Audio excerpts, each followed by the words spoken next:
This is Audible. The Deceptive Lady Darby, Lost Ladies of London, Book 2. Written by Adele Clee. Narrated by Lisa Ivory.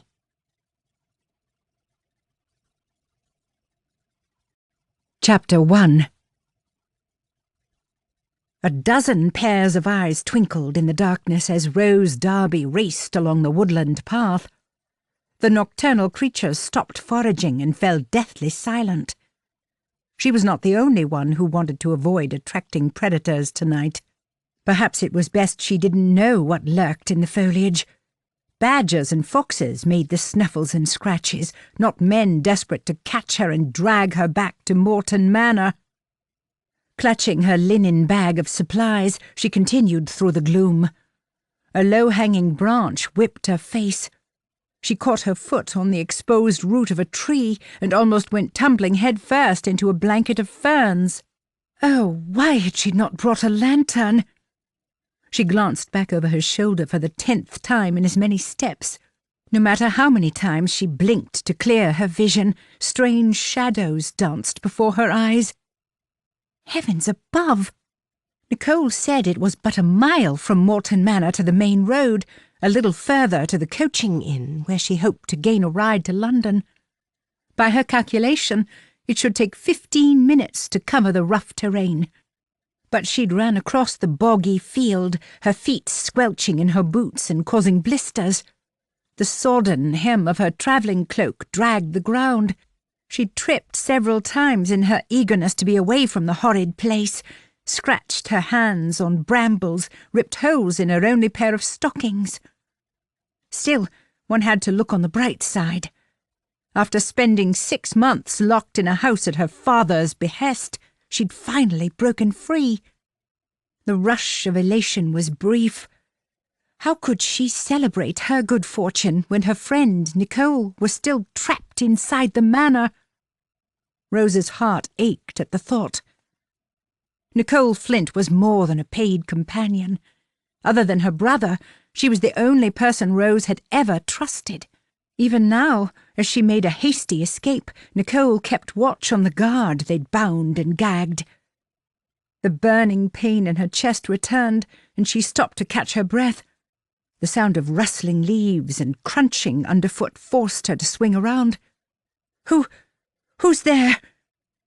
She expected to see Stokes' gnarled face glaring back, his meaty paws lunging in an effort to grab her and carry her home. The guard had caught her once before. He'd given no thought to her gentle breeding when he'd tied her hands so tightly the rope rubbed her skin raw. But Stokes lay in his sickbed, suffering from a fever, and Nicole would keep the other guard, Baxter, restrained until morning. Pushing all fears aside, Rose straightened her spine, lifted her chin, and continued through the woods. Once out on open ground, she made her way towards the building in the distance. Despite the late hour, the lamps outside the Talbot Inn glowed, a ploy to entice weary travellers to stop and take refreshment or warm their cold limbs. With the inn situated on the main route to London, the innkeeper accepted patrons both day and night. But a lady did not enter an inn unaccompanied, regardless of the hour. What if a well-respected family from town had booked in for the night and recognised her? Her only other option was to walk the 20 miles to the city. With luck, she'd arrive mid-morning, but the sore skin on her toes stung with every step. Once the blisters burst, she'd have no choice but to stop and seek— 4 words sliced through the crisp night air to put paid to her plans. The Earl of Stanton. The blood in Rose's veins chilled. What cruel trick was this? How did her father know she'd escaped? The male voice came from the vicinity of the courtyard, and so she crept up to the entrance and peered around the stone wall. 2 men, a groom and a coachman, conversed as they removed the harnesses from a team of 4 pulling a coach. The lump in Rose's throat made it hard to breathe. She recognised the black and yellow conveyance with red-shod wheels. The irony of the heraldic mark on the door did not escape her. 2 black eagles held the golden shield in their talons, neither wanting to relinquish their grip. As the only blonde Darby in the family, her ebony-haired father and brother were always at war over her mistreatment. "His lordship wants to set off come first light," the coachman said. Was it too much to hope that her father was heading to London? But why stop at the coaching inn when the manor he owned was but a mile away? "Why your master wants to visit that God-forsaken place is a mystery." The groom's reply sent her heart pounding against her ribs. "Even though it ain't an asylum any more, folks say they can still hear the cries of the wretched at night." "I'm not paid to question my master's wishes. If Lord Stanton says he wants to visit the manor, then it's my job to drive him there." Good Lord! The men continued talking, but Rose stopped listening. Fate had conspired against her. Once her father reached the manor and found her missing, heaven knows what he would do. Rose plastered her hand over her mouth for fear the men might hear her ragged breathing. Nicole Flint had taken the job of a paid companion in good faith, only to find herself locked in a rural prison with no hope of reprieve. No, despite Nicole's insistence that she should not turn back under any circumstances, Rose had to warn her. It was the only solution her conscience would allow. And if she couldn't persuade Nicole to come with her to London, they would venture north, just for a few days. Though her feet throbbed at the thought of taking another step, Rose rushed back along the road and crossed the open field into the woods. But what if she met Stokes in the dark? Best to avoid the route leading directly to the manor. Instead, she continued north on the narrow path, the one overgrown, less trodden. If she had her bearings, it veered west and led to the manor's rusty old gates. Ignoring the pain in her toes, Rose trudged on through the avenue of trees. Slivers of moonlight broke through the green canopy. But as she progressed through the woods, a mist descended, casting everything in a silver-white haze. The trees were tall black shadows, identical, evenly spaced. The view in front mirrored the view behind. Rose swung around, disorientated. Panic flared. Had she missed the path leading back to the manor? But then she saw a faint light in the distance. Like a moth to a flame, it drew her forward out into the open air. The sight of the building calmed her racing heart, even though it was apparent this mansion was not the ghastly Morton Manor. She climbed the stile and limped across the damp grass. If she could just find the stables, wake a groom and beg a ride. The coins in her purse were incentive enough to drag the man from his bed at this late hour. Rose crept along the walkway, around to the right of the house. The gravel crunched like glass beneath her feet. The sound grew progressively louder, no matter how light her steps. But then a woman darted out from the darkness and almost sent her tumbling into the trimmed topiary. "Move out of my way, girl!" The woman glared beneath the hood of her travelling cloak. She gripped a material bag in her hand as though ready to wallop anyone who dared block her path. Another woman appeared, her breathless pants forming puffs of white in the cool night air. "Mrs. Booth, wait, please, Mrs. Booth."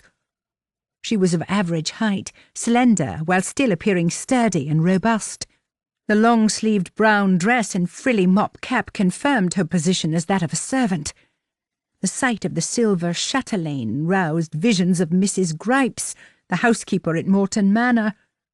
But while this woman possessed a friendly countenance, Gripes took pleasure from serving food fit for dogs, from hiding the candles and rationing the coal.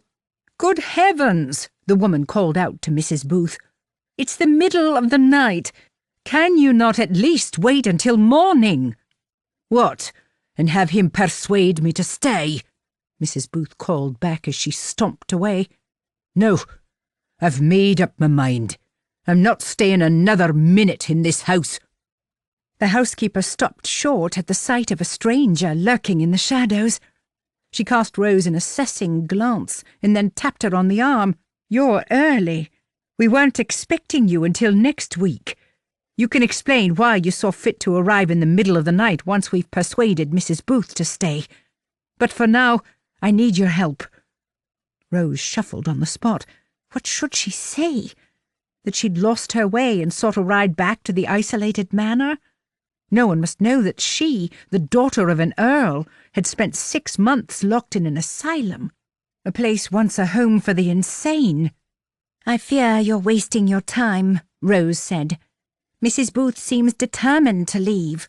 I doubt there is anything you can say to make her change her mind."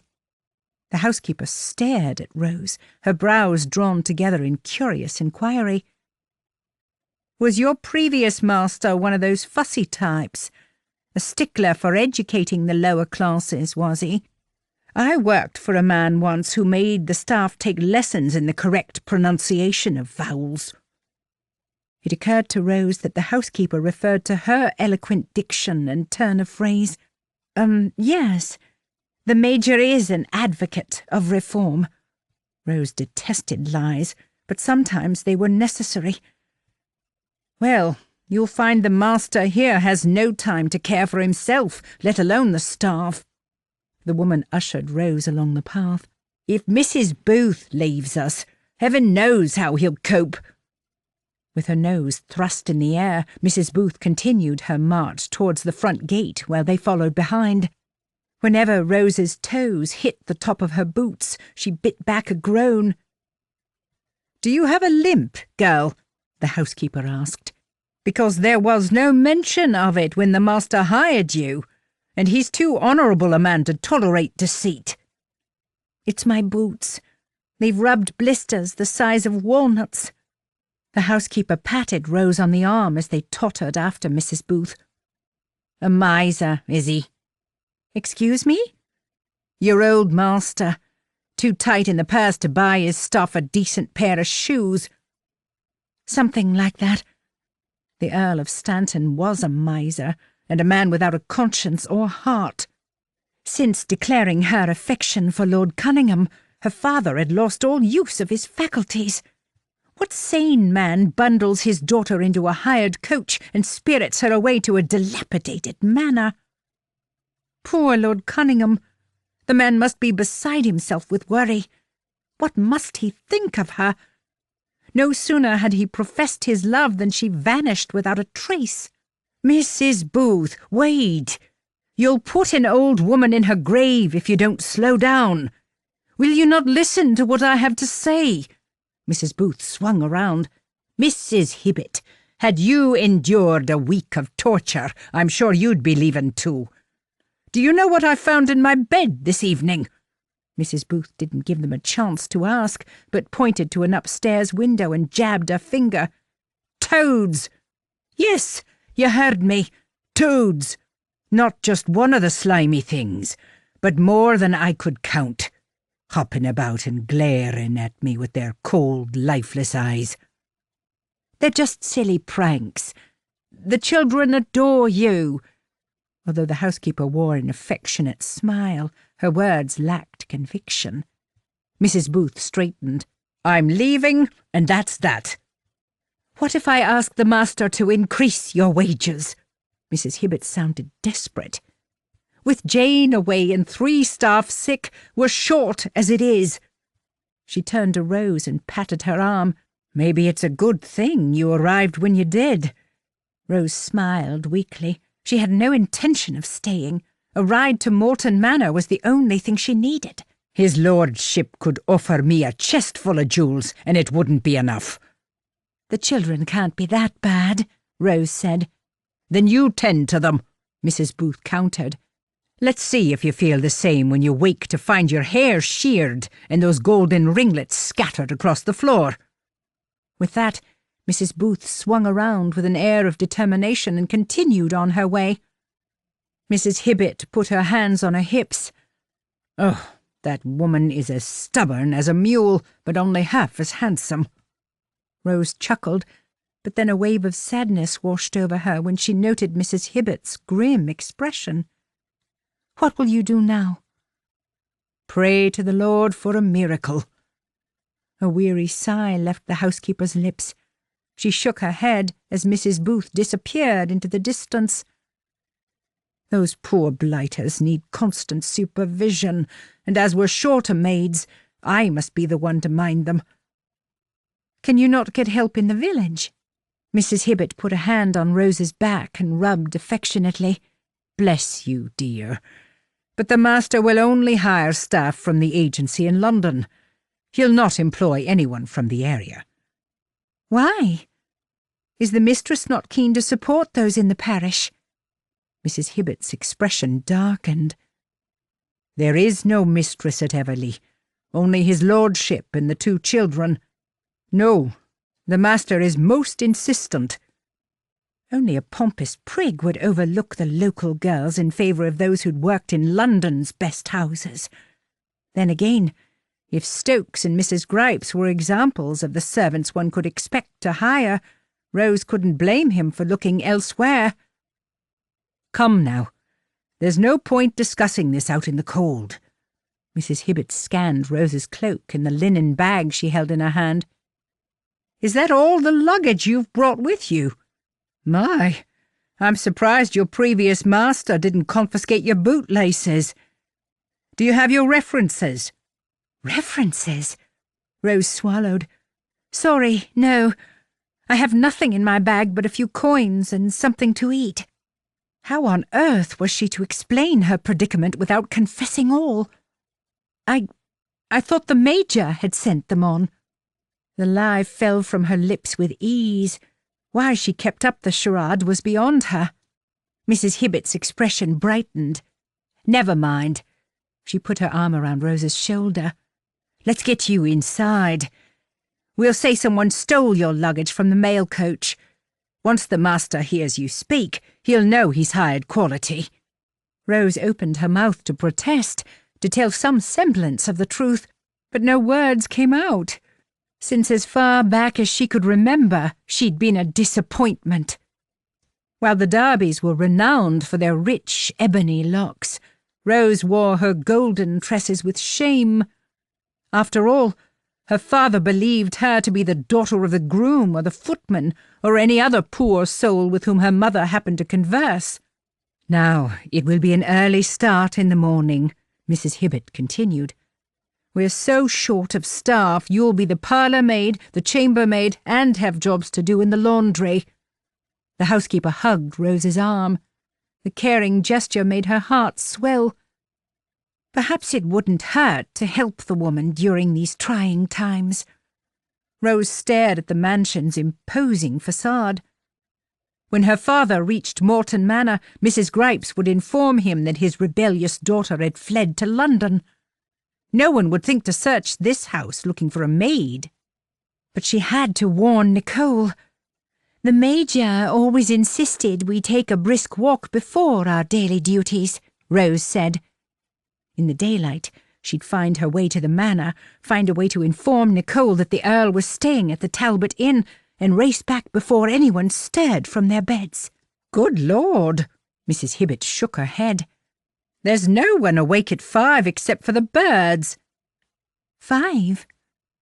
"I don't know the details of your daily schedule with the Major, but your duties here begin at 6 sharp." Mrs. Hibbett pursed her lips.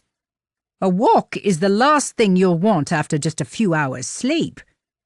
At the mere mention of sleep, Rose put her hand to her mouth to stifle a yawn.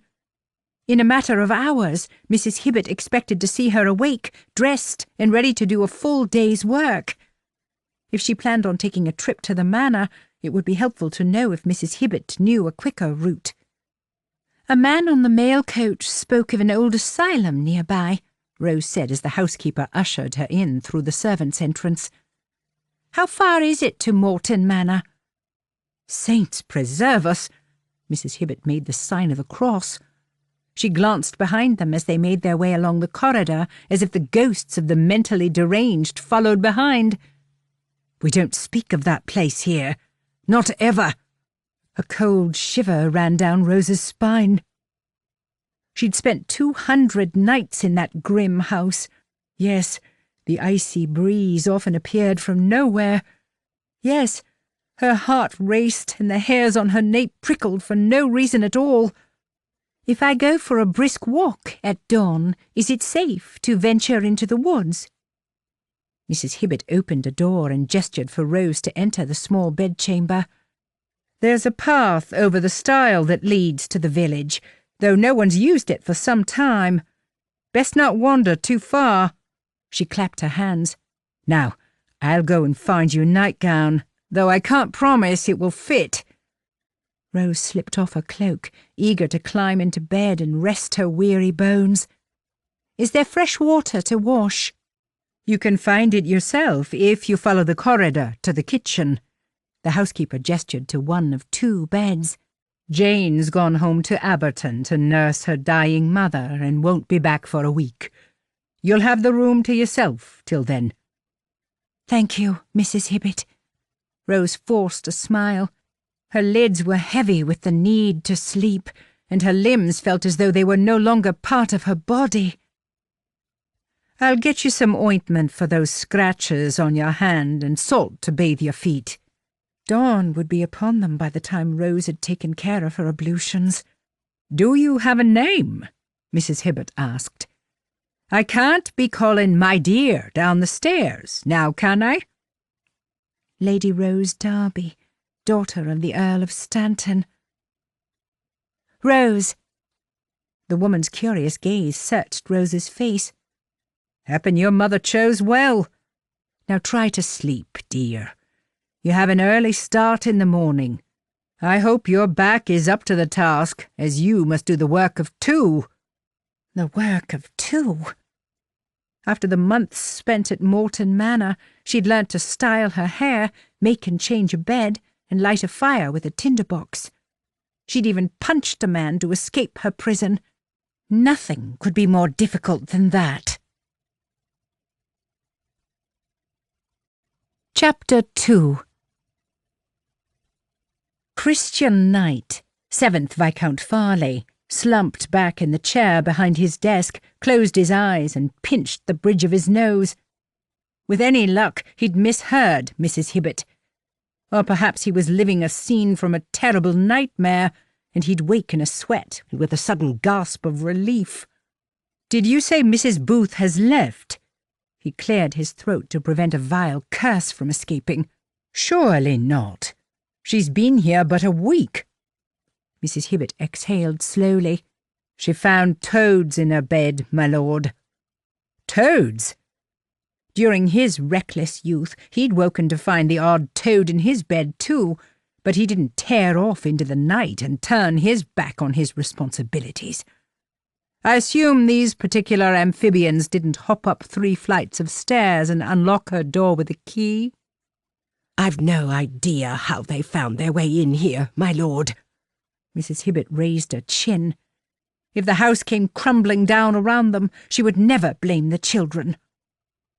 And where are these slippery creatures? Joseph gathered them up in a basket and released them back into the pond. Christian sat forward. And so what are we to do now? Mrs. Hibbert struggled to hold his gaze. Is there any point hiring another governess? After all, the twins are but 7 years old. There's plenty of time for tutoring and the like, and I'm not sure a firm hand is what's needed. In any other household, the master would chastise the staff for pressing their opinion. But in the 2 years since Cassandra's death, he'd come to look on Mrs. Hibbert as a member of the family. As their father, you know I cannot tolerate their constant disobedience. He wished to live in peace and harmony. He wished the house rang with laughter, that all their hearts swelled with nothing but love. Never mind what happened to Mrs. Booth. Mrs. Marshall could have broken her neck when she slipped on that sticky substance they smothered over the stairs. How long did she last? 10 days? The pain in his chest returned. His children were his only love, his only failure. Well, not quite. His marriage to Cassandra had been a disaster from the beginning. but that's what came from marrying too young." Christian rubbed his aching temple. "I don't know what to do to help them. The children tell me everything is fine, yet I sense the pain eating away inside." Mrs. Hibbett shuffled forward. "You don't have to make a decision straight away. Why not leave them for a week or two? Let them spend time without the constant rules and regulations." "We're minus 3 maids, a groom and a governess." Christian snorted. "We've barely enough staff to keep the fires stoked, let alone tend to 2 children intent on causing mischief. I need to visit the tenants and assess the repairs to the cottages. And Reverend Wilmslow wants me to attend a meeting to discuss the church roof." Despite being head of an affluent family and receiving a £300 a year stipend, the Reverend was forever snapping at his heels, pleading for funds. "Then it's just as well I've got news that might make things easier." Mrs. Hibbett rushed to the door, yanked it open, and summoned the person waiting in the hall. A maid entered and walked up to his desk. She offered a curtsy graceful enough to appease a king. The grey dress should have made her appear dull, her skin sallow, and yet she possessed a natural radiance that lit up the room. "This is Rose, my lord, come from London." Mrs. Hibbett smiled. "She wasn't supposed to arrive until next week.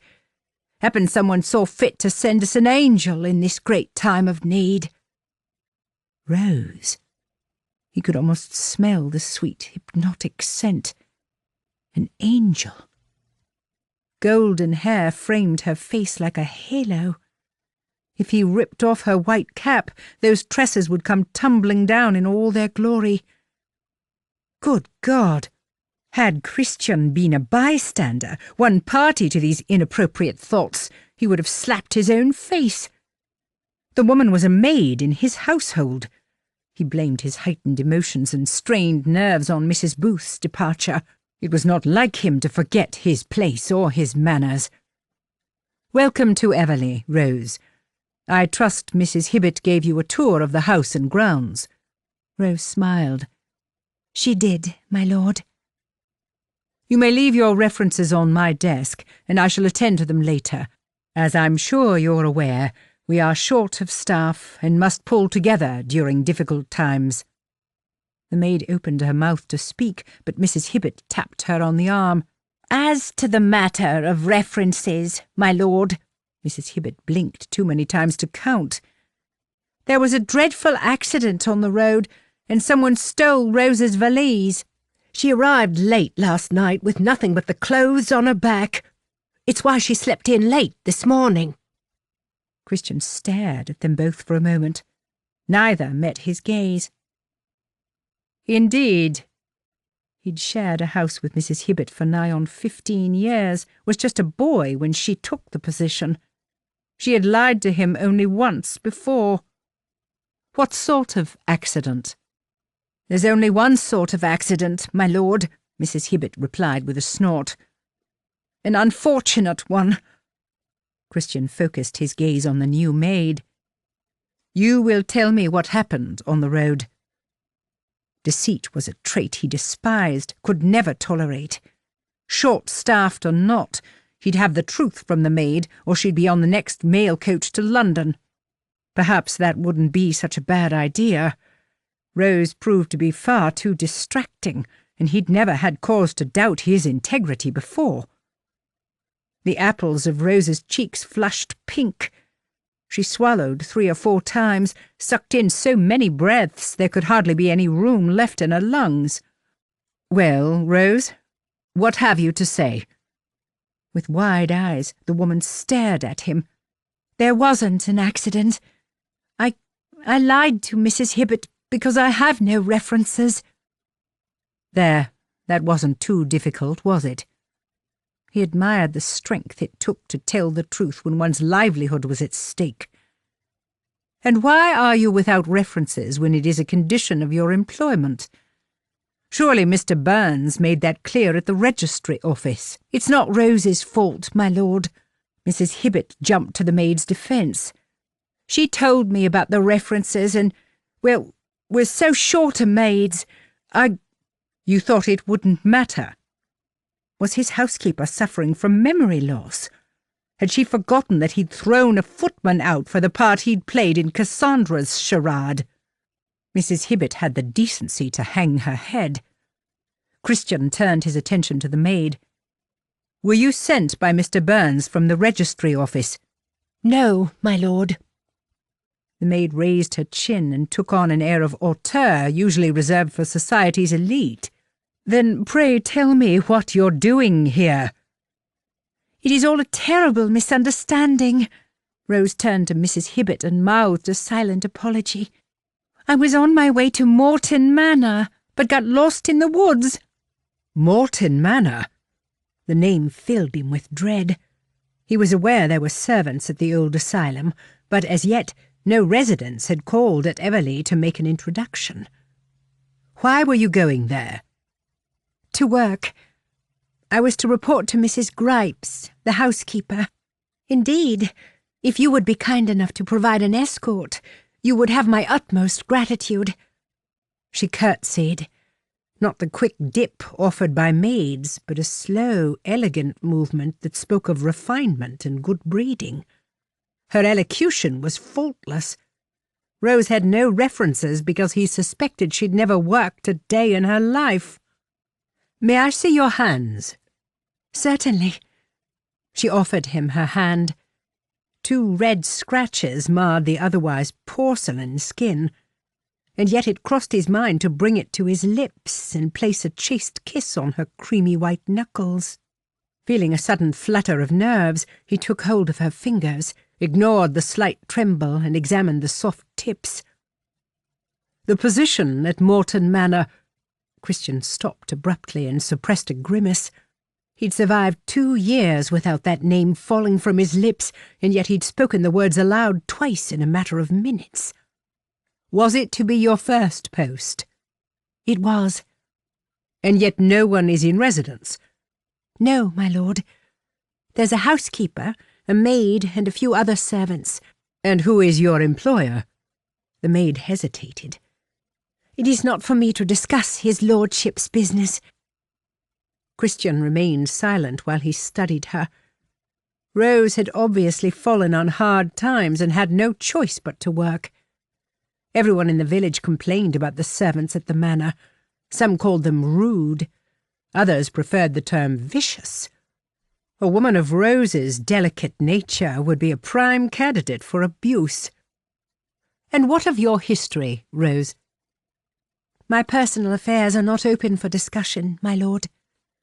Please direct me back to the manor, and I shall leave you in peace." Peace? This woman's sweet smile and bright countenance would haunt his dreams. It was as he suspected. A tragic family story had left her with no means of support. Had a brother with a gambling addiction squandered the funds? One thing was certain. He'd suffer eternal damnation before he'd let anyone with half an ounce of decency work in that iniquitous den. "What is your employer paying you? Perhaps I might match it in the hope you'll accept a position here. After all, we are in dire need of help." "Paying me?" "I assume you're not working out of the goodness of your heart."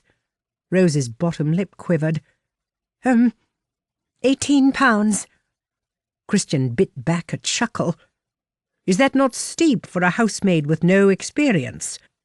He couldn't blame the woman for trying to haggle another £1 or 2. "Not for a maid with an excellent education," Rose countered. He was about to say what use is knowledge when it comes to sweeping the grate, but then it occurred to him that he was also short of a governess. Of course, he'd have to observe the woman carefully before agreeing to unrestricted access to his children. "Then I offer you £20 per annum to work here, and 1 new dress and bonnet to wear to church on Sundays." Mrs. Hibbett gasped. "Rest assured, Mrs. Hibbett, I shall increase all other household wages too." It was the least he could do under the circumstances. None of his staff had complained about the current working conditions. "We shall meet this afternoon and discuss the matter." "Thank you, my lord." Mrs. Hibbert clutched her hands to her chest. "Poor Matilda is struggling to clean the rooms and do the laundry." "Then the increase in wages will convey my appreciation." He focused his attention on Rose. "Well, will you take a position here?" Silence ensued. If she only knew of the horrors that had occurred at the manor, she wouldn't hesitate to agree to his offer. Rose finally nodded. "I will accept the position on 2 conditions. Christian sat back in the chair. Never in all his years as owner of Everleigh had he bargained with a maid. He doubted the 6 viscounts before had either. "What are your terms?" "I ask that a groom accompany me to the manor, so I may inform them of my new situation." Christian nodded. It was a fair request. Had she not asked for an escort, he would have insisted upon one. "And you will allow me to work for 1 week without wages." Rose raised her chin and squared her shoulders. It was apparent that the matter was not up for negotiation. "A trial period is necessary to avoid any bad feeling should either of us wish to part company." Curiosity burned. The woman had nothing but the clothes on her back. What possible reason could she have for leaving? Then again, a maid this pretty had every right to be apprehensive about the moral character of her master. "You certainly know how to strike a deal." Perhaps her father had been a wealthy merchant and lost his fortune on a string of poor investments. Although such a bargain appears to work in my favour. A coy smile formed on her lips as he struggled to tear his gaze away. "You have yet to witness the quality of my work, my lord." "As Mrs. Hibbert has gone to the trouble of finding you a uniform, then perhaps it's time you showed me." Christian gestured to the fireplace. The grate was filthy and piled with ash. "It just so happened there was a dress to fit," Mrs. Hibbert added. Rose wore the grey dress like a second skin. If he didn't know better, he'd suspect Mrs. Hibbert had hired the services of London's most coveted modiste. Indeed, the last thing he needed was to give the snug garment covering the new maid's body any further scrutiny. "You may leave us, Mrs. Hibbert. Rose will return with the coal scuttle and lay the fire for this evening." He remembered her request to visit the manor. "Once she's completed the morning chores, you will inform Dawkins he must accompany her to Morton Manor." "Thank you, my lord." Rose offered him a beaming smile. "I promise to be no longer than an hour." A deep sense of foreboding gripped him at the thought of her coming within 100 yards of the place. Evil lingered within its walls. The essence of people's misery contaminated the surrounding air. The asylum closed its doors 2 years ago, but he could not forget all that had happened there. "On second thoughts, I shall go with you." He'd get nothing done while waiting for her safe return. "You've lost your way once, and the woods can be treacherous, even by day." It was not an exaggeration. A murderer lingered in their midst. He'd suspected so for years. Chapter 3. The thought of spending any time alone with Lord Farleigh created a strange fluttering in Rose's chest. Oh, it was ridiculous. The gentleman possessed such a commanding presence, she really did feel like a lowly maid. And now he expected her to clean and lay the fire while he watched. Her hands were still shaking when she returned to the study with the brush and pan and knelt down in front of the hearth. While locked in the manor with Nicole, they'd had no choice but to prepare and light the fire in their bedchamber. Even so, Nicole refused to allow her to attend to the task. "You're Lady Rose Darby," Nicole often said to raise Rose's spirits, to remind her she had a life beyond the prison walls. "You'll not dirty your hands while I'm paid to care for you." But her father hadn't paid Nicole anything for her trouble. She'd given her love and friendship freely. and her reward amounted to untold days and nights spent with a group of spiteful rogues. By now the house would be in chaos, Mrs. Gripe's screeches ringing through the cold corridors, while Stokes tore the place apart. "Are you going to put a rag on the floor to protect the Persian rug?" Lord Farleigh's words dragged Rose from her reverie. "Forgive me, my lord. I'm a little distracted today." Rose picked up the old sheet and spread it out over the floor. Lord Farleigh said nothing, but she could hear his shallow breath, sensed his penetrative gaze drifting over her while she swept out the ash and debris. Perhaps that was the reason her limbs were as heavy as lead, why she dropped the brush and knocked over the contents of the pan. They were green, those penetrating eyes that made a lady's heart race whenever she found the courage to stare into them. Not the washed-out colour one often mistook for pale blue, but like a rare piece of jade enhanced with flecks of emerald, rich, captivating. "You're brushing more ash onto your apron than you are into the pan." Rose acknowledged his comment with a nod. She didn't dare glance back over her shoulder. To meet his gaze would only make her task more arduous. Trembling fingers were a hindrance when sweeping. "Have you cleaned a fire before?" "A few times." It was a lie. She should have paid more attention when Nicole performed the task. "Never with anyone watching me so closely." The desk chair scraped against the boards. 4 long strides and he was at her side. Lord Farleigh towered over her. "But you know to wash the marble hearth and dry it thoroughly with a linen cloth." Frustration turned to annoyance.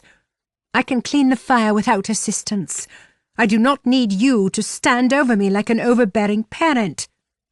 Rose sucked in a breath.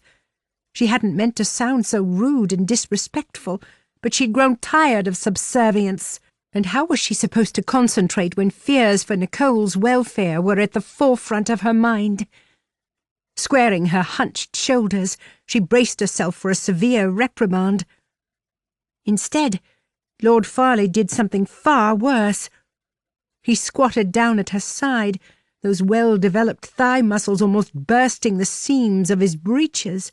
A whiff of spicy cologne filled her nostrils and journeyed south to tickle her stomach. "I am merely trying to help," he said in a soft drawl, though I am aware that my tone can sound condescending at times. "It is evident you're used to others doing these tasks for you." A sigh left his lips and breezed past her ear. "What I'm trying to say is that the transition will not be easy." Rose stared at her dirty hands. "No, it's not." It wasn't the menial jobs she found distressing. It wasn't sleeping on a lumpy mattress or wearing the itchy dress that clung to her body in all the wrong places. It was the uncertainty of it all that gripped her around the throat and threatened to squeeze. Was her father liable to appear at the door and drag her back to London? What had happened to Nicole when the servants had woken to find mutiny afoot? "I'm a little homesick," she said, turning to face him. Even though home had never been a pleasant place for her, she missed the familiarity that came with waking in one's own bed. "Is this your first time away?" He stared at her lips and chin. To offer any explanation would only result in more lies.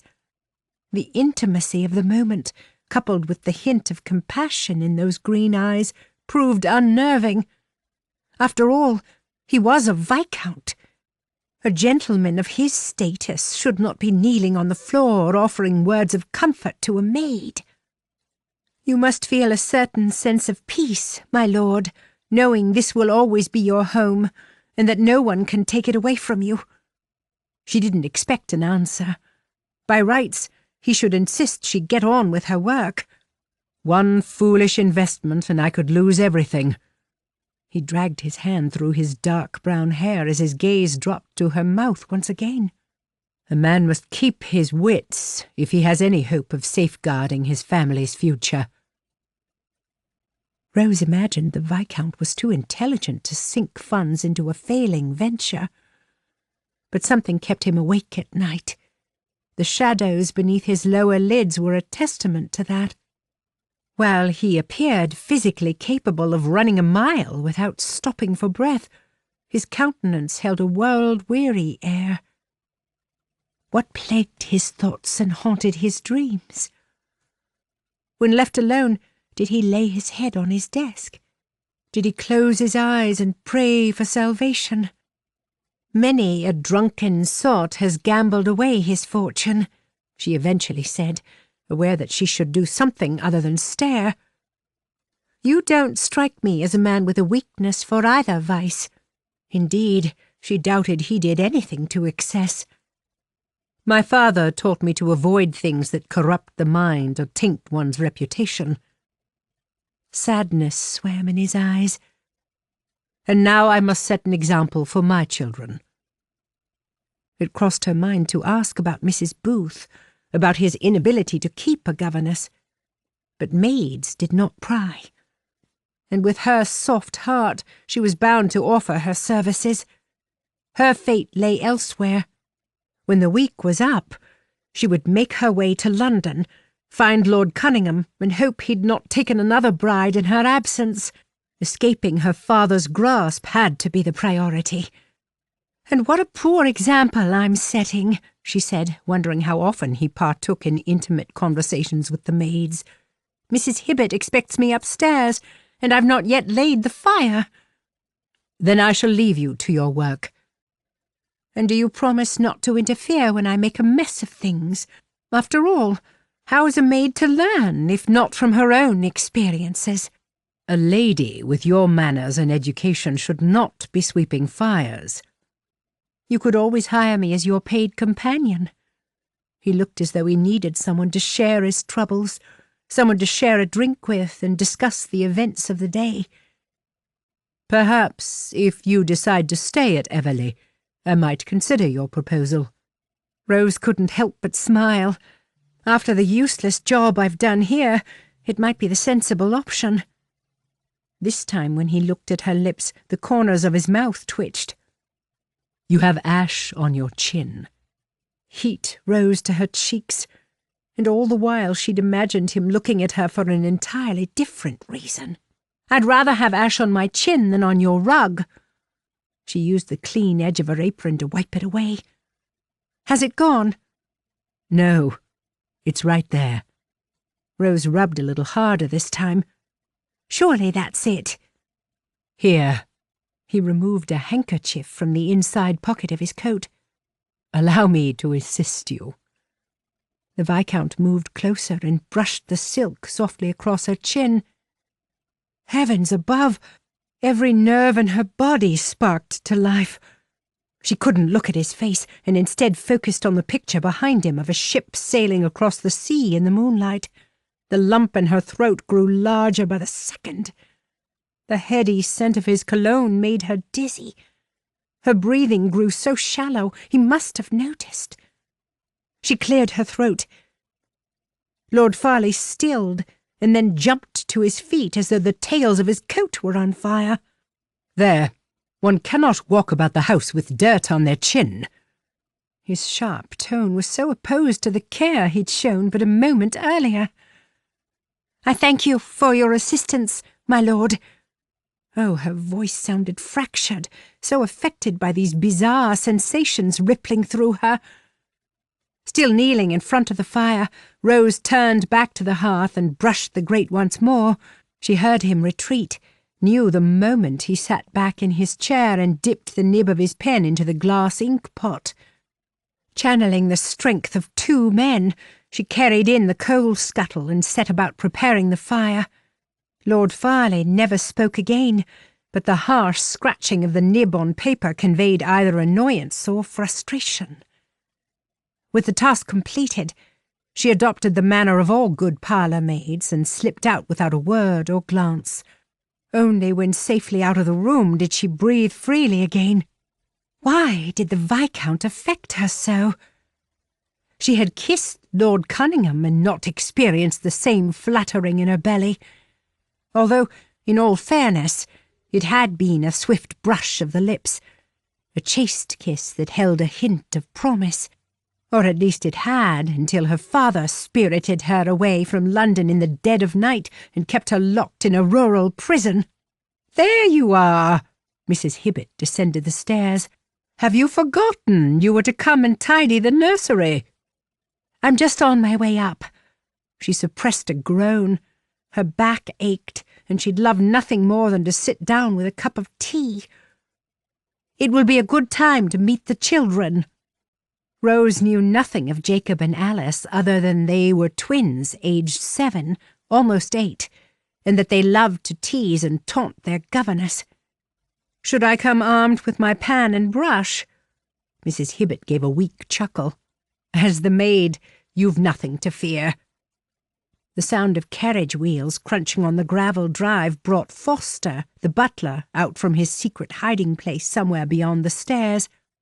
"Happen it's Dr. Taylor and the Reverend Wilmslow," Mrs. Hibbet whispered. "They call once a week to tend to those who are sick. The Reverend likes a tipple and comes to sample his lordship's best port, amongst other things." "How many servants are ill?" Rose said. It was common to find 2 maids with a cold, more so to find a footman and a maid suffering from the same symptoms. But their recovery usually lasted no more than a day or 2. So why did Dr. Taylor need to visit weekly? "It varies," Mrs. Hibbet sighed. They lingered in the background, waiting to catch sight of the visitors. "This week it's 2 maids and a groom." "This week?" "They've not found the source of the infection. Those who are ill recover in a week or so. But next month another member of the staff will take to his bed with a fever." Before Rose could question Mrs. Hibbet further, Foster greeted the new arrivals. "The gentleman on the left is Dr. Taylor." Mrs. Hibbet spoke as though the man were a saint sent down from heaven to ease their burden. "The fellow on the right is the Reverend Wilmslow, clergyman of the Abberton parsonage. But don't let that fool you." There wasn't time to ask the housekeeper what she meant. Foster announced the gentleman, and Lord Farleigh stepped out into the hall to greet them. Upon seeing the Viscount, the little flutter in Rose's belly flew up to her chest and then her throat. His discreet glance in her direction caused the whole process to begin again. Dr. Taylor was of a similar age to Lord Farleigh. With golden hair and a kind smile, it was clear why the man had chosen such a caring profession. The Reverend Wilmslow was a little older, with wisps of white littering the dark hair at his temples. Evidently noting Lord Farleigh's covert gaze, the Reverend turned, perused her from head to toe, and then smiled. "A man of God knows it's rude to look away when someone's speaking," Mrs. Hibbet whispered. The transgression was mild compared to most sins, and yet the mischievous glint in the Reverend's eye suggested a fondness for his female parishioners, one that went beyond the need to nurture the soul.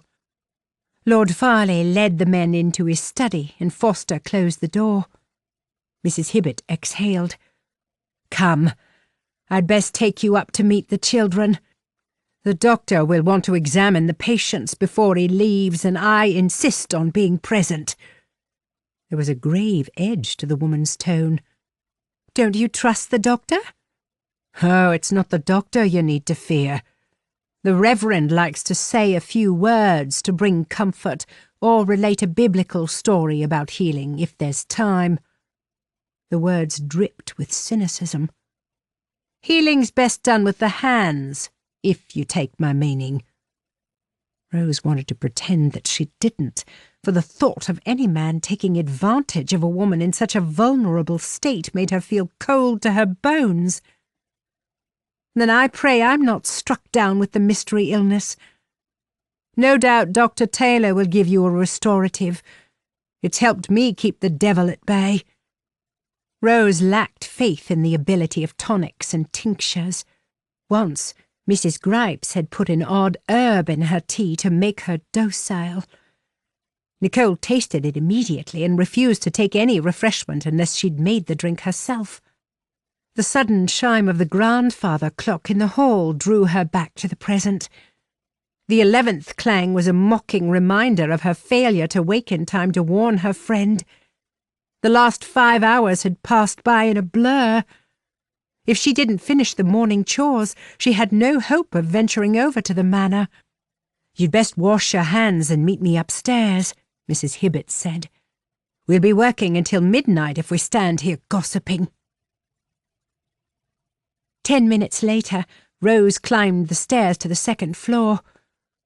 Although Mrs. Hibbett referred to the room as a nursery, it was more a large playroom than a place for children to sleep. A single wooden desk sat in front of a window too high for a child to look out. A dapple rocking horse with a silver mane and red leather saddle took pride of place in one corner. A doll's house with a facade identical to Everleigh stood on a stand in the other. Scattered about the floor were puppets with tangled strings, wooden soldiers, sticks, and odd stockings. How was such a cold, dull room supposed to inspire a child?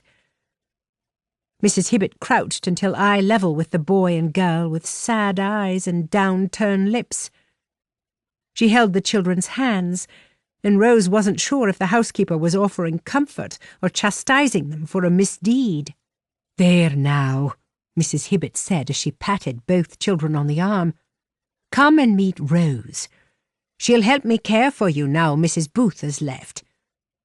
With a groan and a hand on her lower back, Mrs. Hibbett stood and waved the children forward. They came to a stop a few feet away.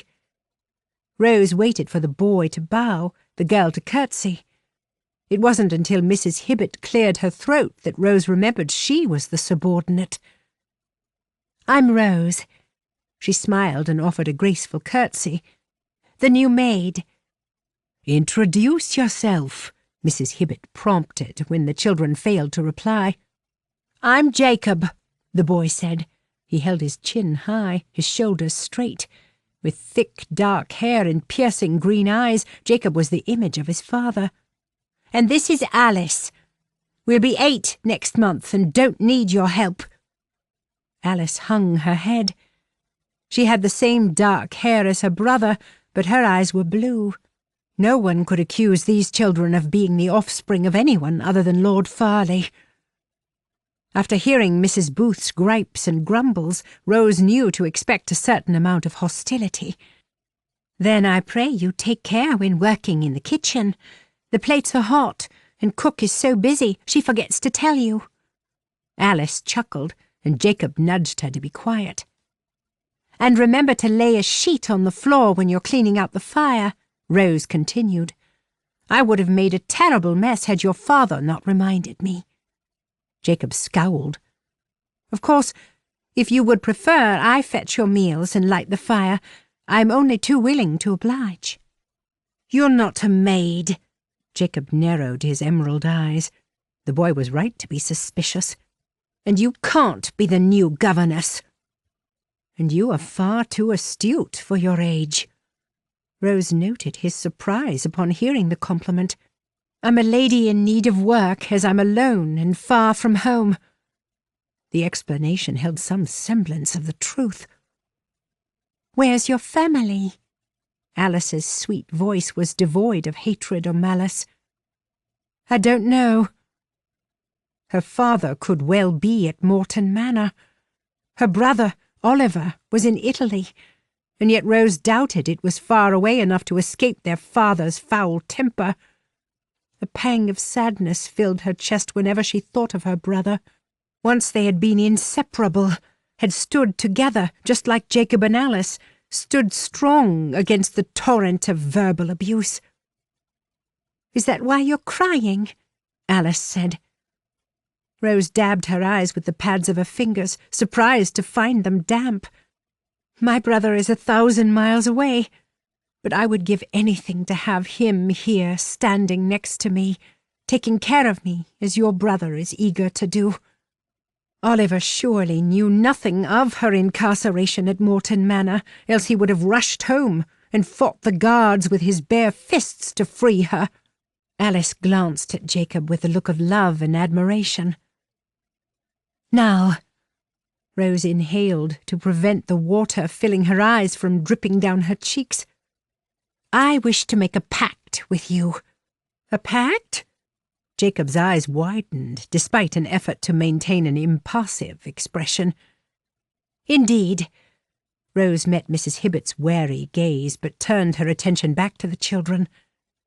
If you are left in my care, I shall suggest an activity to occupy our time. What if we don't like your idea? Jacob replied. Then we will discuss the matter until we can agree. Mrs. Hibbert stepped forward. We must wait until the master decides who's working up here before we make any plans. Of course, Rose was being presumptuous. But, having lost her mother at a young age too, she understood how grief manifested in other ways. Hostility and hatred were masks often used to hide pain. Well, I'm sure I'll get to spend at least an hour a day with you. Mrs. Booth had a strict routine, Mrs. Hibbert said. His lordship won't want the children to grow idle in her absence. Rules keep the mischievous mind out of trouble. Did Lord Farleigh say that? No, it was another governess, Mrs. Marshall, though I'm not of the same mind. All governesses say the same, Jacob said. Clearly, the boy despised women who wore tight top-knots and itchy grey dresses. Rose put her hand to her chest and sighed. Then thank goodness I'm not one of them. So, do you accept my proposal? Jacob turned to Alice and whispered in her ear. The girl nodded, and a giggle escaped as she struggled to contain her excitement. We accept, Jacob said in a commanding voice worthy of the heir to a viscountcy. Excellent. Perhaps Mrs. Hibbert can speak to your father so that I may attend to you for some part of the day. Both children turned to the housekeeper. Mrs. Hibbert shuffled uncomfortably on the spot. We'll see what he says. Now, Cook's made shortbread biscuits and said you could both have one if you come straight away. The children's eyes lit up, and they rushed from the room.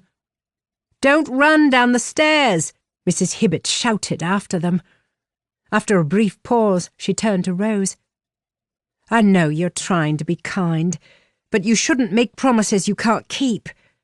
Those tykes have been through enough these last 2 years, and it's not good for them to get too attached to any one person. Rose swallowed down the lump in her throat. The last thing I want is to hurt them. I know, dear. Mrs. Hibbert patted Rose's arm. The idea has merit. Happen there's something you could teach them while we wait for his lordship to hire another governess. How many governesses have the children had? Mrs. Hibbert glanced at the ceiling while counting on her fingers. At least 10, not counting Mrs. Booth. 10? Surely someone has sat them down to find out what's wrong. They usually leave without giving notice. Rose shook her head. I was speaking of the children. Mrs. Hibbert stared at her blankly. Had no one thought to examine why the children drove their governesses away? Had Lord Farleigh not connected the incidents to his wife's death? Perhaps they had, but didn't know how to address the problem. The sound of footsteps on the stairs drew their attention. Alfred, the footman, appeared at the door. His lordship needs you downstairs. Dr. Taylor and the Reverend Wilmslow want to examine Anne and Jenny, and he's asked that you're present. And they have a tonic for you, Rose, to stop you from catching the fever. Under no circumstances would she let a drop of the doctor's medicine pass her lips. We'll be right down. Mrs. Hibbert ushered Alfred from the room. I'll leave you to tidy the nursery, Rose, and then you'd better call at the manor and inform them of your new position. Rose shivered at the thought of returning to the old house. Guilt flared, too. While she'd cleaned the fire and daydreamed about his lordship's dazzling green eyes, Nicole had to explain her actions to Stokes and Mrs. Gripes. But she couldn't worry about that now. The sooner she tidied the nursery, the sooner she could leave for the manor and discover the truth for herself. "Can I ask you a question?" Rose stared at the cluttered floor. "By all means." "Where are the children's beds? And why is the playroom up here?" Mrs. Hibbett raised a brow. "That's 2 questions, dear." She glanced back over her shoulder. "But I suppose a brief explanation can't hurt." Something about the housekeeper's expression suggested Everleigh was a house of many secrets. "Lady Farleigh suffered with her nerves," Mrs. Hibbett said. "The noise was too much for her, and she had the nursery moved up here so she could sleep during the day. When she died, Lord Farleigh moved the children's beds to the room next to the master suite, and they've stayed there ever since." "I see." Had their mother's illness affected the children's emotional well-being long before her death? Rose knew what it was like to feel unwanted by a parent. As far as the Earl of Stanton was concerned, Rose was another man's byblow. A legacy left after one of her mother's supposed affairs. "I'd best see to the Reverend before he takes matters into his own hands, if you get my meaning." Without another word, Mrs. Hibbett hurried from the room. Rose stared at the mess on the floor. It would take an hour to tidy the children's belongings. But come what may, she had to learn of Nicole's fate before the day was out. "I shall accompany you. The woods can be treacherous, even by day." Lord Farleigh's words rang in her ears. But what would she do if she found her father's carriage waiting in the courtyard of Morton Manor? How would she explain the situation to Lord Farleigh? Perhaps she should go alone. Say she'd misunderstood his lordship's intentions, that she thought him too busy with the doctor. Wasn't it better he thought her a little simple? From what she'd heard, he had no tolerance for liars, nor did she suspect he had any tolerance for a lady intent on deceit. Chapter 4. "You want to search every room in the house?" Christian sat back in the chair and stared at Dr. Taylor and Reverend Wilmslow, seated on the opposite side of the desk. "For what purpose?" "To determine if the source of the contagion is inside as opposed to somewhere else on the grounds." Dr. Taylor pointed to the long list of names and dates in the leather-bound book lying open on the desk. "At some point or other, everyone in the house has been ill. You cannot carry on like this, my lord. Something must be done." "But you've searched the house twice." Some areas more times than he cared to count. He'd not have them rummaging through the rooms again. Besides, you said the sickness stems from contact with a poisonous plant. Dr. Taylor had dragged him around the grounds of Everleigh numerous times, examining various species, looking for a reason to account for the strange illness. Based on the symptoms, lethargy, fever, stiffness of joints, I can think of no other explanation. Wilmslow took another sip of his tea and placed the cup and saucer on the desk. "There's a botanist, Hudson, who's just returned from the Indies, spent years studying all manner of species. His theory is that the spores from some plants can get caught in clothes, can hide in all sorts of strange places." Christian failed to keep abreast of scientific developments. Since Cassandra's death, his children's happiness and the smooth running of Everleigh monopolized his time. Even so, the theory sounded improbable. "If you're suggesting that there are spores from dangerous plants somewhere in this house, I'd have to disagree." The idea was ludicrous. "The illness started almost 2 years ago. Surely nothing could survive indoors for that long." And yet Cassandra's restless behaviour and constant fatigue bore a resemblance to the symptoms shown by his staff. If so, it meant that she'd come into contact with the source long before the spate of illnesses began. If only he could be sure. Perhaps he could have prevented her demise. Perhaps then he wouldn't feel so guilty for not loving her as he should have. Dr. Taylor pushed his hand through his mop of hair. Then we shall have to interview the staff again. We must take our search beyond the perimeter of Everleigh.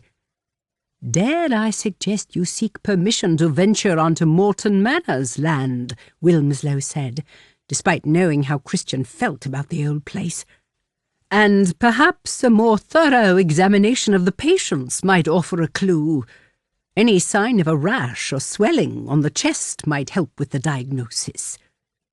Dr. Taylor shuffled uncomfortably in the chair. Mrs. Hibbett assured us that was not the case. As the youngest son of a baron, Wilmslow went to Cambridge, while Taylor attended Oxford and then studied under the previous doctor of the parish. Consequently, the Reverend outranked him and often used the fact to press his point. As a viscount and master of the house, Christian was grateful he outranked them both. Mrs. Hibbett is neither a doctor nor a man of God, Wilmslow countered. He turned his attention to Christian. Was that a new maid I saw hovering at the bottom of the stairs? I don't recall seeing her at church last Sunday. Rose joined the staff yesterday, Christian said as his thoughts returned to the moment he'd flagrantly ignored the rules of propriety and brushed ash from her chin. Damn it all. He'd have to avoid her where possible. Something happened in the air when they were in the same room. The hairs on his nape prickled, sending delicious waves of excitement rippling through his body. When Rose smiled, he felt a tug deep in his core, while every fibre of his being longed for a distraction from the months of misery. He would not degrade himself or his staff by succumbing to the weaknesses of the flesh. For heaven's sake, she was a maid, strictly off limits, out of bounds. He should be blind to her full lips and beguiling blue eyes. Guilt flared, but he was not to blame. He was attracted to the educated lady, to the gentleman's daughter who had no choice but to work for a living. Damn, Rose should not be working as a maid, regardless of her financial struggles. It had taken a tremendous amount of strength not to race to her aid and offer to carry the scuttle, to assist her in the mundane task. Perhaps he should offer her the job of governess, at least until he found a more permanent solution. The position would suit her gentle breeding, and he needed someone to watch over the children. But what decent father would trust his children to a stranger without references? My lord? The sound of Dr. Taylor clearing his throat dragged Christian from his musings. Would you like me to examine the new maid? I suggest she take a tonic to prevent her from contracting the illness. The last thing Christian needed was another member of his staff becoming ill.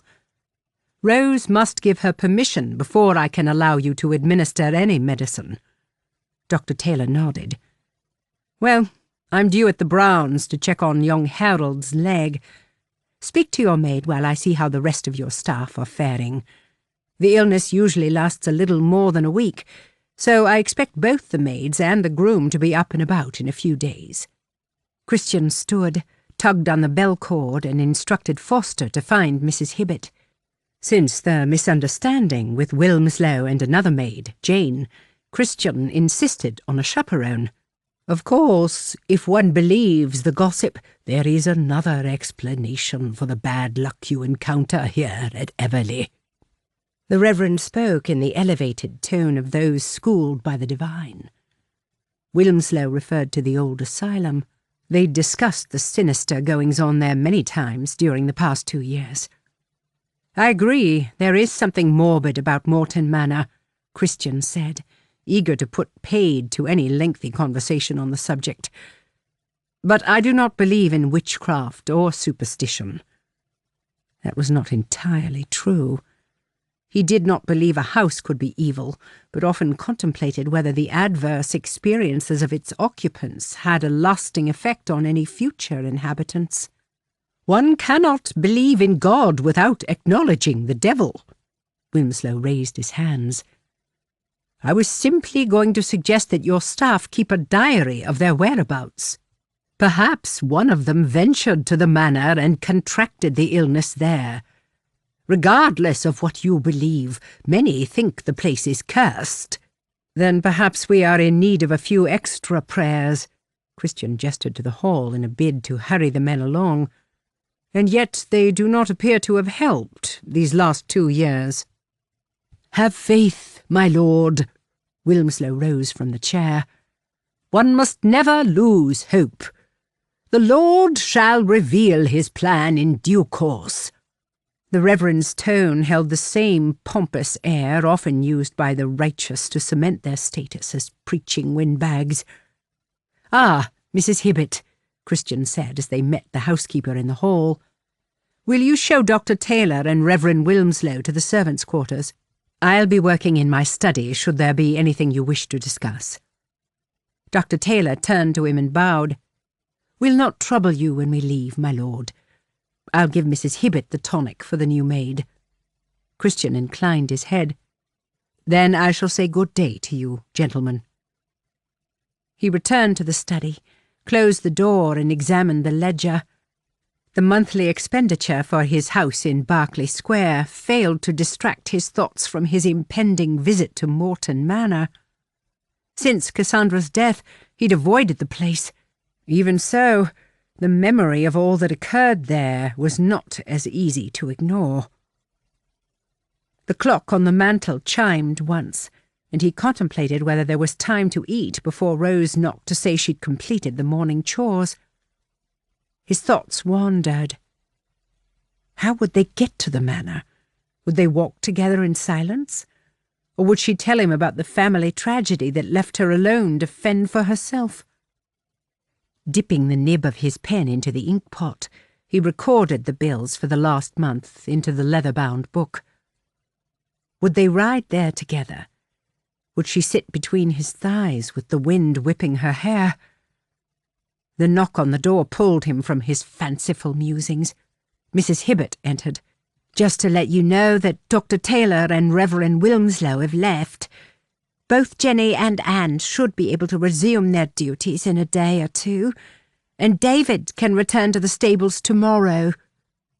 Let them rest until the end of the week. He wondered if the problem with the continual reinfection stemmed from the servants rushing back to work. But explained that they must remain confined to their room until we're certain the illness has passed. "Yes, my lord." Mrs. Hibbett hovered at his desk, her lips pursed, for there was obviously more she wanted to say. "And I thought you should know that the children like Rose." That was a contradiction. Alice liked most people. Jacob despised everyone. "Rose has asked if she can tend to them," Mrs. Hibbett continued. "Take them for their afternoon walk and sit with them when they do their sums." Christian contemplated the request.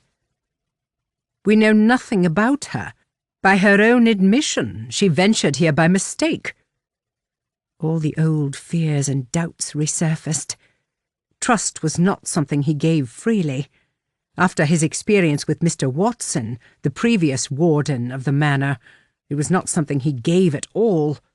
"People say I'm a good judge of character." Mrs. Hibbett straightened her shoulders. "And all I see when I look at Rose is a woman with a good heart who wants to please the children. The children cannot afford any more disruption in their lives." God damn, he was a hypocrite. He was the one who'd hired one governess after another in the hope one of them would help ease their misery. Oh, he'd made a bloody mess of everything. "Does that mean you won't be hiring a replacement for Mrs. Booth?" "No." The words slipped from his mouth. "You're right. The children need to spend time with those they know and trust. Rose is a stranger." He wasn't just thinking of the children. For some obscure reason, he didn't want to frighten Rose away, and Jacob enjoyed testing those paid to care for them. "Perhaps when we know her a little better," he added, noting the disappointment etched on Mrs. Hibbett's face. "I'm to escort Rose to Morton Manor. It's only right we inform the housekeeper there of the change in her situation. As master of the house, he did not need to explain or justify his actions. But, as expected, Mrs. Hibbert's mouth dropped open. "You really are going to the manor, then, my lord?" "I am." It was time to put the past behind him, time to face his demons. "But I assumed you'd changed your mind." Two deep furrows appeared between Mrs. Hibbert's brows. "Rose has already left." "Left?" Fear trickled like ice-cold water through his veins. God damn, he told her not to go alone. Did anyone accompany her? Macabre images of Miss Stoneway's dead body, sprawled face up in the woods, flashed through his mind. The look of terror in the poor woman's eyes visited him often in his nightmares. "I don't know, my lord. I presume she asked Dawkins." Christian shot out of the chair. "That will be all, Mrs. Hibbert. I shall be out of the house for the next hour." Without further comment, he strode from the room and made his way to the stables. One glance inside the stalls, and he could account for all his staff. They must have thought he'd lost his faculties, racing about and mumbling to himself. "Can I help you, my lord?" Jack stopped brushing the chestnut mare and waited for a reply. "Saddle my horse and be quick about it. I've urgent business that cannot wait." Jack set to work straight away. Still, it wasn't quick enough to ease the pounding in Christian's chest. What in hell's name was wrong with him? Rose was a maid on an errand. She was not Cassandra, not a woman hell-bent on causing mischief whenever the opportunity arose. And there were no patients at Morton Manor. Not any more. But then, the insane were not the ones they need fear. Chapter 5. The 10-minute ride to Morton Manor passed by in a blur. The pressure in Christian's head started as a mild pulsing in his temples, but the dull pain built until it mimicked the pounding of his horse's hooves on the dirt track. Had he not been galloping at full pace, he would have massaged the back of his neck to ease the mounting tension. And yet the odd sensations plaguing him were so different from those he'd experienced on the night he'd searched for Cassandra. Fear made him lose his grasp on reality now. Anger had been the only thing driving him then, and perhaps a deep sense of disappointment. He'd known what to expect when he eventually found his wife and the warden. Cassandra had stopped arguing about his insistence she receive help for her anxiety. She'd gone from refusing to move from her bed to demanding the maid style her hair in a fancy coiffure. From being too tired to wash to bathing her body in exotic oils and dabbing her skin with expensive perfume. Christian may have been a fool, but he was not blind. Had it not been for the children, he'd have gone to London, lived separately from the woman he should never have married. But one did not leave those most precious in precarious situations. And so he'd resigned himself to a life of misery, at least until Jacob and Alice were of an age to make their own way in the world. But then his wife died in tragic circumstances. Pain sliced through his heart when he thought of his children. To know of such horrors at such a young age had affected their mental well-being. Mrs. Hibbert was right. Another governess was the last thing they needed. But how could he create a life of stability when the house was in turmoil? As he approached the rusty old gates of Morton Manor, he had no time to contemplate the answer. Instinctively, his horse grew skittish, pulled up and snorted loudly when Christian tried to guide him through the stone pillars. "There's nothing to fear." He patted the beast and whispered words of comfort. He, too, felt a degree of trepidation. The urge to turn around and ride far away from the eerie place proved overwhelming. But the ghosts of the past informed his view, he reminded himself, and with a horse named Valiant, one expected the beast to have a little courage. Indeed, His mount snorted once more before stepping across the boundary. Weeds littered the gravel drive. Diseased and gnarled branches lay amongst the overgrown grass on one side of the border. Death and decay were words frequently associated with Morton Manor. The house came into view like an ugly blot on the landscape. He would have looked up at the oddly spaced windows, remembered Cassandra's mocking grin as she watched him depart, but it was the golden-haired ray of sunshine hammering on the front door that captured his attention. "Rose!" Christian cried out to her, although he'd not meant for the word to sound so sharp. Then again, she had disobeyed his instructions. Upon hearing the clip of Valiant's hooves, she swung around. "Oh, it's you, my lord." A range of emotions marred her pretty face. She appeared apprehensive. Sorrow swam in her eyes, and she turned from him once more and banged the door with an air of desperation. "Were you expecting someone else?" Obsessed with gaining entrance to the house, she did not reply. "They've gone. There's no one here." The croak in her voice conveyed the same sense of hopelessness that tainted her countenance. "I've crept around, looked through every window, resorted to rapping the door more times than I care to count." Christian dismounted and climbed the narrow flight of steps to stand at her side. "Perhaps your employer misinformed you and recalled the staff back to town. Are you certain it was the owner of Morton Manor who hired you?" Rose nodded, though the look of anguish on her face baffled him. The chivalrous part of his nature wished for a way to ease her torment. "Perhaps you're right," she said with a weary sigh. "Perhaps they've all left for London." "Then there is no need to inform them of your change in circumstances." She turned and looked out over the desolate landscape, scanned the ground in front of the house for what he did not know. "Do you think they left in a carriage?" The question was as odd as her reaction to the occupant's absence, and yet he searched the gravel looking for tracks purely to appease her. Servants travel on the mail coach.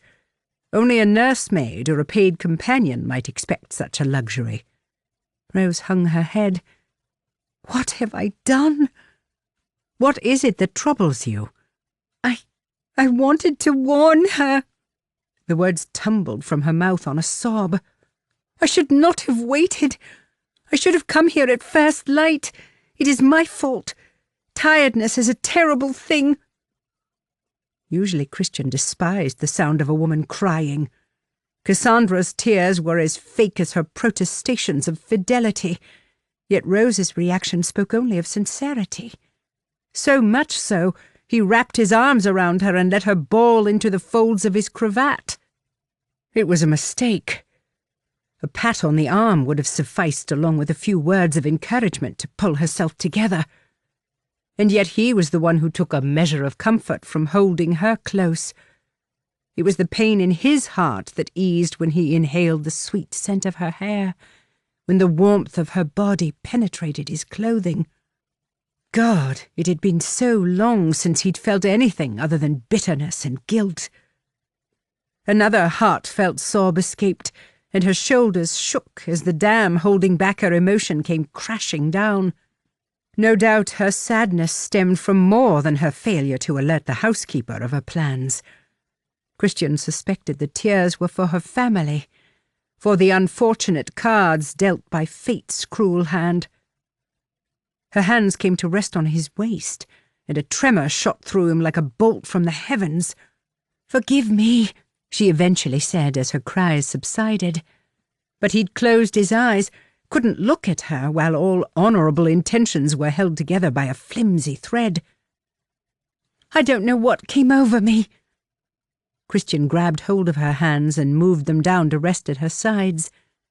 He opened his eyes and took a step back. "You were obviously distressed." Thick tears coated her lashes. Red veins littered the whites of her eyes. "Though I assume it is your recent misfortune that caused such an outpouring of sorrow." Rose stared at him, swallowed deeply, and blinked. This is the first time in my life I've been alone." The comment caused knots to form in his stomach. "I understand," was all he managed to say. They stood in silence, their ragged breathing filling the air. The need to ease her woes came upon him again. As their eyes locked, he forgot how much he detested the place. He failed to acknowledge that being on the grounds of the manor roused all the old feelings of deceit and betrayal. In those few perfect seconds, he experienced peace. "Would you mind escorting me around the perimeter of the house?" She glanced back at the solid front door with its rusty knocker. "I'd like to be certain no one is home before I leave." Christian inclined his head. "Certainly." Whenever Rose spoke, he forgot other things too. Her status, his morals and ethics. And so he resisted the need to offer his arm and simply gestured for her to proceed first. They walked around the manor, peering through every window, checking inside the outbuildings, trying the handle on the door to the servants' entrance. The house was still, silent, though in his mind he could still hear the groans and wails of the previous patients, the sound of them banging the windows, pleading for release. "Have you always lived at Everleigh?" Rose asked as they wandered over to the stables. "For most of my life, yes. Other than the few years he'd spent in London. I have a house in town, but believe it's better to raise children in the country where the air is clean." In his youth, he'd been like any other young buck, trailing from one ball to the next, happy to indulge the pretty widows, to drink copious amounts of brandy, to do anything to annoy his father. "Then you must remember when the manor housed patients." "Yes." The word was but a whisper. "I remember." "Was it as dreadful here as they say?" Christian contemplated her question as he unhooked the latch on the stable door and peered inside. Grim would be a better word, though the heavy sadness in the air proved to be the most disturbing. Indeed, he could still feel it clawing at his shoulders, even though the house lay empty. "There's no one here," Rose interjected as she glanced over his shoulder. It surprised him that she expected to find people in the stables and not horses. "Perhaps we should head back to Everleigh." Christian closed the door and gestured for them to return to the courtyard. "I can write to the owner and explain your situation if it will help clear your conscience." "That won't be necessary." They followed the path back to the spot where Valiant stood waiting patiently. "Mrs. Hibbett told me that the staff are not to mention the manor in your presence," Rose suddenly said. "Were you acquainted with a patient?" Christian stopped dead in his tracks. It crossed his mind to tell her that maids should know their place and keep their prying questions to themselves. But no matter how hard he tried to fight the feeling, he did not see Rose as a maid. A tiny part of him wished the housekeeper had opened the front door and forced Rose to honour her word and accept the position.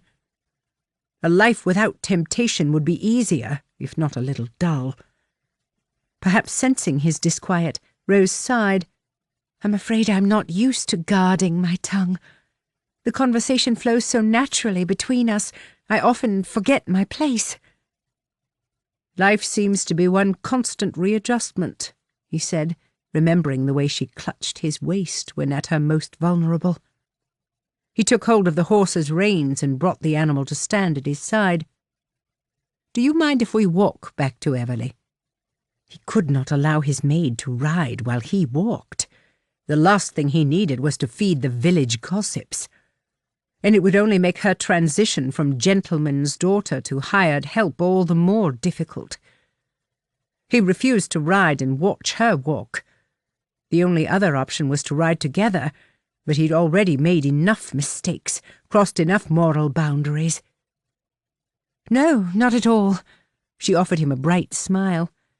"I've spent months indoors and relish the thought of time spent out in the fresh air." Christian led Valiant down the gravel drive. For once, the oppressive aura surrounding the manor did not follow him to the gate. "My wife visited the manor on occasion," he found himself saying. "Well, quite regularly, in fact." Rose glanced at him as they passed between the stone pillars and turned into the narrow lane. "Please, say no more. I did not mean to pry, and I would not want to cause you any pain by reliving the memory." Christian met her gaze. The rays of the afternoon sun touched her loosely tied hair, the light drawing his attention to the wisps of gold at her temples. Like the warm glow that floods the body when one looks up at the sky on a bright summer's day, Rose's presence brought the same comforting relief. "I've not spoken about it before, not to anyone." The truth shocked him. All those hours of silent contemplation, and not one word had passed from his lips. Perhaps the only way to banish the ghosts of the past was to confront them. Stepping foot on the grounds of Morton Manor hadn't been as harrowing as he'd imagined. "Do not feel as though you have to speak about it now." Most ladies would have relished the thought of hearing secrets, would have squeezed every last drop of information from him in order to share it with their friends. Rose was different, in every way. After the children were born, Cassandra became forgetful, preoccupied, he said, stroking Valiant's nose as they strolled up the lane. It all started with an addiction to laudanum. One lie had led to another and another until nothing that came out of her mouth made sense. Reverend Wilmslow brought her to Morton Manor in the hope it might help. Rose sucked in a sharp breath, though tried to disguise it. "Your wife was a patient." "No, I would never have left her in that God-forsaken place, but she came to visit for an hour or two each week. The visits were daily near the end. The warden, Mr. Watson, knew how to deal with the delusional, and Dr. Taylor and Reverend Wilmslow did what they could to help her." There was a tense moment of silence. Rose hung her head as her breathing grew shallow. Hell, he shouldn't have told her. "I admire your strength," she suddenly said. "It must have been a difficult time for you, but you kept your wife at home. My father once locked me in the house for 6 months, hoping to rid me of my independent spirit. The loss of liberty is suffocating and would be damaging to those with a troubled mind." Christian stopped walking. Rose took a few more paces before she realized and then turned to face him. "Your father kept you a prisoner in your home. Why anyone would want to suppress the true nature of such a vibrant woman was beyond him. But there were cruel men in the world, men threatened by their own shadow." "I try not to think of it." She looked up at the blue sky, and the beginnings of a smile touched her lips. "A dear friend once told me that sometimes our greatest teachers are those who cause us the most pain. I believe she was right." Rose didn't wait for a response, but swung around and continued on her way. Christian snorted. If Cassandra was his greatest teacher, for the life of him he could not make sense of the lesson. He watched Rose glide along the lane, mesmerized by the grace and elegance contained within those precise steps. Her natural poise suggested an inner confidence, though it was clear her heart was still healing from whatever trauma she'd suffered.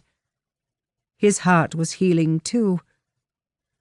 Spending a few minutes in Rose's company made him feel invigorated, if not a little reckless. As he hurried to catch up with her, it occurred to him that Mrs. Hibbett was right. Rose would be a positive influence on his children.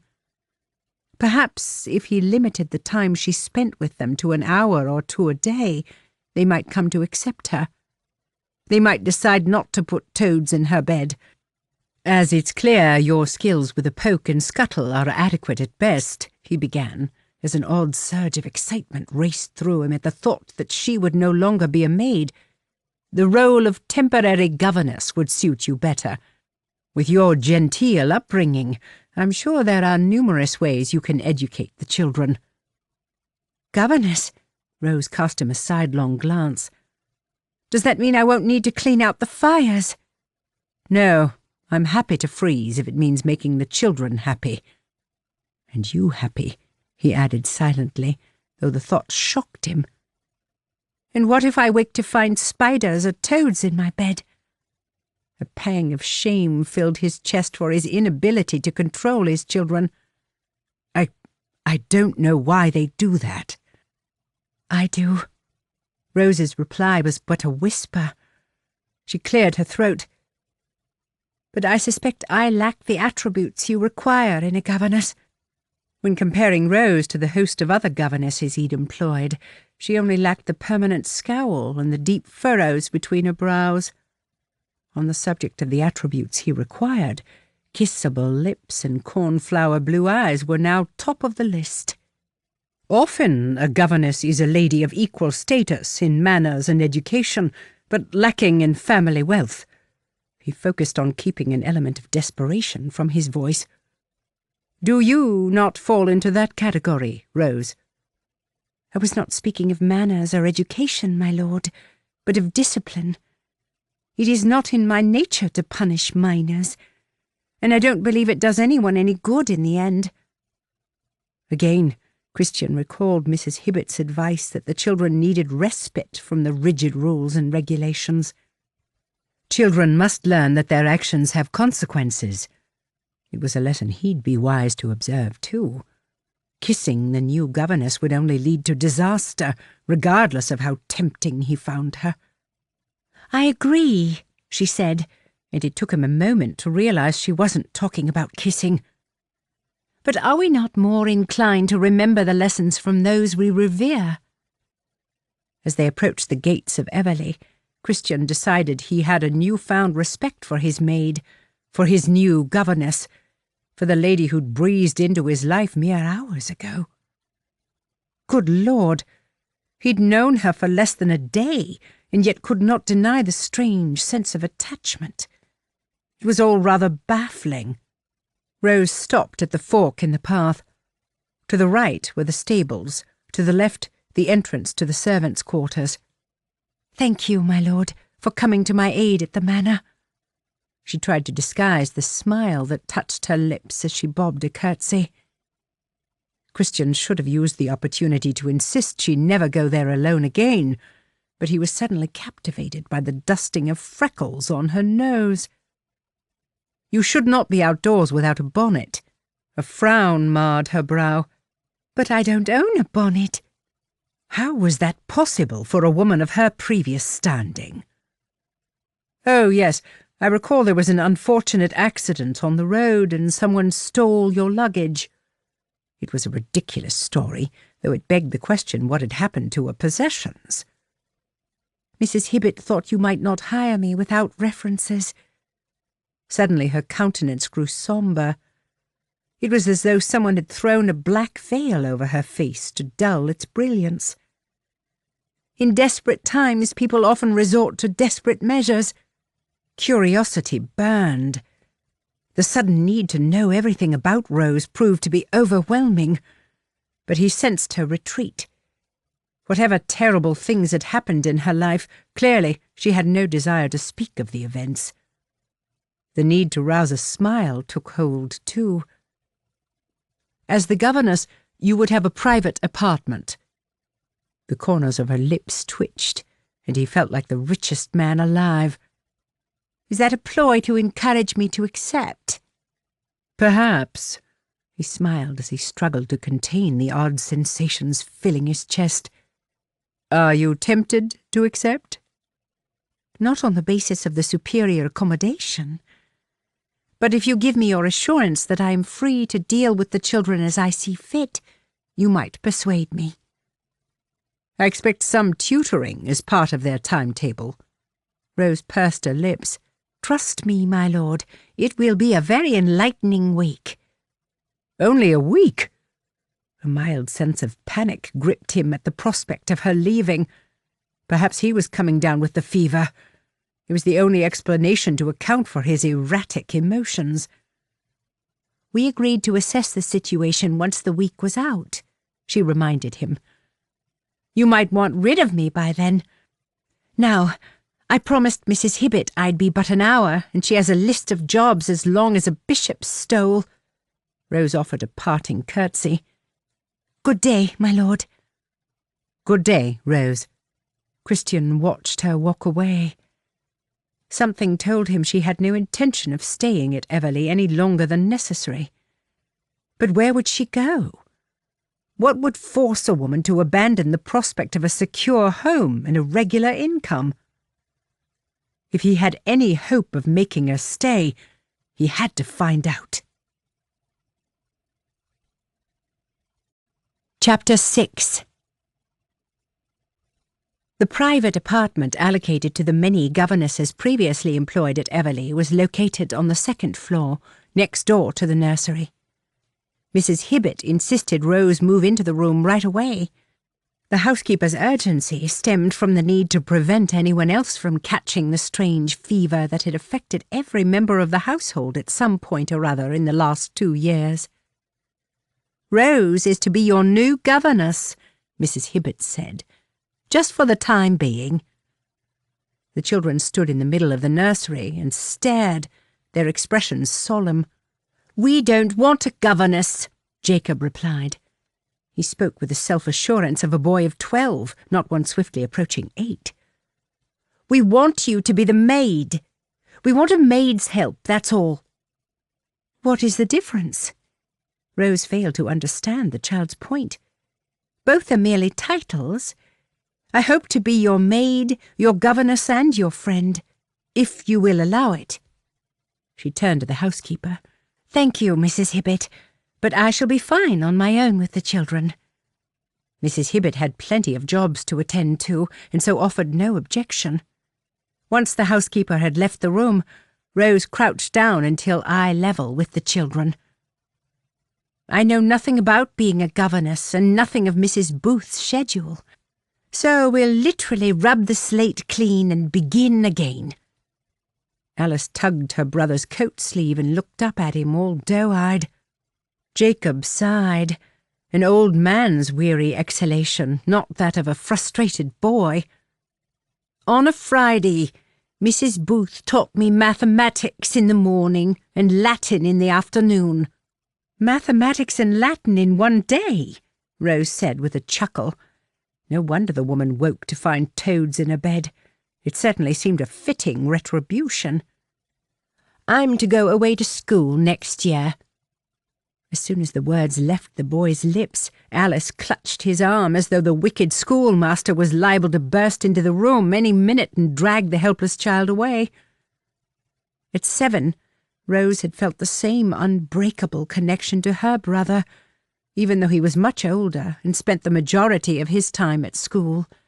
Indeed, she would give anything to feel Oliver's secure arms wrapped around her, to hear his words of comfort. "Will it be Eton or Harrow? Do you intend to follow in your father's footsteps?" In Rose's opinion, a child of 8 should receive tutoring at home, but who was she to argue with tradition? Jacob shrugged. "Mamma said I'm to go to Eton." His mamma? According to Mrs. Hibbett, Lady Farleigh died 2 years ago. At 6, surely Jacob would have been too young for a mature conversation. Then again, some mothers plan their offspring's education at birth. "There are better ways to prepare a boy for school," Rose said by way of a distraction, as the mere mention of going away made his lip tremble. And better ways to prepare Alice for his departure. None of them require sitting at a desk for hours on end. The boy appeared confused, yet equally curious. Rose ventured over to the window. If she stood on tiptoes, she could just see the tops of the trees standing still, motionless. With the sky absent of clouds, it was a good day to take their lesson outside. "For our first task, we'll need a few provisions." Rose swung around and clapped her hands together in excitement, much to their surprise. "Alice, you will need a jacket and a scarf of some sort, one that is easy to tie." "You're taking us outside?" Jacob's expression grew grave. He pursed his lips and frowned. We are only allowed to walk on the path. Our lesson today will take place on the lawn. No doubt the boy's anxiety stemmed from a fear of becoming ill. If you wrap up warm, you'll not catch a chill.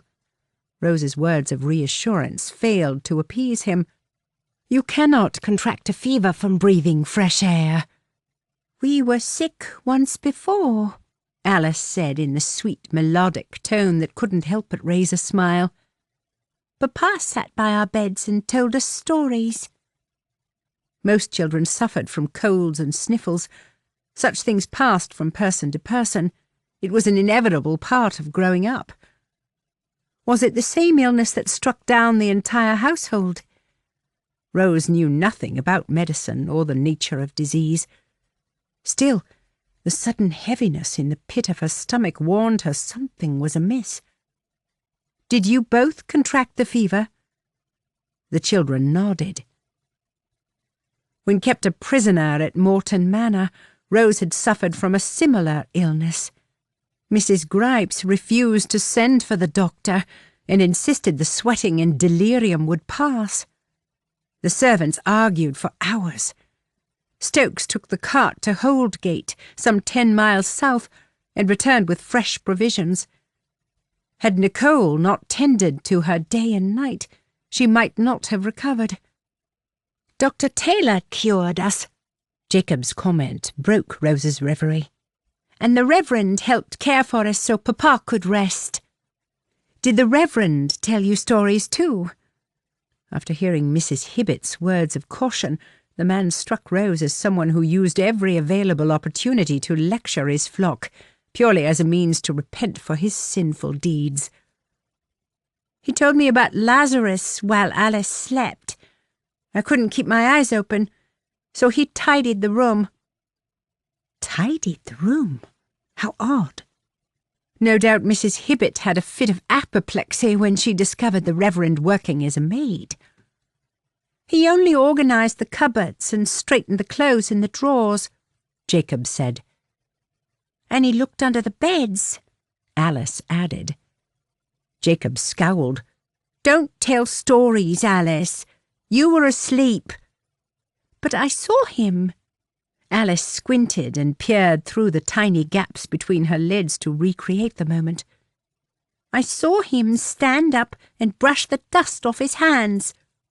Jacob tutted. But you... I think we've strayed from the original topic. Rose had no intention of listening to them bicker, even though she would have liked nothing more than to question them both about the Reverend's odd behaviour. Now, let us adjourn to the lawn for today's lesson. As expected, the children played the part of rebels with the skill most mercenaries struggled to master. The previous night, when it was time to sleep, they jumped on the beds until the creaking floorboards were liable to snap. Now, when it was time for exercise and fresh air, it took 30 minutes for them to put on their boots. When they eventually made it out onto the lawn, the children kept looking back over their shoulder at the house, surveying numerous windows before their eyes settled on one situated on the ground floor. Papa is in the study. Alice pointed to the window.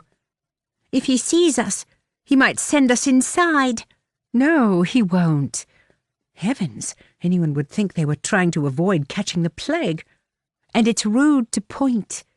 Now, hand me the scarf. Alice dragged her gaze away from the house and handed Rose the red silk scarf. It was an odd choice for a child. It belonged to Mamma, Alice said, as though she'd read Rose's mind. We keep a few of her things in the trunk in our room. The Reverend tidied that up, too. No, he didn't, Jacob snapped. He did, when you were asleep. I heard the lid creak when he opened it. Well, it doesn't matter now. Rose drew the soft material through her fingers. A lump formed in her throat. It's a beautiful scarf. How fitting that we're using something so special to help us learn such a valuable lesson. A faint sliver of jealousy raced through her as she held the garment in her hand. It was foolish, really. but she couldn't shake the image of Lord Farleigh draping the scarf around his wife's neck, tugging at the ends and pulling her in for a deep, passionate kiss. Instinctively, she glanced at the study, only to find the gentleman in question leaning against the wooden shutter, his arms folded as he watched them. Rose's heart raced. She tried to speak, but struggled to form a word. What was it about Lord Farleigh that affected her so?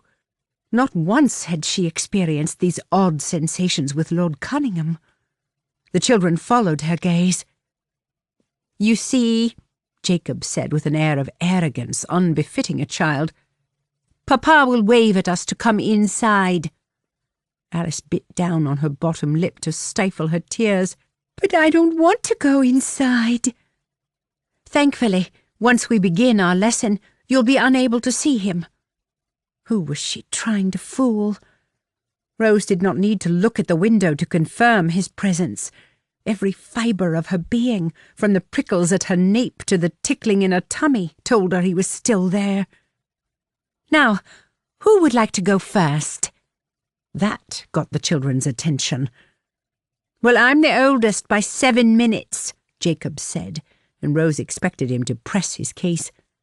"But Papa told me that a gentleman must let the lady go first." "And your father is right. That is the gentlemanly thing to do." Rose took Alice's hand and drew her closer. "We're going to play a game. It's a game of trust. I'm going to cover your eyes with the scarf, spin you around, and it's your job to catch one of us. When you do, you must examine your prisoner. If you identify them correctly, you win a point." Jacob glanced back to the study. "Jacob, you will tie the scarf around Alice. I've never been good at knots." Rose's thoughts flashed to Nicole. She knew how to tie the tightest knots. The guard, Baxter, would never have untied them on his own. "But I'm scared." Alice stepped away. "Then you have a choice. Be brave or let Jacob go first. Blind man's bluff is not about trusting other people, but about trusting your own instincts. It's about ignoring the doubting voices in your head and listening to your heart." With a soft sigh, Alice looked to her brother, and he gave a nod of reassurance. She turned around, and he tied the scarf. "Ooh, it smells like Mrs. Booth's cloak." Alice meant musty. At least it didn't smell of their mother's favourite perfume. No one wanted to dwell on sad memories when they were having fun. Well, they would have fun if they ever got around to playing. With the blindfold secure, Rose spun Alice around a few times. It took a moment for the child to keep her balance, and then, with arms stretched out, she patted the air in front of her. "Have faith, Alice," Rose shouted as she touched the girl's arm and then darted out of the way. "Trust your inner voice and listen for the telltale sounds of our approach." "I can't catch you." Jacob tapped Alice on the shoulder, and she swung around far too quickly and almost fell over. The game proved easier when played with a large group. "This time when we touch you, Alice, we will stand still, and you must make your guess based on nothing but instinct." If Rose didn't adapt the rules, they'd be racing about the garden all day. Rose gestured for Jacob to step forward. After mouthing silently to the count of 3, they both placed the tips of their fingers on Alice's arm. Alice pursed her lips and then giggled as she grabbed Jacob's hand and called out his name. Even Jacob had the beginnings of a smile on his face.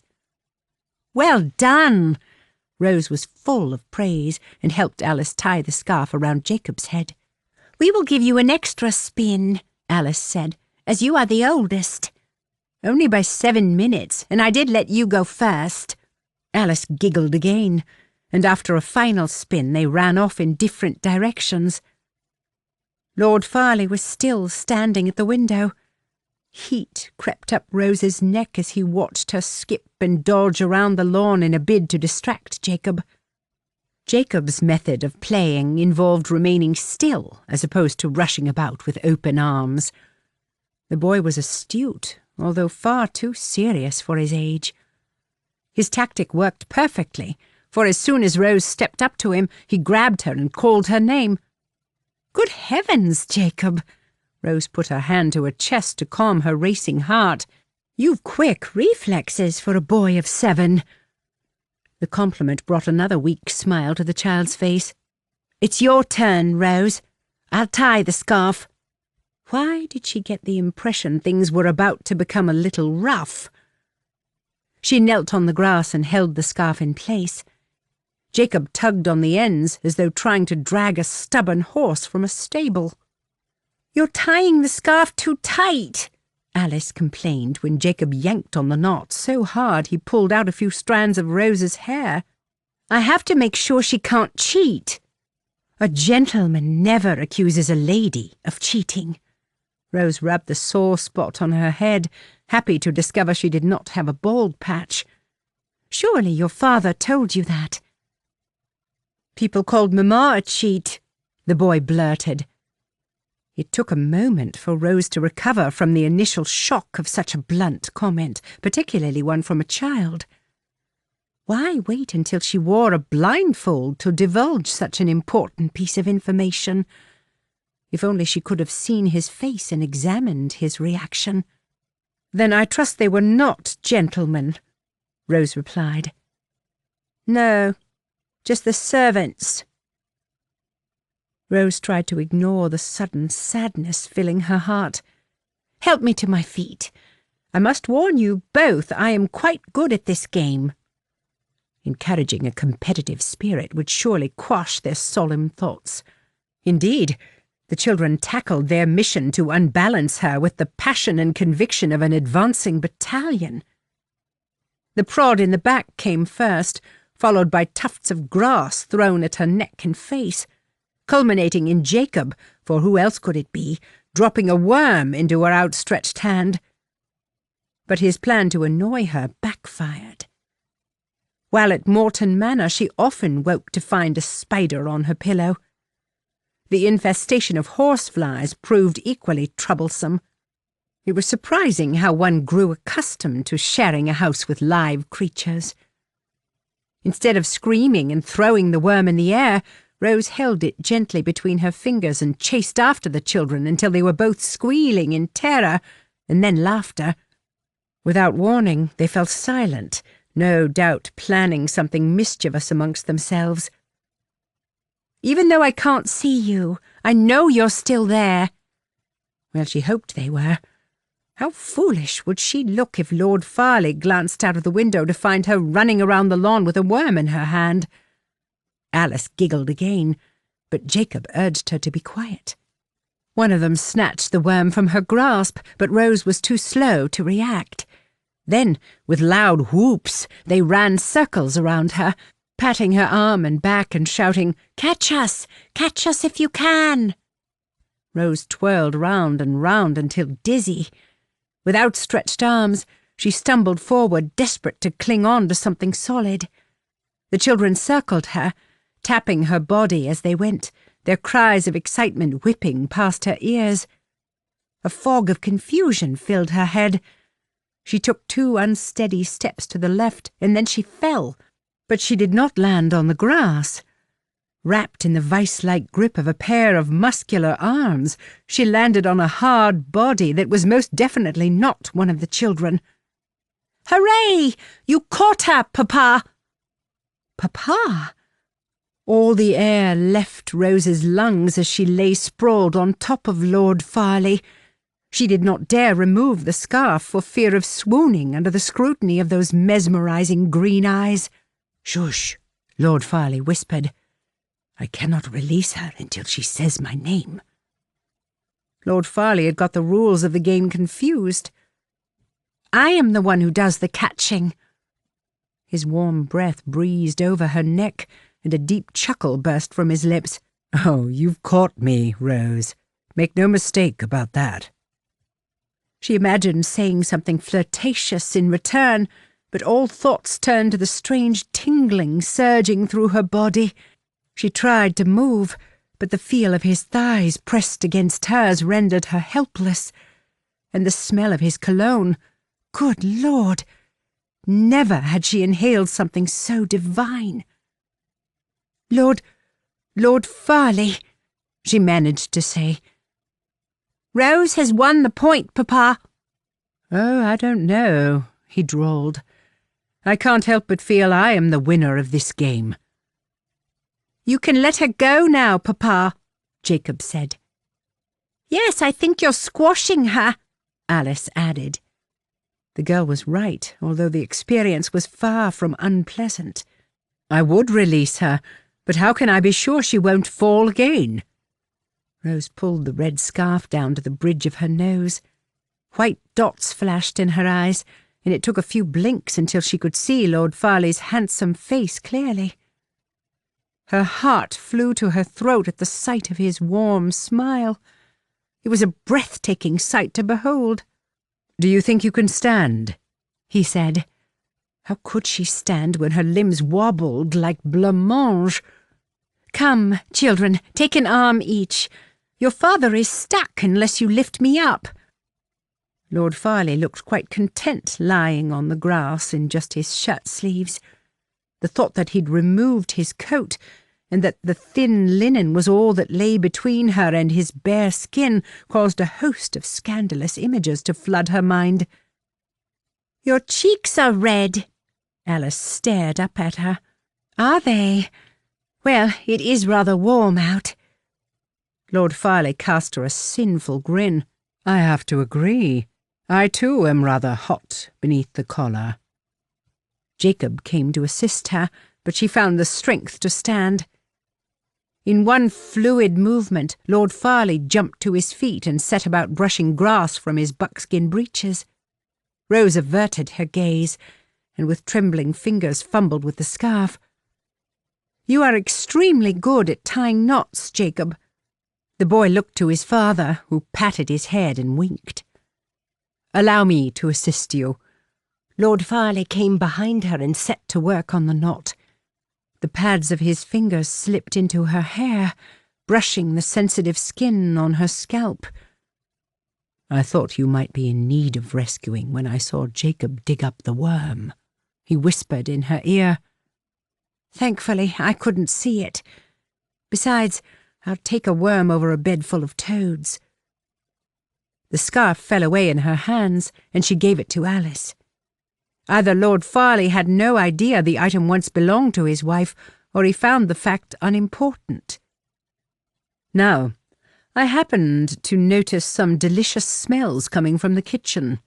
Lord Farleigh hauled Alice up into his arms. Shall we investigate? Is it cake? Lord Farleigh laughed. I'm pretty certain it is. With wide eyes, both children nodded. Lord Farleigh placed his hand on Jacob's shoulder, and they walked towards the house. Rose wasn't sure if she had the strength to take a step. Lord Farleigh glanced back over his shoulder, then stopped and turned around. Are you coming, Rose? I wouldn't want to intrude. The children's eyes swam with love and affection for their father. They drank in his attention, guzzled every last drop. Lord Farleigh looked at his children and raised a brow. Alice spoke first. I think Rose should have a slice of cake because you almost squashed her. Jacob glanced at his father and then at Rose. Anyone who can hold a worm without screaming deserves a reward. Then it's settled. Rose will join us on our hunt for cake. Oh! Alice tugged on her father's waistcoat. Can we have a picnic? Not today. Lord Farleigh kissed the child's forehead to ease her look of disappointment. But perhaps tomorrow we might take a picnic to the lake if the weather holds out. Now let's go and harass Mrs. Bates in the kitchen. Are you coming, Rose?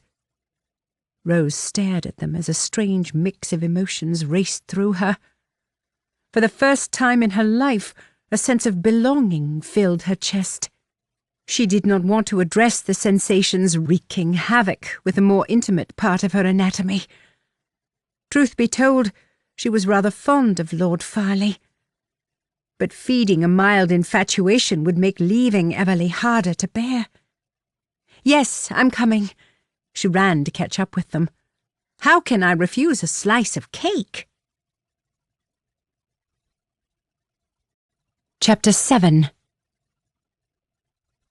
Where on earth has she got to?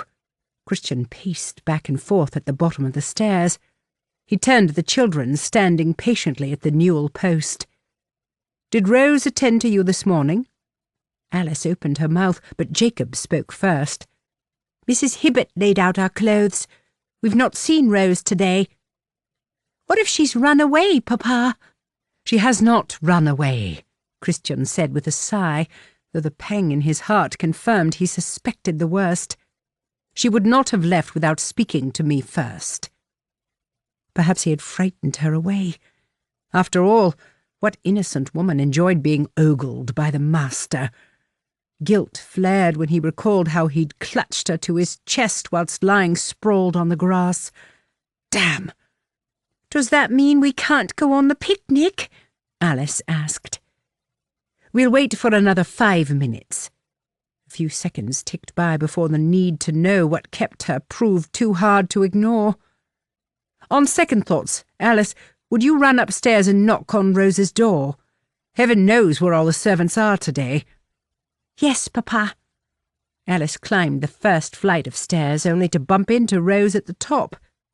Alice, you made me jump out of my skin. No doubt I'm dreadfully late. Rose took Alice's hand, and they descended the stairs together.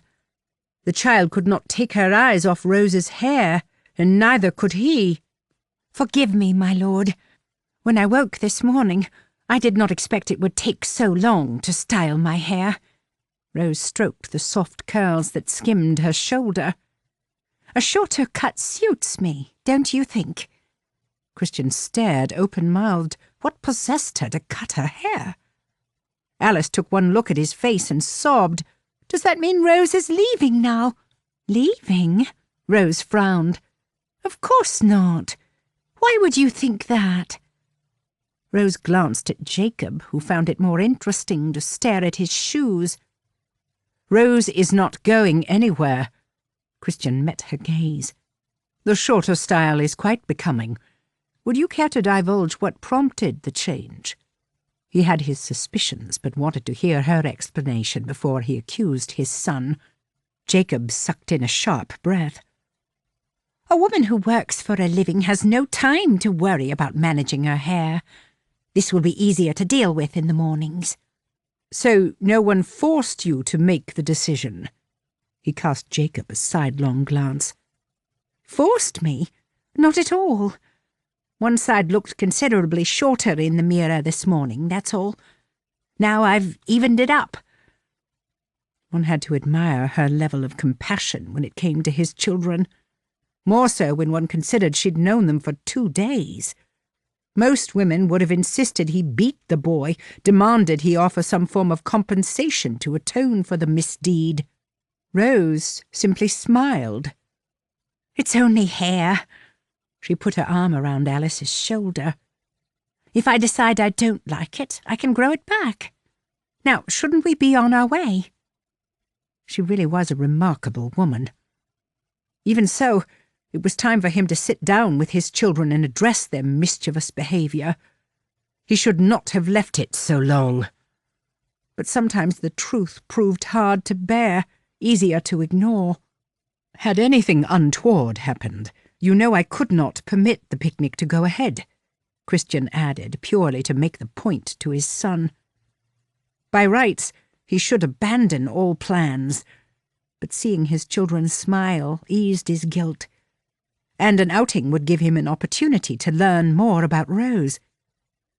The only thing untoward is that I am terribly late. Rose picked up the wicker basket sitting on the floor at his feet.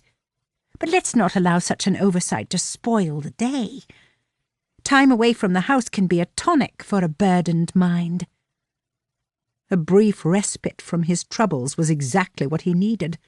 Then let us not waste another minute.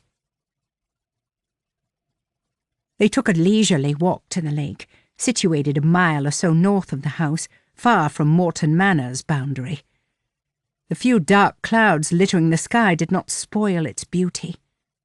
No doubt the water was cold, but he noticed the way the sunlight sparkled on the surface. Birds sang. Dragonflies danced near the lake's edge. As a child, Christian had spent his summers rowing the boat from one bank to the other while his mother sat beneath her parasol and told stories of medieval knights fighting brave battles. They were amongst the happiest times of his life, and yet his children had never experienced such magical moments spent with a mother who cared. The thought broke his heart. He should have noticed the signs in the beginning, the telltale quirks that confirmed his wife was a vain, selfish woman who derived gratification from the attention of other men. But he'd been a fool, pressured into marrying based on nothing more than wealth and status. And his children were the ones paying the ultimate price for his stupidity. "Where shall we sit?" Rose placed the basket on the grass. She put her hands on her hips and surveyed the area. "What about near those trees? There's shade, and it's still close enough to the water's edge." "As you've come without a bonnet, anywhere out of the direct sunlight will be suitable." He would speak to Mrs. Hibbert on their return and send Rose into Abberton to purchase a few necessary items. He pointed to the cluster of trees in the distance. "I once carved my initials on the trunk of one of those trees." "Which one, Papa?" Jacob spoke for the first time since leaving the house. "I can't remember. See if you can find it." He hoped to have a moment alone with Rose, to thank her for not leaving on the first mail coach to London, to apologise for his son's appalling antics. But Alice gripped Rose's hand and tugged. "Come on, Rose. The first one to find Papa's name gets the biggest piece of cake." His children obsessed over sweet treats. In the end, they all hurried across the grass to the copse. "Here it is," Jacob cried, thoroughly pleased to be the first to find the markings. They all gathered around the trunk. The children took it in turns to trace the indents with their finger. It occurred to him that Rose knew him only as Lord Farleigh. "The letters stand for Christian Knight," he informed her. With wide eyes, she repeated his name as she perused him from head to toe. "Your surname is Knight? As in the heroes sent to rescue damsels in distress?" The comment confirmed what he already suspected. She had a romantic view of the world.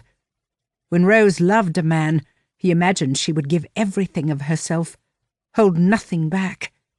Christian cleared his throat.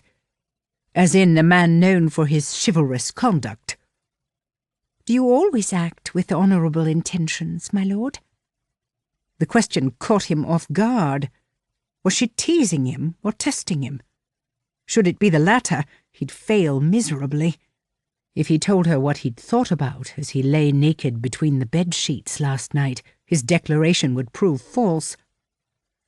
"Let's just say that I may have a few things to confess at church this Sunday, but on the whole, I try to abide by my principles." The sound of scratching forced him to tear his gaze away from her. Jacob had found a stick and was busy carving his initials too. "Not too hard. You only want to leave an imprint in the bark, not strip it away." "This will be a record of the day we spent at the lake," Jacob said. "Write mine, Jacob." Alice tapped his arm. "Put it next to yours. And do Rose's name, too." Rose snorted. "No, there's no need to carve mine. Just think of the poor tree." "We were all here together." Christian picked up a stick and handed it to Rose. "You must put your initials, else it will not be an accurate representation." She pursed her lips, took one look at the children's excited faces, muttered a few incoherent words, and began carving. Christian watched with bated breath. The urge to learn anything he could about the new governess burned in his chest. Is that supposed to be a letter O or a D? "Isn't it obvious?" Rose squinted as she studied her craftsmanship. "It's a D." "D for what?" Rose raised a brow. "D for don't ask so many questions." Alice put her hand over her mouth and giggled. Whatever Rose's reason for secrecy, it didn't matter to him. Lord, he'd locked himself away at Everleigh, hoping no one would learn of the scandal involving his family. No doubt people gossiped behind closed doors. When a man's wife died under mysterious circumstances, the husband was always the prime suspect. "The only way to stop me asking questions is to feed me," he said. "Everyone knows it's rude to speak with your mouth full." "So you have a healthy appetite, my lord." The innocent comment amused him, particularly when his mind conjured a lascivious reply. Sometimes it can prove impossible to ignore one's cravings. "Then we'd be wise not to make you wait." After laying out the blanket and unpacking the basket, they spent the next hour lounging in the sunshine, eating ham and cheese and fresh bread. "Can we climb the trees, Papa?" Jacob asked, though his lack of enthusiasm suggested he expected the answer to be no. They were 2 miles from Morton Manor. The children were in no danger. "As long as you stay where I can see you." Rose's penetrative gaze searched his face, her eyes only averting when the children jumped to their feet and raced off into the copse. "What is it about the woods that makes you uneasy?" Rose sipped her elderflower cordial and then studied him over the rim of her glass. To answer meant revealing his darkest secret. "Why did you protect Jacob when he is the reason you cut your hair?" A sigh left his lips. "By rights, I should have punished him." "And what good would that do? How many times has he gone to bed without supper?" "If you're trying to tell me I'm doing a terrible job of raising my children, then simply say so." Her gaze fell to her lap. "It is not my place to say anything at all. Even mentioning it is overstepping the mark." He was the only one guilty of crossing boundaries. But when it came to Rose, he couldn't help himself. "Other than Mrs. Hibbett, you're the only person I can speak to in confidence." Christian dragged his hand through his hair. He didn't know why, but this woman's opinion mattered to him. A tense silence filled the air. "Do you always take picnics with the governess?" "Never." He shivered at the thought of sitting opposite Mrs. Hanson and counting the hairs sprouting out of her oversized mole. "As I'm sure you're aware, the children go to great lengths to avoid spending time with anyone tasked with their care." "Children? You mean Jacob. Like all loyal sisters, Alice merely follows his lead." "Alice wants to make everyone happy," he agreed. Thankfully, his daughter's character was far removed from that of her mother, a woman who took pleasure from creating misery at every turn. "And Jacob carries the weight of the world on his shoulders." Rose looked up at the sun and squinted. "A brother will try to shelter his sister from the harsh realities of the world. And yet such a burden can become too much for him. I would hate for that to happen to Jacob." She spoke in earnest, from experience. "You have a brother?" "I do." A brilliant smile illuminated her face, but it fell away almost as quickly as it formed. "Though I have no idea where he is." "Where, in England?" Perhaps he could help her find her family. "Where in the world? He was in Italy when last I heard from him." Italy? Her father must have been a wealthy merchant if his son had the funds to venture abroad.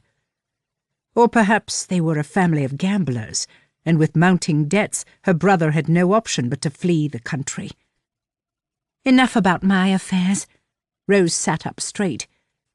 "If I have any hope of understanding Jacob's motives, you need to be honest with me. Are you worried about the strange illness? Is that what keeps you awake at night? Or does your restlessness stem from concern for the children?" "Me?" He stabbed his finger to his chest. "I thought we were talking about Jacob. How do you know I struggle to sleep?"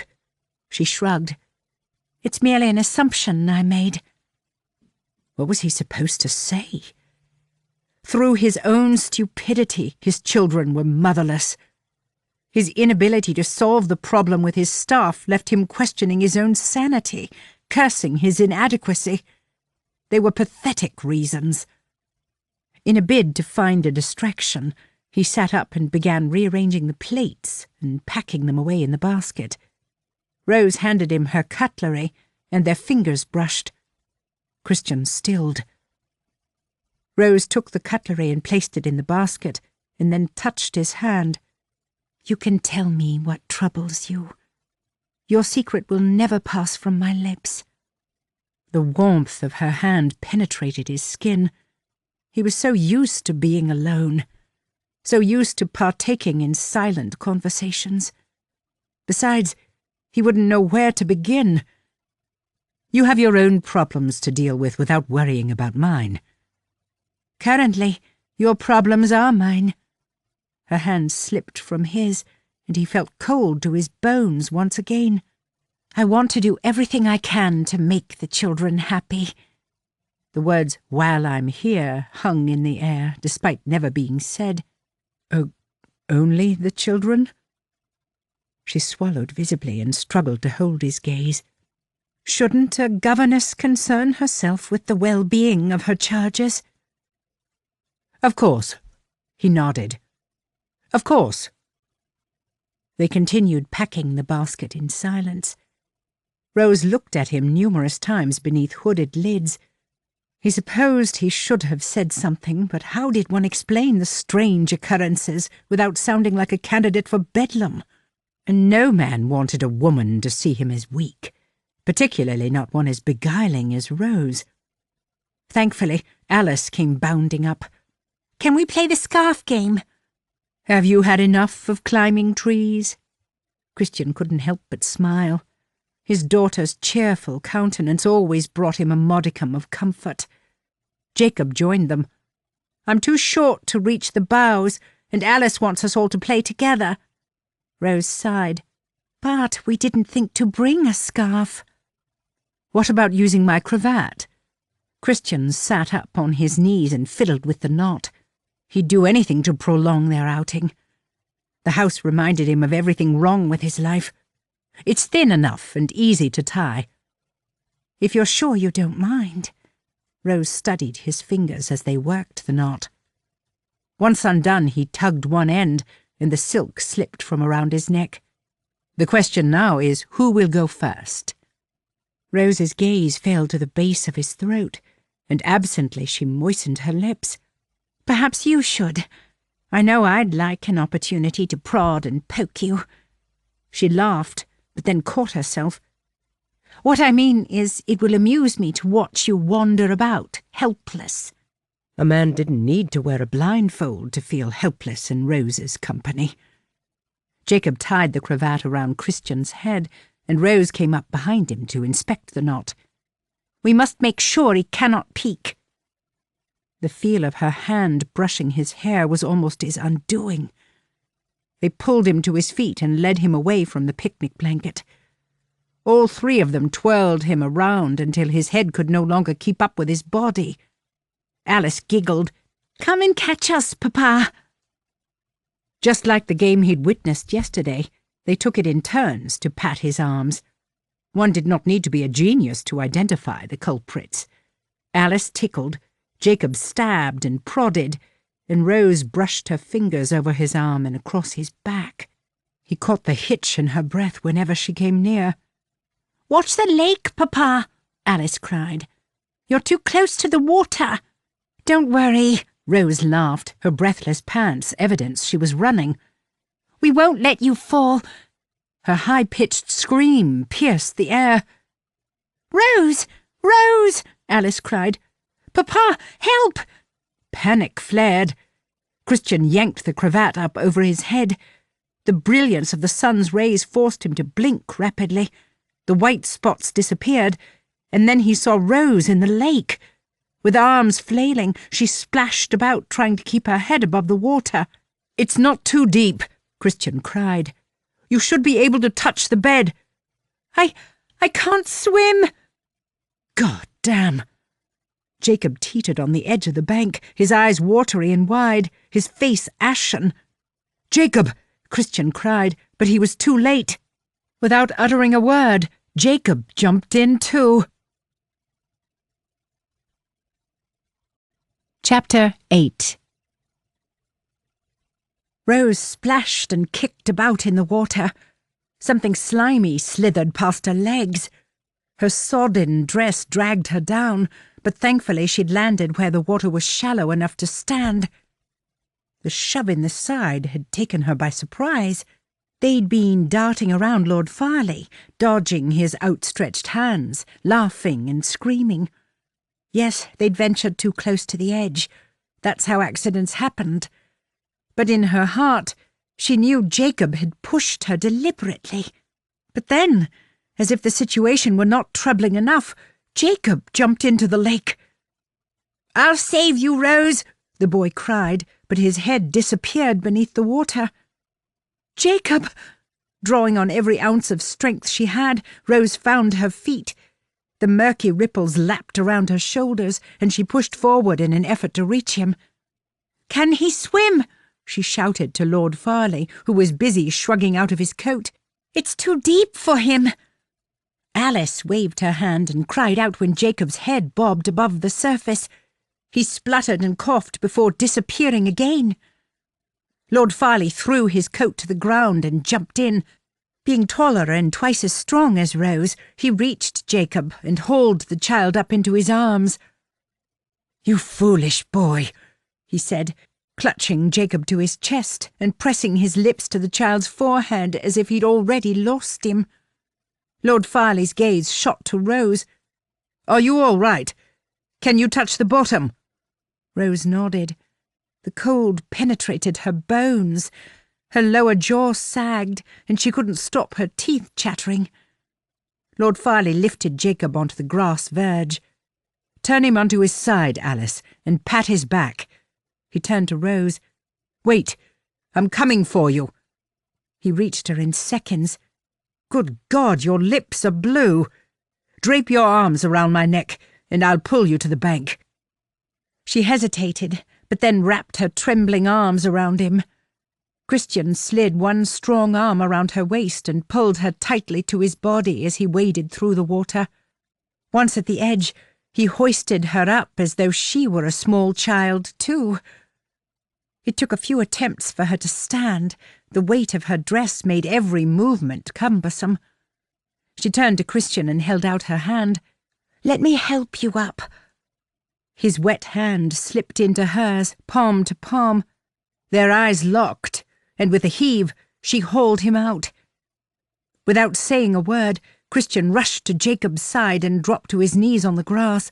"Jacob, can you hear me? Say something." Jacob turned his head. His pallid countenance conveyed shock, perhaps something else too.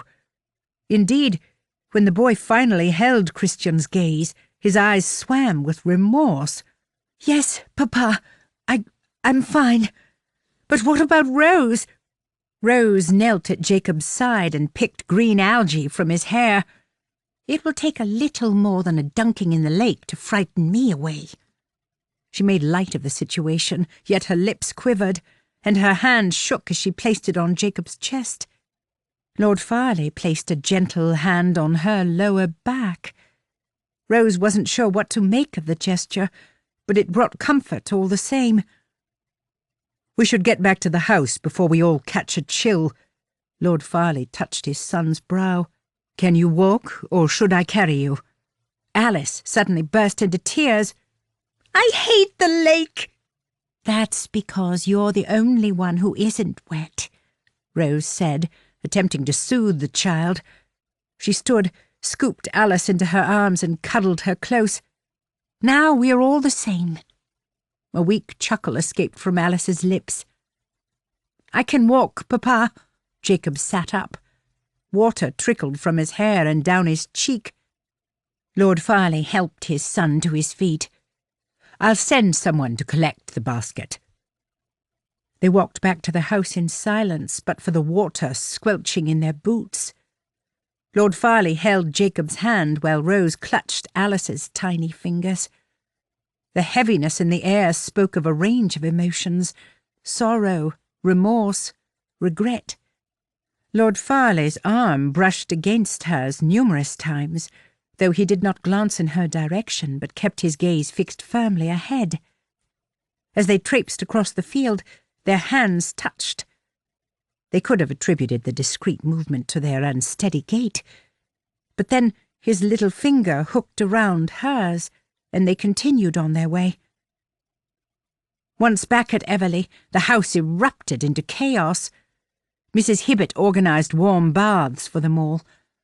Lord Farleigh sent for Dr. Taylor, eager to know that Jacob would suffer no lasting effects from swallowing so much water. Rose sat on her bed for half an hour, brushing her hair, her mind a jumbled mess of emotions. Nicole was constantly in her thoughts. Jacob worried her. If his malicious pranks continued, someone could get hurt. And what of the intense attraction she felt towards Lord Farleigh? How ironic that a man with the name Knight was the one in need of saving. A knock on the door disturbed her reverie, and Mrs. Hibbett opened it a fraction and popped her head around the jamb. "His lordship would like to see you in his study once you feel able." Mrs. Hibbett glanced at the brown bottle on the side table. "Perhaps you should drink the tonic Dr. Taylor left for you. When the cold seeps into your bones, there's bound to be repercussions." Rose refused to drink anything without knowing its contents. And if the potion worked wonders, why were the servants still ill? One had to question the doctor's competence. Perhaps he charged for his visits and was in dire need of funds. He wouldn't be the first man to maintain a professional facade whilst suffering from a gambling addiction. "A nip of brandy works better than any tonic I've ever taken." Mrs. Hibbett studied Rose's short locks. "His lordship knows that Jacob cut your hair. The child confessed to the crime." Rose came to her feet. "Then I had best speak to Lord Farleigh. To punish Jacob will only make matters worse." Mrs. Hibbett opened the door fully. An affectionate smile lit up her face. "I told the master the Lord sent us an angel in our time of great need. Happen I was right." Rose knocked gently on the study door. Lord Farleigh called for her to enter. He sat behind his desk in dry clothes, although his dark hair curled at the nape where the ends were still damp. Jacob sat in the chair opposite, rocking back and forth and nibbling his bottom lip. "Ah, Rose." Forgetting himself, Lord Farleigh stood and inclined his head. Even as a governess, he treated her more like a lady than any gentleman of her acquaintance ever had. "Please take a seat. After the incident at the lake, I believe a frank discussion is long overdue." "Of course." She sat in the seat next to Jacob, reached over and squeezed the boy's hand. "I trust you feel recovered, and Dr. Taylor has assured your father there's no harm done." Lord Farleigh cleared his throat. "Dr. Taylor will be with us presently. In the meantime, my son has something to say." He nodded when the boy failed to speak. "Jacob?" Jacob turned to face her but stared absently at a point beyond her shoulder. "I'm sorry, Rose, for cutting your hair." He bowed his head as a sad sigh breathed from his lips. While she pitied the child, she couldn't lie to him. After what he'd done at the lake, to say nothing was as good as condoning his unconscionable behaviour. "You hurt me," she said softly. The words brought a tightening in her throat. If her father were here, she would say the same to him, too. "You took something from me without my consent. Why would you do that when I have been nothing but kind to you?" Jacob shrugged. "Don't you like me being here? Is that it?" Rose pressed him further. Jacob finally met her gaze. "I do like you." "Then you have an odd way of showing it. I could have drowned in the lake. When reinforcing a point, one had to be dramatic. Had the water been a few feet deeper, I might not be sitting here. Lord Farleigh sat forward. The lake? Jacob told me what he did to your hair. He shot the boy a hard stare. I thought you'd slipped and fallen in during our game. Rose lifted her chin. I did fall in, with a little nudge from Jacob. Lord Farleigh jumped to his feet and slammed his palms on the desk. Is this true? For all the saints, tell me Rose is mistaken. At that, the boy burst into tears. He nodded. Then his shoulders shook as uncontrollable sobs racked his body, and he huddled into a tight ball in the chair. Lord Farleigh marched around the desk. Why would you deliberately? Rose raised her hand to silence him, and surprisingly, he obeyed. She knelt on the floor in front of the chair and placed her hand on Jacob's back. Were you trying to get rid of me? Do you want me to leave? You need only say the words. Lord Farleigh inhaled sharply. Tell me why, Jacob, Rose continued. I can fetch my cloak and leave here within the hour if it will ease your suffering. Jacob looked up, his white face all red and blotchy. Don't go, Rose. Everyone leaves us. He thrust forward and flung his arms around her neck with such force she almost toppled back. Lord Farleigh put his hand on her shoulder to help steady her balance. As always, his touch roused a heat in her belly that spread through her like fire in a hay barn. Rose kissed Jacob on the temple, eased his arms from around her neck and clasped them tightly. You must talk to me. Talk to us. What do you mean everyone leaves? He knows I would never leave him. Lord Farleigh's defensive tone held a wealth of pain. Does this have something to do with your mamma? Jacob fell silent. The only way to solve the problem is to talk about it. Rose squeezed Jacob's hands. Some things make me sad when I think about my father. But your father wasn't mean, Jacob blurted. Oh, he was. It had taken years before her father's barbed words failed to penetrate. I've never known anyone be so cruel. The large, comforting hand on her shoulder rubbed gently back and forth. Mamma didn't want us. That's not true. Lord Farleigh came to his wife's defence. An illness of the mind is a terrible thing to live with. A person struggles to understand what is real and what is not. He sucked in a breath. But that does not explain why you would hurt Rose. Jacob's head shot up. I wasn't trying to hurt her. It was a test. Lord Farleigh's hand slipped from her shoulder. A test? When you care about someone, you forgive them. That's what Reverend Wilmslow says. Rose breathed a sigh of relief. It all made sense now. Then you know that I do care, else I would have left this house within 5 minutes of waking this morning. The comment left her lips before her mind had time to process what she'd said. She truly did care. Was it possible to form emotional attachments in 2 days? Everyone knows a woman's glory is her long hair. Lord Farleigh's breath breezed past her ear as he leant forward and whispered, I'm afraid I would have to disagree with the last statement. While her stomach performed a somersault, she tried to focus on Jacob. I'm not going anywhere for the time being. But know that when the time comes to leave, my decision will have no bearing on my feelings for you and Alice. Jacob pursed his lips and nodded. Everyone's happy now you're here. Rose put her hand on her chest. It was the nicest thing anyone had ever said to her, and she couldn't help but draw the child into an embrace. You're not to blame for your mother's failings, Lord Farleigh suddenly said. Perhaps none of us are. But I stole from her. Another sob caught in the child's throat. She said she knew it was me, and that if I didn't give her what she wanted, she'd leave and never come back."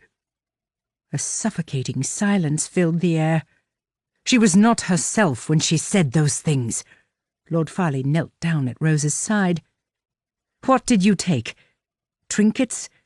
Tokens to remind you of your mother?" "No." Jacob shook his head and pressed his lips together firmly. "Then what did you take that would see her fly into such a rage?" Jacob shrugged. "You'll tell me now." Lord Farleigh stood. The sharp edge to his voice revealed frustration, not anger. "I can't. You'll be cross." "Can you tell me?" Rose pressed the child. Keeping secrets only caused guilt to fester inside. She glanced up at Lord Farleigh's handsome countenance. Perhaps she should tell him the truth about her situation too, but no doubt his sense of honour would prevail, and he'd be obliged to offer marriage after sleeping under the same roof as an earl's virgin daughter. "This is ridiculous." Lord Farleigh threw his hands in the air. "You were barely 6 years old when your mother died. Whatever it is you've taken, no one is angry with you, Jacob."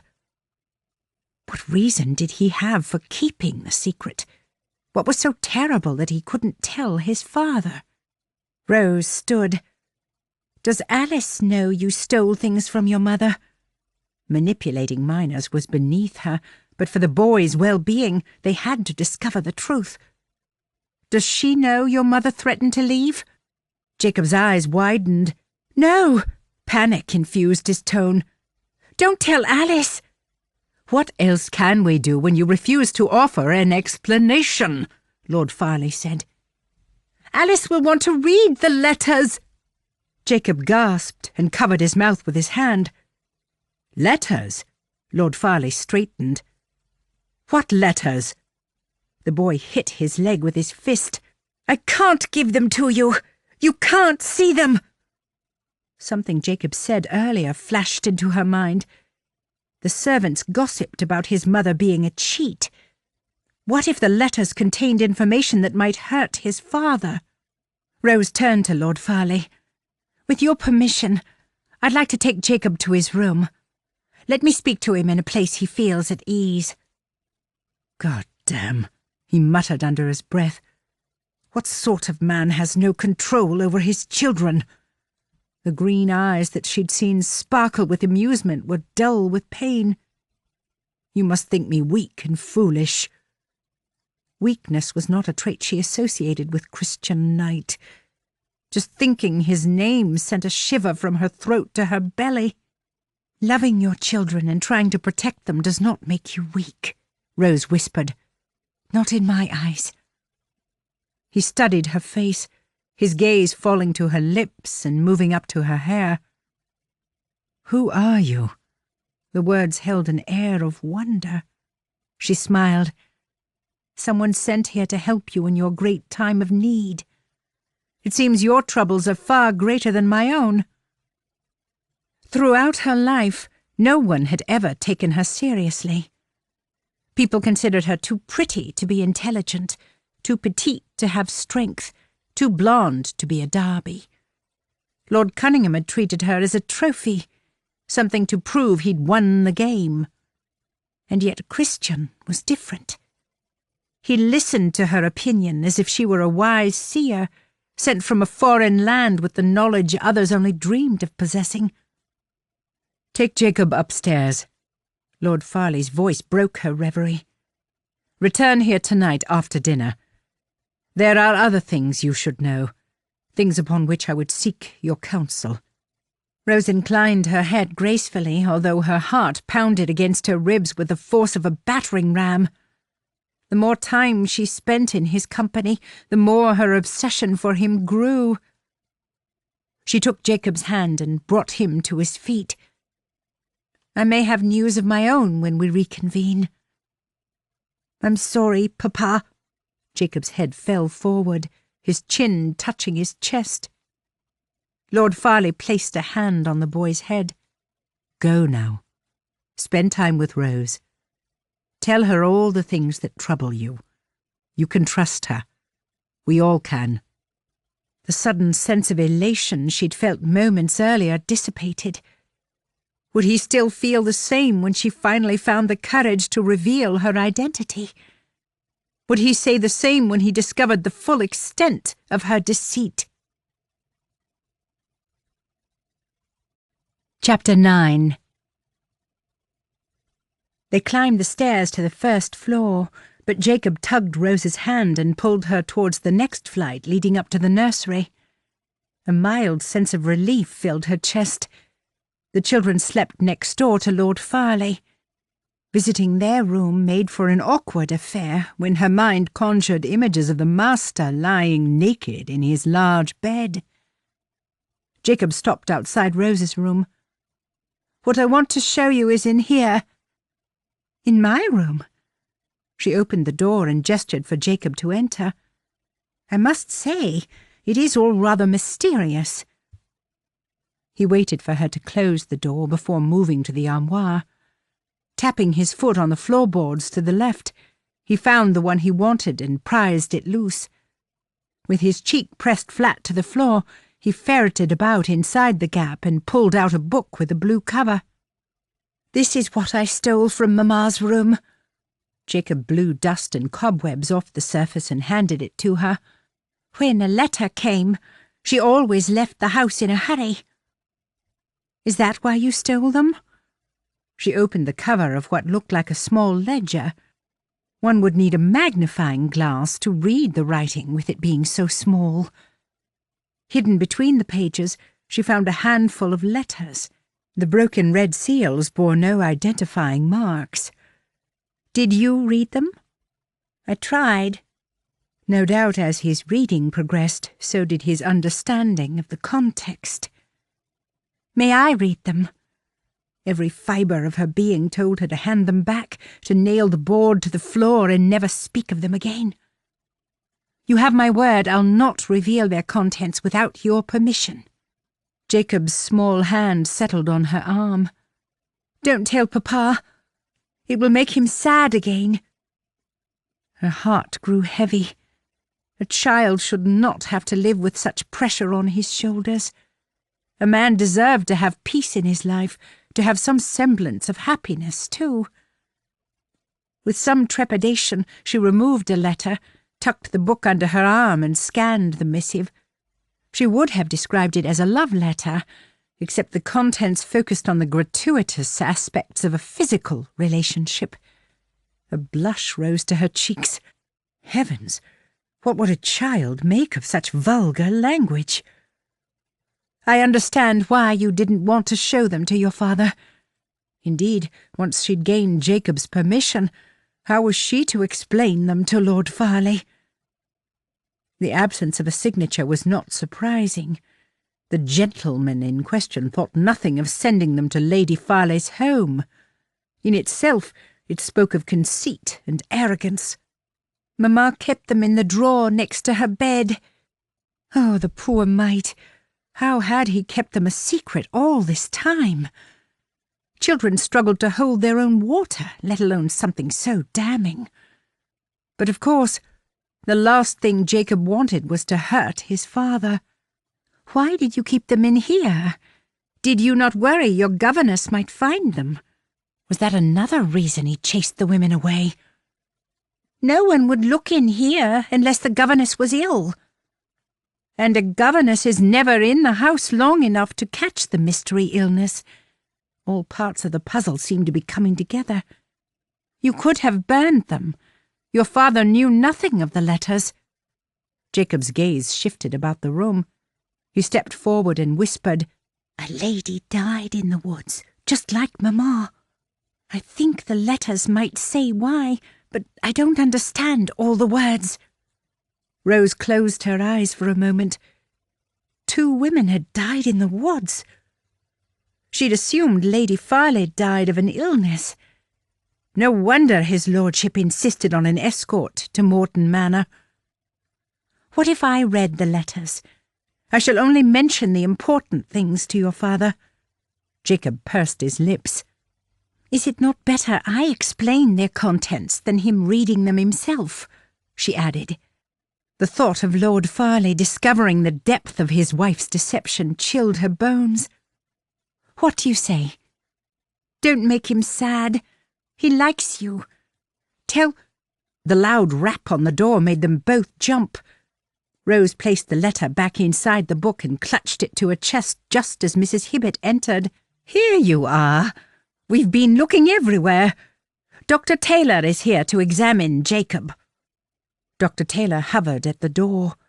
The furrows on his brow marred his usually bright countenance. I cannot tell you how relieved I am to hear of the child's speedy recovery, but it is wise to be prudent. Perhaps we should retire to the comfort of the child's bedchamber? Of course. With a tight grip on the book, Rose took Jacob's hand and followed Mrs. Hibbett and the doctor down to the first floor. They all paused outside the door to Jacob's room. Would you care to be present while I examine the boy? Dr. Taylor's gaze drifted over her face before falling to the blue ledger. Mrs. Hibbett will stay, of course. Thank you, but I must see to Alice. I'm sure she would appreciate a distraction after such a dreadful shock. Dr. Taylor nodded. Mrs. Hibbett will relay any information regarding the child's recuperation, but I advise bed rest. We don't want him to catch a chill. He paused. I trust you didn't find the tonic too distasteful. Not at all. The last thing she wanted was a lecture from the doctor. Now, if you will excuse me, I must see to Alice. Rose hurried back to her room and spent a few minutes skimming through the other letters hidden inside the book. The sender failed to comment on Lady Farleigh's character and spoke only of her ability to perform lewd tasks with the skill of a seasoned courtesan. The last words were always the same: to meet in a secret location at the agreed time. Why any woman would want to take a lover when married to a man as handsome as Lord Farleigh was a mystery. Rose had spent the last 2 nights imagining his strong arms holding her close. She scanned the ledger by way of a distraction, but had to squint to read the words. The names listed in the left-hand column were barely legible. Miss Emma Perrin and Mrs. Mary Drew were 2 she identified. To the right were various amounts of money, ranging from £30 up to £200. Were they fees or repayments of debts? Perhaps Lady Farleigh enjoyed gambling, and it was a list of her creditors. Or were they simply the names of servants she'd hired over the years? Evidently not, as the wages listed were extortionate, even by a king's standards. The only other notable thing was the paper compartment attached to the back cover. Rose peered inside and found it empty. But she had no time to consider the matter further. Alice was waiting. And so she returned the book to its hiding place beneath the floorboard. In truth, the mystery surrounding those named in the ledger was of no consequence. The most pressing problem was how she would tell Lord Farleigh about his wife's sordid affair. After a quiet dinner alone, Christian returned to the study where he'd spent most of the afternoon. He poured a glass of brandy and gulped it down. The liquid fire burned his throat, but by God it felt good. A couple more drinks and he might clear the fog filling his head. How was it he knew nothing about the letters? How was it Cassandra still caused mischief from beyond the grave? Well, he was done with it. No more governesses, no more secrets, no more lies. It was time to bury the past for good. He removed the crystal stopper from the decanter, but hesitated. Brandy wasn't the answer to his problems. Still, one more nip would chase the cold from his bones. The light rap at the door dragged his attention away from the assortment of spirits. "Enter." When Rose came into the candlelit room, it was as though the clouds had parted to reveal the hot midday sun. Her smile warmed his heart and dragged him from his melancholic mood. "Rose, it's good of you to come." Why on earth had he said that? As the governess, she had no choice but to abide by her master's request. "I mean, it's late, and you had a tiring day." "Eventful would be a more appropriate word." "Indeed." He stared at her, and she pursed her lips while she waited for him to speak. "Would you care for a drink?" Damn, he had brandy and port, nothing else. "I can see if Mrs. Hibbett has sherry." "No, one glass and I tend to ramble. Thank you, but I'd best keep my wits." Christian chuckled. "You're safe with me. I've yet to take advantage of a governess." Indeed, the thought had never entered his head until now. Rose swallowed. "My only thoughts are for the children. What if they should wake and call for me?" Of course she was thinking of the children. That is why he paid her. Well, he would pay her once the week was out, and he'd persuaded her to stay. "Please, close the door. We'll sit by the fire. After a swim in the lake, it's wise to keep warm." She closed the door and came to sit in one of the chairs in front of the hearth. "Do you mind if I take a nip of brandy?" "Not at all." Christian poured the amber liquid into the glass and then sat in the chair opposite. He glanced down at her empty hands resting in her lap. "You recall why I asked you to join me? We were to discuss the letters Jacob mentioned." And he could not deny his growing need to spend more time in her company. "Yes." Her gaze flicked to the crystal decanters. "Perhaps I will have a drink. Port, if you have it, as I'd rather not disturb Mrs. Hibbett. My brother dared me to try brandy once, but it's so potent it scorched my throat. Then again, I was only 12. One did not need to be a genius to know she sought a distraction. It's an acquired taste." He poured a half measure of port into the daintiest glass on the tray and handed it to her before returning to his seat. "The first gulp is the hardest to bear." She watched him over the rim of her glass while sipping her port. Her shoulders relaxed a little. "Jacob gave me the letters." "And did they make for interesting reading?" Oh, he knew Cassandra well enough to guess the nature of their contents. "I suspect they are not for the faint-hearted." "Interesting is not the word I would use." Rose breathed deeply. "I found them rather sad." "Sad? For whom?" "For you." A heavy silence filled the air. His heart raced, not because he gave a damn about Cassandra's antics or what people thought of him, but because those two words brimmed with tenderness. "I don't need your pity, Rose." He had to be sure he wasn't mistaken. "I was foolish and naive. Some might call me pathetic for ignoring the matter. But the truth is, I'd grown weary of her games." Christian swallowed the rest of his brandy, but it failed to soothe him. "It's not pity. I find it sad that you didn't receive the love and recognition you deserved. You're a good father, an honourable man." "And a terrible husband." "From what little I know of you, I don't believe that's true." There it was again. An unnamed emotion lingered behind the words. "I did not love my wife." He had no idea why he was telling a stranger about his personal affairs. But Rose was easy to talk to, and he had been alone for so long. "That makes me the worst kind of husband." Rose sat forward. "And it is clear from the content of the letters that she did not love you either. That's what makes it sad. 2 lives ruined. And for what?" Christian snorted.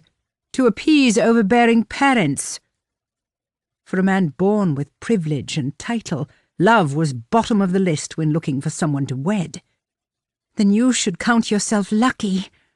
A weary sigh left her lips. "At least your father didn't lock you away and deprive you of your freedom." A woman as innocent as Rose had no idea how destructive a volatile marriage could be. Marriage was my prison, and while I'm blessed to have 2 wonderful children, I am not sorry Cassandra's gone. He exhaled long and deep. God, it felt good to tell the truth, to say the words that had festered in his heart for the last 2 years. Rose sat back in the chair.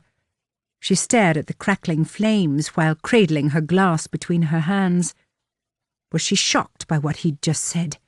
Was it right to feel relief over his wife's death? Jacob said his mother always left when a letter arrived. He must have been 5 when this occurred. Christian brushed his hand through his hair and squeezed his eyes shut briefly. It makes me sick to my stomach to think he understood some of what went on.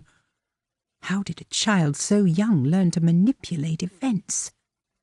Some say children are extremely perceptive. Without warning, she stood and walked over to the window, placing her empty glass on the silver tray as she passed. She looked out at the woods in the distance. "There is something I want to ask you." She paused briefly. "It's dark, and yet you've not drawn the curtains. Why?"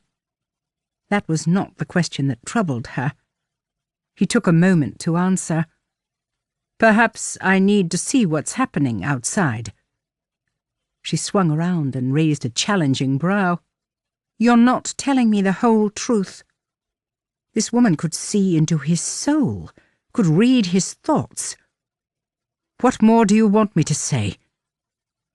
"That you have a fear of those you love going into the woods because your wife died there. That another woman died there too, and so you keep watch, waiting for something to happen, but you don't know what." Christian jumped to his feet and placed his glass on the mantel. "How do you know Cassandra died in the woods?" He crossed the room to stand in front of her. "Did Mrs. Hibbett tell you?" "Jacob told me." Christian stepped back and perched on the edge of the desk. "That poor boy." "He didn't mention the details." Rose turned to face him. "Though he believes the deaths are connected in some way. He must have overheard a conversation to assume such a thing. Does it have anything to do with this mysterious illness?"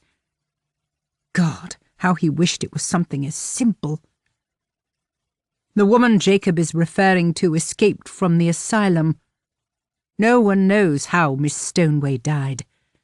Another woman escaped too, Miss Turner, but to date no one has found her." A frown marred Rose's brow. "Do you suspect foul play?" Christian shrugged. He didn't know what to think anymore. Methods could be quite brutal when it came to ridding the insane of their demons. The consensus is that Miss Stoneway's mental imbalance somehow contributed to her death. "I see." She fell silent. "Just say what is on your mind, Rose." She cleared her throat. "If Morton Manor is as horrendous as some suggest, perhaps Miss Stoneway took her own life." He considered Rose's pursed lips, could almost hear the questions, the suspicions bouncing back and forth in her mind. "And so you're wondering if that's how Cassandra died? Well, it's not. Would you like me to tell you about that fateful night? Would it surprise you to learn that my wife died in the arms of her lover?" Rose gasped, but instead of stepping back in shock, she moved closer. Of course, she'd read the letters, and probably knew every sordid detail of the affair. Christian grasped the edge of the desk. "Her lover, Mr. Watson, died too." "Mr. Watson?" The colour drained from Rose's face. "Is that not the name of the warden at Morton Manor?" "Indeed." But I heard the warden died in a fire." She seemed well informed for someone who'd recently arrived in the area. But then servants enjoyed gossiping below stairs. "He did." Christian stared into Rose's blue eyes, hoping to prevent the horrid vision he'd encountered that night replaying in his mind. "They died together in a cottage in the woods." Recognition dawned. Her head shot around to the window. The property was north of the boundary between Morton Manor and Everleigh, Christian clarified. The cottage once housed the gamekeeper when poaching was rife, and the woods provided the perfect place to move about undetected. Now just a few stones remained, the headstones of adulterers. Rose turned back to face him. "It must have been dreadful," she whispered. Wide blue eyes searched his face, journeyed over his hair. Slowly, and with some hesitance, she cupped his cheek. "I'm sorry you had to experience such a tragedy." Christian closed his eyes as the warmth of her skin broke through his ice-cold barrier. He couldn't open them for fear of what he'd do if he caught even a hint of affection in her eyes. How was it possible for so gentle a touch to soothe him and ignite a fire in his belly at the same time? He wanted her, more than he'd wanted anything his whole damn life. You deserve to be happy," she continued breathlessly. "And you look so handsome when you smile." His ragged breath echoed in his ears. He sensed her drawing near, felt her sweet breath breeze across his skin. When her hand slipped away and her soft lips touched his cheek, his heart almost leapt from his chest. "Forgive me, my lord." She broke contact almost immediately. I don't know what came over me." Christian opened his eyes and knew there and then he was lost. He'd be repenting until the end of his days for what he was about to do. But he didn't care. Surely a man deserved to taste heaven after spending years in hell. He reached for her hand, brought it to his lips and held it there while he inhaled the floral scent of her skin. Rose. So sweet, so delicate, so tempting. His other hand slid around her waist and guided her to stand between his legs. "I know what it's like to be a viscount with endless responsibilities, to be a father and lord of all he surveys. But I've forgotten what it's like to be a man. You're more of a man than anyone I've ever met." The compliment warmed his heart as well as another part of his anatomy. "Can I kiss you, Rose?" She exhaled, moistened her lips, and nodded.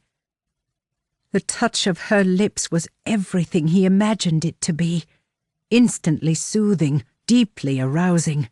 What started as light brushing and chaste nips soon ignited into something far more powerful and intense. With a moan of appreciation, he crushed her to his chest, coaxed and teased her lips apart so his tongue could explore her mouth's wondrous depths. "Rose!" She met him with equal enthusiasm. Her hands journeyed up over his chest and around his neck. Dainty fingers tangled in his hair, tugging, holding him in position. Audible pants filled the air as a desperate hunger to taste each other deeply took hold. He broke contact on a gasp, his body racked with the need to carry this woman to his bed and make her his own. "My lord." The whispered words drifted over him as he kissed along her jaw and neck. "Call me Christian. Let me hear my name fall from your lips." "Christian." Her head fell back, exposing the elegant column of her throat. Damn, he'd never seen a sight as beautiful.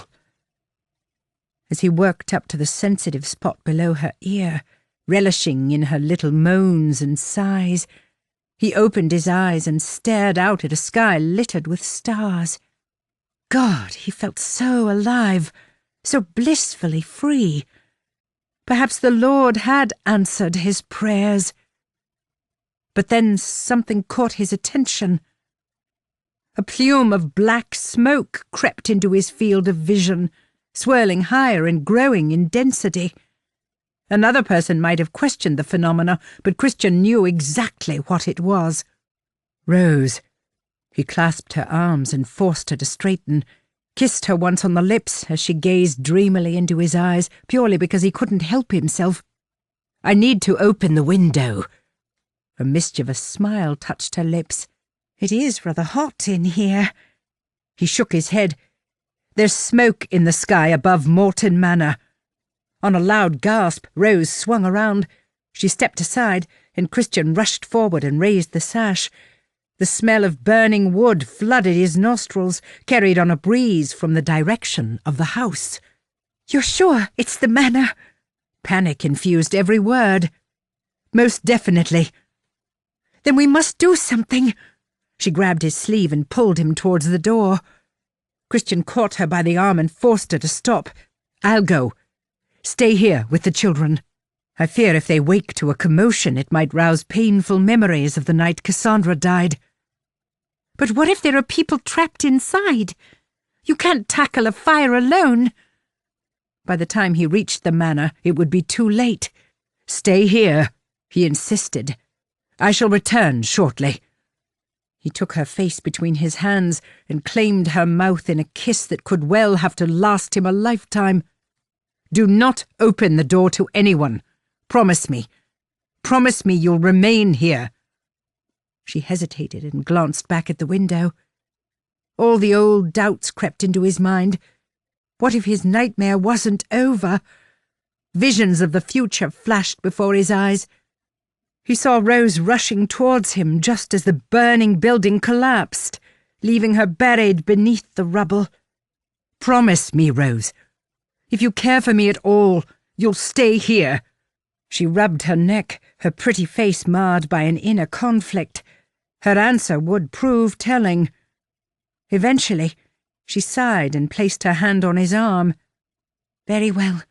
I shall remain here. You have my word." Chapter 10. The biting wind nipped at Christian's cheeks as Valiant galloped down the lane leading to the manor. Thick smoke filled the air and half-choked him. The scent of burning timber almost made him cast up his accounts, but he forged on ahead. As soon as they passed through the gates, his horse grew restless and pawed the ground at the sight of the flames licking the walls and devouring everything in their path. Morton Manor blazed like a beacon, a pyre in memory of all the poor souls who'd perished there. A fitting end for a place once regarded as the sanctum of witches. Water filled his eyes, but he was not sad or sorry. He glanced around the courtyard, one last jubilant goodbye. Good God! Preoccupied with his own private celebration, he'd failed to notice the gentleman sitting on the ground, clutching a woman in his arms. Christian gave Valiant a reassuring pat, dismounted, and rushed towards the couple. "I saw the smoke and came immediately." Christian pointed to the building. Within hours, Morton Manor would be a pile of ash and rubble. But I can see I'm too late. The man failed to tear his gaze away from the woman's face. He held her to his chest, brushed loose tendrils of red hair from her brow. Were they the owners, returned after a lengthy trip? Though dirty, the cut of his clothes suggested a man of wealth. Was this the lord who'd hired Rose? Christian bent down at their side. "She is alive, I take it." At times like this one had to ask insensitive questions. The gentleman nodded. "Yes, but she's inhaled smoke, fallen somehow and hurt her head." In obvious distress, he continued to stroke the woman's cheek. "May I?" Christian gestured to her hand, waited for a nod of approval and then checked for a pulse. The steady beat thrummed against his fingers, but he knew the dangers of smoke inhalation. "There's a doctor in Abberton a few miles up the road. I'll ride there at once." A heavy sigh of relief burst from the gentleman's lips. "We'll wait at the Talbot Inn. I don't care what it takes. Have him come at once." It crossed Christian's mind to direct them to Everleigh. As the closest neighbour, shouldn't he be the one to offer the gentleman and his wife a bed for the night? "Will you be all right at the Talbot? I have a large house and would offer you a place to stay." If he did, then they would discover he'd stolen their maid. And the injured woman bore too many similarities to Cassandra. But I have young children who would be easily distressed at the sight of... Christian struggled to finish the sentence. Thank you for the thought. The inn is clean and comfortable, and Mrs. Parsons is a capable woman who'll know what to do. Christian nodded. Then I shall return with the doctor and meet you there. Time was of the essence, and so he did not dally, did not give the manor a second glance, but mounted his horse and galloped down the drive. The ride to Abberton through dark country lanes took 15 minutes. He'd pushed the horse hard, hoping the wind would blow the smell of smoke from his coat. "Dr. Taylor!" Christian rapped the wooden door of the doctor's house 3, maybe 4 times before his housekeeper answered. "You'll be wanting the doctor, no doubt." The woman's bulging cheeks swamped her tiny mouth and chin. She blinked rapidly when she recognised him. "My lord, come in! Come in! Goodness! The doctor wouldn't want me to leave you waiting out in the cold." "I must speak to your master. It's a matter of great—" "Lord Farleigh." Dr. Taylor appeared at the top of the stairs, wearing a shirt and loose-fitting trousers. "What has brought you out at this hour?" He padded in his stocking feet down to the hall. "Is it Jacob? Is he unwell?" "No, it's not Jacob." Christian swallowed to catch his breath. "There's a fire at Morton Manor. The whole place is ablaze. A young woman needs urgent attention." Dr. Taylor's face grew ashen. "A woman? But I thought all the occupants had left the manor." "Who told you that?" Dr. Taylor scratched his head. I can't remember. Perhaps it was Mrs. Brown, or was it your housekeeper, Mrs. Hibbett? Never mind."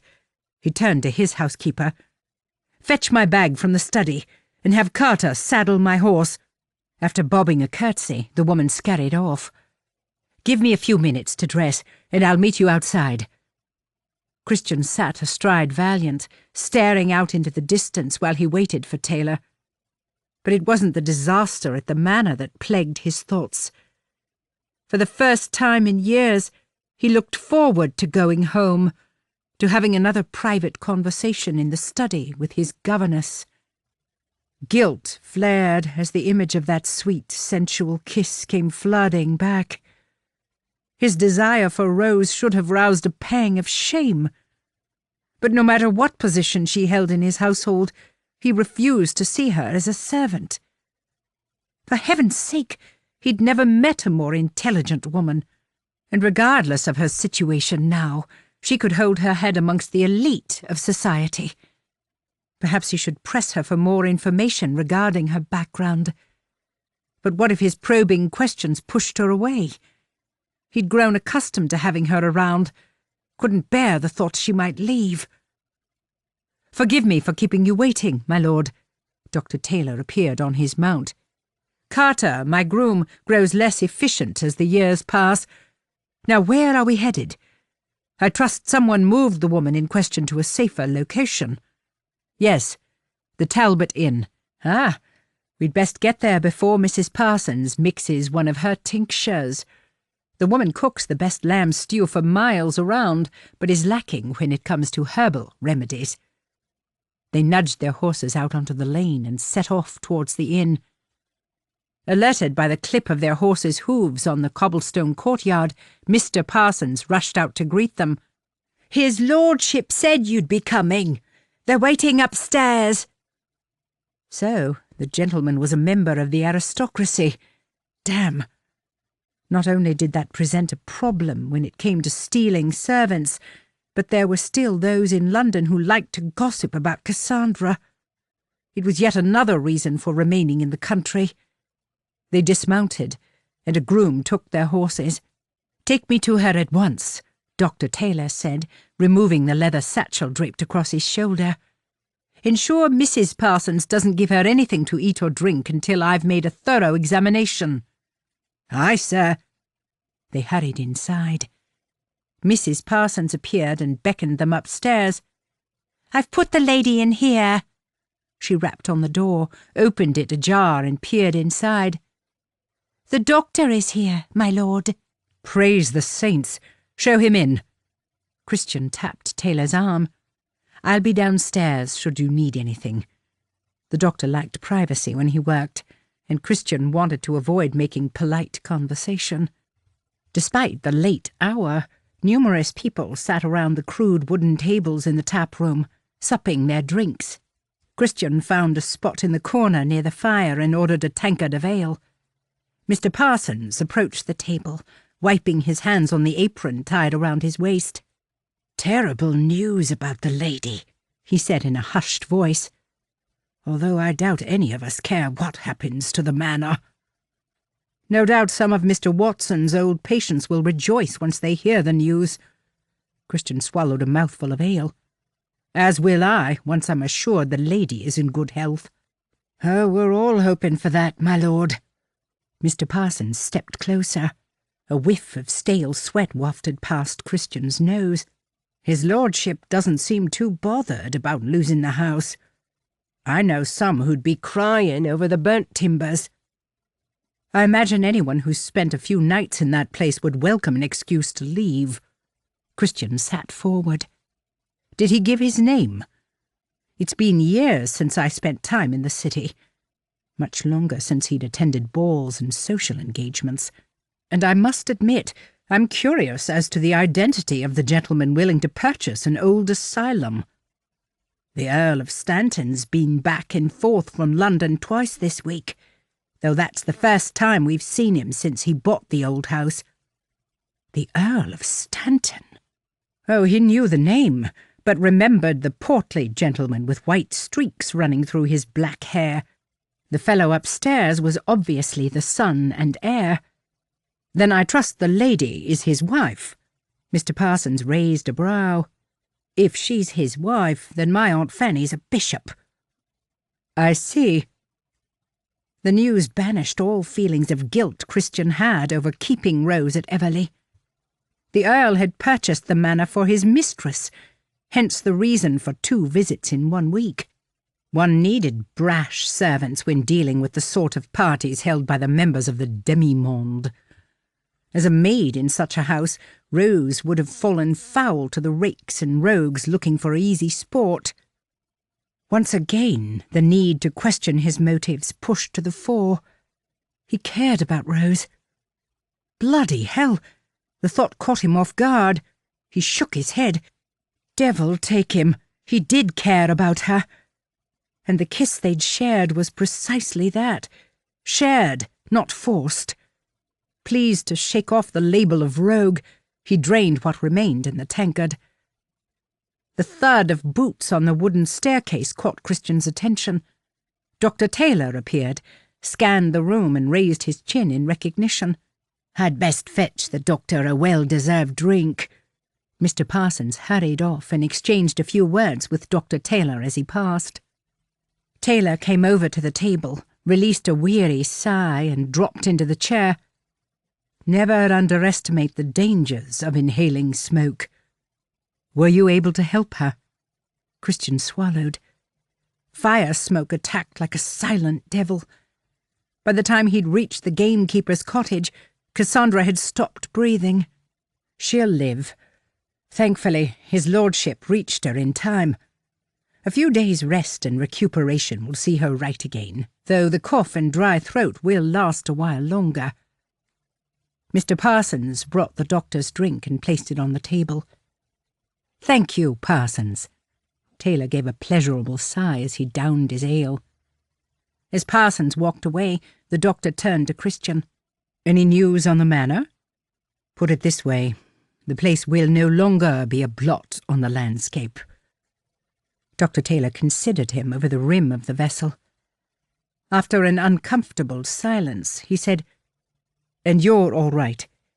No memories come back to haunt you?" During those first few days after Cassandra's death, Taylor had practically lived at Everleigh, tending to the burns on Christian's hands that thankfully healed, leaving no scars. "I'm fine." "Just fine? What do you want me to say? That seeing the manor ablaze brought back painful memories of the night I tried to rescue Cassandra?" Dr. Taylor shrugged. The mind is a complicated thing. What you saw tonight might help you remember what happened in the woods that night. Christian gritted his teeth.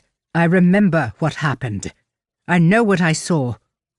Yes, a faceless figure in a long black cloak. Taylor kept his tone even.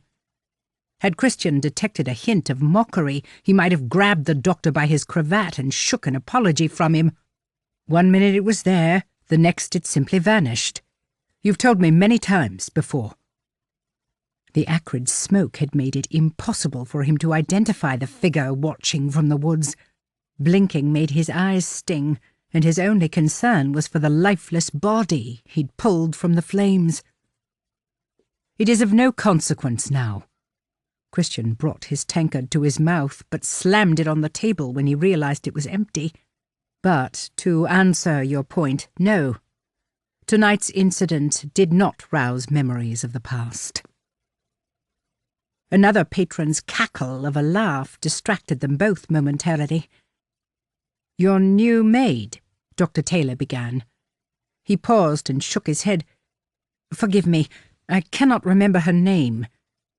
There was no reason why he should. Rose. Her name is Rose. But she's not the maid. She's the governess. Indeed. The corners of the doctor's mouth curled up. It's clear she has the wherewithal necessary for the position, and with the illness spreading, it's wise to move her from the servants' quarters. Every conversation came back to the strange sickness. You're still convinced contact with a deadly plant brings about the fever? He couldn't help but convey a hint of cynicism. It sounded ludicrous. Dr. Taylor raised a questioning brow. What other explanation is there? Christian stared at his empty tankard. The problem began not long after Cassandra's death. Maybe Reverend Wilmslow had a point. Had Cassandra brought something into the house, left herbs in the kitchen, or a potion to cure insomnia? There had to be a rational explanation. His thoughts drifted back to Morton Manor, to the Earl and his mistress lying in the courtyard. At the time, he'd not thought to question the absence of any servants. Did Lord Stanton say what happened to his staff? Please tell me no one perished in the fire. Stanton dismissed them 2 days ago. Dismissed them? Did he say why? No. His lordship omitted to mention it, and it's not a question a doctor asks. I heard the news from the baker in the village. Apparently, one of them came looking for work. Christian frowned, but said nothing. Thank heaven Rose had remained at Everleigh. The thought drew his mind to the beguiling woman waiting for his return. She'd be pacing the floor, eager for news, fearing the worst. Christian stood. I should return to Everleigh. What with the manor being so close, I left the servants with their faces pressed to the window. They'll want my reassurance there's nothing to fear. Mrs. Hibbett wouldn't rest until she saw him cantering up the drive. And what of Rose? A woman with her courageous temperament would not stand at the window and watch events unfold. But she'd given her word that she'd remain at the house, and she would not break an oath. Would she? Chapter 11. Close the window, Alfred. We don't want any smoke in here. We've just had the tapestries cleaned. Mrs. Hibbett batted the footman's hands away and pulled down the sash with such force Rose feared the noise would wake the children. From the first-floor window, they had a perfect view of the drive leading round to the stables. They could see the amber glow skimming the tops of the trees around Morton Manor, the sky above a menacing orange and grey mass. 2 hours had passed since Christian departed, though the agonizing wait made it feel like days. Surely he should be back by now. Rose placed her hand flat on the window-pane. The glass was warm beneath her palm. What if his lordship has suffered an injury and cannot get help? Rose's heart pounded in her chest. She could still taste the essence of the man she'd grown to admire, could still feel the imprint of his hand where he'd gripped her waist in a moment of pure passion. "Oh, his lordship knows how to take care of himself, never fear." Mrs. Hibbett's confident tone belied the nervous twitch of her mouth. What if Stokes had started the fire out of spite or for revenge? The beast of a man thought nothing of hammering his fists into the face of anyone who got in his way. What if Nicole hadn't left for London? "Perhaps one of us should go and look for him," Rose said. Christian couldn't expect her to keep a promise when his life was in danger. Mrs. Hibbett raised her chin. "The master said to wait here, and wait here is what we'll do." "Rose is right." Alfred glanced at the buttons on his shoes to avoid meeting Mrs. Hibbett's hard stare. "His lordship could have burnt his hands like last time. If a man can't grip the reins, how's he supposed to ride home?" Panic flared. An image of Christian lying crushed beneath the glowing timbers flashed into her mind. "I'll go and speak to Dawkins. Send him to check the lane to see if there's any sign of him." Rose had made up her mind, and so hurried along the landing and down the stairs before Mrs. Hibbett could protest. She had every intention of doing just that, but as soon as she stepped out into the open air, the smoke clawed at her throat. The smell of charred wood clung to her nostrils, and all thoughts turned to Christian.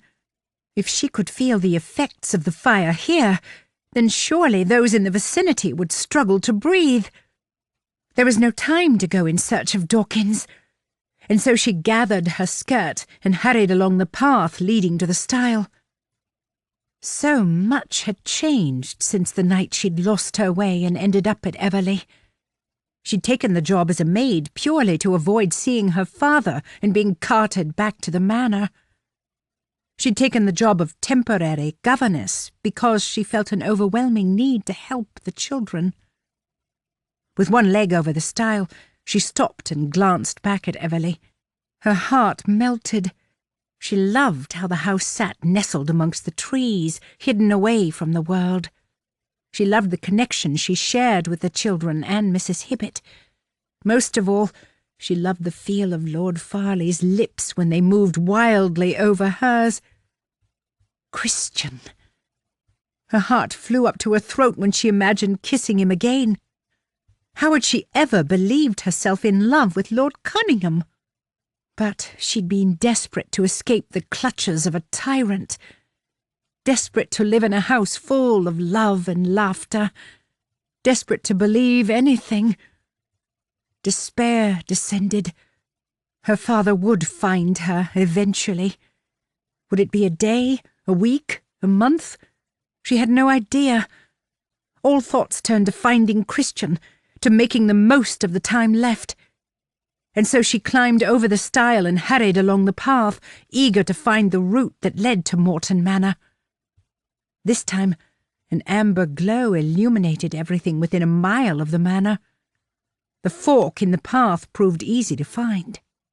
As Rose drew closer to the burning house, the heat from the flames roasted her cheeks. The smoke stung her eyes, and she coughed to clear the dust irritating her lungs. For a second, she thought she saw a black figure moving through the trees. Rubbing her eyes made them water, and she blinked numerous times before glancing up again. The dark shape staggered towards her. Rigid with fright, she froze. The knot in her stomach tightened. "Who's there?" "Miss Osprey?" the figure called out to her as he stumbled along the path. Is that you, my dove?" He tripped and fell, coughed and spluttered. "God damn!" Despite her fear, Rose stepped forward to help him. Taking hold of his scrawny arm, she assisted him to his feet. From the black marks on his face and the stench of smoke on his clothes, he must have come from the manor. "Can you forgive a man for his stupidity?" His breath smelt like rotten meat mixed with claret. The man's bloodshot eyes and skeletal features would have scared the devil away. "I should not have left you in there to perish. Thank the Lord you escaped."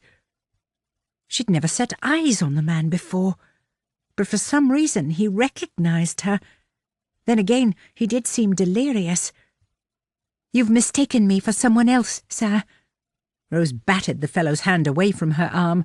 "Have you escaped the fire at the manor?" "Fire?" He appeared dazed, unsteady on his feet. "Oh, the fire, yes." A length of spittle hung from the corner of his mouth. "There's nothing left, you know. But what a clever dove you are." Clearly the man had lost all grasp of his faculties. Trauma did that to a person, made them lose all hold on reality. "Was there anyone else with you at the manor?" "Only you, my angel. And I'll not make the mistake of losing you again." In a move as swift as it was sudden, he grasped a lock of her hair. "Ow! Let me go! Have you lost your mind?" He examined the hair in his fist. "Your hair is as gold as the sun, not red as fire." The man spoke in riddles. If the manor accepted patients, he would be a prime candidate. "What on earth are you talking about? Release me at once!" "Wait! You're not my dove." Keeping a firm hold of her hair, he turned and scanned the woods. "Miss Asprey! Miss Asprey, are you out there?" Rose tried to prise his bony fingers apart, but to no avail. But then the sound of snapping twigs caught her attention. "Listen. Do you hear my dove approaching?" He tugged Rose's hair until her head almost touched her knees. "Please! Ow! You're hurting me!" A deep growl sliced through the air. "Get your bloody hands off the lady, now!" Rose tried to look behind but couldn't move her head more than an inch. "Bugger off! You'll not take her from me again!" "I swear I will drive my fist through your heart if you do not release her this instant." The gentleman spoke more clearly now, and she knew at once it was Christian. Thank heavens he was safe. "I told you! She's with me now!" "He's not right in the mind," Rose called out. "He thinks I'm someone else. Someone from Morton Manor." Christian approached them. He grasped the man's hand and squeezed until she heard the crack of bones. "Release her! I'll not tell you again." The man cried out in pain, but as soon as he let go of her hair, Christian punched him hard on the jaw. The fellow fell back and landed on his backside in the ferns. Christian turned to her. "Are you all right?" He stroked her cheek, gazed into her eyes. Rose nodded. "I came looking for you." "I told you to remain at Everleigh." Rose didn't have a chance to answer because another man came charging through the trees. Christian stepped in front of her to act as her shield, and she clung to his waist. "My lord, where are you? Lord Musgrave!" Christian squared his shoulders. "Who are you?" The newcomer glanced at the man lying amid the foliage, mumbling to himself and rubbing his chin. "I'm his lordship's coachman.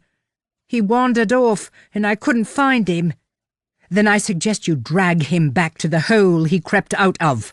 Christian's hard tone caused the coachman to step back. "Else he'll find himself buried in a permanent one." Rose peered around the broad expanse of Christian's chest. "Was your master at the manor? Was there anyone else there with him?" The coachman shuffled uncomfortably. "I just do as I'm told. It ain't for me to comment on his lordship's business." The servant reached down and pulled his master to his feet. "Come on, my lord. Let's get you back to the carriage." But what about my dove?" "Happen she'll find her way back." They stood in silence and watched until the coachman and the crazed lord disappeared from view. Christian swung around to face her. Puffs of white mist drifted up into the air as he struggled to regulate his breathing. "You swore you'd stay at Everleigh." His hands settled on her upper arms. He scanned her face, his beautiful green eyes holding a look of panic. "You gave me your word. What if I'd not come back when I did? What if Mrs. Hibbert hadn't seen you climbing the stile?" Rose swallowed. "I needed to know you were safe." I needed to know you were not trapped in that burning building." Tears welled, and her heart raced so fast she feared it might burst from her chest. "I just needed to see you." He stared into her eyes for the longest time. "Do you have any idea what you're doing to me?" She didn't know what he meant or how to answer. "On one hand, you make me feel like the strongest of men," he continued. "I could race up a mountain, climb that damn tree, punch any man who threatened to harm you. And yet inside—" He paused and shook his head. "Pay me no heed." She didn't know why, but she stepped closer, wrapped her arms around him and placed her head on his chest. He held her close, though said nothing. She could have stayed like that forever, warm, listening to his heartbeat, encircled in his strong embrace. "I don't know what's happening to me, either," she muttered into his chest, for she daren't look into his eyes. Oh, what a terrible friend she was! She should have been looking for Nicole. But every fibre of her being lived to hear his voice, craved his attention, his tender touch. This obsession would pass. A woman deprived of love surely latched on to any display of kindness. Genuine sentiment took months, even years to form. So why could she not step away? Why did thoughts of kissing him fill her head?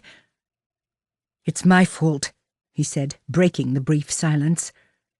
"If I'd just left you to your work, if I'd done the honourable thing and—" "Don't say that." She looked up at him. "I have never met a man with more integrity." He gave a mocking snort. "Rose, when I'm with you, my thoughts are far from moral." Heat rose to her cheeks. She wanted him to dream about kissing her. She did not want this fantasy to end. A weak chuckle escaped from her lips. "When I'm with you, my thoughts are far from moral too." Christian clenched his jaw as his breathing grew shallow. Energy sparked in the surrounding air. Blood pumped molten hot through her veins. He lowered his head, and she came up on her tiptoes, eager to meet him. He stopped a mere inch from her mouth and stared at her lips as if they were the most wondrous thing he'd ever seen. His hands drifted down her back, daring to delve lower to cup her and cage her in his embrace. The first touch of his lips sparked a fire deep in her core. She clutched the lapels of his coat, pressed her aching breasts against his hard body. With light sweeps of his tongue, he teased her lips apart. Her eager tongue touched his, each stroke causing a strange pulsing between her legs. Heavens, his mouth was so warm, so wet, so utterly addictive. A growl resonated somewhere in his throat as their tongues tangled. Their ragged breathing obliterated all other sounds. "We should not be doing this," he whispered, kissing her throat, nipping the sensitive skin below her ear. "No, we shouldn't." A delicious shiver raced through her body, leaving her mind in a cloudy haze of lust and desire. Don't stop, Christian." He claimed her mouth in the same masterful way he did most things. Oh, she could not taste him deeply enough to satisfy the hunger clawing her belly. He balled the material of her dress in his fists.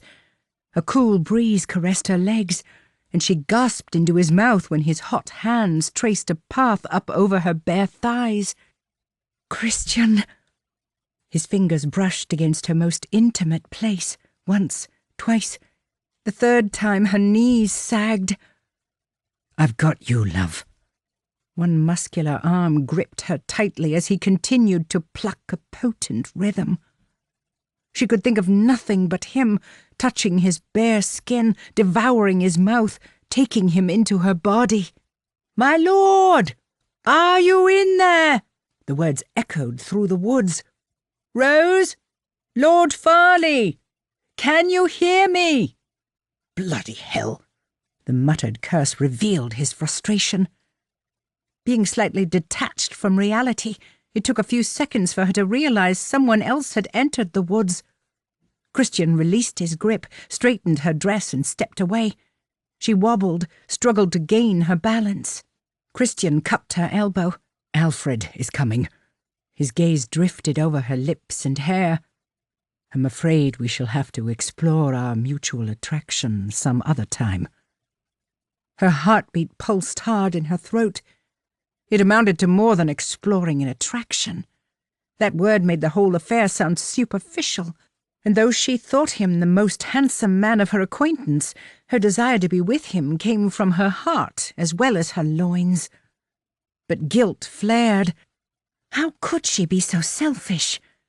She'd pressed him for more kisses rather than information about the occupants of Morton Manor. At some point she would have no choice but to leave him, leave Everleigh. If he discovered her identity, he'd offer marriage. But it would be a marriage based on a lie. Another marriage doomed out of a need to conform to society's rigid rules. And what of the children? They did not need any more disruption in their lives. "My lord!" Alfred caught sight of them and hurried forward. "Mrs. Hibbett sent me to help you find Rose." "Thank you, Alfred." Christian placed his hand on her back and guided her through the foliage and onto the path. "I found her near the boundary." Rose forced a smile, although her head was a jumbled mess of contradictions. Should she stay another day? Should she run? "I thought someone should check that his lordship was unhurt." Alfred glanced at a point beyond their shoulders. "Mrs. Hibbett said there'll be nothing left of the place after this." "Mrs. Hibbett is right. Come the morning, Morton Manor will be a pile of ash." Rose looked back over her shoulder. Thank heavens the occupants left when they did. Then again, the fool in the woods said he'd come from there. Either way, it didn't matter. Her father couldn't send her back to the manor now, even if he wanted to. Oh, there were people staying at the house. If you didn't know already, the Earl of Stanton is the gentleman who employed you to work at Morton Manor. The house was occupied. Rose swayed as the ground seemed to slip away beneath her feet. By whom? Well, I say the Earl, but in truth, his mistress has taken residency. His mistress? Rose blinked, but her head whirled. Her father despised women who sought affairs out of wedlock. Woe betide he ever discovered Lord Farleigh had ravished his daughter in the woods. The Earl of Stanton doesn't have a mistress. Christian turned to her and frowned. You mean you were unaware he hired you to keep house for a courtesan? He paused and glanced at the footman. Walk on, Alfred. I've no intention of spending the rest of the evening gossiping in the woods. With a curt nod, Alfred strode back along the path, and they followed. I trust the occupants escaped unharmed. She despised her father, but couldn't bear the thought he'd perished in the fire. Both the Earl and his mistress are staying at the Talbot Inn. Dr. Taylor is with them. Stanton's mistress is suffering from the effects of the smoke, but should be up and about in a few days. Relief coursed through her. But what of Nicole? And the servants escaped too. What if Stokes or Mrs. Gripes came to Everleigh looking for work? Her father would pay handsomely for news of his runaway daughter. Apparently there are no servants. He offered his hand as they approached the stile. Rose gripped his fingers for fear her knees might buckle. These new developments only added to her confusion. By all accounts, he dismissed them a few days ago, although I wonder how the Earl and his companion managed on their own. Dismissed? It came as no surprise.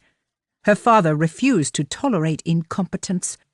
But the gentleman in the woods said he'd come from the manor. Christian jumped over the stile and fell into a slow pace at her side. Perhaps the Earl has stolen the man's mistress, and he refuses to accept the fact. What woman wouldn't opt for a younger gentleman? The Earl is hardly what one would consider young. Rose snorted, but then caught herself. Someone told me he's approaching 60. 60? No. The gentleman I met didn't look a day over 25. How was she to argue without revealing too much? Rose cast him a sidelong glance as they approached the house. "And you're certain you met the Earl of Stanton?" "Undoubtedly. Now I come to think of it, I recall reading that the old Earl died. No doubt the fellow I met was the heir." Rose stopped abruptly. Her father was dead. How could she not know? Christian's words echoed over and over in her head. Her heart lurched, bile bubbled in her stomach and rose to burn her throat. But Oliver was the heir to the earldom. "I would have brought them here," Christian continued. "But with the woman's vibrant red hair, she bore a striking resemblance to Cassandra." Rose gasped. Nicole? Were Oliver and Nicole the two people who'd escaped from Morton Manor? Christian stopped and turned to face her. "Is something wrong? Your face is deathly pale." She clutched her throat. Her father was dead. She blinked back tears of sadness, of regret. Now it was too late for him to make amends. Now his last cruel act would forever define their relationship. "Christian," she whispered as a black cloud descended to obscure her vision. And then she crumpled to the ground, sucked into a dark oblivion. Chapter 12. "Heaven save us, my lord! What on earth happened?" Mrs. Hibbett rushed to his side, her frantic gaze scouring Rose's face and body as Christian held her in his arms. "Was it the fire? Is it the dreaded illness?" "I've no idea." Panic grabbed him by the throat, leaving him barely able to breathe. He came to an abrupt halt at the bottom of the grand staircase. One minute we were discussing the fire, the next her legs gave way and she fell to the ground. Mrs. Hibbett touched Rose's head. "There's no evidence of a fever. She feels cold and clammy. If this is the start of the sickness, we can't risk anyone else catching it." "There's every likelihood she's caught a chill. Hell, Jacob had pushed her into a lake and she'd swallowed a mouthful of murky water. She'd raced into the woods without a coat or shawl and inhaled the thick smoke, only for a deranged lord to attack her in a case of mistaken identity. Perhaps the events of the day proved too much for her. Still, we should move her to the servants' quarters as a precaution." Everyone who slept below stairs had suffered from ill effects on more than one occasion. "No, the governesses here have never been ill. We'll take her up to her room." He bit back a groan as he considered carrying her up the stairs. "Beg your pardon, my lord, but a governess never stays long enough to contract the illness." Mrs. Hibbett had a point. As such, they'd never found cause to search that particular room. "Send Joseph or Dawkins to the Talbot Inn and ask Dr. Taylor to call here on his way back to Aberton." "I'll see to it at once, my lord." Poor girl. She should have drunk the tincture as the doctor ordered. Mrs. Hibbett scurried off along the corridor, muttering to herself as she went. Christian mounted the stairs. Rose's petite frame made the task less arduous. The door to her room stood ajar, and he kicked it open and placed her gently on the bed. "Rose." Christian perched on the edge of the bed, stroked her cheek and checked beneath her lids in an effort to wake her. "Rose, can you hear me?"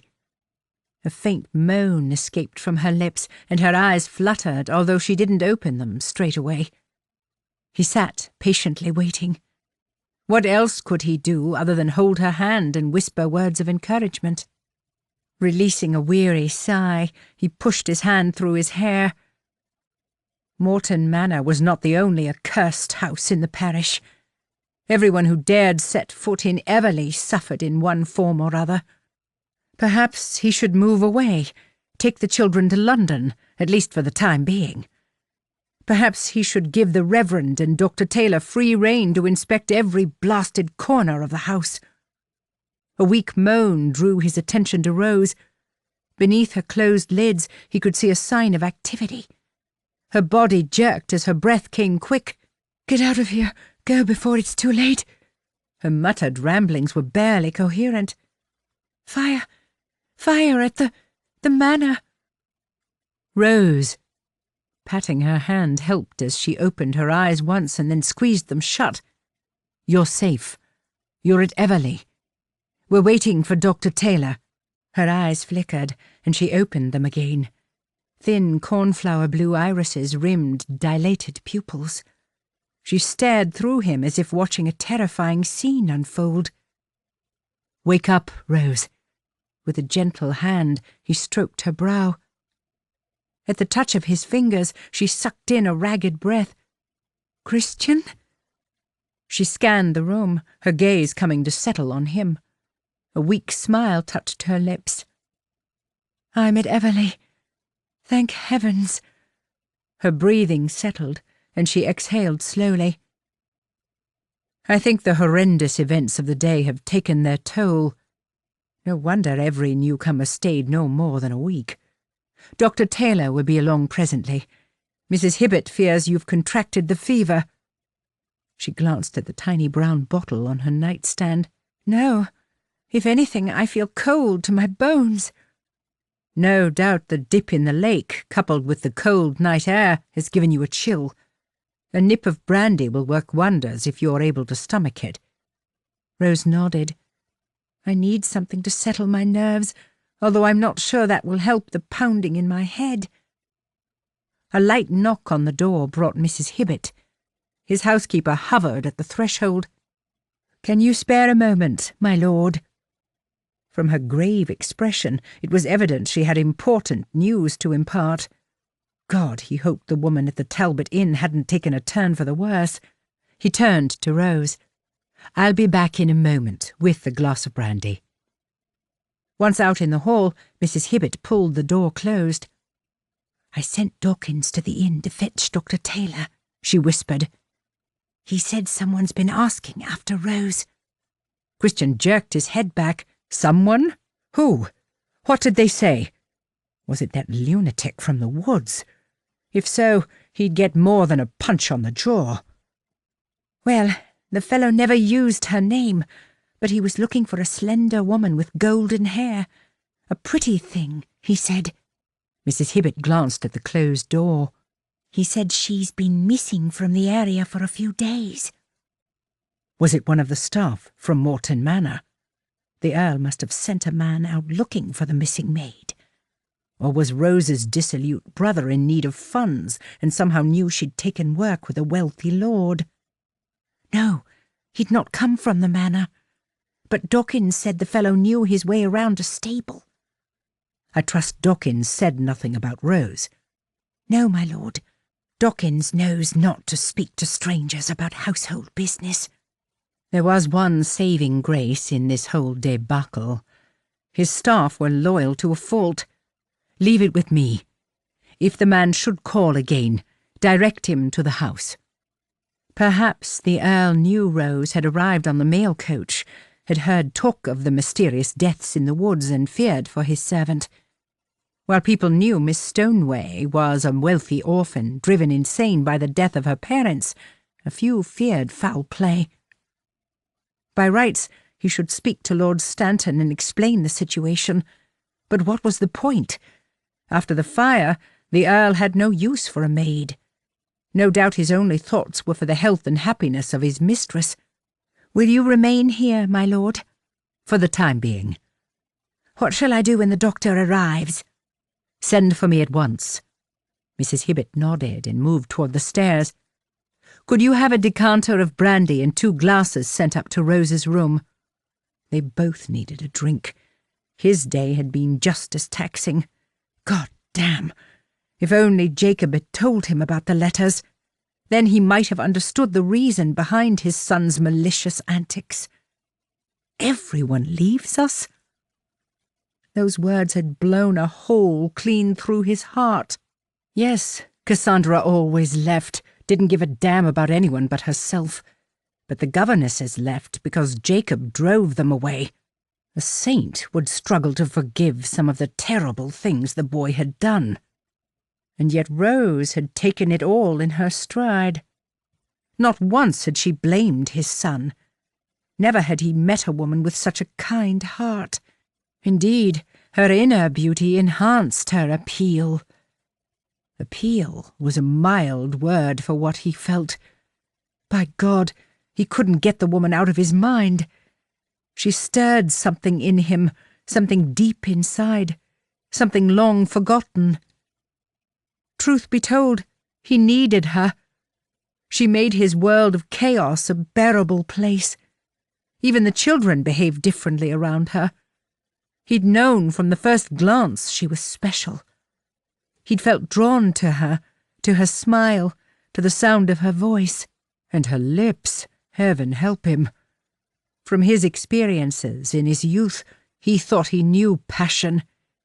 But those fleeting dalliances were nothing compared to the powerful tremors that racked his body when he was with her. And yet he could not shake the feeling that their time together would soon be at an end. Was he as pessimistic as his son? Was Mrs. Hibbett right? Had the Lord sent an angel to help them through troubled waters, to steer them to calmer, safer shores? Did his son have a point? Did everyone leave in the end? Chapter 13. Slivers of sunlight touched her cheek, warming her skin. Rose opened her eyes, although the morning sun brought with it an overwhelming sense of trepidation. What must Christian think of her? Only simpering debutantes swooned. But sometimes the body knew better than the mind when dealing with shocking news. Sleep had been the only way to banish thoughts of her father's death. Any hopes of repairing their fractured relationship were gone. She would be forever the daughter of some other gentleman, even though her father lied about her mother's infidelity out of spite and jealousy. And her father would always be the cold-hearted devil who'd imprisoned her in an old asylum as a means of control. But she could not dwell on that now. Oliver had come home to claim his rightful place as head of the family. No doubt he'd dismissed Stokes and Mrs. Gripes as soon as he'd heard about her mistreatment. And by all accounts, he'd rescued Nicole, too. The chamber door creaked open, and Mrs. Hibbett entered, carrying a jug. She tottered over to the washstand and filled the bowl with clean water. When the housekeeper turned to the bed, she gasped. "Oh, bless us and save us! I almost dropped the jug. You're awake!" Rose stifled a yawn. "Forgive me. I should have got up to help with the chores. What time is it?" "Almost 9. 9? Rose pulled back the bedcovers, ready to jump out. Mrs. Hibbett plonked the jug on the washstand, rushed to her side and placed a hand on her shoulder. "Rest, dear. His lordship isn't expecting you in the nursery today. The fall in the lake gave you a nasty chill. Best give it another day before you return to work." "But you don't have enough." "We'll manage." With a gentle push, Mrs. Hibbett forced her to lie down. "We've been muddling along for 2 years. One more day won't hurt. And no doubt the doctor will want to see you again." Again? She had no recollection of seeing him the first time. A frustrated sigh left Mrs. Hibbett's lips. "Reverend Wilmslow thinks you've got the dreaded fever and insisted on searching your room. Something to do with plants and spores from the Indies, although I fear he's been downing his lordship's port again. I might be simple when it comes to science, but it sounds like poppycock to me." "Search my room?" Rose shivered, and it wasn't from the cold. "And why would the Reverend need to do that?" Mrs. Hibbett straightened the sheets and tucked them around Rose's shoulders. "Oh, he thinks the illness is spread by contact with a poisonous plant. Maybe he should spend his time looking for a cure for restless hands instead of poking his nose into other folks' affairs." Rose grasped Mrs. Hibbett's sleeve. "Don't let the Reverend in here. And whatever you do, don't leave me alone with him." Her apprehension stemmed from more than a concern over the Reverend's over-friendly nature. Something was amiss. She just didn't know what. "Have no fear," Mrs. Hibbett smiled. Both the Reverend and the doctor felt the sharp edge of his lordship's tongue. Never in all my years have I heard him shout so loud, not with the children in the house." She gave a satisfied sigh. "I doubt you'll see the Reverend here again until he's desperate enough to come begging for funds." What made Lord Farleigh so angry? He was clearly a man of strong passions, in every sense of the word. One punch had taken the insane fool in the woods clean off his feet. One heated kiss had made her legs buckle too. He said he's tired of people prying into his affairs. Said he'll deal with the matter in his own way, in a manner he sees fit. Mrs. Hibbett's face beamed with pride. "Oh, he reminded me of how he used to be, before—" She paused and shook her head. "Well, when he was a younger man with the world at his feet." A few days ago, it would have been difficult to imagine Lord Farleigh as anything other than a man absorbed with his own problems. But when they were alone, when he kissed her so deeply her stomach flipped, then she caught a glimpse of the carefree gentleman, the man who held her spellbound, the man who made her heart sing. "I've seen a lot more of that man lately," Mrs. Hibbett said. "Happen it comes from having someone young around, someone educated enough to converse with him on his level." Oh, what was she to do? She felt like two people fighting to claim the same body. On the one hand, she enjoyed playing governess to the children, enjoyed the relationship she shared with Mrs. Hibbett. But she had not seen her brother for 2 years, had feared she'd never see Nicole again. And now they were staying at the Talbot Inn, in heaven knows what state after escaping the fire.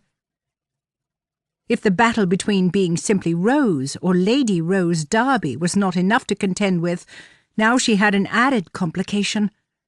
In moments of fanciful musings, she imagined herself in love with Lord Farleigh. She imagined herself as mistress of Everleigh, sipping port with him in front of the fire on cold winter nights, indulging in far more than salacious kisses.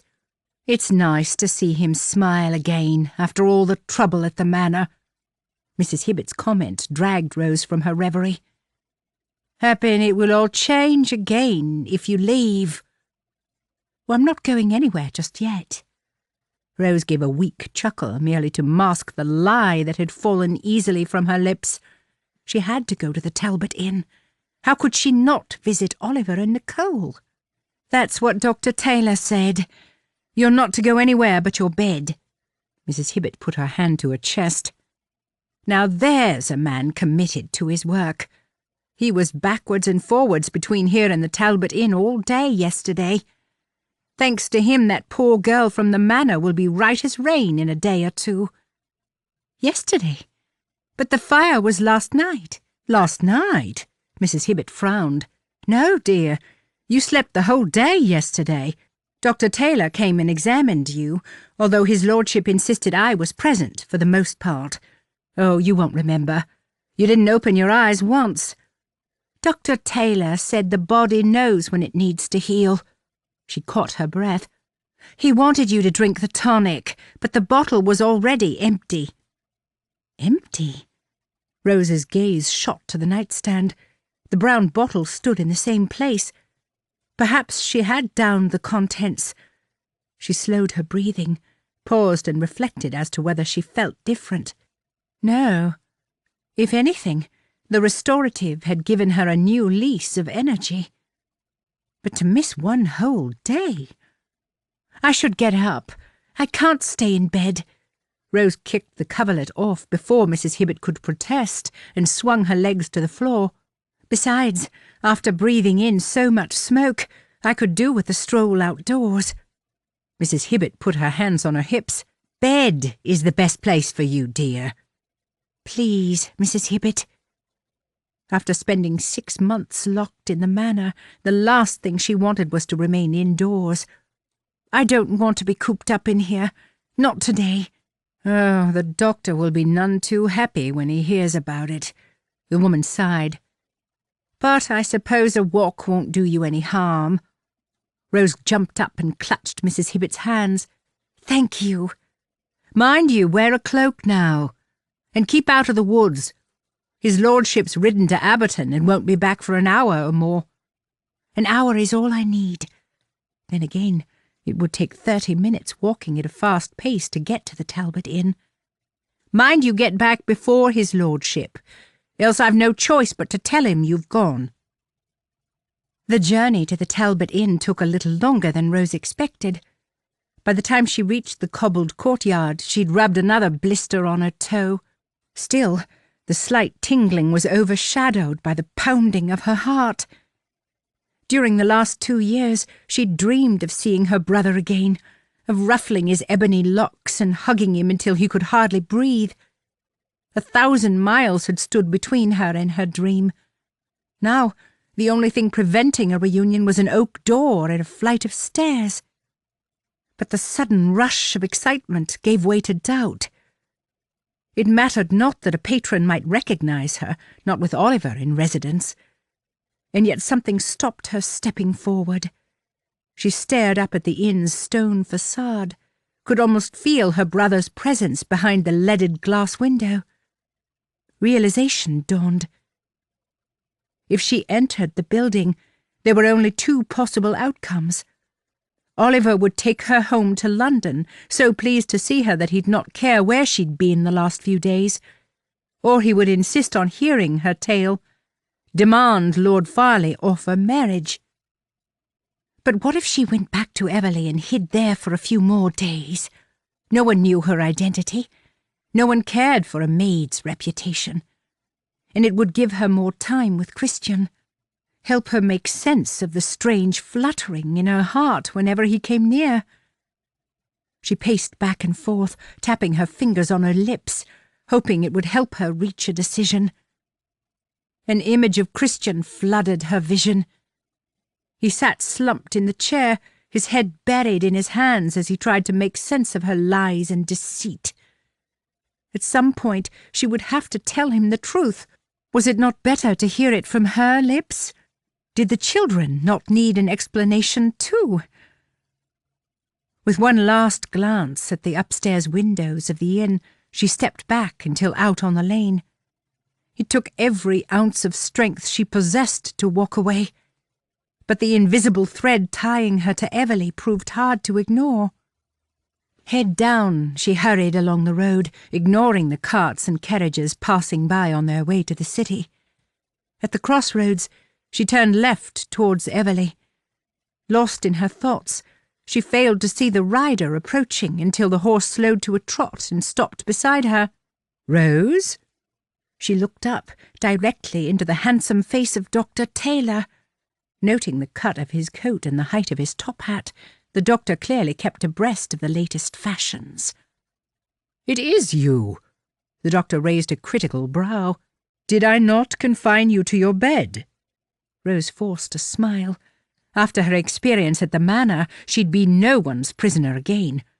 Surely a dose of fresh air is exactly what you'd prescribe.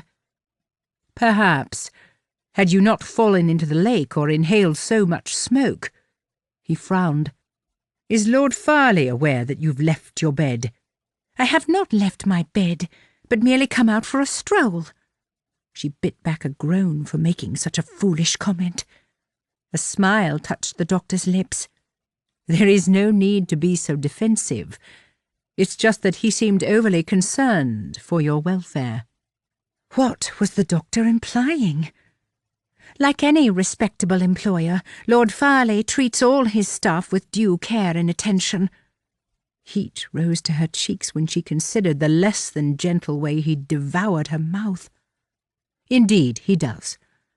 Now, allow me to give you a ride." He glanced up at the dark clouds forming overhead. "It's a good 30-minute walk back to Everleigh, and the last thing you need is to get caught in a rainstorm." "That's kind, but I would not want to cause you any inconvenience." She struggled to hold his gaze. While his eyes were a piercing shade of blue, there was a coldness about them that worked in opposition to his warm, friendly countenance. "No doubt you're heading to the inn. I hear the patient there is in need of your services much more than I." "In point of fact, I've just left a patient and am not due at the Talbot for 3 hours." The doctor shuffled back in the saddle. I can't promise it will be a comfortable ride, but the most important thing for you is to miss the storm." How could she refuse? Perhaps sensing her hesitation, he added, "While you may frown at the thought of riding with a gentleman in such close proximity, may I remind you I'm a doctor and have ferried many patients back to their homes. Besides, Lord Farleigh would be most displeased to know I rode by." With no choice but to accept, she nodded and offered her hand. Placing one foot in the stirrup for leverage, the doctor hauled her up to sit side-saddle in front of him. 2 strong arms hemmed her in as he gripped the reins and turned the horse. The feel of his icy breath against her cheek sent a shiver all the way to her toes. She expected him to canter away, to ensure she made it home before the weather broke, but he appeared to be in no rush, and so they simply trotted up the lane.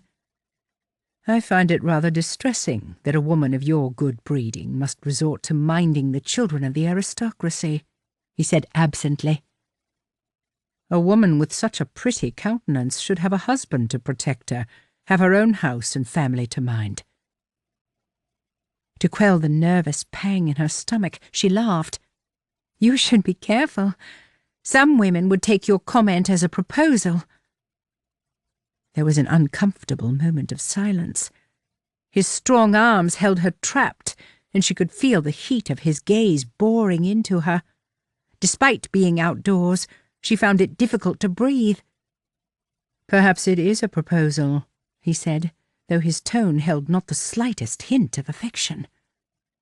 "There are few women of your looks and education living in Aberton."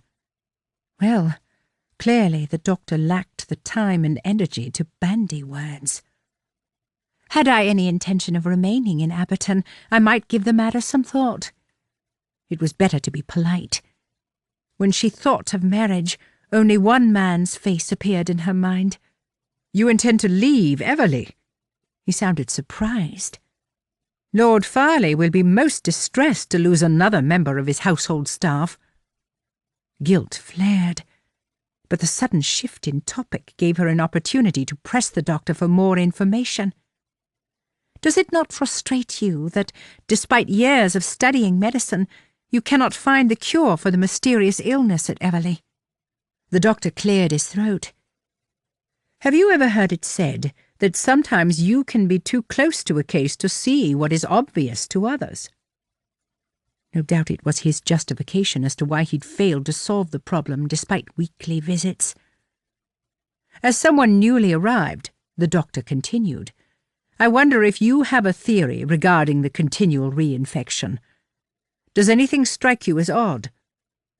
"I am not a doctor," she said with a snort. "Indeed, neither am I a very good maid. Lord Farleigh appears to have no complaints. But I digress. Everyone can make a judgment regardless of their station. And so what is yours?" Rose pondered his comment. Perhaps it was unwise to reveal her suspicions. Then again, solving the problem of the illness would help ease Christian's burden. "It is not so much a theory, but more a question." "Go on." "If the illness is supposedly caused by a plant in the garden, why is it the staff have been ill these last 2 years? The shrubs and plants are mature, and have been a constant fixture since its design." She knew enough about vast country estates to give an informed view. You have a valid point." "And the staff are far too busy to roam idly in the woods." "So, where would you suggest I look?" Rose fell silent. It struck her what one deemed a coincidence often amounted to more than chance. "If I had trouble solving a conundrum, I would return to the beginning and start again." Everleigh's elaborate gates appeared in the distance. Dr. Taylor tutted and muttered something under his breath. Evidently he found the conversation useful. "Perhaps it all comes back to Lady Farleigh," she continued. "Things went awry shortly after her death. And then there is the case of the other woman found in the woods." The rumble of thunder in the distance distracted them momentarily. You speak of Miss Stoneway. Despite the evident threat of a storm, he slowed the horse to a walking pace. I do. There is nothing mysterious about her death. The woman suffered from what I would call an identity disorder. In the end, it became too much for her to bear. I attended her on a number of occasions at Morton Manor. She attacked the Reverend during one of his attempts to save her soul. Rose considered his comments. No one would argue that people in an asylum were sick. By all accounts, Lady Farleigh's troubled mind was to blame for her demise. Nor did Rose doubt that evil lingered in the air around Morton Manor. Still, she felt a nagging need to probe further. I hear both you and the Reverend also saw Lady Farleigh during her weekly visits to the manor. Did the doctor know of Lady Farleigh's affair with the warden? Surely he must have had an inkling. You know about Lady Farleigh's condition? Only that she suffered with her nerves. A chuckle left his lips, although the sound failed to convey amusement. Her nerves. The lady's problem stemmed more from her desire to behave like a spoilt child. And, as I'm sure you're aware, children thrive on attention and will often go to great lengths to satisfy their needs. No matter how hard she tried, she couldn't imagine Christian marrying a woman deemed so shallow and uncaring. How could a man with such a noble character live with a woman with such loose morals? Rose sighed inwardly. Perhaps part of her problem stemmed from jealousy. The thought of Christian's sharing intimate moments with any other woman sent a stabbing pain straight through her heart. Lord Farleigh is a good man, and he deserved better, Dr. Taylor continued. It is part of the reason I continue to visit Everleigh, despite getting no further with the cause of his troubles.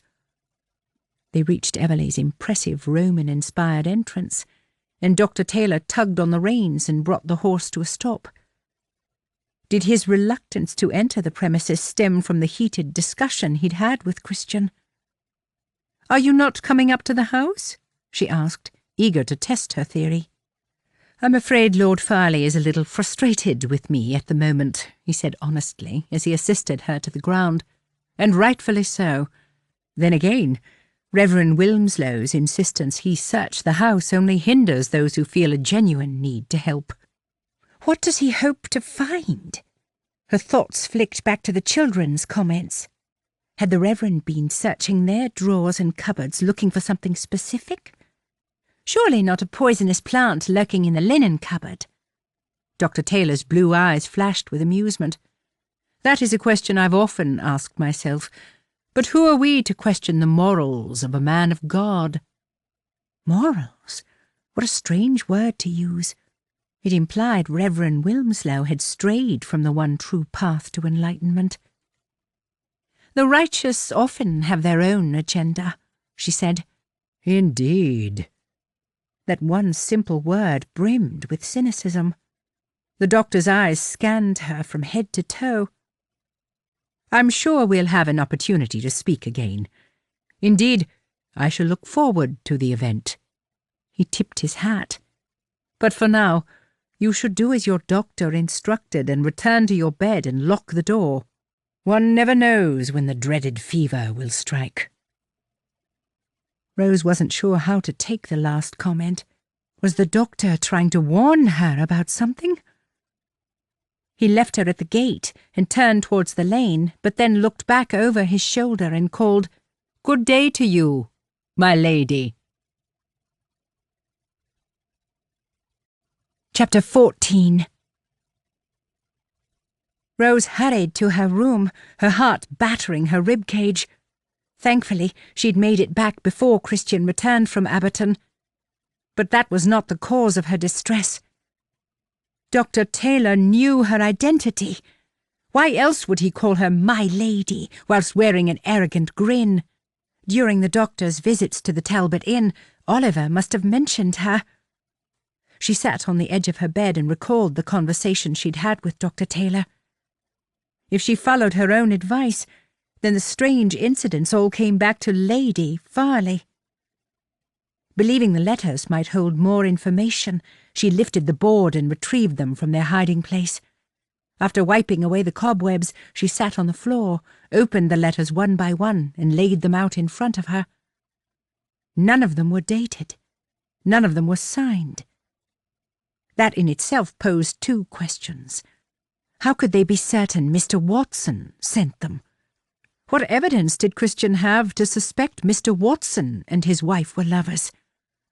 Whoever wrote the letters deliberately used vulgar words, sexually explicit language.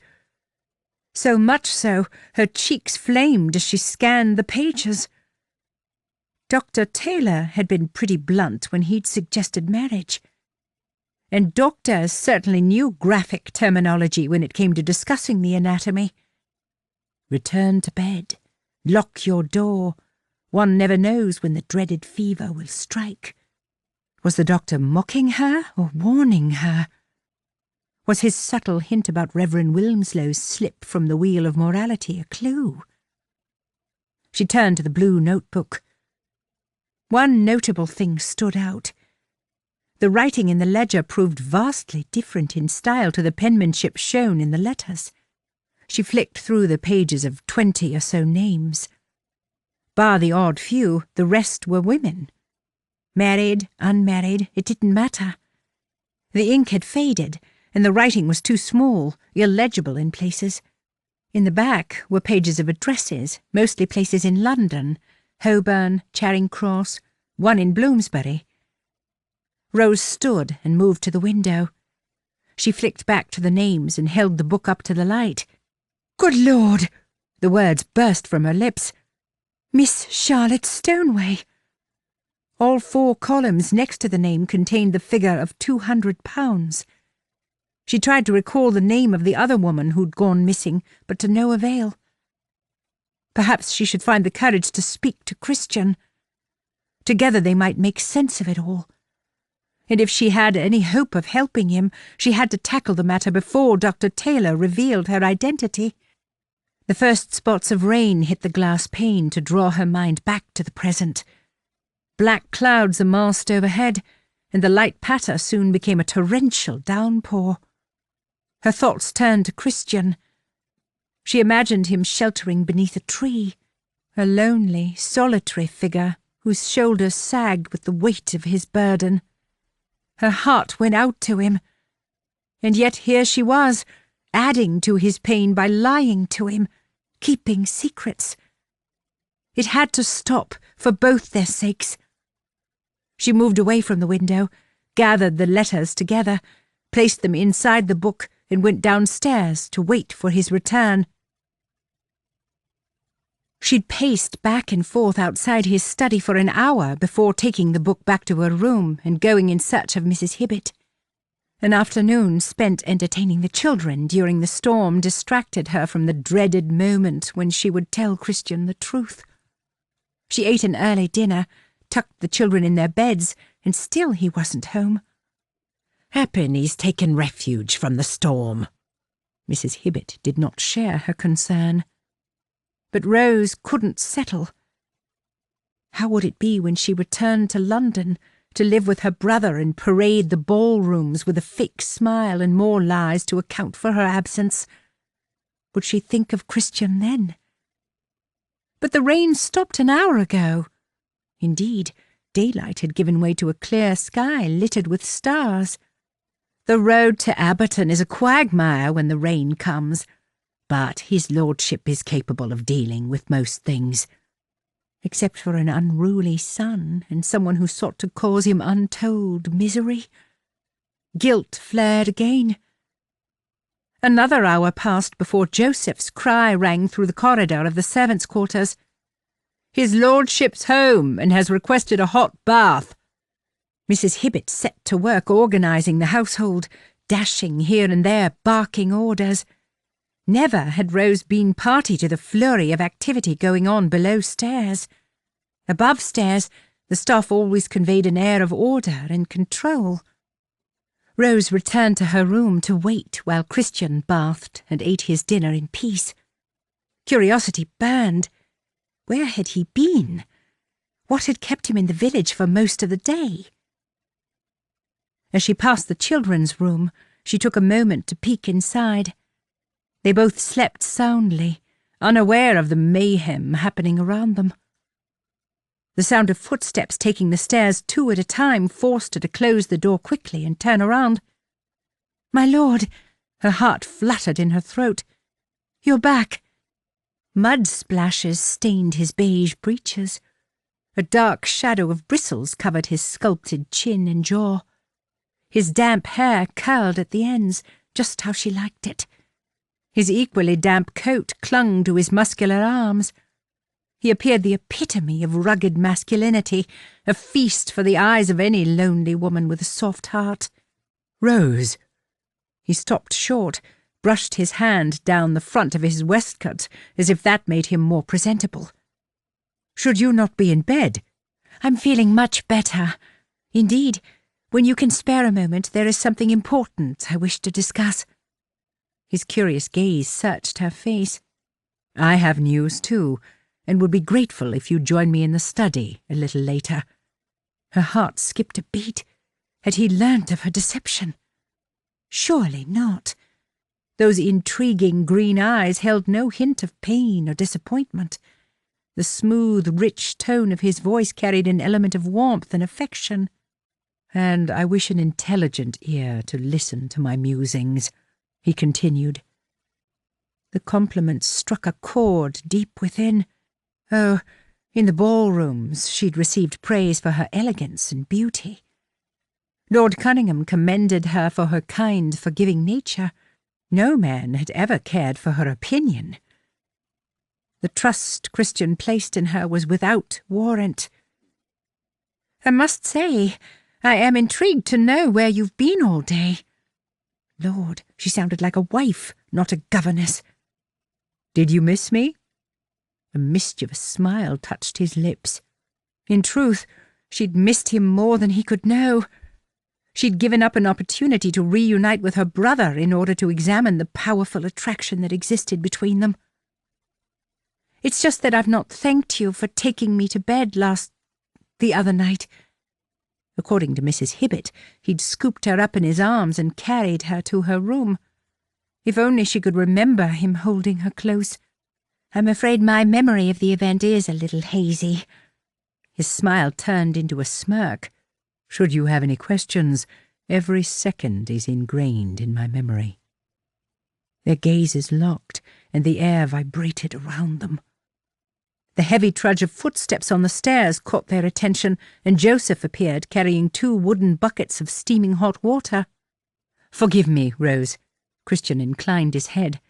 "I must bathe, but I shall be with you shortly." She thought to ask if he needed any assistance. The vision in her mind's eye proved almost as scandalous as the contents of Lady Farleigh's letters. "Is there something else you wish to say?" he asked, and she realized her mouth hung open. "No, I shall be in my room when you're ready." He arched a brow. "Then I shall not keep you waiting long." Before she crumpled to the floor in a lovesick heap, she walked away. Climbing the stairs to the upper floor proved eventful when one lacked all feeling in their legs. Christian did not retire to his room immediately, but watched her until she disappeared from view. While she waited patiently in her room, the little devil on her shoulder questioned whether it was right to add more weight to his troubles. Perhaps she should wait to hear his news, to offer advice and guidance in the hope of easing his burden. 30 minutes passed. A light rap on her door brought the footman, Joseph. "His lordship has asked to see you in the study." He kept his expression impassive, but she wondered what he thought of the time she spent alone with his master. Did they gossip about her below stairs? Did they disapprove? "Thank you, Joseph." She followed the footman to the study. To her surprise, Joseph knocked and informed Christian of her arrival, as if she were a distinguished guest come for a visit. Christian stood as she entered. He came around the desk, thanked Joseph, and promptly closed the door. The click of the key turning in the lock sent her nerves skittering. You wanted to see me." He came up behind her, his breath breezing across her neck. "I've wanted to see you alone since the moment we were disturbed in the woods." Rose swallowed deeply as a shiver ran from her nape to her navel. I think it's fair to say we have many things to discuss." "Discuss? I hadn't planned on talking." His hand settled on her elbow, hot and firm, and he swung her around to face him. "At least, not just yet." Her mind and body melted beneath the heat of his gaze. Clutching the blue book in one hand, she brought her other to his cheek and caressed the soft skin where he'd recently shaved. She loved seeing him like this, so playful and carefree. It broke her heart to think that he might not look at her in the same way once he'd discovered she'd lied to him. Tears threatened to fall, and so she pressed her lips to his because she had thought of nothing but him since that night too. As always, a chaste kiss quickly turned into an explosion of passion. She threw the book onto the nearest chair, wrapped her arms around his neck, and pressed her body into his. His warm, wet mouth moved so expertly over hers. The melding of tongues sent jolts of pure pleasure shooting through her. Her breasts ached. A similar ache between her thighs urged her to push against him. When his hands found a way up under her dress to settle on her bare buttocks, her heart almost leapt from her chest. "Oh, God, Rose." He gripped her tightly, his muscular thighs pressing against hers, the solid evidence of his arousal pushing against her belly. "I've never wanted any woman the way I want you." Sweet heaven above! Her head spun as he claimed her mouth. The unique scent that clung to his skin flooded her nostrils. Like a potent aphrodisiac, the essence of him flamed the fire between her thighs. She wanted him to touch her as he had done 2 nights ago, the way no other man had, and she hoped never would. On a gasp, Christian tore his mouth from hers. "Come upstairs with me, Rose. Let me lavish you with attention. Help me forget everything but the floral scent of your skin, the soft feel of you filling my palms." He squeezed her buttocks gently, and a whimper left her lips. We can't," she panted. She knew what he wanted. Heaven help her, she wanted him too. A dark cloud of disappointment passed across his face. "You're right. It was wrong of me to suggest it. But a man can dream." Had this been a battle with swords, his last comment would have been the winning thrust. "Let's stay here." She gestured to the Persian rug. "I couldn't. Not in the room next to the children. Not when the servants are awake. If one was going to commit sin in the name of love, one should try to hold on to a few principles." She caught herself. Was this love? Lust could be just as addictive, so she'd heard. With a tender caress of her cheek, Christian brushed a lock of her hair behind her ear. "You know I'm not one of those men who use women to satisfy their needs." He snorted and chuckled at the same time. "Hell, I can't tell you how many years it's been since... Well, I've never met anyone who excites me as you do." This was a perfect opportunity to change her mind. She could sense a part of him pulling back, perhaps realizing the folly of the situation. But she wanted the reckless man, the one willing to break all the rules to have her, the one who saw her as more than a trophy, more than a means to refill the family coffers. "I have only one request." Her heart thumped wildly, with excitement, with nerves. "You need only ask." She couldn't stop the seductive smile forming. "Make this a moment to remember." Chapter 15. The significance of the moment weighed heavily on Christian's mind. Not because he doubted his capability to love this woman as she deserved. On the contrary, a fiery passion burned in his chest, one long thought buried. But this amounted to more than dipping a toe in the pool of immorality. God damn, he was ready to strip naked and dive straight into the tempting waters. No longer could he deny the soul-deep connection they shared. Fate brought Rose to Everleigh, and fate would see their relationship reach the natural conclusion.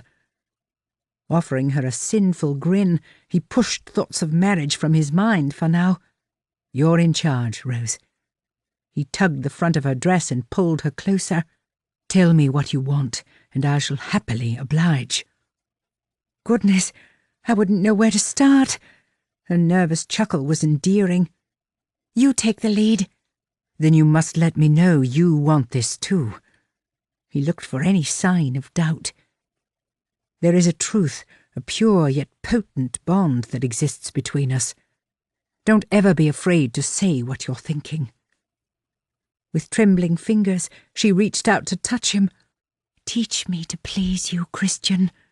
The hazy look of desire swam in her blue eyes as her hands drifted up over his chest, grazing his nipples. "Show me how you might please me, too." Every drop of blood in his body rushed to his cock. The woman of his dreams moistened her lips, and he suddenly feared he would wake to find this was all a figment of his wild imagination. Instinctively, his gaze drifted to the window. Both times he'd kissed her, they'd been interrupted. God help anyone who dared disturb them tonight. Rose glanced back over her shoulder. "Close the curtains. There's nothing outside to interest you." He crossed the room and yanked the curtains so hard he almost pulled down the pole. After working on the knot in his cravat, he threw it onto the desk, unbuttoned his waistcoat, and it ended up somewhere on the floor. His boots followed, and he came to stand in front of her. "With the awkward things out of the way, you can remove the rest." She glanced at the door. "What if someone should knock?" "No one will disturb us." If the gods were on their side, surely nothing disastrous would happen in the next hour. "I am completely at your mercy." The comment must have bolstered her confidence, for she straightened her shoulders and a coy smile touched her lips. "So, this is to be a game of master and servant, only we've reversed the roles." "You're not my servant, Rose." And therein lay the truth of it. Rose was his equal in every regard. In the space of a few short days, she'd become his friend, his confidant, soon-to-be lover. Ignoring the tightness in his chest, he took hold of her hand and placed it over his heart. It was a way of saying he cared without frightening her, without forcing her to commit. "It's beating so hard I can feel it against my palm." A look of wonder sparkled in her eyes, quickly replaced with one of curiosity. Her fingers traced a line down over the hard planes of his abdomen and lingered there. "I was right. You're not one to overindulge." "Only when kissing you." With her eyes locked on his, she let her fingers fall to the waistband of his breeches. She grasped the front of his linen shirt, tugged the material free, and pushed her hands up over his bare chest. "Your skin is so hot." Christian chuckled. The woman had no idea how deeply she affected him. "Perhaps that's because there's a fire raging within." "Undress me." The words tumbled from her mouth as her breathing grew shallow. In his youth, he'd seen the look of desire swim in many a woman's eye, but on Rose it was spellbinding. The amused grin fell from his face as he pictured every curve, every contour. Rose turned around to show him the tiny row of buttons. Barely able to speak, he set to work, eventually pushing the plain garment off her shoulders until it pooled on the floor. She stepped out of it and turned to face him. Heaven help him! He couldn't help but stare at the valley between her breasts, visible above the neckline of her chemise.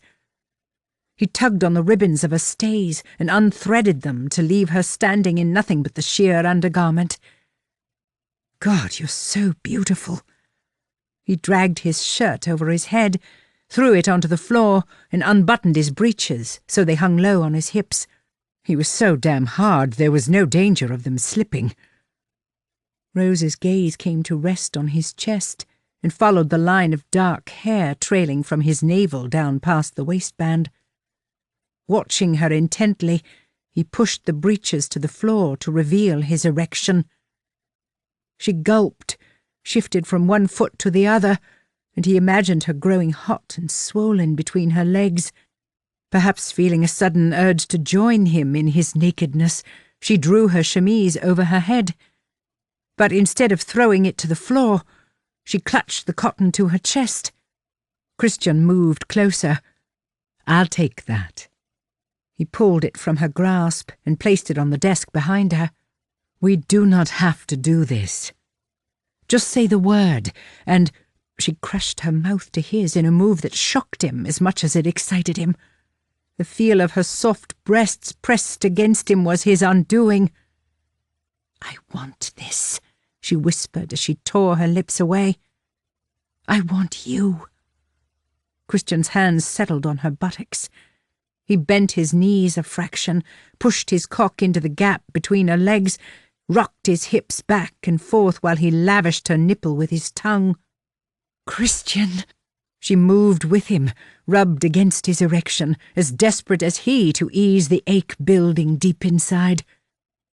"If only we had endless hours alone," he said, kissing the column of her throat. "I want to taste you everywhere. I want to stay buried inside you until dawn." "We cannot afford such luxury," she panted. "It's only a matter of time before someone knocks the door." The sudden thought that this dream could be ripped from his grasp caused panic to flare. He took hold of her hand and brought her down to lie on the rug. He settled at her side, his fingers finding their way into the damp hair between her thighs. Lord, she was wet and ripe for the taking. It took but a few strokes for a moan of appreciation to leave her lips. Despite the urge to cover her body and drive home, he maintained a steady rhythm. Her rosy pink nipples were crying out for attention. A few flicks of his tongue had her arching her back and rubbing against his hand. "That's it, love," he whispered. "Trust me. Don't hold back. Never hold anything back from me." "Christian!" Her ragged breath spurred him on. I never want to hurt you." Christian claimed her mouth, swallowed every moan and pant that burst from her lips. He knew she was close to release when her eyelids fluttered closed, and then her body shuddered as she cried out his name. Rose had barely caught her breath when he came up on his knees and settled between her thighs. "You're sure you want to do this?" "Undoubtedly." "Trust me," he said, as the tip of his manhood pushed against her entrance. A strange feeling gripped him, as if he'd been waiting for this moment his entire life. "I do." She grabbed hold of his buttocks and urged him not to hesitate. Needing no inducement, he entered her slowly, withdrew and continued the motion again and again before pushing past her maidenhead to fill her full. God! She felt divine. Christian stilled and closed his eyes, waited for her to grow accustomed to the feel of him. "Don't stop, Christian." He wanted to lose himself in the moment, to forget about the world beyond his study. He opened his eyes and stared at her intently as he thrust deeper. A satisfied smile played on her lips. By God, the sight touched his soul. Rose. Saints above, he would never grow tired of loving this woman. The words filled his head as he filled her body. She wrapped her legs tightly around him, hugged him close, gripped his back and rocked with him. He thrust hard and deep. The muscles in her core pulsed around his cock as, once again, she soared on the dizzying heights of her release. With a guttural growl he couldn't suppress, Christian withdrew and spilt himself across her stomach. Reaching for his shirt, he wiped her clean and then collapsed at her side. Overcome with raw emotion, he gathered her into his arms and drew her close as his erratic breathing slowed. "You don't know how glad I am that you lost your way in the woods." He kissed her forehead and stroked her back. "You've been here such a short time, and yet I daren't think what it would be like without you." Rose draped her leg across his thigh and cuddled into his chest. "I was supposed to find Everleigh that night. I was supposed to find you." He fell silent for a moment. "We have a lot to discuss." "Oh, yes. You had important news to impart." "I was referring to what has just occurred." He gave a satisfied sigh. It had been so long since he'd felt at peace. "Oh, I see. I thought you were talking about your reason for going to Aberton today." "I went to see Dr. Taylor." "Was he home?" "No. That's why I called." Rose pulled away and looked up at him, puzzled. "If you're trying to confuse me, you're doing an excellent job." A rush of cold air breezed over them, and Rose shivered. "Come." He stood and brought her to her feet. Lord, her breasts were deliciously soft and round, and his desire for her ignited again. "As much as I'd like to lie here for hours, I'd hate for you to catch a chill." "Everything always comes back to the dreaded sickness," she said with a hint of amusement. "That's exactly why I called at Dr. Taylor's house." He walked over to the desk and grabbed her chemise, suppressed a grin when he noticed her staring at his bare buttocks. "I wanted to speak to his housekeeper, to ask who makes the tonics and tinctures he provides." "And what did you learn? With the doctor's hectic schedule, I doubt he has time to make them himself." "Reverend Wilmslow's wife provides the herbs and plants used in the potions." He helped Rose into her chemise, his fingers grazing her breasts just to tease her a little more. "By all accounts, she is a keen botanist who once tried to convince Mr. Watson that natural remedies were by far a better means of treating the mentally challenged." "Well, that explains the Reverend's theory about the illness. Although I can see why he didn't mention it. Few men would admit to their wives being so knowledgeable. What do you propose to do?" "I've told every member of the household that they are not to drink the tonics." He held up her stays, and she pushed her arms through the straps. Christian tugged on the ties, kissed the soft swell of her breasts bulging up from her chemise, before stepping back. "Mrs. Hibbett will take control of all medicine brought into the house." Rose's gaze flicked briefly to his manhood. "Before you hand me my dress, would you mind slipping into your breeches?" He gave a mischievous wink. "Why? Is the sight proving somewhat of a distraction?" "You know it is." Moistening her lips, she watched him dress. "You were gone all day. Where else did your curious mind take you?" "To London."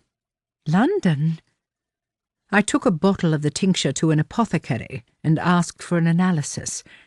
He will write with his findings." He helped her into her dress and fought the urge to strip her naked again.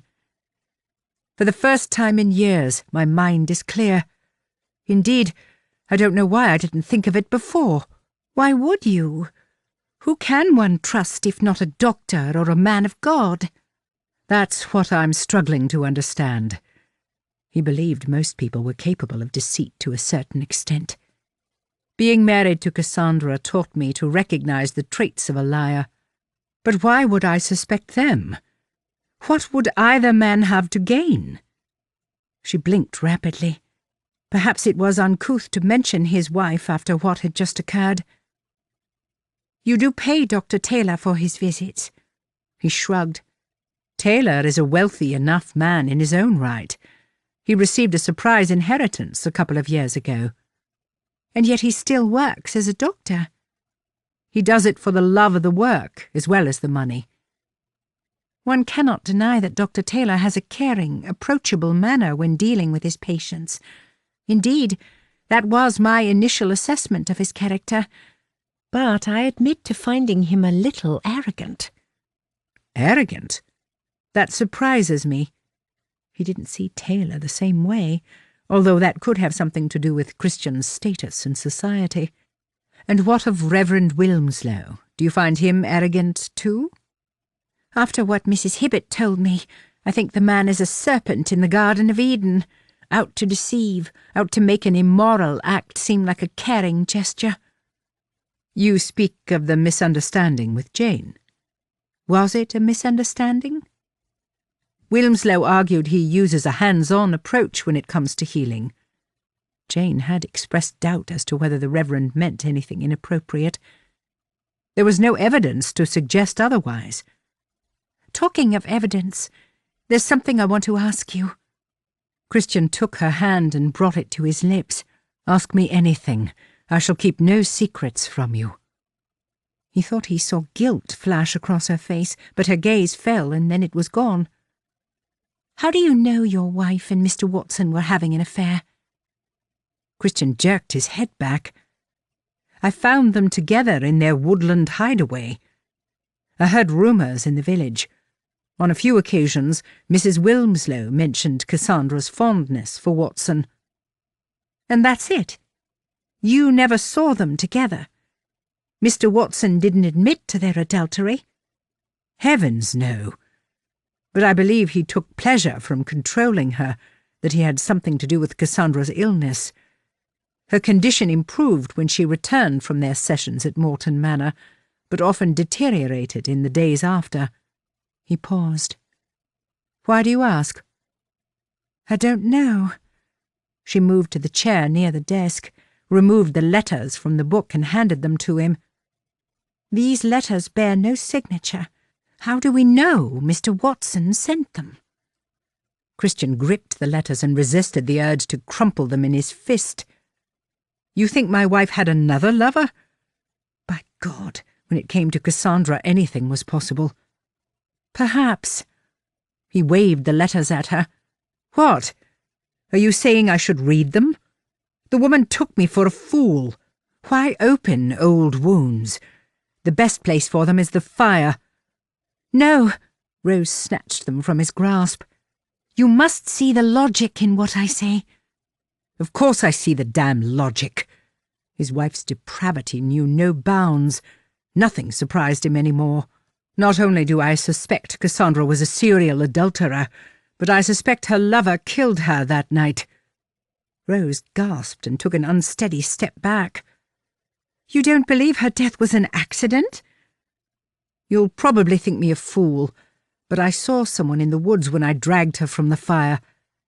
I believe the same person had something to do with Miss Stoneway's death. Miss Stoneway? Rose shook her head. But you said her death had something to do with her mental condition. Then tell me what you make of this. He strode over to the bookcase, removed the green book with the hollow interior he'd made to hide the key to Cassandra's medicine chest. Now another key lay hidden in its place.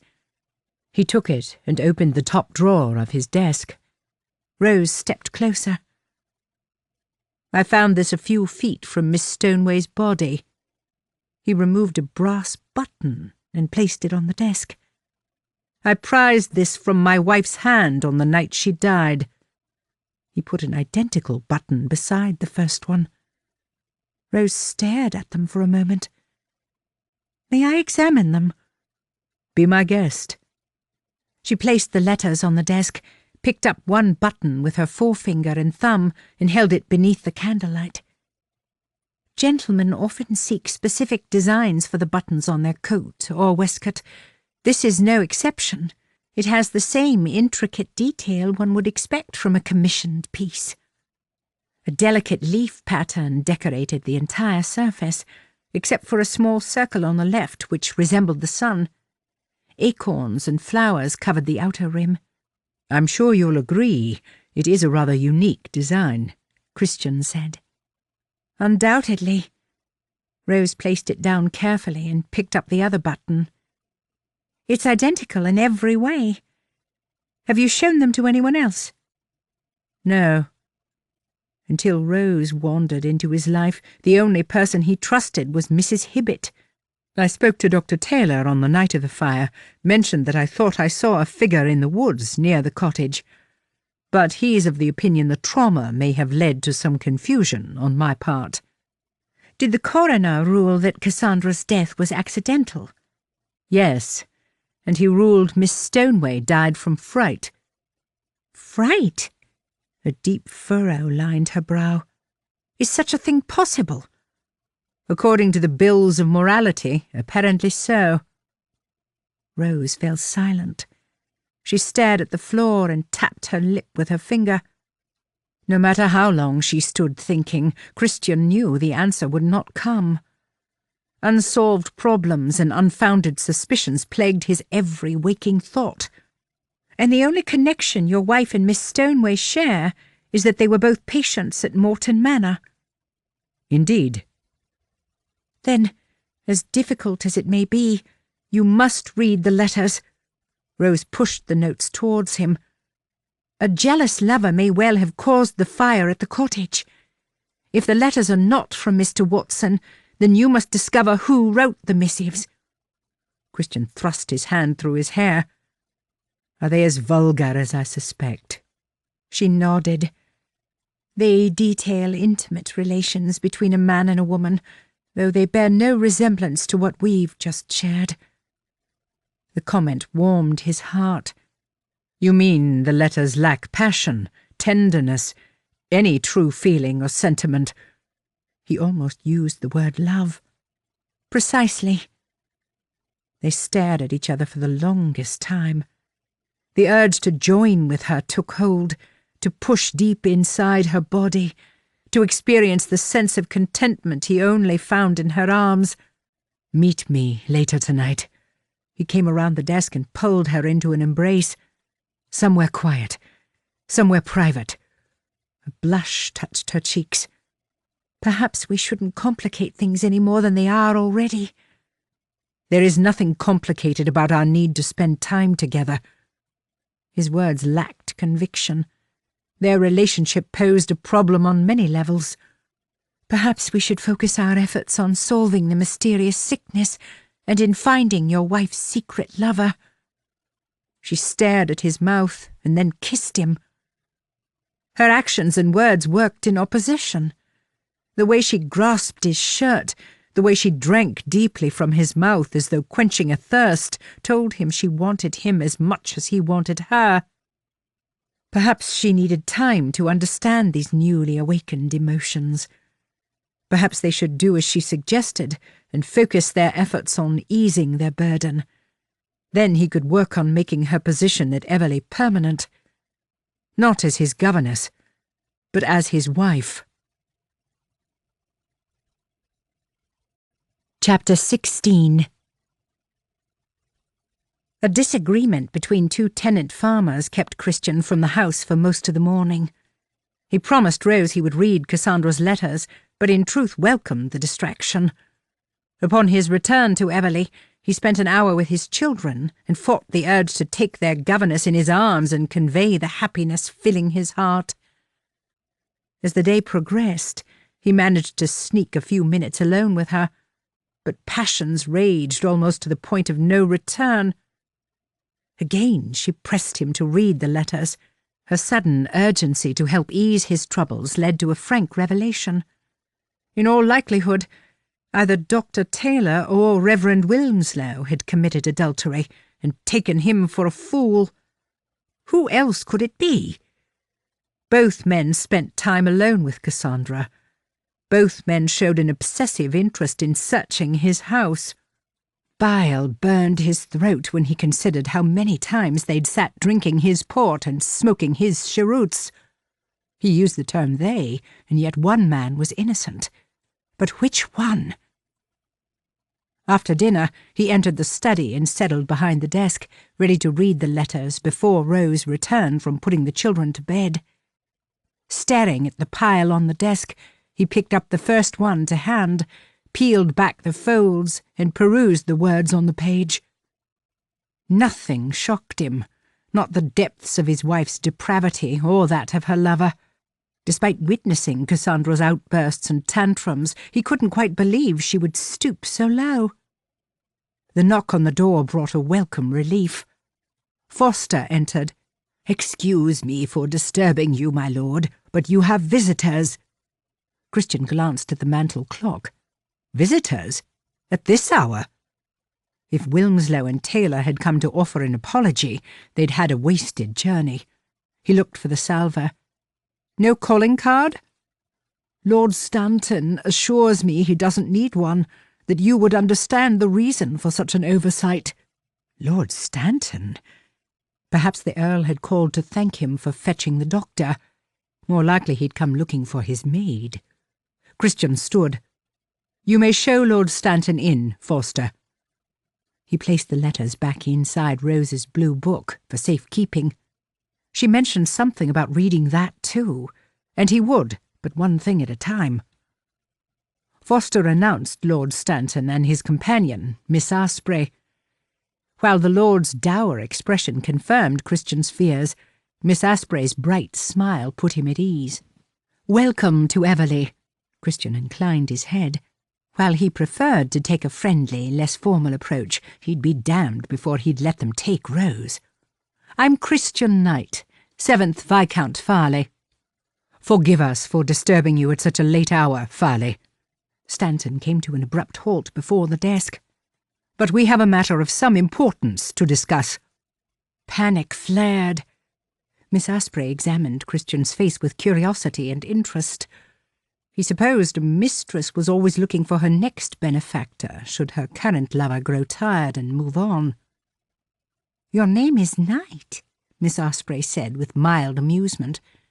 "As when the sun has set, or as in the medieval heroes we love to read about in tales of old?"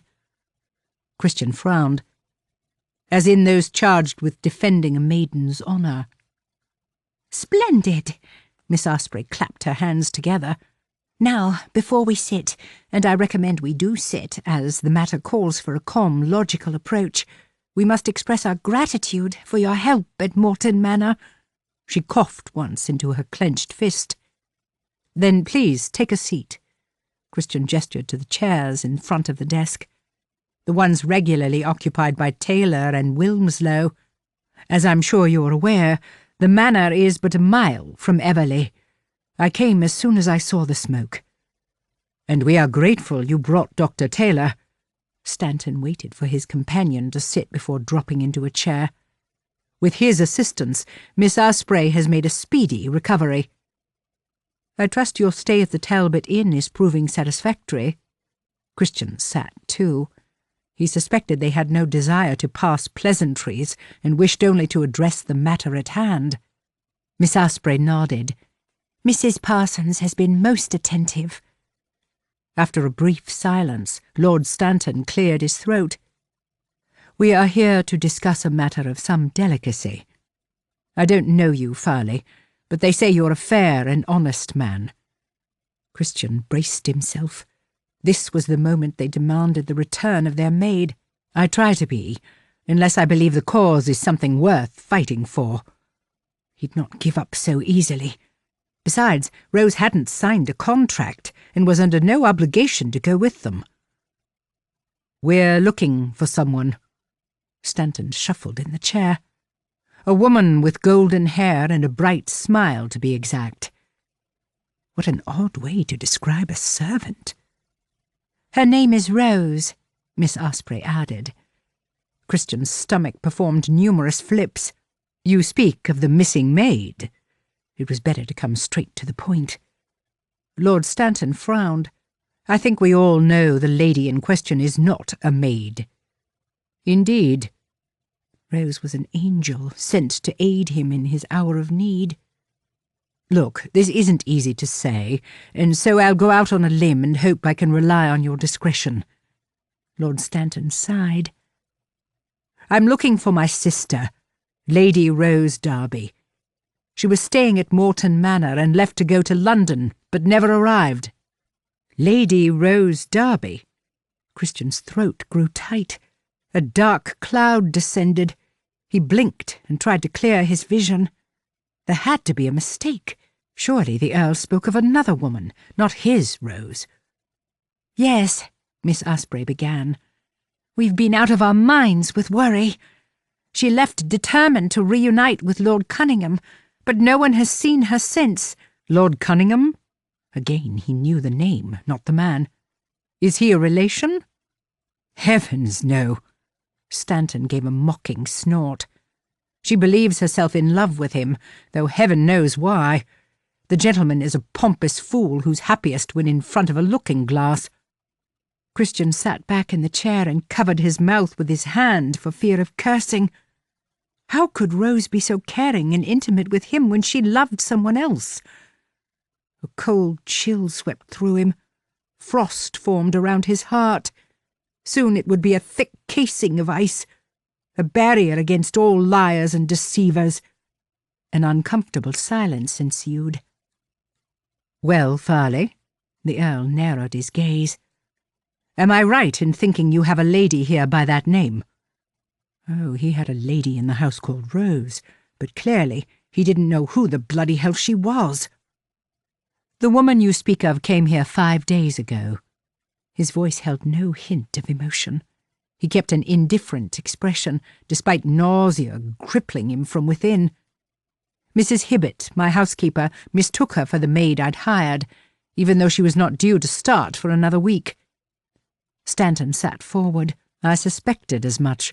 My groom, Peters, saw Rose outside the Talbot Inn yesterday and followed her here. The Talbot Inn? Rose never mentioned leaving Everleigh, but it seems there were a lot of things the lady chose not to mention. He said she'd cut her hair, the Earl continued in a tone brimming with disapproval. Hence the reason he took his time before coming to me. Peters spoke to the doctor, who confirmed Rose works here. Taylor? Had the doctor made it his life's mission to cause him misery? Rose is no longer a maid. No, she was the ruined sister of an earl, the one-time mistress of a viscount. A lady with her intelligence, and cunning, he added silently, was better suited to the role of governess.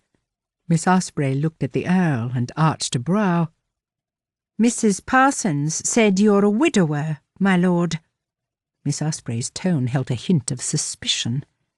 If the Earl sought a marriage proposal to save his sister's ruined reputation, he could think again. These last 2 years, yes. What of it? It didn't matter that he cared about Rose. If he took another wife, he needed to be damn sure he could trust her. The stress of living with Cassandra's lies and deceit was enough to last him a lifetime, and his children deserved better.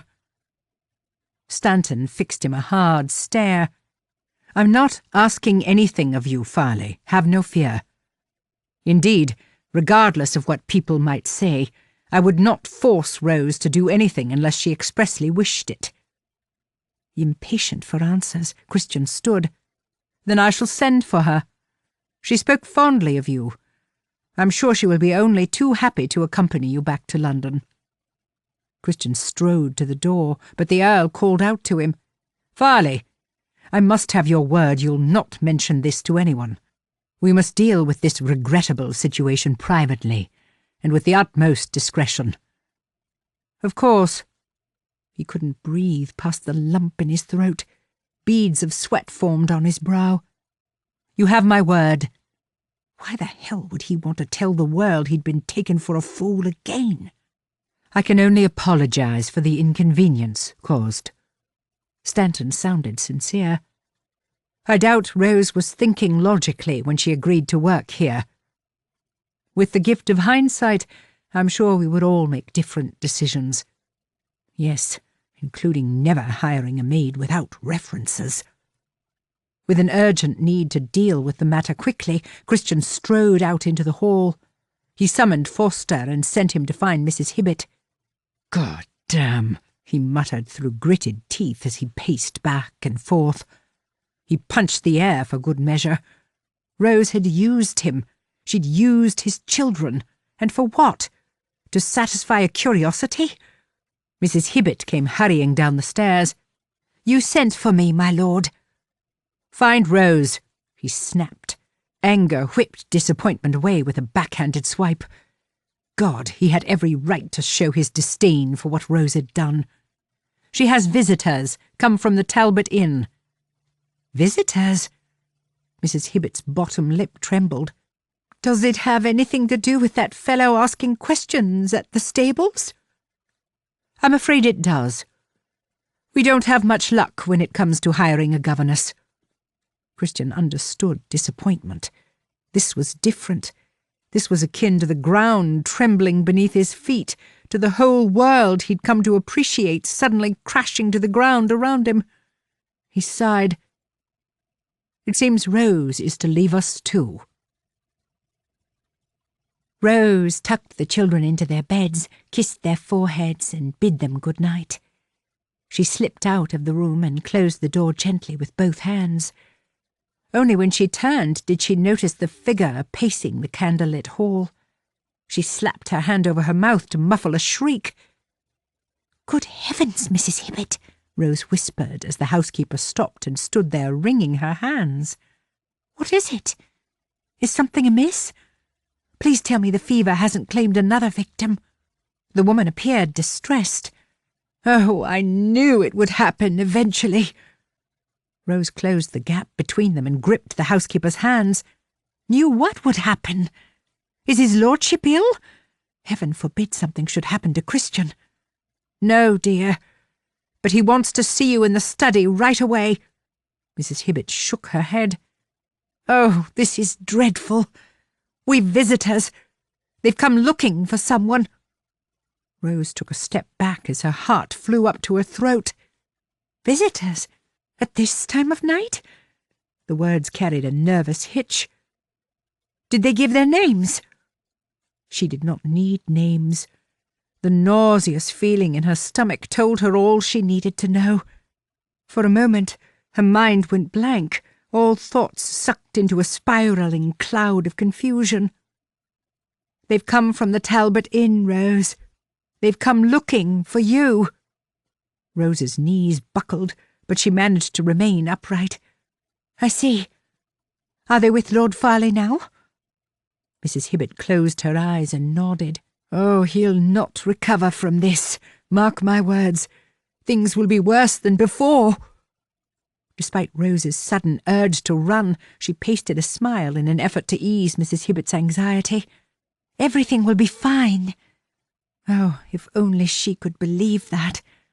But the pain in her chest said otherwise. She placed a reassuring hand on Mrs. Hibbett's shoulder. "Things will happen just as they should. Fate has a way of organising everything in the end." "I gave up trusting fate a long time ago." Rose hadn't.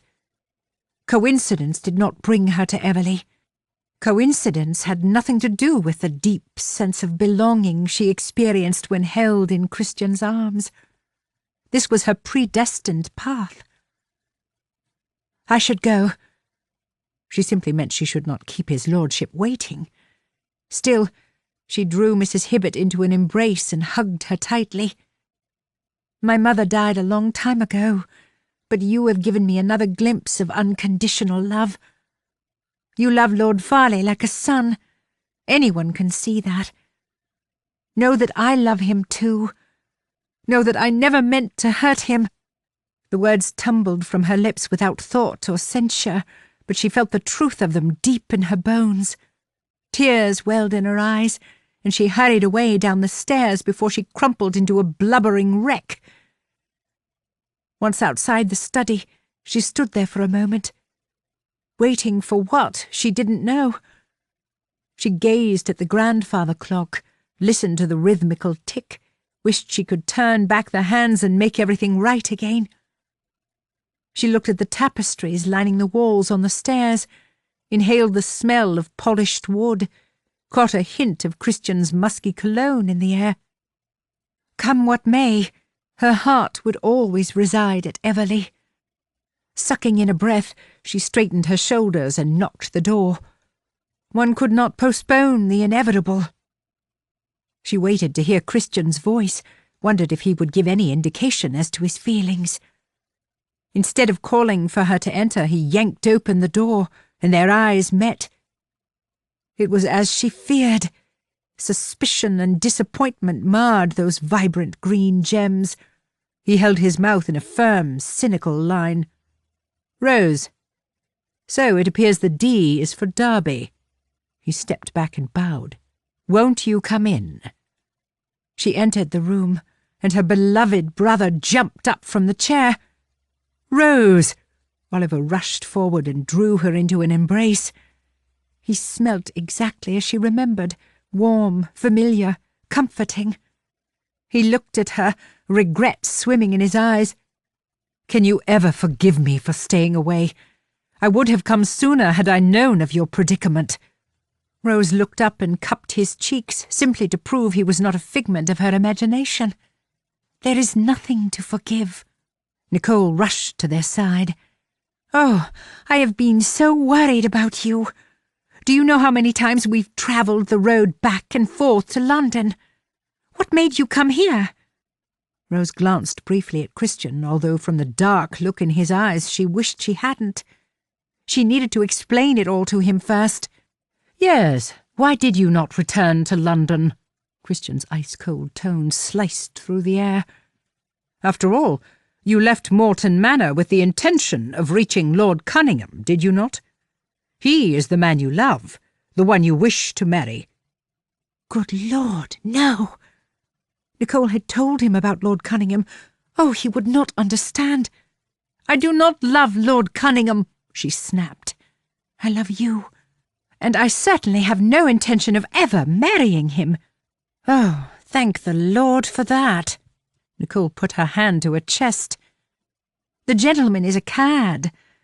No matter how hard I try, I can find nothing to recommend him. I can't imagine what you were thinking. 6 months locked in an old asylum can affect one's judgment." "Indeed," Oliver said, stepping back. "Why else would you take a job as a maid?" He made it sound degrading, undignified, and yet she had never felt so empowered, never felt so needed. "When I left the manor, I came upon Father's coach at the inn. I assumed he'd come for me." She turned to Nicole. "I wanted to warn you, but got lost in the woods and ended up here. The rest, well, I don't suppose it matters now." Oliver frowned, and then recognition dawned. "You did not know Father had died?" "No. I came back to the manor the following day, but you'd gone." Christian cleared his throat. "Now I understand why you were so distressed that day. The story about being hired to work at the manor was just that. A story." The disdain in his voice cut deep. She turned to him, took a hesitant step forward, but Christian stepped back. "I never meant to deceive anyone. You must understand. I didn't know what to do. Had my father found me, he would have sent me back to the manor." Oliver came to stand beside her. "Lord Farleigh has assured us of his discretion. No one will know you were here. Let us put this unfortunate event behind us and start anew." Unfortunate event? Being at Everleigh had changed her in every way.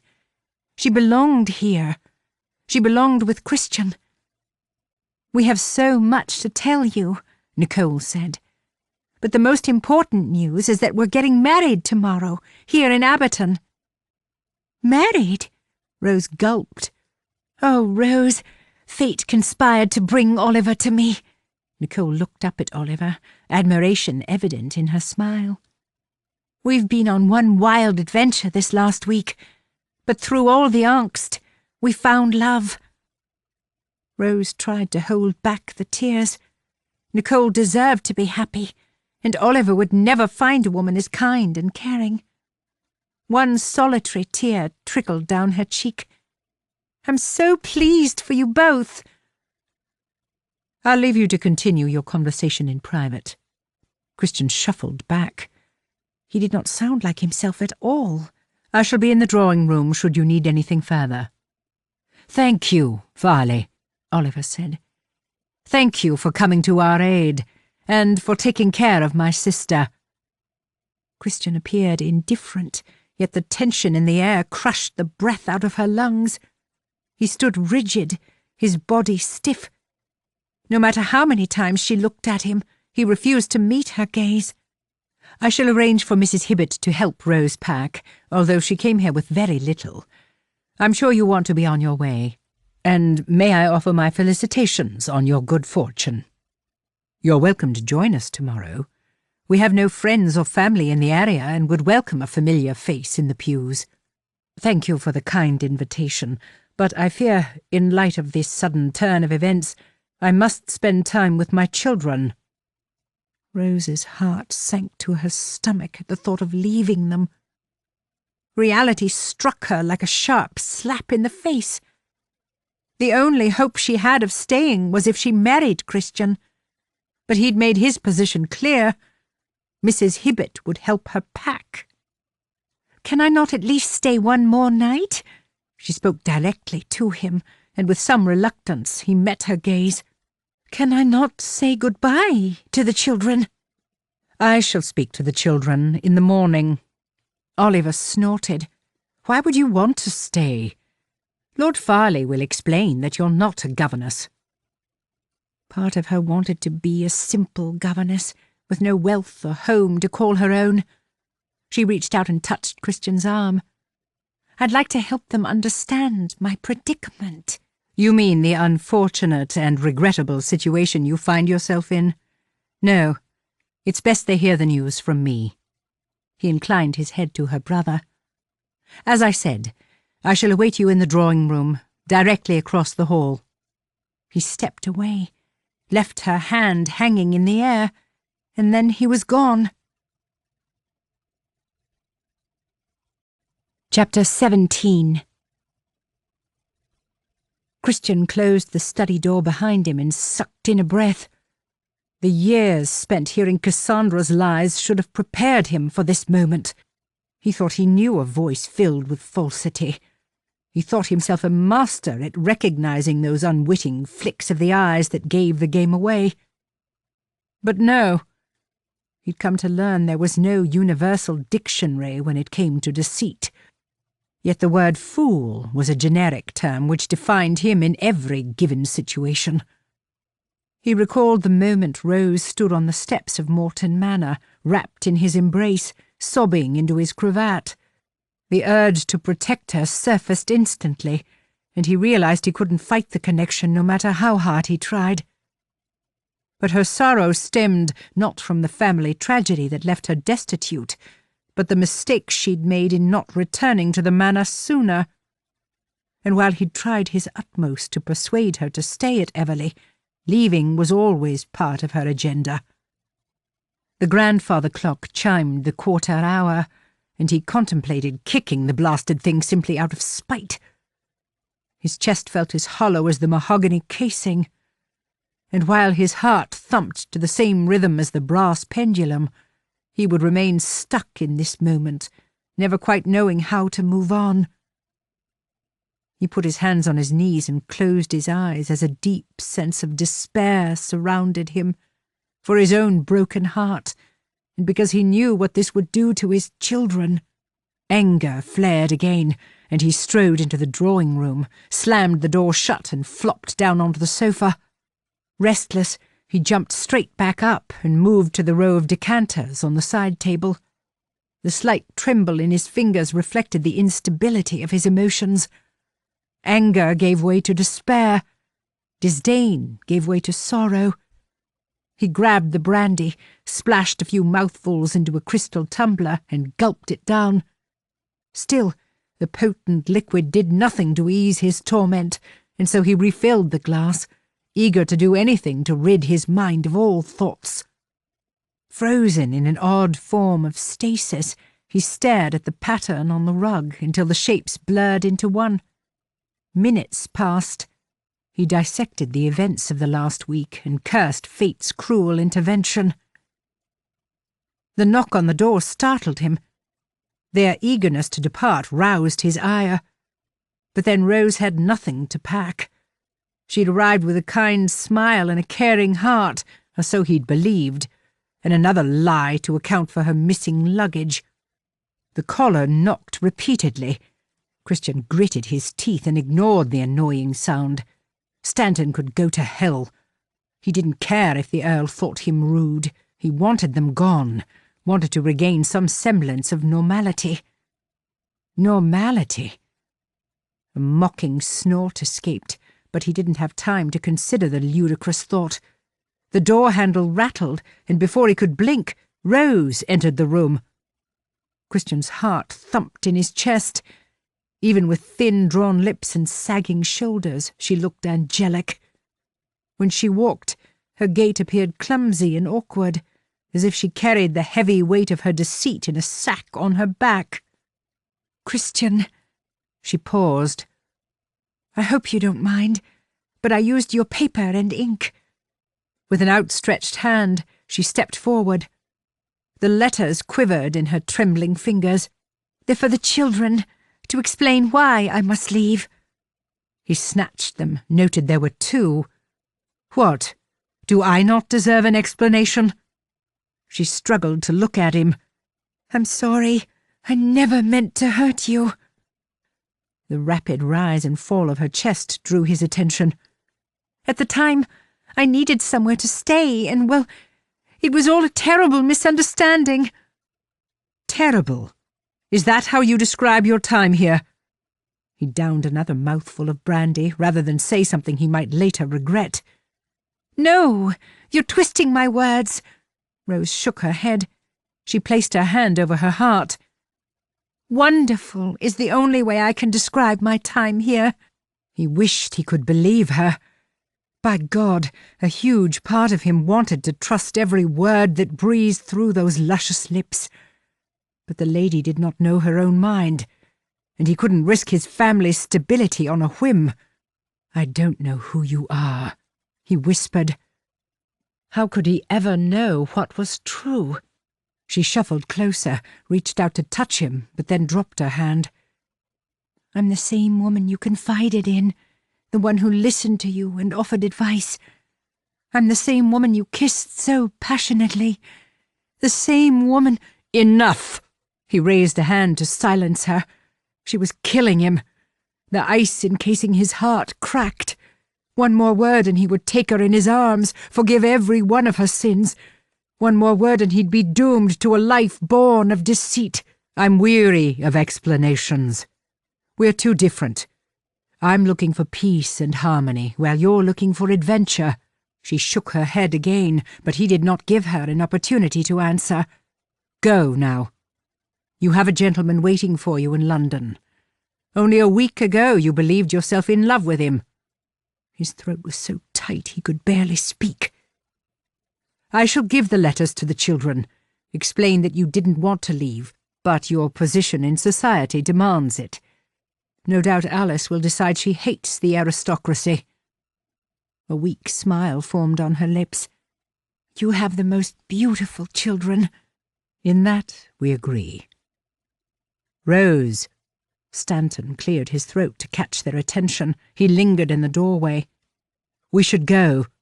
She shot her brother a hard stare. "Your brother is waiting." Christian glanced at her hand, thought about bringing it to his lips, but dismissed the idea. "Goodbye, Rose." The gut-wrenching pain in his stomach returned. "Goodbye, Christian." A tear trickled down her nose and dropped onto her chin. Without warning, she rushed forward and kissed his cheek. "I shall miss you," she whispered, and then she ran from the room and closed the door. 2 days had passed since Rose's swift departure. Leaning back against the wooden shutter, Christian stared out of the study window at the woods separating Everleigh and Morton Manor. So much had changed in such a short time. The house felt empty without Rose. He'd lost the only woman he'd ever wanted.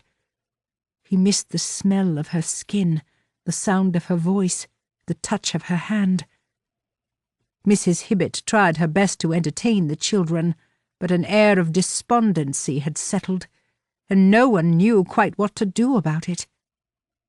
He played the events of the last week over in his mind, dissecting each lie, making an excuse for each one. For some reason, he couldn't see Rose in the same light as Cassandra. Had he been too hasty in letting her leave? He should have listened to her explanation. A knock on the door brought Mrs. Hibbett. "Forgive me, my lord, but Jane has returned from her stay in Abberton. Her poor mother passed, and now she's keen to return to work. I'm sure you've told her how pleased we are to have her back. Well, let's hope we have no bouts of sickness for a while. The bed hangings need cleaning. We've not polished the silver for a month, and cook wants help to organise the pantry." Christian raised a brow. "You don't normally give me a breakdown of the household chores. Is there something else you wish to say?" Mrs. Hibbett clasped her hands in front of her. "The children miss Rose. We all do." Indeed. He'd had sleepless nights thinking of nothing else. The children took the news as expected. After many tears, Alice decided she didn't want to be a lady. Jacob blamed himself and raced off into the garden. Christian found him sitting in the orangery, clutching Rose's letter to his chest. He'd not asked the children to divulge the contents, and he would not read anyone's private correspondence without their permission. "The children asked me to remind you that you're a knight. You're supposed to rescue ladies in distress." "What do you want me to do, Mrs. Hibbett? Shall I write to the Earl and ask if his sister will work for £18 per annum?" "There is something you could do." A blush touched the woman's cheeks. You could ask Rose to marry you." Christian gripped the back of the desk chair. "Have I missed something? What makes you think I'm of a mind to marry?" Mrs. Hibbett shuffled uncomfortably on the spot.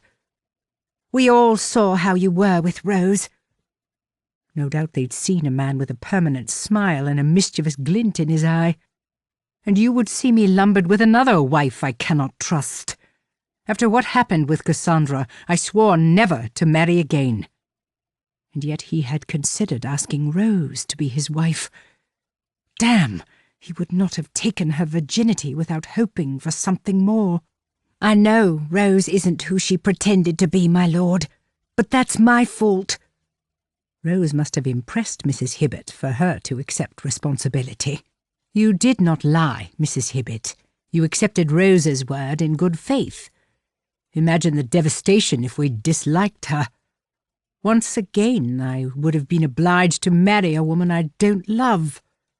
The children would have another mother who cares nothing for their welfare." The thought sent a chill down his spine. "But I should have spoken to her." "I'm the only one to blame for this situation." He'd behaved inappropriately and pressed his advances. "For an intelligent man, I acted like a fool." "A fool in love," Mrs. Hibbett blurted. She covered her mouth with her hand as her eyes grew wide. "Forgive me, my lord. I spoke out of turn. It's just I've been the housekeeper here for all these years and—" "Emotions are running high since Rose's departure, but we must focus our efforts on solving the problems here." Indeed, he would sit down and read Cassandra's letters, see if Rose was right. "And I have decided not to hire a governess. I shall see to the children's education for the time being." Mrs. Hibbett nodded. "May I say one more thing, my lord, and then I shall not mention it again?" Christian inclined his head. "Very well." "Well, it's two things, really. The first is a confession, and then I must tell you something Rose said the night the Earl came." "Go on." The empty feeling in his stomach forced him to breathe deeply. Was this where he discovered he could not trust Mrs. Hibbett either? Mrs. Hibbett rubbed the back of her neck. "I am to blame as much as Rose. I know you don't like us going into the woods, but the snowdrops were out, and my mother used to take us on a walk to see them every year." The woods held no fond memories for him. Then again, the night he'd kissed Rose there would be forever ingrained in his memory. What I'm trying to say is, I knew Rose wasn't a maid come from London. I saw her once, walking near the boundary of Morton Manor. For a moment, I thought I'd seen an angel." Mrs. Hibbett's eyes lit up. "And then, just when I thought our problems here could get no worse, she appeared like a glorious vision in the night. That's when I knew the Lord had answered my prayers." He could not chastise his housekeeper for her lofty ideas. He'd thought the same too. One cannot deny that Rose is a special person. The sudden pang in his chest almost robbed him of breath. But she had her own reasons for coming here. We should not make more of it than what it is. "That brings me to my second point." The woman's lips twitched as she struggled to suppress a smile. "Rose told me she loves you, and that she never meant to hurt you." Christian dug his fingernails into the leather chair. The words were bittersweet. A warm feeling filled his chest, coupled with the pain of regret. Did Rose have strong feelings for him? He would never know. "It's not too late, my lord. Eppin Rose would forgive you anything." "Thank you, Mrs. Hibbett. I shall give the matter consideration." He needed a distraction, something to take his mind off all he'd lost. "I shall take the children for a walk this afternoon. In the meantime, you can find me here." "Yes, my lord." Christian dropped into the chair behind the desk, shuffled papers and waited for his housekeeper to leave before a string of curses fell from his lips. With his head in his hands, he considered Mrs. Hibbett's comments. Had experience forced him to judge Rose too harshly? In truth, he didn't care if her brother was an earl. His reaction stemmed from jealousy. Who the hell was Lord Cunningham? And what on earth made Rose believe she loved him? Christian pressed his fingers to his temples to ease the mounting tension. He couldn't think about Rose, not now. When that didn't work, he opened the drawer and removed Cassandra's letters. Rose had taken her blue diary, the one she'd used to hide the notes. His mind drifted again, and he wondered if she'd written anything about him in her little book. Was that why she wanted him to read it? He shook his head. He should stop daydreaming and focus his attention on discovering which one of the bastards had made him a cuckold. Vulgar was too mild a word to describe the obscene nature of the missives. The content failed to rouse any emotion. Indeed, he felt numb, cold, indifferent. Rose was right. The graphic descriptions bore no resemblance to the passionate moment they'd shared. He'd been right too. Rose had given everything of herself in that tender moment. Regardless of the other lies, the truth existed in every kiss they'd ever shared. On a weary sigh, he continued reading about Cassandra's moments of sexual gratification. Every letter said the same. There were no clues to the person's identity, nothing to lead back to Taylor, Wilmslow, or Mr. Watson. The knock on the door drew his attention. Forster entered the room and walked over to the desk, the silver salver balanced on his palm. "This arrived from the Talbot Inn, my lord. Mr. Parsons begs an apology. He meant to deliver it yesterday, but his wife misplaced the missive." Christian took the letter from the salver. "Thank you, Forster. That will be all." Upon breaking the seal, he looked for a signature and found Rose's name at the bottom of the paper.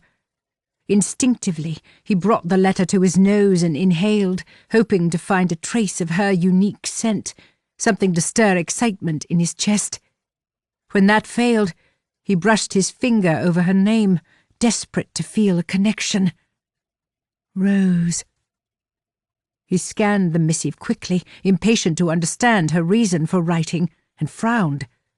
Various quotes from the Bible filled the first half of the page, one from Matthew, another from Isaiah, all relating to forgiveness.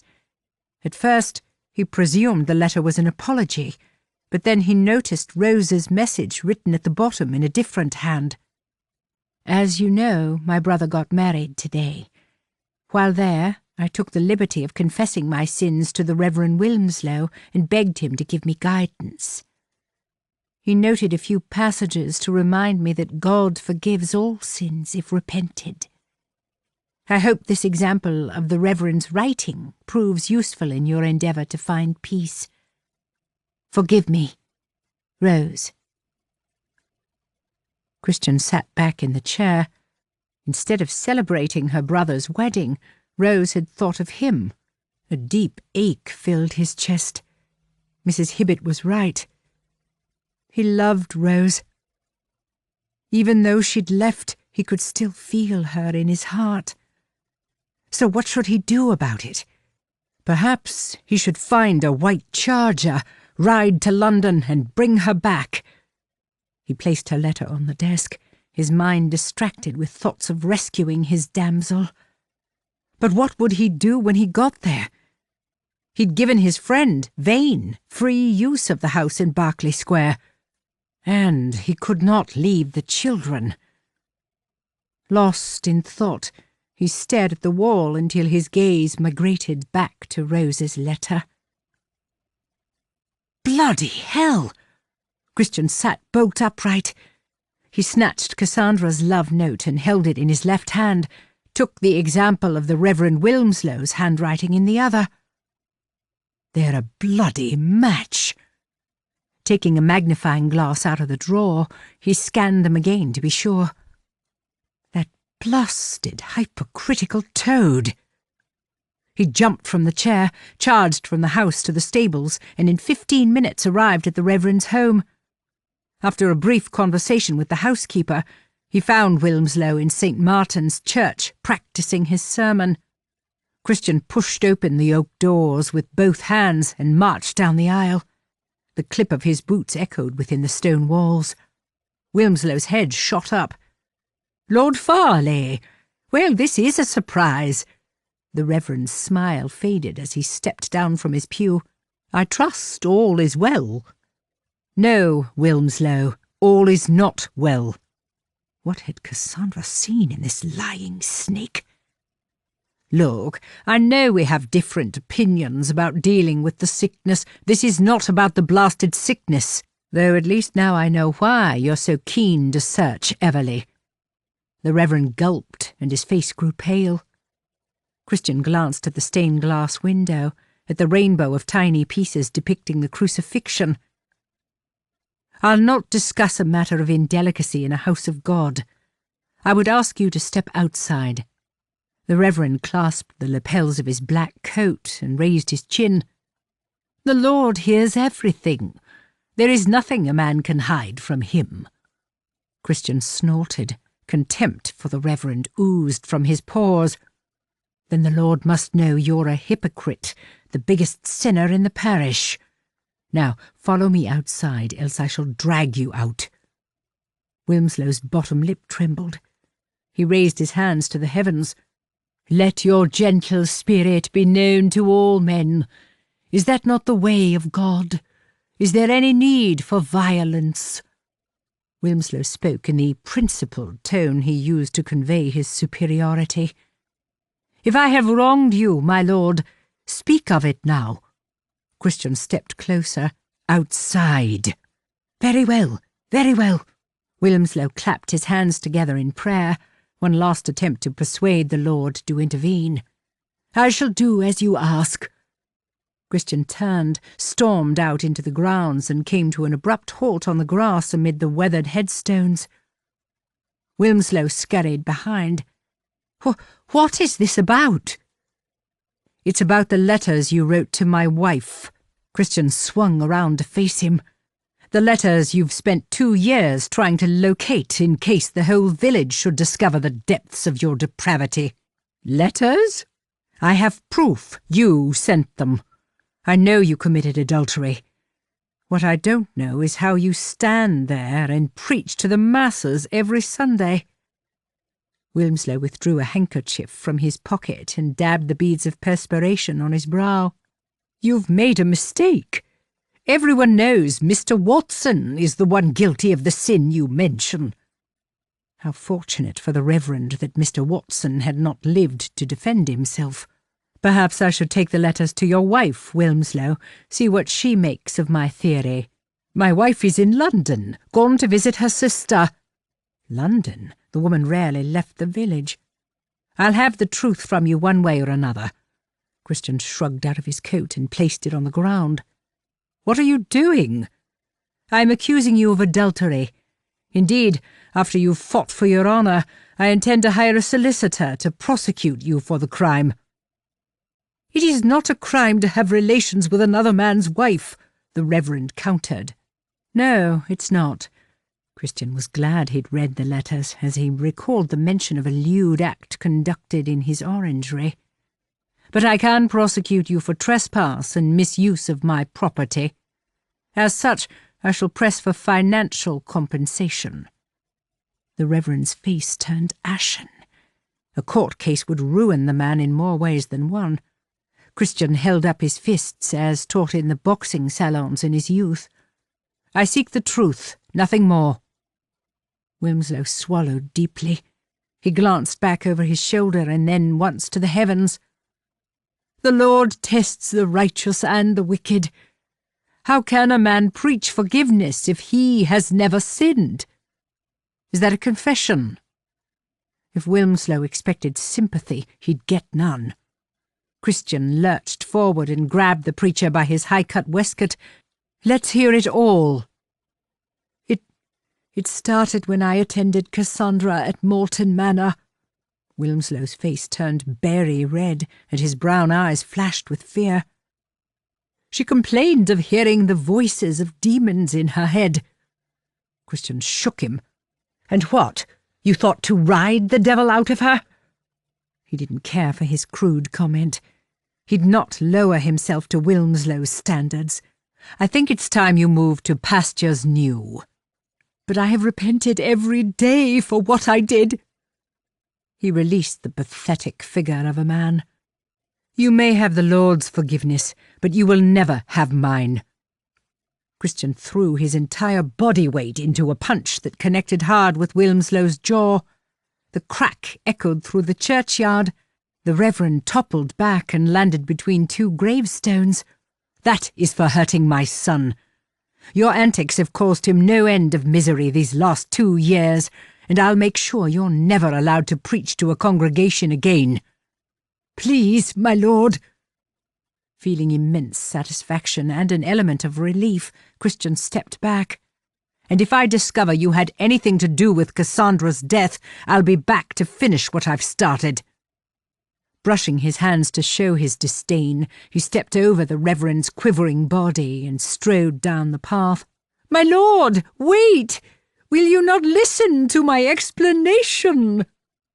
Christian ignored the man's cries and protests.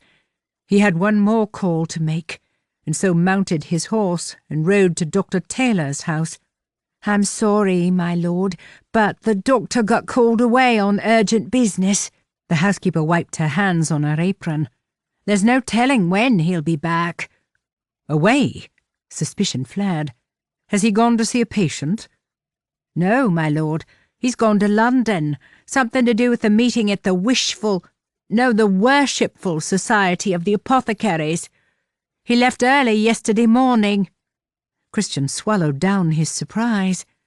Despite their disagreements, he would have expected the doctor to inform him of his departure. A strange sense of foreboding took hold. Was it a coincidence that 2 people from the same small village had left for London a day after Rose? It seemed there was only one way to find out.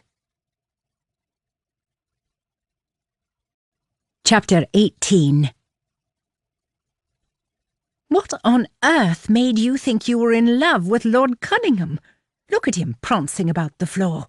Nicole gestured to the foppish lord dancing the cotillion with Mrs. Webster. I know I'm not a skilled dancer, but I'm sure you're not supposed to resemble a frog leaping off a lily pad. Rose glanced at the man she might have married had her father not intervened. Lord Cunningham's chin lacked definition, unlike Christian's strong jaw, and his eyes didn't cause a lady's breath to come in shallow pants. Lord Cunningham's coat didn't cling to the muscles in his arms, and his thighs barely filled his breeches. He has a pleasant temperament. Rose had to defend her lack of judgment. I doubt a harsh word ever falls from his lips. A woman could never disappoint a man like that. But Lord Cunningham didn't love her, despite his protestations to the contrary. Unlike Christian, he lacked the capacity to care about anyone but himself. She had learnt a lot about love during her brief time at Everleigh. While love lived in the heart, it shone in a man's eyes and in the sensual curve of his lips. It was present in his passionate kisses, in the way he gazed into a lady's soul while claiming her body. Some would call it lust, but love didn't fade. Love remained in the eyes as a constant reminder. Christian. Her heart lurched. How was she to forget him when he lived inside her? How was she supposed to smile and dance when a ballroom was the last place she wanted to be? But Oliver insisted they make a stand to allay suspicion and quell the gossips. I can think of only one reason why you imagined an attraction to Lord Cunningham. You wanted to escape your father. Cunningham was an easy way out. Nicole always understood. And while I disagree with your father's method, he saved you from making the biggest mistake of your life. I know. Had her father not intervened, she would not have met Christian. How ironic that I feel a deep sense of gratitude. Nicole cupped Rose's elbow, and they shuffled back until almost obscured by the giant potted fern. You would never have known true love had you not escaped from the manor. Nicole's comment caught Rose unawares. And you do love Lord Farleigh. What makes you say that? Oh, she loved him with all her heart. Nicole offered a confident smile. Because now I know what it's like to be in love. With a covert flick of the eyes, she looked across the ballroom at Oliver. I heard it in your voice when you spoke to Lord Farleigh. The fact you cried for 2 hours when we left Everleigh was telling too, don't you think? 2 hours. She cried for days, cried until there were no more tears left to shed. And so what I really want to know, Nicole continued, is what you intend to do about it. Do? She could do nothing other than pine for a lost love. All I can do is help him solve the problems at Everleigh, to bring him the peace he deserved. I'll not allow you to go snooping around town on your own. If you insist on visiting the places listed in your blue book, then you must take Oliver with you. By now, Christian would know if the Reverend Wilmslow was the one responsible for sending the vulgar letters to Cassandra. Still, she couldn't shake the feeling that the blue book held some importance too. Why else would Cassandra hide it in a drawer? That's why Rose brought it to London, in the hope a servant at the address in Bloomsbury might offer an explanation. You know what Oliver said. I'm to put the goings-on at Morton Manor behind me and concentrate on settling back into society. But how could she forget all that had happened there? How could she not at least try to help the man she loved? Sympathy flashed in Nicole's eyes. It's because he cares.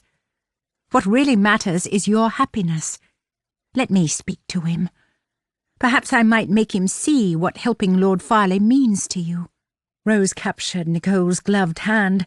Thank you. At least if I'm doing something constructive, I might stop crying. The only time you smile is when you speak about Lord Farleigh and the children. Come, let us take some refreshment, and you can tell me about the day you had a picnic by the lake. Excitement fluttered in her chest. Talking about her adventures at Everleigh brought the moments to life. If we wait for Oliver to finish his conversation, we'll die of thirst. He's doing what he promised, making sure everyone knows you spent time with him in Italy. And what shall I do if someone asks me a question about my visit? Be vague. Mention the spectacular architecture, the warm weather, the insects. Say you came down with a sickness and spent a month in bed. Lie, you mean? Lies had cost her everything, and while she knew she should try to forget Christian, she was deceiving herself to think she ever would. Sometimes lies are necessary. Nicole spoke with conviction. I pretended to be a paid companion to escape a cold-hearted brother eager to wed me to the highest bidder. You pretended to be a maid to escape from a father determined to keep you a prisoner. Please tell me what part of that is wrong. Nicole made deception sound logical. When you think about it, the similarities between us are striking. My case is worse if you consider your brother only learnt the truth after we'd been intimate. A blush touched Nicole's cheeks. But don't tell him I told you that. And yet Oliver did not turn you away. A lump formed in Rose's throat. That makes my case far worse. Nicole frowned. Her curious gaze scanned Rose's face, and then she gasped. You've been intimate with Lord Farleigh? Despite Nicole's hushed voice, Rose feared the whole world could hear. Shush! Why don't you ask the butler to make an announcement? When you say intimate, do you mean it in the strongest possible terms? Nicole wiggled her eyebrows as if it were a covert form of communication. Rose shuffled closer. Intimate in the way a wife is with her husband. Nicole shot back and plastered her hand over her mouth. She took a moment to compose herself. No wonder you cried all the way home. For heaven's sake, don't mention this to your brother. I may be a liar, but I'm not an imbecile. While others would deem her reckless and foolish, loving Christian was the only thing in her life that felt right. I know you speak highly of Lord Farleigh, but trust me, a gentleman would not take a woman of your calibre to his bed and then let her leave. Nicole clutched Rose's arm. Lord, I may punch him if I ever see him again. Having witnessed Nicole punch the guard at Morton Manor, she prayed Christian was agile and light on his feet. The low hum of voices in the room suddenly grew in speed and pitch. Rose peeked around the potted fern, curious as to what had captured the crowd's attention. 2 gentlemen and a lady stood at the large wooden doors leading into Lord Warner's ballroom. The lady to their right gasped. Goodness, Felicity! It seems the night won't be so tedious after all. Please tell me he's not a mirage. Please tell me that's vain. I've waited 2 seasons to try my chances with him. Step in line, dear. The woman's companion snorted. The vultures are already circling. See? Numerous ladies edged closer towards the new arrivals. I see he's brought his sister. Terrible shame what happened. I fear for any man who so much as looks at her in the wrong way. They say one night with Vane, and a woman is ruined for any other man. I wouldn't know, but like you, I wouldn't mind finding out. While the ladies' conversation proved entertaining, Rose wasn't looking at the gentleman with the devilish grin. Nor did she care much for the woman with hair as dark as ebony. The other gentleman stole her attention. The one with green eyes that held her spellbound. The man who caused her body to flame at the merest glance, caused her heart to pound wildly in her chest. Rose tapped Nicole on the arm. You know you want to punch Lord Farleigh. She focused on the magnificent vision before her. Well, I think you may have your chance. Chapter 19. Next time you lend me the use of your house, have the decency to warn me you might visit with the whole entourage in tow. Ross Sanford, Marquis of Trevane, known to all as Vane, brushed his hair back from his brow. How the hell do you sleep when they make such a racket? I would hardly call 2 children and a housekeeper an entourage. Christian scanned the sea of heads looking for Rose. Be thankful my son likes you. Else you might wake in the morning to find those ebony locks scattered about the bedchamber floor. Vane snorted. Only your son would have the nerve to attack a man twice his size. Is that supposed to be a compliment? Were you not the only boy in school to put Haystack Henry on his arse? Christian chuckled. Someone had to fight for those too weak to defend themselves. Two ladies sauntered past, their eyes glistening as they feasted on Vane's masculine form. Vane observed the crowd and turned to Christian. Good God, if it weren't for you, I'd be at home. The words burst through gritted teeth. Do you see what you've done to me? Every lady with loose morals wants to eat me alive. And all the rakes and rogues have rushed to hide behind the curtains, trembling with fear. Vane raised a brow. You're the only man who could make light of my situation and not get thumped. I meant nothing other than I admire your ability to deal with scoundrels in the only manner fitting. It had taken every ounce of strength Christian possessed not to beat the Reverend to a pulp. Of late, my method for dealing with vermin is to pretend they're not there until they've eaten a hole in my breeches. Vane offered his arm to his sister, Lillian, and they stepped into the ballroom amid shocked glances and excited whispers. You have to convey a respectable demeanour. You have children to consider. I have none. It makes a vast difference. Vane's mouth twitched at the corners. But I'd rather not see your bare behind if it's all the same. You don't know what you're missing. I've seen your pert buttocks more times than I care to count. May I suggest you save that pleasure for your lady love when we find her? Lord Warner's ball was just one event on a long list of possible places Rose might be. But a spark of energy in the air stirred Christian's senses, and he knew with certainty that he'd come to the right place. Had you sent me round to question Stanton's butler, Vane said, I doubt he'd have remained tight-lipped for long. Lillian chuckled. My brother is renowned for his powers of persuasion. Christian had to admit to being shocked when he called to see Rose, only to discover she'd gone to a ball. After a brief tussle with his pride, he understood the Earl's urgency to introduce Rose back into society. Is that why you insisted on coming with me? Did you hope to persuade the lady to give me another chance? I came because I had no desire to spend the next few days listening to you pining for your lost love. Someone had to make sure you didn't throw yourself in the Thames in a fit of desperation. Christian appreciated his friend's directness. He'd always been able to talk to Vane. Despite years of separation, the conversation felt natural, and Vane never lied. Trust me, I'd have barged into every ball and soiree until I found her. He'd thought of nothing else since the night she'd left Everleigh.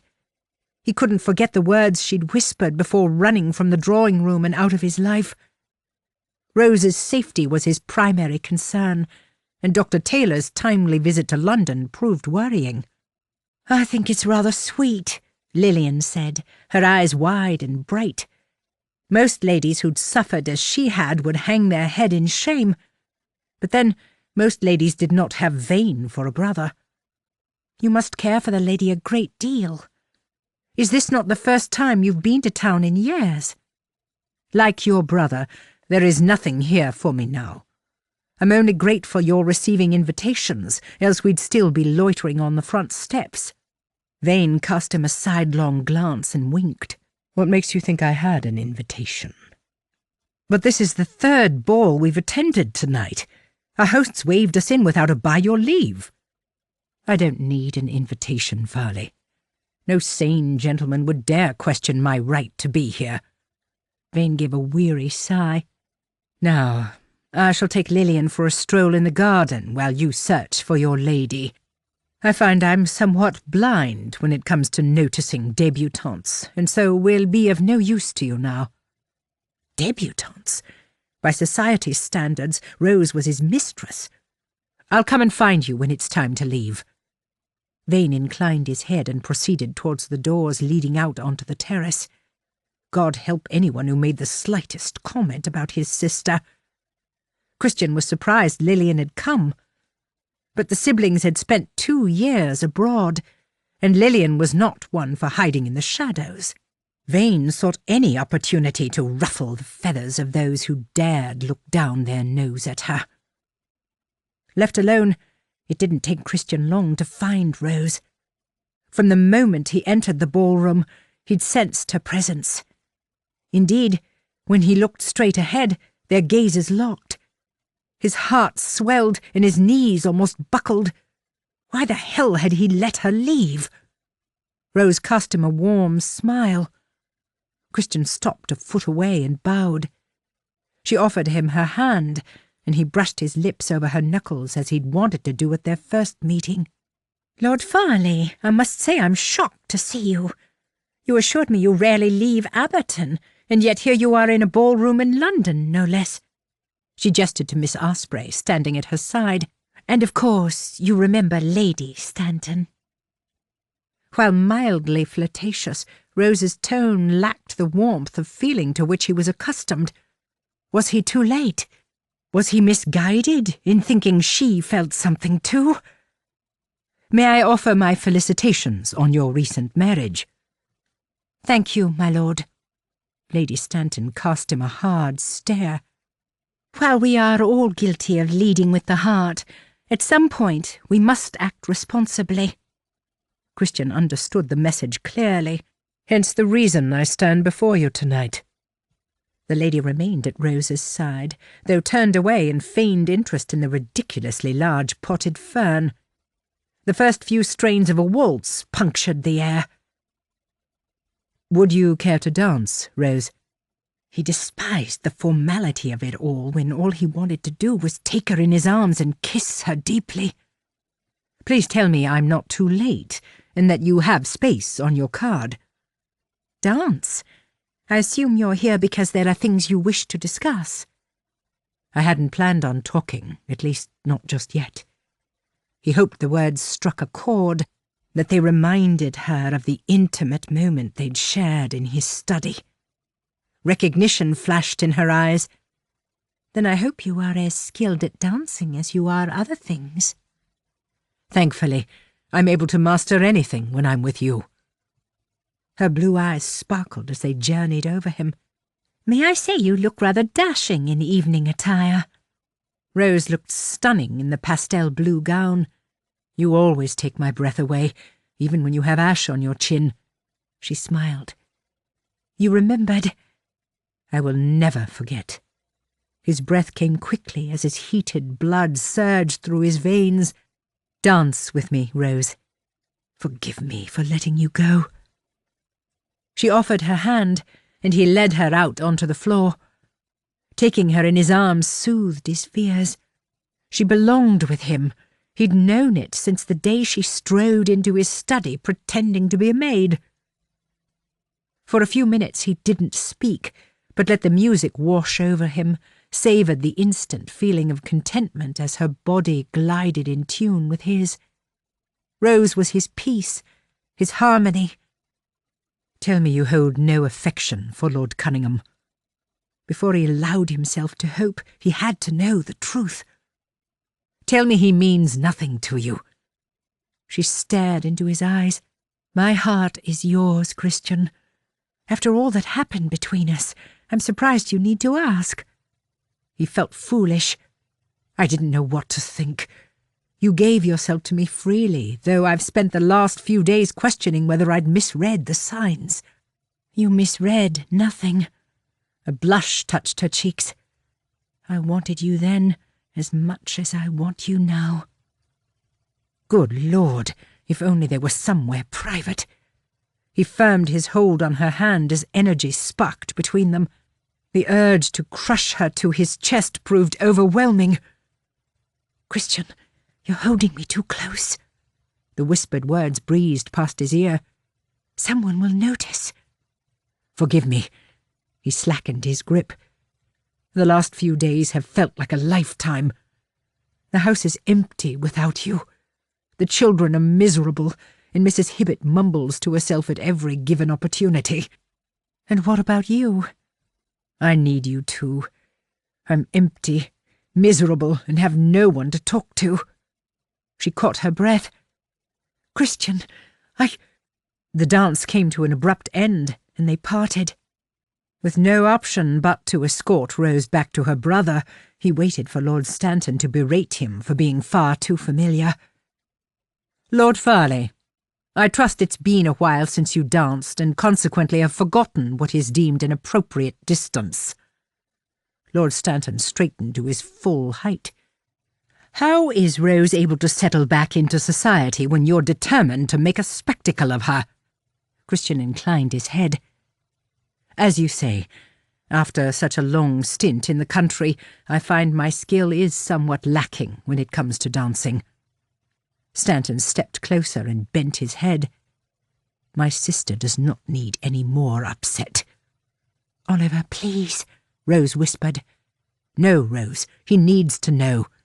He needs to know that you cry yourself to sleep at night. Don't think I don't know. Don't think I can't hear you." Christian's tongue grew thick as a pang of self-loathing hit him hard in the chest. He turned to look at Rose, though he directed his reply to her brother.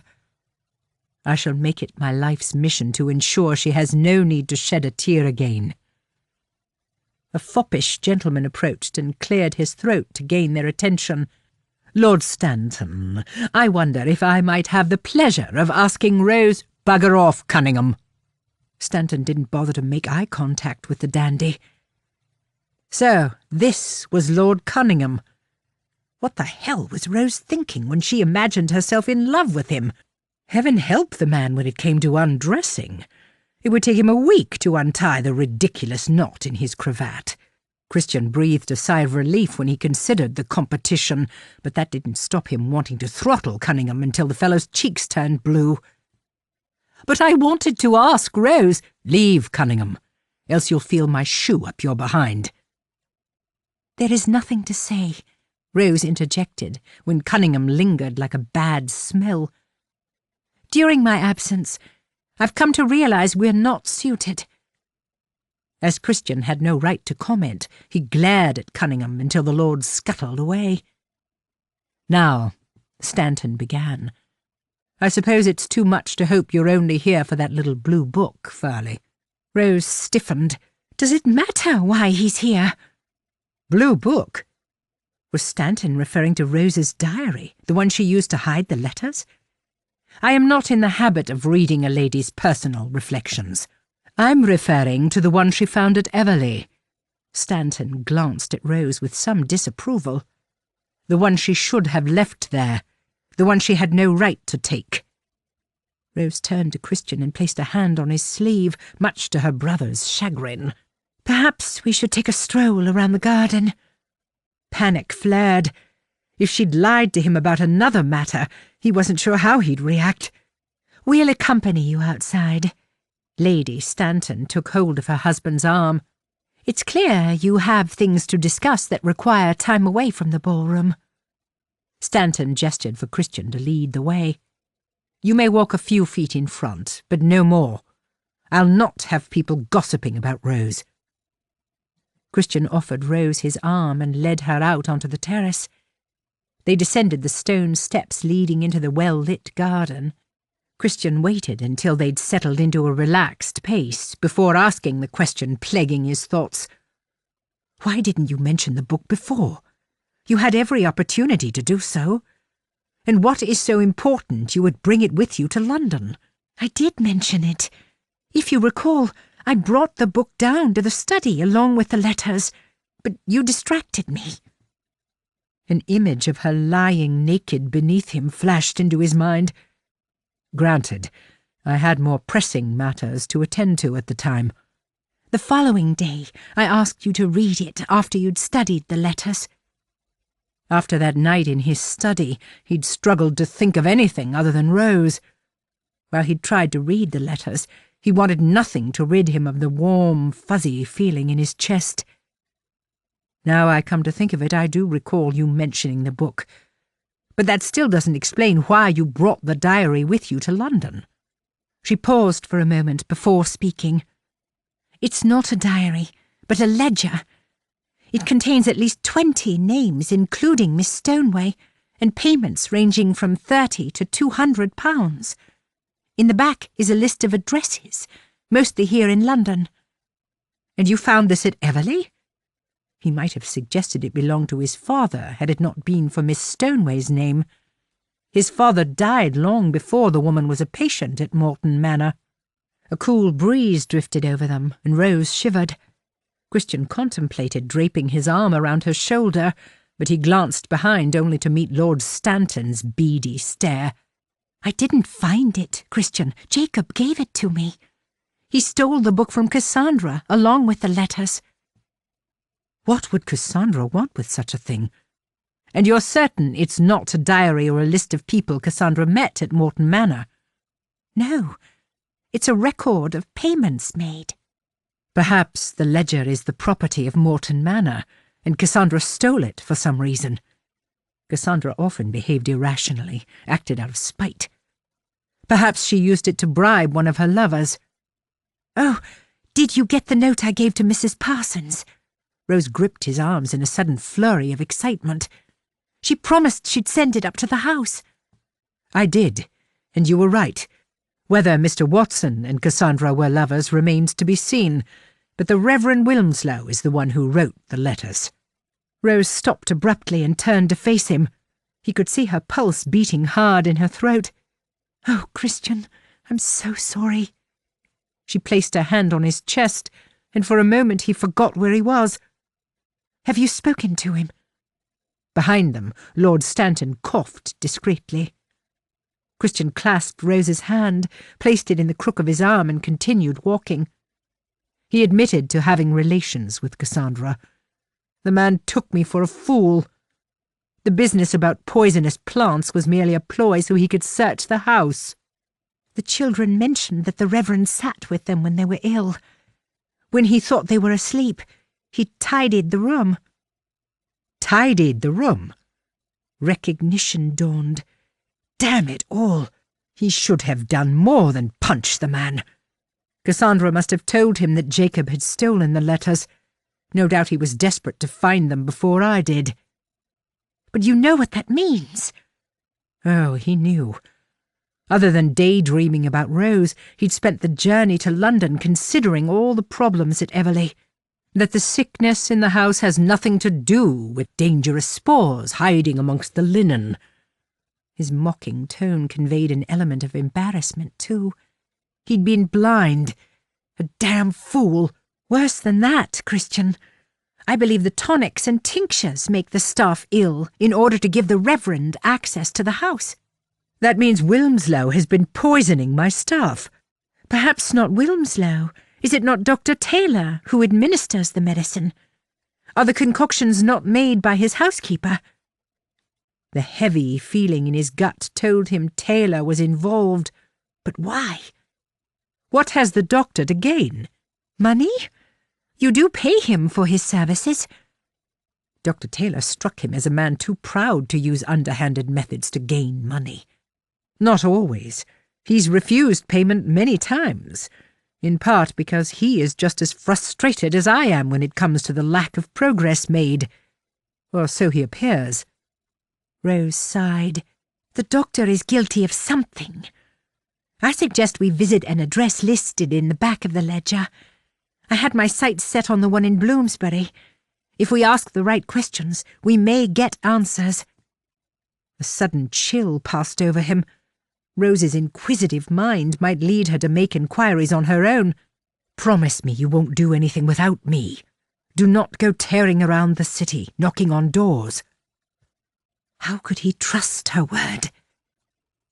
Christian came to an abrupt halt outside a stone memorial surrounded by iron railings at the front and a tall topiary hedge to the rear.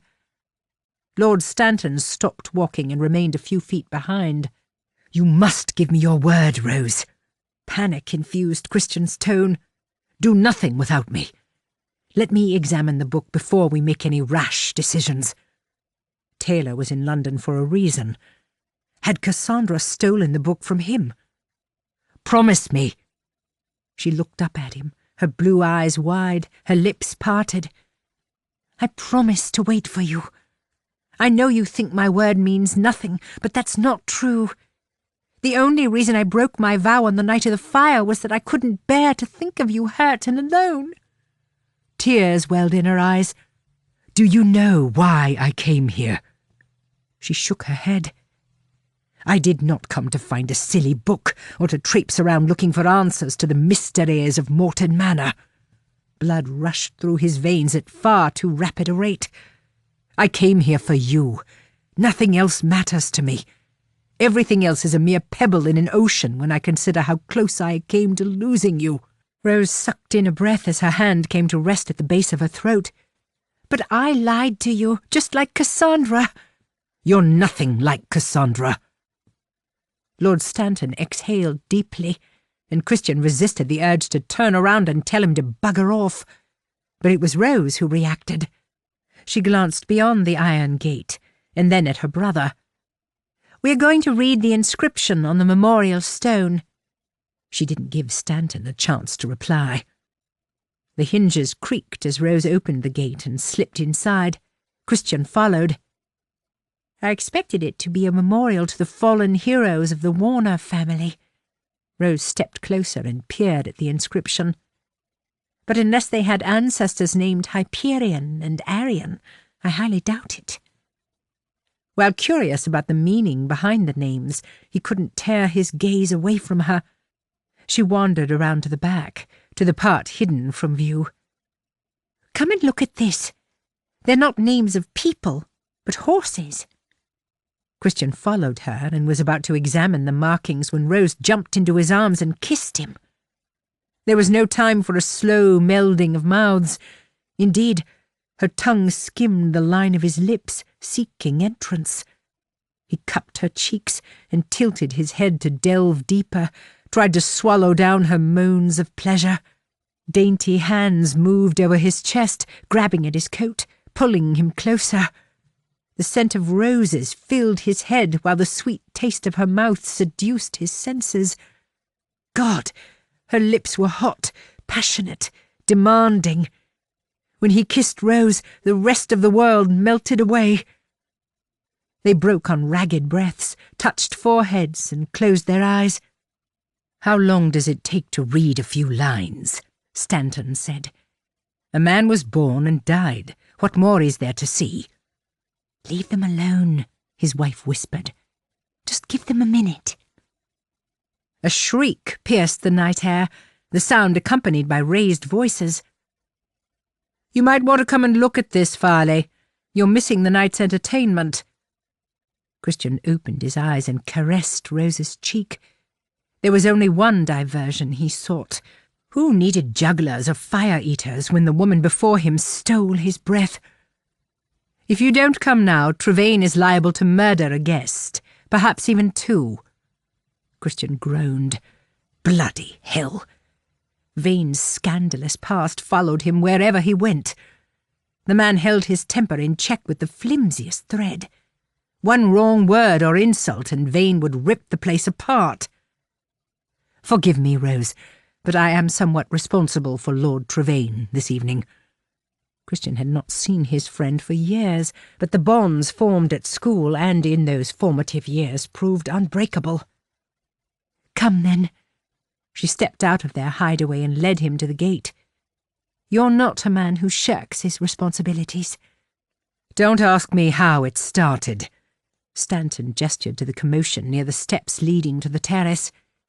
"In all fairness, your friend attempted to walk away." The crowd dissipated to offer a clear view of Vane, his hands gripping the lapels of a gentleman's coat as he held the fellow a foot or more off the ground. Vane looked set to rip the man's throat out with his teeth. No one would dare step forward to stop him. I must take him home before he beats everyone here to within an inch of their life. I'm not really sure why he insisted on coming. Christian wasn't sure why Vane had asked to stay at his house in Berkeley Square when he had a property in London. His sister looks distraught. Rose placed her hand lightly on his back. We can continue our discussion tomorrow. Christian brought Rose's hand to his lips and planted a quick kiss on her knuckles. I shall call on you at 2. We can study the book and decide how best to proceed. He stared into her eyes. And there are things I want to say that require privacy. Until tomorrow, Rose smiled. Go now. Save your friend. Chapter 20. Rose sat at the dining table, buttering her toast and sneaking covert glances at Nicole and Oliver. They sat next to each other as opposed to opposite ends of the table, their chairs so close their arms touched. Oliver muttered something in her ear and smiled. Nicole blushed but shot him a look that said she was game for whatever it was Oliver had suggested. The affectionate display warmed Rose's heart. Even in her wildest dreams, she'd never imagined seeing Oliver happy, never imagined ever seeing Nicole again. And now they were a family.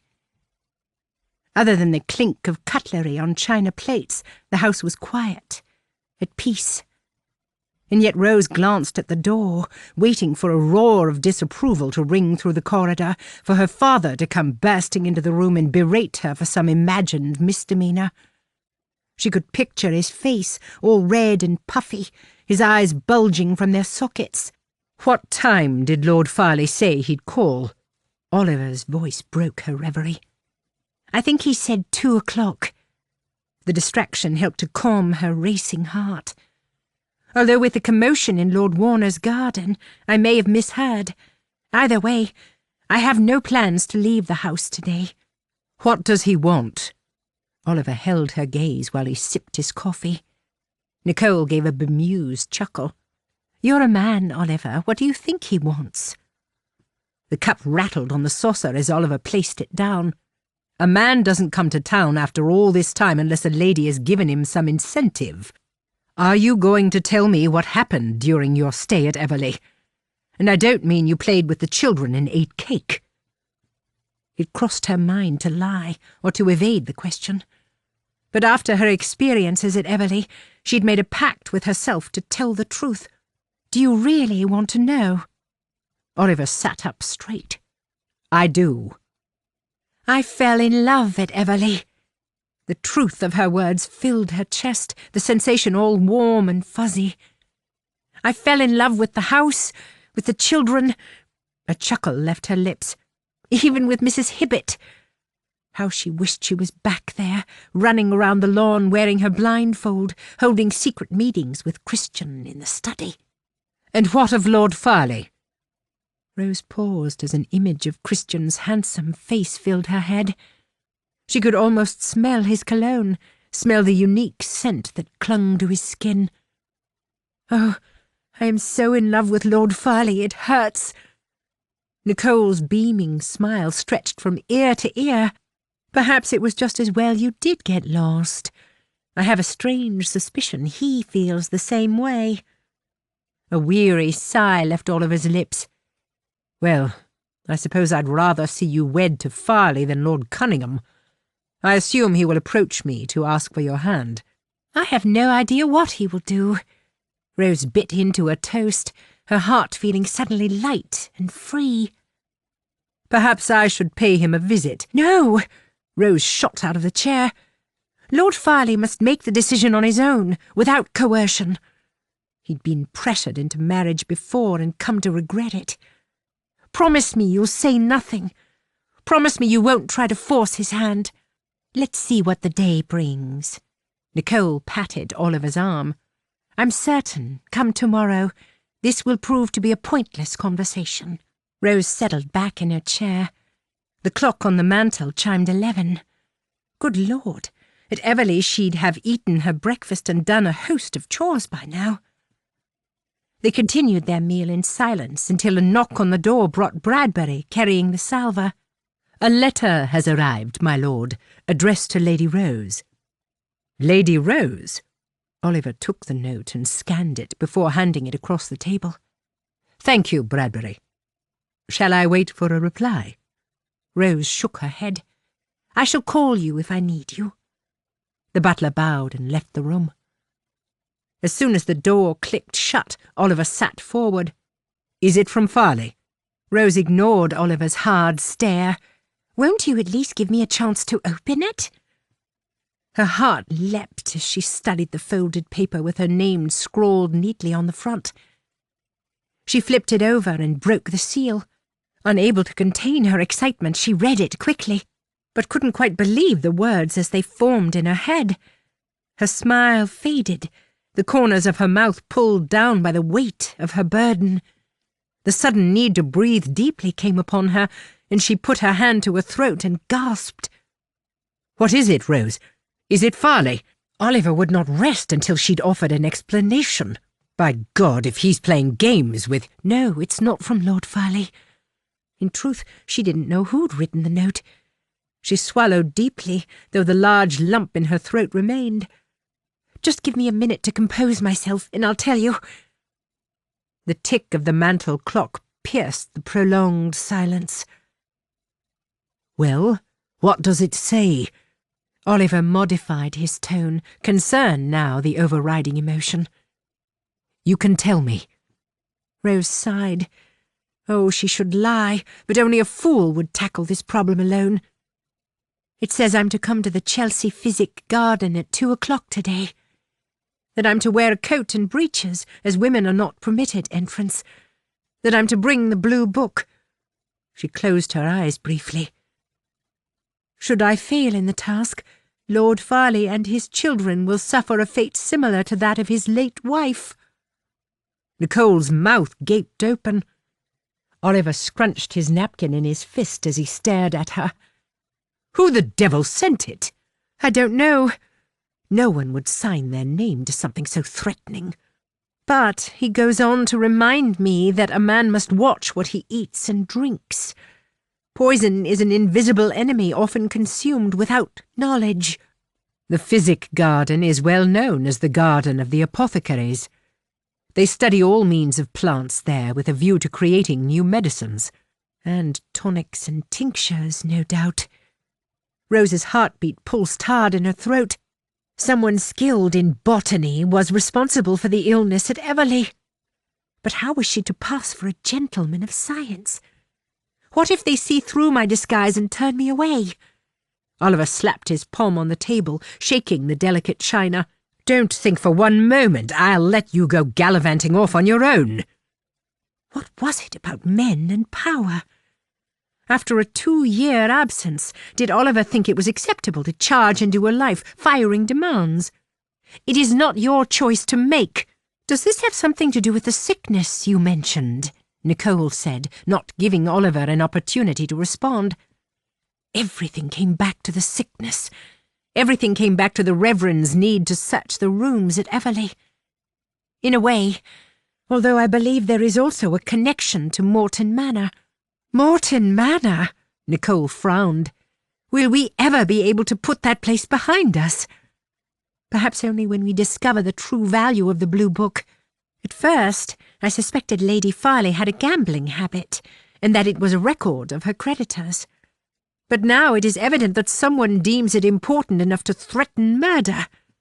Nicole exhaled. So, what are we to do?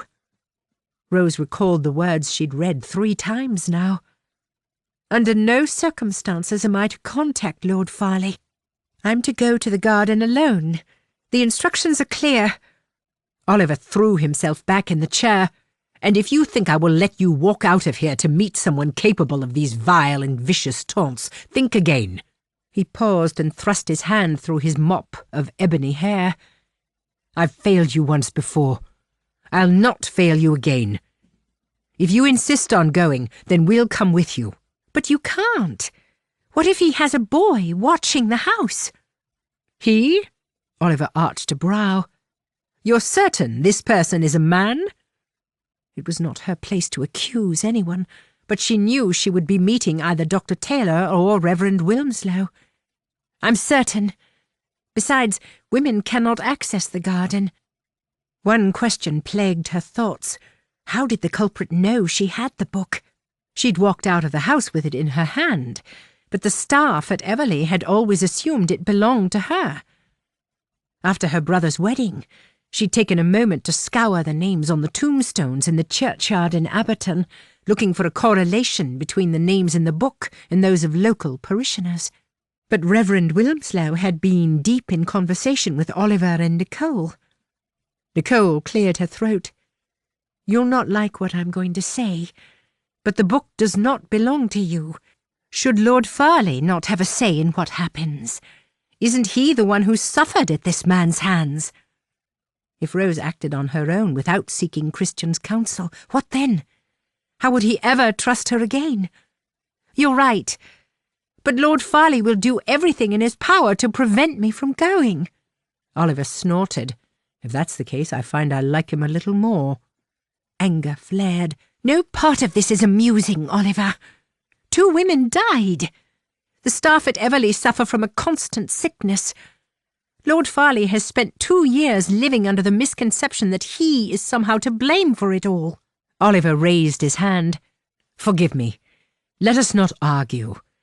Our time is better spent formulating a plan. Although I am opposed to this meeting in the strongest possible terms, I can see you have limited options." Nicole gazed up at Oliver and smiled. "It's simple. Rose leaves in a hackney cab, and we leave in the carriage half an hour earlier. We call for Lord Farleigh and explain the situation, visit the garden and act as patrons. I assume the garden is open to the public."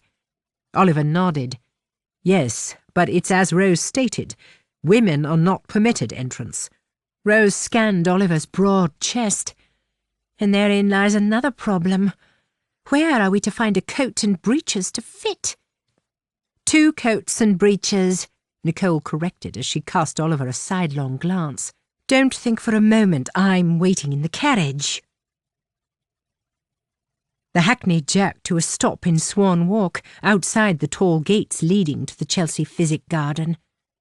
Rose climbed down to the pavement and paid the driver, who wasted no time in flicking the ribbons and charging off in search of his next fare. She tugged on the cravat, tied so tightly she had empathy for those poor souls in Newgate waiting to swing from the gallows. Old stockings padded the Hessian boots to account for them being too big, and the thin length of rope tied around her waist worked to keep her breeches up. There were few houses in this part of town, and although the quiet street was untouched by the hustle and bustle of city life, the stench of the river hung in the air as a constant reminder. "Here, sir." A boy pushed away from the stone wall and came sauntering over, his faded top hat balanced precariously on his head. "Would you be the gent looking for a cure to end all sickness?" He waved his walking cane at the iron gate like the men who stand outside tents at the fair and lure you in with the promise of a mystical sight from the Orient. Rose cast him a curious glance. "And what would a boy of your age know about it?" Oh, heavens, her voice sounded croaky rather than manly. "I know if you've had the pox for a month, likely it won't kill you. I know not to eat stew from a man with black fingernails." Despite the grave nature of her situation, Rose couldn't help but smile. "I'm assured the garden is a treasure trove for an apothecary eager to learn more about medicinal plants." "It is if you've got the key." The boy winked. Rose peered through the iron bars at the empty gravel path. "Is the garden closed today?" Having not the slightest interest in medicine, and being entirely the wrong sex, she'd had no cause to venture to the garden before. "The apothecaries and their apprentices have been and done their daily scribbling." The boy pushed the rim of his shabby hat up with the tip of his cane.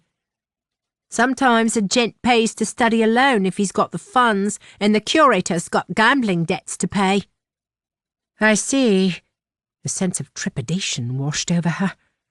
The boy stepped forward and unlocked the gate. "I'm to see the book before I let you inside. Master's orders." Rose reached into the pocket of her coat and removed the blue ledger. The boy flicked his finger, a sign to say he wanted to look inside.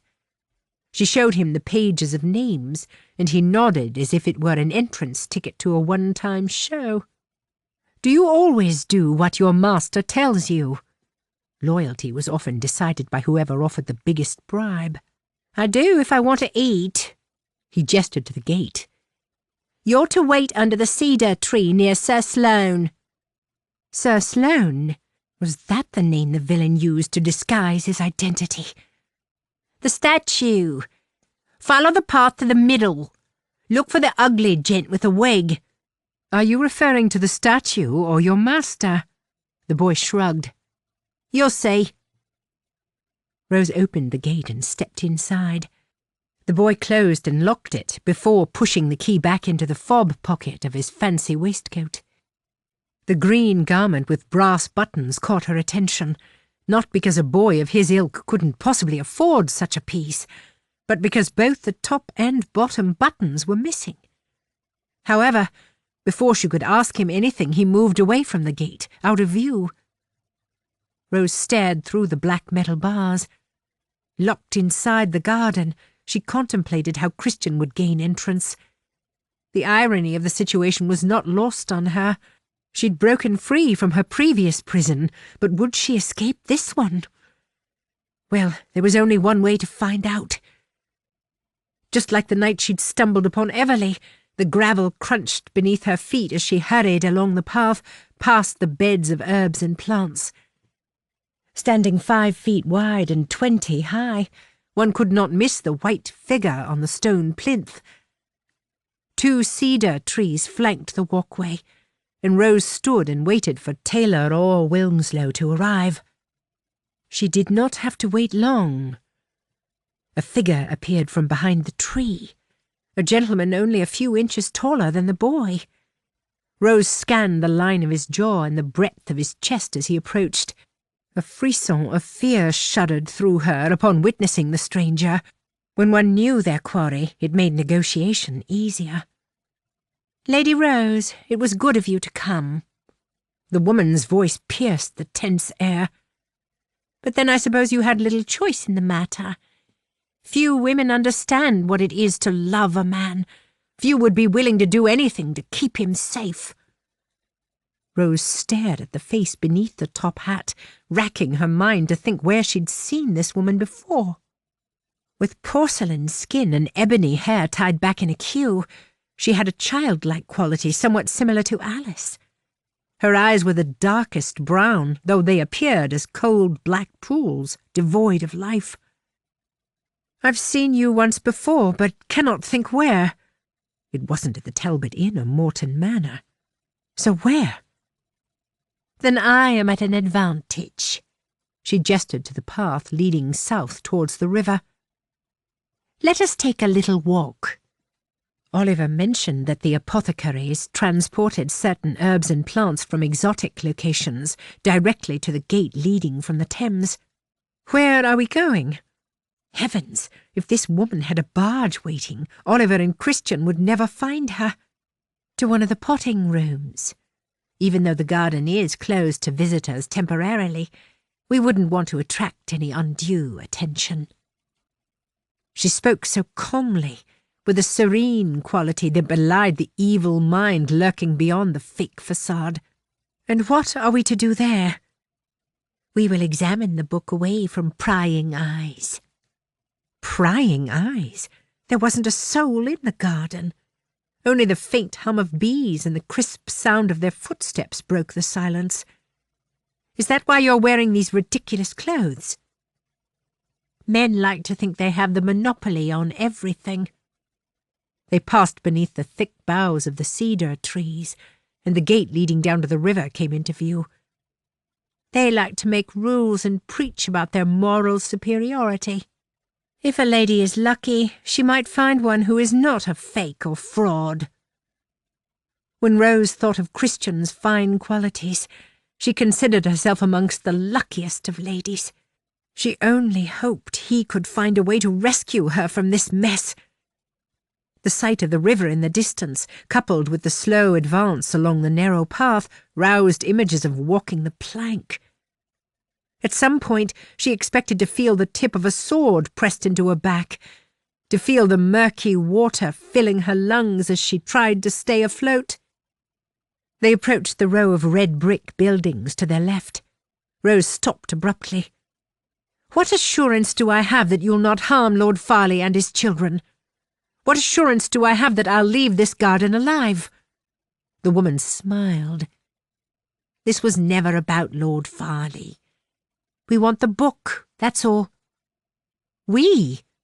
So, the lady had an accomplice. The identity of the perpetrator was not the mystery. It was Taylor or Wilmslow, or maybe both. The reason behind their scheme is what baffled her. As I said, a woman will do anything for the man she loves. Rose examined the woman's features, and recognition dawned. She tried to suppress a gasp, but it burst from her lips. She had seen this woman once before, in the churchyard of St. Martin's on the day Oliver and Nicole married. Then I fear your affection is misplaced, Mrs. Wilmslow. Chapter 21. Mrs. Wilmslow gave a sly chuckle. I knew you'd work it out eventually. You're far too smart for a maid, though in coming here you're clearly far too senseless for a lady. Christian and Oliver were due to arrive any moment. Rose just needed a little more time. As you said, often a woman will do anything for the man she loves. What a shame your husband sought fulfilment elsewhere. Indeed, men can be rather shallow, don't you think? Mrs. Wilmslow appeared unperturbed by her husband's adultery and gestured to one particular door. Shall we? Now, I would be rather foolish to step inside there. Rose glanced at the small brick building. I'm afraid we will have to conduct our business out here. The arrogant grin on the woman's childlike face faded. No, we won't. Did you hear news of the recent poisoning? With the extortionate price of sugar, a confectioner added arsenic to his sweet treats. Children cannot tell the difference and gobble them up without thought or question. Rose clenched her jaw. She'd only punched a person once. Baxter had deserved more than a thump, and so did Mrs. Wilmslow. What sort of woman threatens small children? Lord above, your husband is a reverend. Was there something in the air in Abberton that turned normal people into crazed fools? Mrs. Wilmslow screwed up her pretty nose and bared her teeth. Get inside. With a flick of the wrist, the leather sheath slipped out from the end of her coat sleeve, and she drew the knife in one swift movement. I'll not tell you again. Sunlight glinted off the metal blade, but Rose dismissed the sudden fear clawing at her throat. She had yet to play her ace card in this game of wits, and so had to trust that fate would see things right. Mrs. Wilmslow opened the door, tugged the sleeve of Rose's coat, and forced her inside. A sweet, aromatic smell filled the air, something strange, something Rose couldn't quite place, though it came from the potted plants on the table to the right. Various herbs hung from a drying rack on the ceiling. A magnifying glass, jars full of soil, and various scientific instruments lined the shelves. Mrs. Wilmslow pushed her towards a crude wooden chair positioned in the centre of the room. Sit. Rose dropped into the chair and waited for direction. A heavy silence ensued.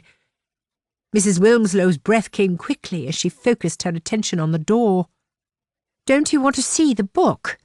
Rose scanned the room, looking for anything that might serve as a weapon. All in good time. It didn't matter to Rose how long they waited. The clip of booted footsteps on the stone floor in the building next door captured her attention. A creak of a rusty hinge preceded the crunch of gravel. Mrs. Wilmslow's eyes lit up as a dark shadow appeared in the doorway. She rushed over and crushed the newcomer's mouth in a kiss that spoke of lust and desperation. Rose sucked in a breath as the gentleman dragged his mouth from Mrs. Wilmslow's ravenous lips and stepped into the room. Ah, Rose, and so we meet again. Are you here to join the party, Doctor? Though events were proceeding as Rose expected, the lack of emotion in Taylor's cold blue eyes confirmed he was a man determined in his evil course. The doctor partially closed the door. You could have avoided all this if only you'd left the book at Everleigh. But how did you know I brought the book to London? She had not seen the doctor since the day he'd escorted her back to the house, and after today she hoped never to see him again. Servants talk. You'd be surprised how easy it is to gain information in my profession. Lord Farleigh's staff would never betray him. She knew all the servants at Everleigh. They respected Christian and were loyal to a fault. Taylor smirked. No, not intentionally. They're just simple folk, easy to confuse, easy to manipulate. Had you been a little more discreet when you left, I would not be standing here now. Those last few moments spent at Everleigh were a blur. She'd fought an internal battle, contemplated professing her love, struggled with the pain brought about by Christian's expression of indifference. She'd snatched the book in a hurry and hugged it to her chest as she waved a teary goodbye to a handful of servants. "And pray, what brings you here?" Disdain marked her tone now. What is so special about a few words and numbers that would make a man disregard his integrity? Taylor jerked his head back, but then laughed. Do you think integrity puts food on the table?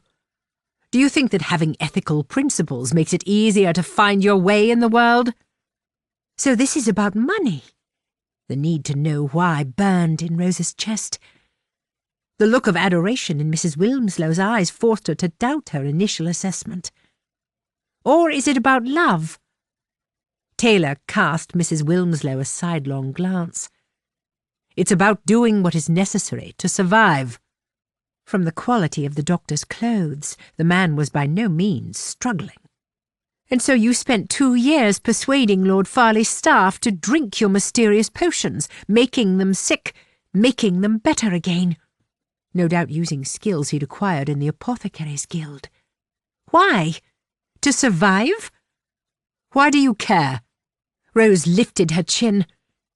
A woman will do whatever it takes to protect the man she loves. In coming here, I think I deserve an explanation. Taylor folded his arms across his chest and gave a mocking snort. Do you really want to know? Would I have asked if I didn't? She tried to keep her voice even, tried to disguise the tremble that conveyed fear.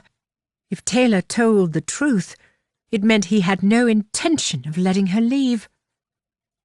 Very well, the doctor held out his hand. Pass me the book, and I shall tell you. Rose reached into her coat and removed the small ledger. Dr. Taylor's eyes brimmed with excitement and perhaps a hint of relief. He stepped forward and snatched it from her hand.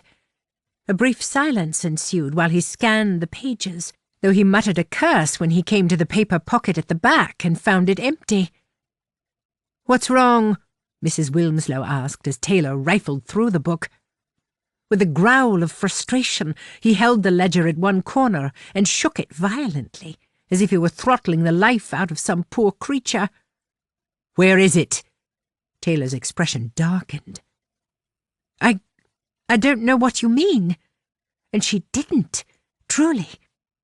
"Where's the damned letter?" Taylor skimmed through the pages one more time, tore the pocket from the back cover, scrunched it in his hand and threw it to the floor. "Don't play games with me." Confused, Rose wasn't sure how to answer. Are you referring to the letters written by the Reverend and sent to Lady Farleigh? Obviously not, Taylor snapped. Why would I have any interest in Wilmslow's immoral antics? What I want is the letter from Miss Stoneway's aunt. Rose put her hand to her chest. On my life, I have not seen the document. Panic flared. She'd spent 20 minutes copying every address listed in the back of the book, and the names of every person mentioned. Were her efforts in vain? Mrs. Wilmslow turned to him. Mr. Watson must have removed it, hidden it somewhere else. Impossible. Taylor threw the book onto the wooden table, knocking over a pot of soil. I ripped the manor apart before Stanton purchased the damn place. It has to be at Everleigh. I can assure you it is not. I found the book in my room, hidden underneath the chest of drawers.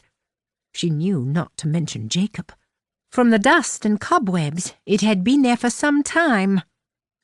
That blasted bitch! Taylor spat. He flung his top hat at the wall and shoved his hands through his mop of golden hair, tugging at the roots as if determined to pull out every strand. Mrs. Wilmslow placed a hesitant hand on his arm. Perhaps this is good news. Perhaps Watson never got around to giving it to Lady Farleigh, and the letter perished in the fire. But you searched both bodies. Taylor spoke without thought. A gasp of horror burst from Rose's mouth. You killed Lady Farleigh and Mr. Watson? Taylor glared at her. I may be guilty of fraud, but I'm not a murderer. Mrs. Wilmslow grinned. Lady Farleigh was already dazed from the effects of the laudanum when she arrived at the cottage. Arrogance dripped from every word. And Mr. Watson certainly didn't expect me to wallop him with a cudgel. The woman was insane, a prime candidate for bedlam. If anyone deserved to be locked away in Morton Manor, it was Mrs. Wilmslow. But why set the cottage ablaze? What possible reason could you have for killing two innocent people? Innocent? Watson was a thief and a traitor, Mrs. Wilmslow scoffed. Lady Farleigh was a Jezebel who seduced my husband. No woman wants to suffer that sort of humiliation. Taylor brought Mrs. Wilmslow's hand to his lips and pressed a kiss on her knuckles. It doesn't matter. Once we've dealt with this, we'll be free to leave Abberton for good. And with any luck, they were destined for the scaffold at Newgate. What are we to do now? Mrs. Wilmslow's eyes shone with affection for the doctor. Taylor took hold of the woman's chin. We have the book. Now no one can trace the relatives. There's no proof I took money to falsify documents. And what if someone finds the letter? Without the book, the authorities will struggle to gain evidence. Miss Stoneway is no longer with us, and I doubt the aunt would confess to fraud now Mr. Watson is dead. Had they forgotten she sat there listening to every word? And what about me? Rose prayed that Christian arrived soon. This sorry pair had already killed 3 people. 1 more would hardly make a difference. Am I to suffer the same fate as Miss Stoneway? Dr. Taylor turned to face her. Miss Stoneway died of natural causes brought about by her condition, although I must admit I'm rather thankful.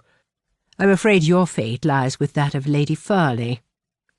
Lord, he really was a cold-hearted blackguard. Mrs. Hibbert would forever punish herself for her failure to notice the signs. Rose steeled herself. Well, we have a problem on numerous counts. She glanced briefly at the silver blade in Mrs. Wilmslow's hand. I think your plan may have a few flaws. Taylor snorted. There is little point trying to bide time. Unfortunately, I cannot allow you to leave. Then I take it your offer of marriage no longer stands. Rose knew it had been a ploy to gain her trust. Mrs. Wilmslow's face turned beetroot red. You asked her to marry you?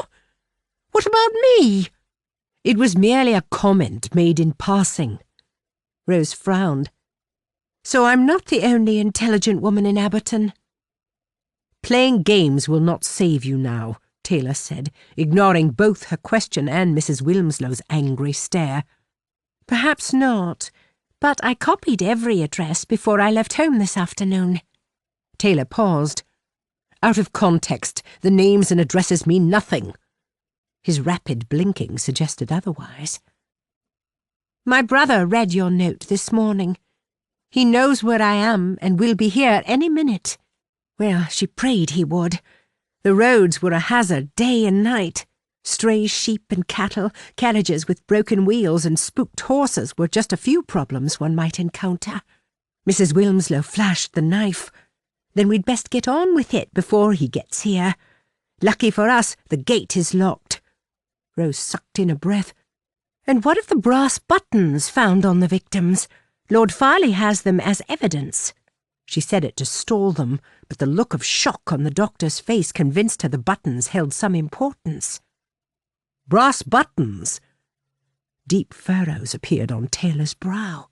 He remained silent for a moment. Describe them. Don't listen to her. We should put an end to it now.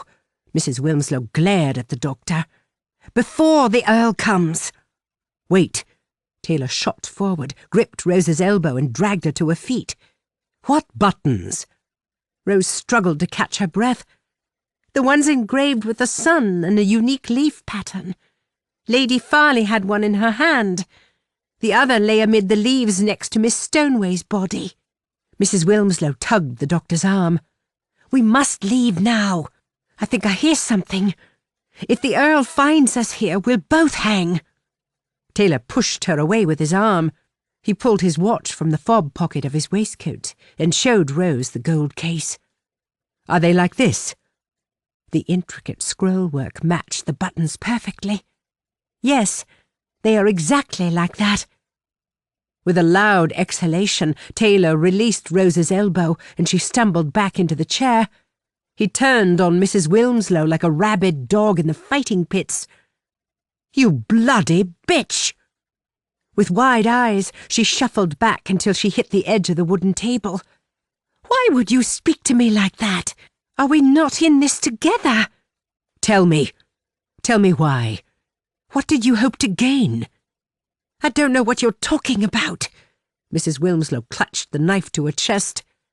"She's poisoning your mind. How can Lord Farleigh have the buttons when you lost them here in London?" "Did I, though? Is that not what you wanted me to think? When I packed my valise, my waistcoat had 6 buttons. When I unpacked, 2 were missing. You were in my bedchamber that afternoon. You had ample opportunity to steal them while I slept." "But why would I do that?" Panic infused her tone, and she struggled to hold his gaze. "To frame me for the murders you committed." He stepped back and dragged his hand down his face, but then his eyes grew wide. "Good God! You killed Miss Stoneway!" Rose glanced at the half-open door and debated whether to run. It was only a matter of time before Christian arrived, but with the volatile mood in the air, she decided not to take the chance. "You killed Miss Stoneway," Taylor repeated. Mrs. Wilmslow's hands shook. "I did it for you. What if Mr. Watson gathered enough evidence to go to the magistrate? What if she made it to Everleigh and convinced Lord Farleigh that she wasn't mad at all?" "Damnation! Do you know what you've done?" Taylor gestured to the blade in the woman's hand. "Give me the knife, Abigail." Abigail? It didn't sound like the name of a murderess, but it was fair to say Mrs. Wilmslow's logic had abandoned her long ago. "No, I don't trust you. I'm the only one alive who knows the truth of what you've done. Why do you think I planted the evidence?" She spoke so quickly it was difficult to follow her ramblings. "For security. Because all men are liars and cheats. You're going to use me and discard me and—" "Just give me the damn knife and let us think of a way out of this mess." "Step back!" Mrs. Wilmslow jabbed the knife at the doctor. "I'm leaving. You can deal with this on your own." "Like hell you are!" Dr. Taylor lunged forward and grabbed her wrist. A scuffle broke out. They pushed and shoved, knocked a glass beaker onto the floor, and it shattered into 100 pieces. "Stop fighting me and listen to sense." Rose shuffled to the right, eager to escape the small confines of the room. She'd take her chances, but mayhem ensued as the pair wrestled for control. Then a guttural growl put paid to their wild tussle. Mrs. Wilmslow charged at the doctor and drove the blade deep into his chest. Chapter 22. Christian opened the carriage door and vaulted down to the ground. "Move the cart out of the way, else I'll smash the blasted thing to pieces." In anger, he kicked the apples strewn across his path, much to the horrified gasps of the passers-by. The grey-haired man doffed his shabby hat. "I can't, my lord. The wheels come off, and it won't budge." Stanton marched around the carriage. He took one look at the mess on the road. "Jackson, climb down and help us with this damn thing."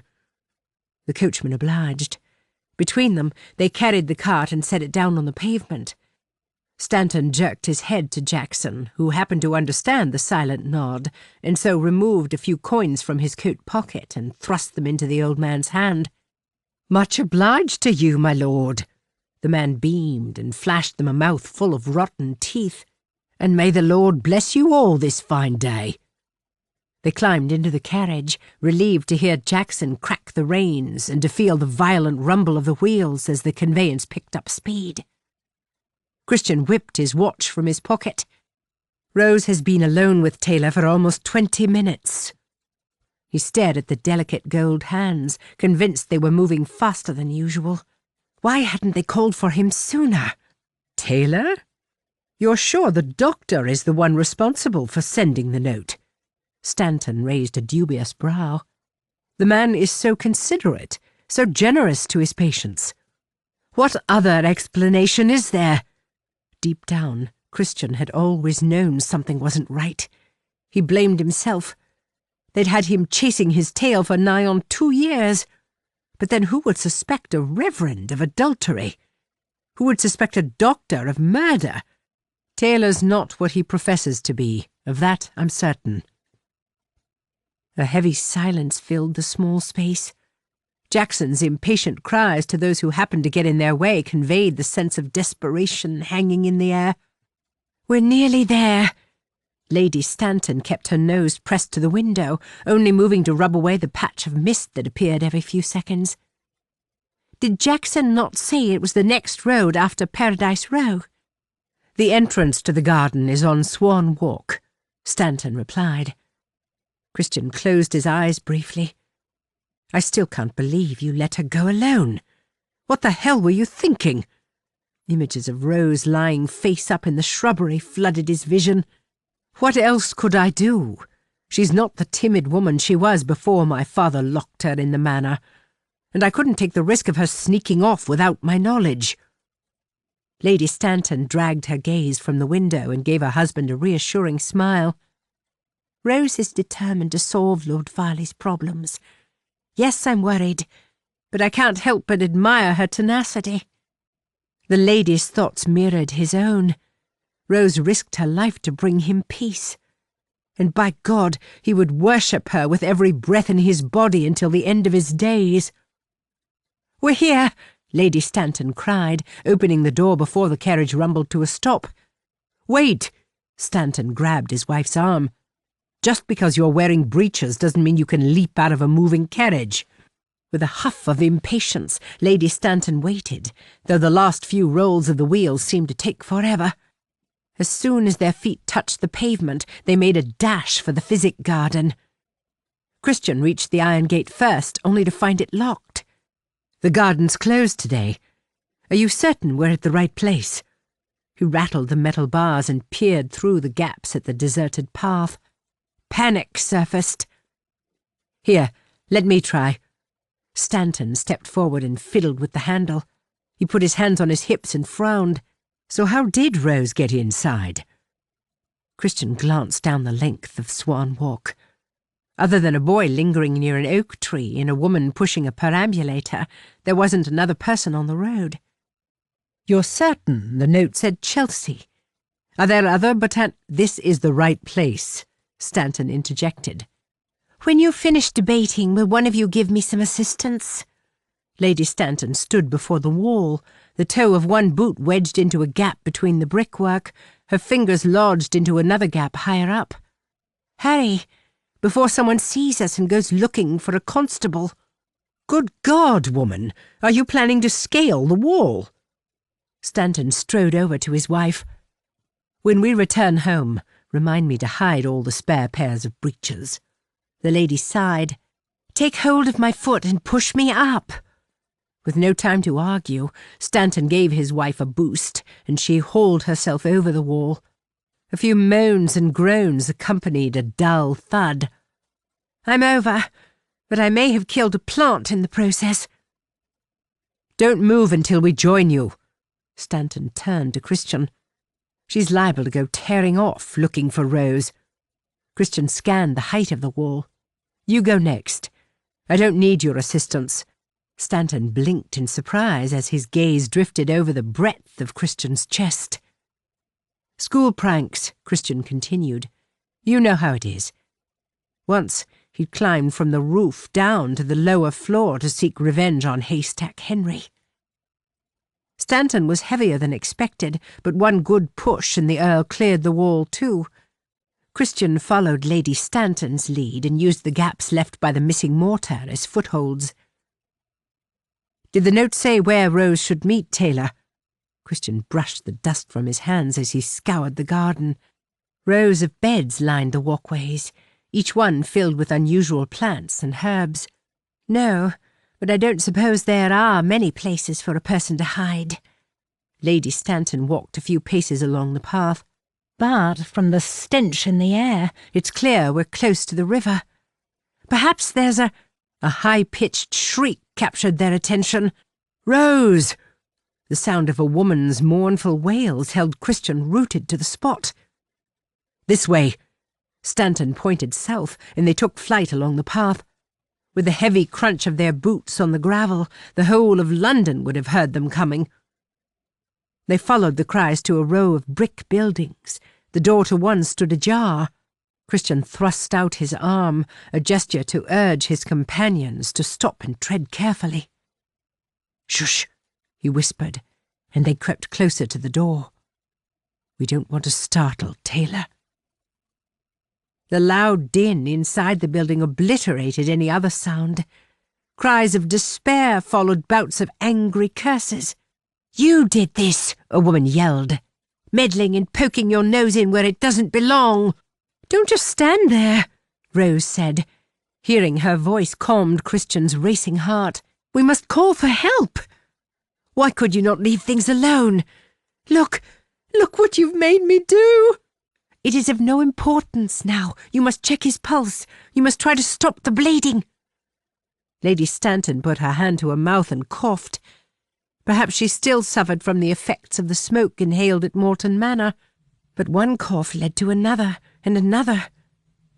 Who's there? The woman peered around the door, but shot back into the room. Don't come any closer, else I'll put a knife through your maid's heart, too. Christian looked at Stanton. No one knew quite what to do. A scuffle broke out inside the building. Rose groaned. The woman cursed. A chair scraped along the floor. Rose appeared in the doorway. Her frantic gaze met his, and Christian's heart dropped like lead into the pit of his stomach. The woman held Rose around the neck, the edge of a shiny blade pressed to her throat. Move away, the woman cried, shoving Rose forward. A single drop of blood trickled onto the collar of Rose's white shirt. Let her go. Christian spoke as calmly as he could, given the circumstances. Leave here, and we'll promise not to follow you. It was a lie, but he'd come to learn that sometimes they were necessary. The woman snorted as she shuffled to her left. We're leaving by barge. Once I'm safely away, I'll let your maid go. That was another lie. Do what she says. Rose's hoarse voice conveyed fear. She kept her head stiff and rigid as she spoke. One of you must attend to Dr. Taylor. Taylor? Stanton looked at him and raised a questioning brow. Is he alive? Barely. It was only as the woman continued her movement towards the path that they saw her face clearly. Christian recognized her instantly. Mrs. Wilmslow. It took every effort not to gasp and call her name. What had this got to do with the Reverend's wife? Lady Stanton raised a hand. May I attend to the doctor? Leave him. Bitterness infused Mrs. Wilmslow's tone, and she pressed the knife against Rose's porcelain skin to show she meant business. It's too late now. They stood helplessly and watched the Reverend's wife drag Rose onto the path. We must do something, Stanton said through gritted teeth. Rose disappeared behind a stone pillar, and they followed slowly behind. The walkway led down to a gate and a flight of stone steps giving access to the river. From what he'd heard, the apothecaries transported herbs and plants via a barge to other botanic gardens and nurseries in the district, took delivery of new specimens transported from far and wide. As they moved closer to the steps, a vessel bobbed into view. Clearly, Mrs. Wilmslow had missed the flaw in her plan. How was she to loosen the boat's moorings when she needed both hands to hold Rose? A crippling sense of panic burst to the fore. What if Rose seized the opportunity to break free and the woman lashed out? As he watched Mrs. Wilmslow open the gate and descend the steps, Christian's blood rushed through his veins at such a rapid rate it affected his vision. Christian tapped Stanton on the arm. "We must close the gap if we have any hope of ensuring Rose's safety." Stanton nodded, and as Mrs. Wilmslow stared at the iron ring embedded into the stone wall, wondering what to do about her dilemma, they quickened their pace. Mrs. Wilmslow looked up, her eyes suddenly bulging with terror. Christian thought her fear stemmed from their sudden advancement, but a shuffle of footsteps and a mournful groan caused Christian to glance back behind him. Dr. Taylor approached, shambling like a man who'd downed copious amounts of brandy, and whose limbs had a mind of their own. Blood stained the front of his waistcoat and trickled through the gaps between his fingers where he clutched his chest. Christian was not a doctor, but he knew the look of death. The doctor's sallow skin held a bluish tint, and his sunken eyes were glassy and unresponsive. Lady Stanton gasped. She took 2 steps toward the doctor and hesitated, as if expecting Mrs. Wilmslow to protest. Mrs. Wilmslow's frantic gaze shifted back and forth between the doctor and the iron ring. Her arm sagged, the knife no longer pressing into the delicate skin at Rose's throat. But then the doctor dropped to his knees, and another heartfelt wail burst from the woman's lips. "Oh, what have I done?" In her distress, Mrs. Wilmslow stumbled back and slipped on the bottom step. The knife fell from her hand and landed with a clatter. Arms flailing, she tried to keep her balance and grabbed the back of Rose's coat for support. "No!" Rose's eyes were wide, her mouth agape. Christian stared in horror. Time slowed. Rose was falling, clutching at nothing, almost suspended in the air. "Rose!" Christian darted forward, as did Lord Stanton. Mrs. Wilmslow hit the water first, banging heads with Rose, who fell on top of her. The almighty splash sent waves rippling across the surface. Watermen stopped rowing as they passed, although no one called out to offer help. "Rose!" Christian shrugged out of his coat, threw his hat to ground, and raced down the steps. Rose tried to keep her head above the water. Again, her hands came up as if stretching for the sky. There was no sign of Mrs. Wilmslow. "Help, Christian! She's pulling me down!" Rose disappeared beneath the circle of white foam. "Good God, she can't swim!" Stanton cried. "I know." Without another thought, Christian dived into the murky Thames. Beneath, the water was a cloudy green, yet surprisingly clear. His eyes stung, and it hurt to keep them open. He spotted Rose, writhing and wriggling to free herself from the coat. With her eyes closed, Mrs. Wilmslow showed no sign of distress. Perhaps the bang on the head had knocked the fight out of her. Indeed, when Christian wrapped his arms around Rose and tugged, the woman relinquished her grip and sank serenely to the bottom. With Rose in his arms, he swam the few feet to the surface and spat out the foul taste of the river. Lord Stanton stood on the bottom step in his shirt sleeves, ready to jump in. "Thank the Lord," he gasped, and he waved them ashore as though the thought of swimming to safety hadn't occurred to them. Christian reached the steps, and the Earl grabbed Rose by the arms and pulled her out. "What about Mrs. Wilmslow?" Christian glanced back over his shoulder. "I'll go back for her." "No," Rose coughed and sucked in a breath. I can't lose you, Christian." But despite all Mrs. Wilmslow had done, he could not leave her there. He returned to the water and dived down. He could see the woman's lifeless body, but couldn't hold his breath long enough to reach her. He returned to the bank and Stanton hauled him out. "No luck?" Christian shook his head and collapsed on the steps next to Rose, his clothes sodden, his breath coming in painful pants. Rose scrambled to his side, stroked his face, pushed the wet strands of hair off his forehead. Say something. Tell me you're all right. I'm fine, but I was too late to save the Reverend's wife. Guilt flared until he noted the red line marring the skin at Rose's throat. Then he pushed all grim thoughts aside. Sitting on the top step, Lady Stanton sighed. Blood covered her hands and breeches. It's too late for the doctor, too. Lord Stanton found his coat and shrugged into the garment. We need to inform the authorities. For the life of me, I have no idea how we'll explain this mess. It shouldn't be too difficult to gather proof of the doctor's nefarious dealings. Rose took hold of Christian's hand and held it tightly. After all, we still have the blue book and the note requesting I meet him here. The mere fact he paid for private use of the garden creates suspicion. We'll leave together and go straight to Peel. As Home Secretary, I believe he'll have a vested interest in our case. Lord Stanton withdrew his pocket watch and checked the time. It shouldn't be too difficult to locate him at this time of day, and that way the matter will be dealt with swiftly and with the utmost discretion. Christian hoped Stanton was right. Peel was considered a fair man, though one obsessed with combating crime in the city. On the way, I want you to tell me what the devil Mrs. Wilmslow had to do with it all. Rose nodded, but her gaze drifted to the body sprawled across the path. What about Dr. Taylor? We can't leave him here. Lord Stanton shrugged. Then we have no choice but to take him with us. Rose shivered visibly. You forget, the gate's locked. The only way out is by boat.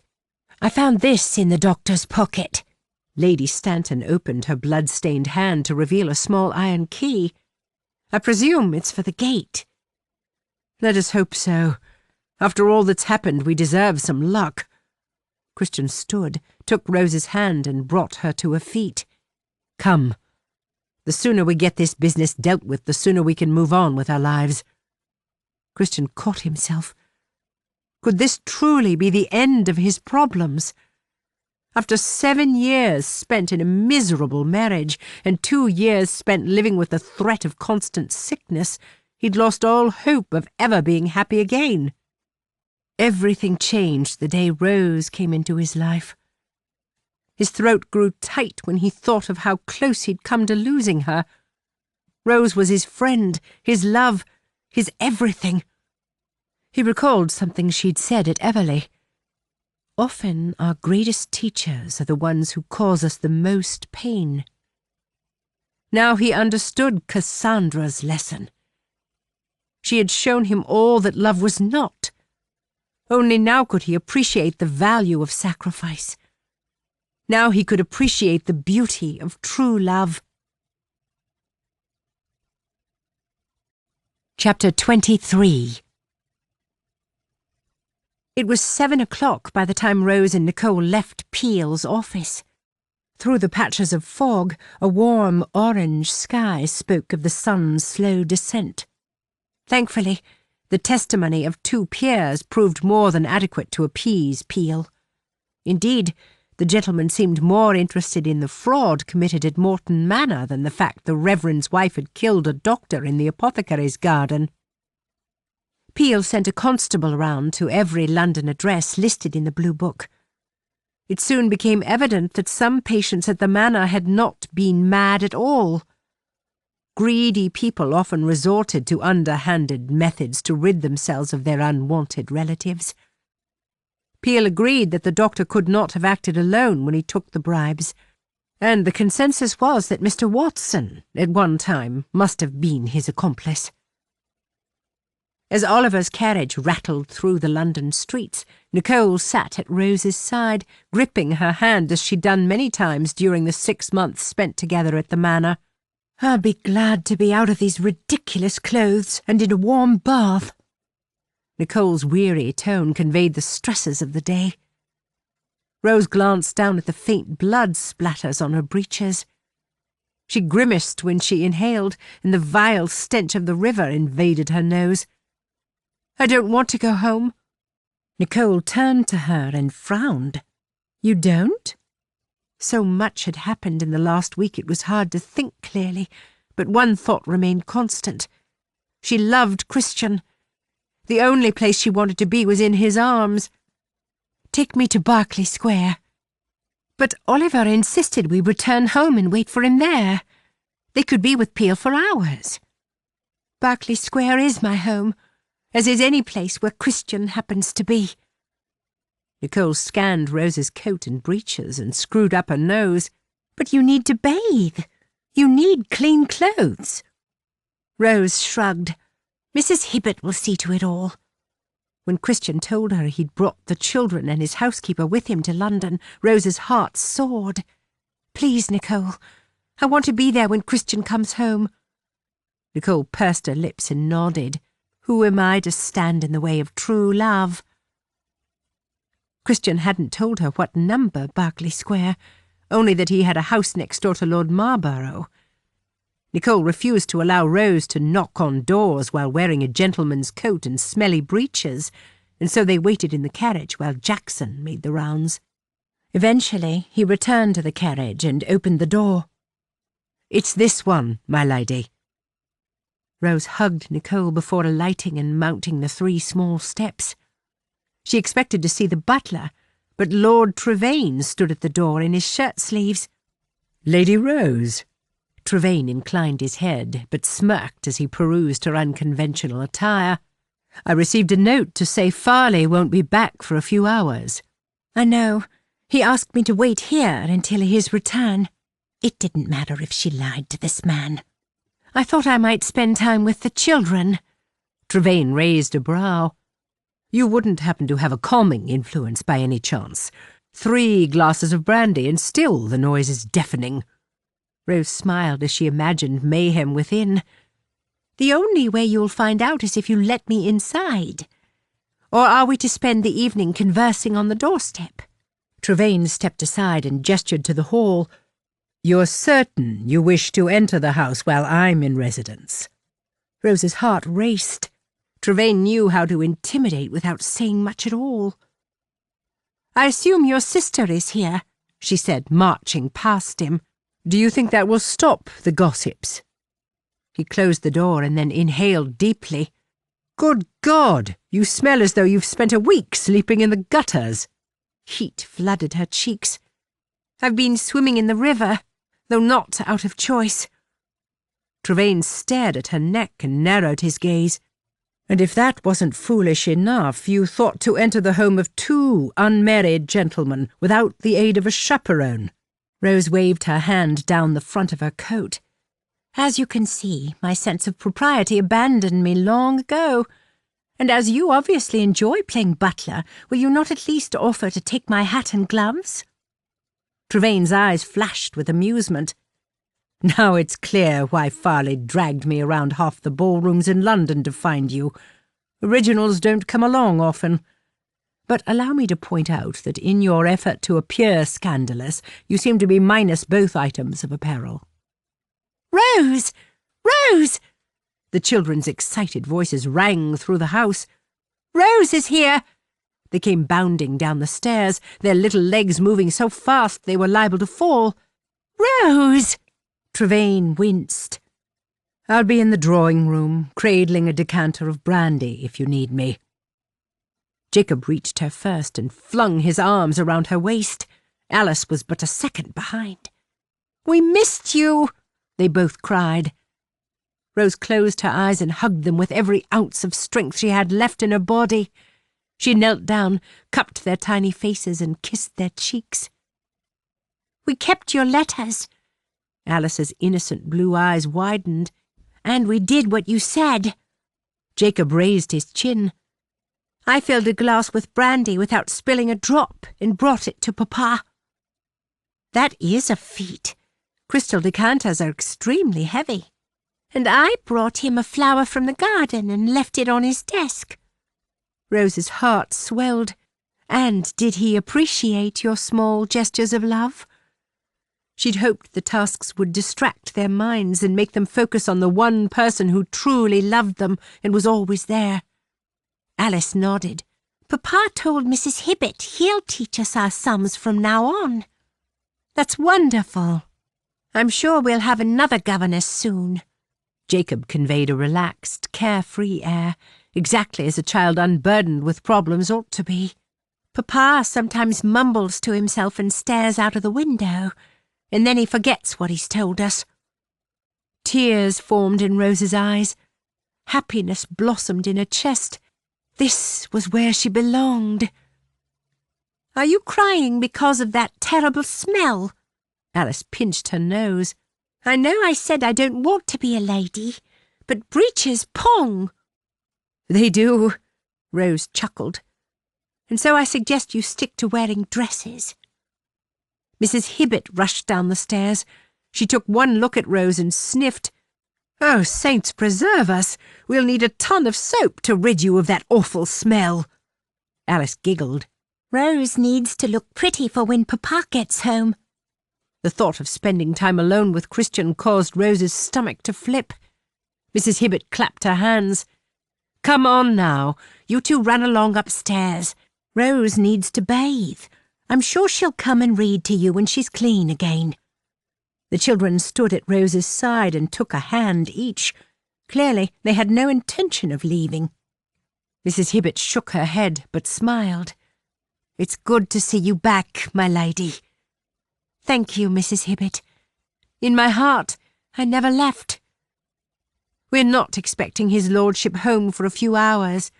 By that time, we'll have you washed and dressed and looking your best. Alice squeezed Rose's hand. I've got a pretty pink ribbon you could use for your hair. That sounds lovely. Pink is my... Lord Trevane yanked open the drawing-room door, and they all jumped. There are rooms in the house. Must you loiter in the hall? Mrs. Hibbett smiled sweetly. We're heading upstairs now, my lord, and shall leave you in peace. Trevane nodded and returned to converse with his brandy. Mrs. Hibbett ushered them all upstairs. We'll speak to Lady Lillian and see if she can lend you something to wear for the time being. Rose had been keen to meet Lady Lillian Sandford ever since hearing snippets of gossip at Lord Warner's ball. Regardless of what people said, Rose trusted Christian's judgment when it came to picking friends. Besides, after the events of the last week, surely Rose held the title of the most scandalous lady in all of London. You're like Lillian, Alice said, knocking on a bedchamber door. She's kind and funny and loves to eat cake. Lady Lillian opened the door. She smiled warmly at Alice, but took one look at Rose's filthy clothes and matted hair and gasped. Good heavens! What happened to you? Rose has come for a bath, Alice said, as though she regularly brought in waifs and strays off the street. Mrs. Hibbett stepped forward. Forgive us for disturbing you, my lady, but we're in desperate need of a dress. A smile touched the corners of the lady's mouth. She reached out and grasped Rose's hands. Oh, I was hoping to meet you. Lord Farleigh has told me so much about you. She winked at the children. And I'm told you love sweet treats too. At the mere mention of sweet treats, Rose's heart lurched. As to that, I think we should all refrain from such things for a day or two. When everyone looked at her with some confusion, she added, I heard tell that there's a problem with contaminated sugar. Mrs. Hibbett jerked her head back. Contaminated with what? I'm not sure. Over the top of the children's heads, she mouthed, Arsenic. Goodness gracious! Mrs. Hibbett put her hand to her chest. Then I'd best mention it to cook. I'm sure there's nothing to worry about, but I suggest she replaces her current stock as a precaution. I'm sure Lord Farleigh will say the same when he returns. Mrs. Hibbett hurried to the stairs. Lady Lillian will look after you, and I'll get a maid to come and light the fire and have the tub brought up and some water heated. Still gripping Rose's hands, the lady pulled her into the bedchamber. I've fresh water in the bowl, so you can wash your face. And you can change into my bathing gown while you wait. She scrunched her nose. The sooner you change out of these clothes, the better. The children were right. Rose felt an instant connection to Lillian. She possessed a serene quality that put one at ease. While her brother's hard stare could frighten the devil, her hazel eyes brimmed with compassion. Even so, she possessed a regal air, aided by the conservative cut of her high-collared dress. A maid appeared at the door. "Come now, children. Mrs. Hibbett said I'm to settle you in your beds." Jacob looked most put out. "But we want Rose to read to us." "I'll come and see you once I'm out of these smelly clothes." Rose kissed both children on the forehead, and with some reluctance they followed the maid. "They've done nothing but talk about you since they arrived," Lillian said, helping Rose out of her coat. "I don't mean to speak out of turn, but I think their father has told them he's come to take you back to Everleigh."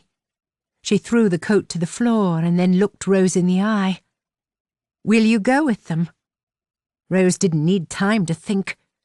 "In a heartbeat." Lillian smiled. "That's what I hoped you would say. I believe Mrs. Hibbett loves you as much as the children do." Rose fiddled with her cravat, but struggled to pull the silk free of the knot.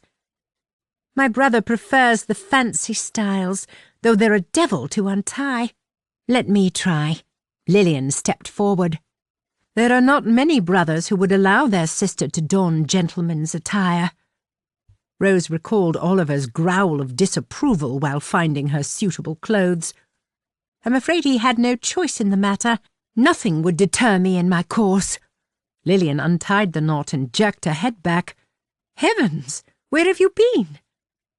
"I took a dip in the Thames, though it wouldn't have been so bad if I could swim.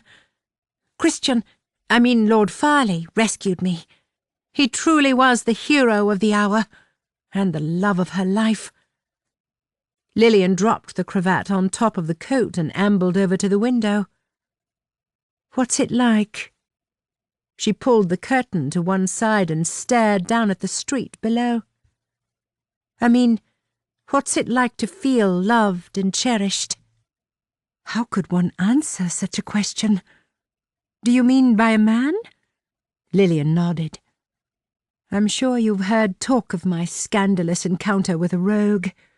With my ruined reputation, I don't hold out much hope for a love match." Rose could feel the pain behind Lillian's words. There are good men in the world, ones willing to look beyond society's rigid rules. Men willing to forgive a lady's mistakes. When my brother finally stops blaming himself for what happened and allows me some space, the best I can hope for is a gentleman in dire need of funds." She gave a weak chuckle. "Forgive me for rambling on. It's just that it's been an age since I've spoken to anyone other than my brother." Rose sat down on the stool next to the dressing table and tugged on her boot. "From what I hear, your brother is rather protective." While waiting in Peel's office, Christian spoke fondly of his friendship with Lord Trevane. "Though I'm sure he has your best interests at heart." With a sudden gasp, Lillian shot back from the window. She stood frozen for a moment, her eyes wide as she gulped. "Is everything all right?" Rose yanked off one boot, and it landed with a thud on the floor. Lillian jumped. "What?" "Yes, it's nothing. A carriage stopped outside, and I thought it might be Lord Farleigh, but it's moved on now." As an expert in lies and deceit, Rose suspected the lady was not being entirely honest. Indeed, she would have pressed her further had Mrs. Hibbett not arrived with a maid and 2 footmen in tow. "All sorted in the kitchen." Mrs. Hibbett stepped aside as the footman came into the room carrying a copper bathtub. "After the sickness at Everleigh, it's best not to take any chances." Mrs. Hibbett scanned Rose's dirty breeches. "The water is almost ready.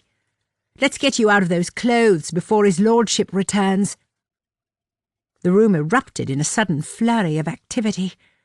There was no time to continue her conversation with Lillian or probe her further about what she'd really seen outside.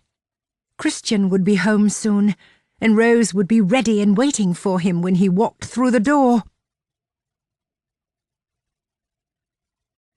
Chapter 24. Christian's carriage rolled to a stop outside his house in Berkeley Square, but he chose not to alight. He needed a few minutes alone. The day had brought one shocking revelation after another, and yet it all amounted to the same thing in the end: greed. Accepting one's fate and making the most of opportunities was said to be the secret to happiness.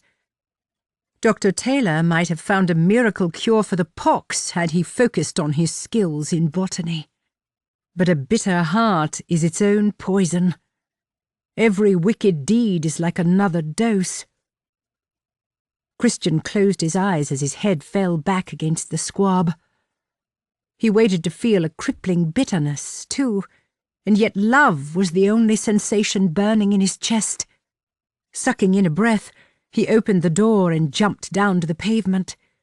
The soft glow of candlelight broke through a gap in the drawing-room curtains. Hopefully, someone was waiting to share a brandy with him, even if it was Mrs. Hibbett. Bamfield opened the front door as Christian approached. "Welcome home, my lord." The butler took his hat. "Have you eaten? I can arrange for a light supper." "There's no need. I had dinner with the Home Secretary." Indeed, Christian had sent for a clean change of clothes. Still, the smell of sewerage clung to his nostrils. The butler inclined his head. "Lord Trevane is in the drawing-room, should you wish to join him." "Thank you, Bamfield." The butler opened his mouth to speak, but Christian tapped him on the upper arm. "Get yourself off to bed. It's been a long day, and I shall retire shortly." "But, my lord, you have—" "Don't fret, Bamfield. I shall snuff out the candles." Christian strode into the drawing-room to find Vane, minus his boots and cravat, sprawled out on the chaise. Something troubled his friend, but Christian was so absorbed with his own problems he'd not had a chance to broach the subject. "I'm awake, Farleigh," Vane said as Christian crept closer to the chaise. "Fetch a glass and have a drink with me." Vane sat up and dragged his hand through his hair. "There's enough left in the decanter." Christian poured them both a brandy, handed Vane a glass, and then dropped into the seat opposite. Vane took a swig. "I believe congratulations are in order." "Congratulations? Are you referring to my problems at Everleigh?" Christian frowned. His note made no mention of the doctor, only that he was meeting Peel. "I am referring to your upcoming nuptials." "Do you know something I don't?" Well, he had every intention of asking Rose to marry him. The words had not yet left his lips. Vane gave a devilish grin. "Your lady love is upstairs and has been waiting for hours." Christian's heart skipped a beat. "Rose is here." "Indeed." "Lord and Lady Dovecot were passing as she entered, and I gave them a little wave. As my reputation is not without blemish, if you don't marry her, I'll have to." Vane swallowed a mouthful of brandy. "I don't suppose it would be a hardship. The lady is rather unconventional, just the sort of wife a man in my position might find appealing." Christian raised a challenging brow. "Be thankful you're my friend, else you'd be on your arse for that comment." "Be thankful you're my friend, else I'd have pressed the lady for a little more than a smile." Vane sat forward. "Rest assured, Farleigh, your love has spent the evening with my sister, your over-friendly housekeeper, and those bundles of noise you call children." "Is Rose with Lillian now?" The urge to dash upstairs proved overwhelming. Vane shrugged. "Everything went quiet almost an hour ago." He stared at the amber liquid in the glass. "Although that might be down to the brandy numbing my brain." Christian considered his friend. The man was punishing himself for something. It could only be his failure to protect his sister. "What happened to Lillian? It wasn't your fault, Vane." Vane shot out of his seat. "Damn right it was. I might have fought the war, but Lillian bears the battle scars." He dragged his hand down his face. I seem to have a knack for ruining the only women I've ever cared about. Women? Despite his many encounters, Vane could mean only one other person. You're not to blame for Miss Darcy's fate either. At the mere mention of her name, Vane sucked in a breath. A darkness passed behind his bright blue eyes. Whether it was pain or a warning to tread carefully, Christian didn't know. Vane turned his back and strode over to the decanters on the side table. Why are you wasting your time here with me, when the answer to all your prayers is waiting for you upstairs? Christian sensed his friend retreating. The barriers were up. Not even a horde of vicious Vikings could break their way through. Will you be all right here alone? Vane cast him a sidelong glance. Alone is the safest place to be. After the horrific events of the day and the years spent worrying about his troubles, Christian had no desire to sit and wallow in Vane's misery. Then I shall bid you good night. Vane raised his glass in a toast. For what it's worth, I'm pleased everything has worked out well for you. Christian inclined his head and slipped quietly out into the hall. It took every effort not to charge up the stairs. But what was the hurry? He had the rest of his life to love Rose. After checking the only available rooms and finding them empty, a sense of panic took hold. He checked his bedchamber, hoping to find Rose sprawled naked in his bed, but no. And so he opened the door to the children's room and peered inside. The sight stole his breath. Drawn by the beauty of the scene, he stepped into the room. Rose was curled up on Alice's bed, her arm draped over both children as they lay huddled beside her. In sleep, they looked content. Their soft, peaceful breathing warmed his heart, and he simply stood there staring for the longest time. The light patter of footsteps behind forced him to glance over his shoulder. Mrs. Hibbett entered the room. "Now there's a sight to behold, my lord," she whispered. "Happen I was right. The Lord sent us an angel." Christian struggled to contain the sudden surge of emotion. "You're always right, Mrs. Hibbett." "Not always. Dr. Taylor had me good and proper, and to think I drank his potions." Guilt flared for his failure to spot the signs, but he pushed it aside. The past mattered not. Let's not think about the doctor any more. The man has taken up enough of our time. Mrs. Hibbett nodded. "Well, I best move Jacob into his bed, else he'll have a crick in his neck come the morning." "I'll wake Rose." Christian moved to the side of the bed. "Rose." He placed a hand on her arm and shook her gently. "Rose." Her lids fluttered open. She blinked numerous times, and then her eyes met his. "Christian, when did you get home?"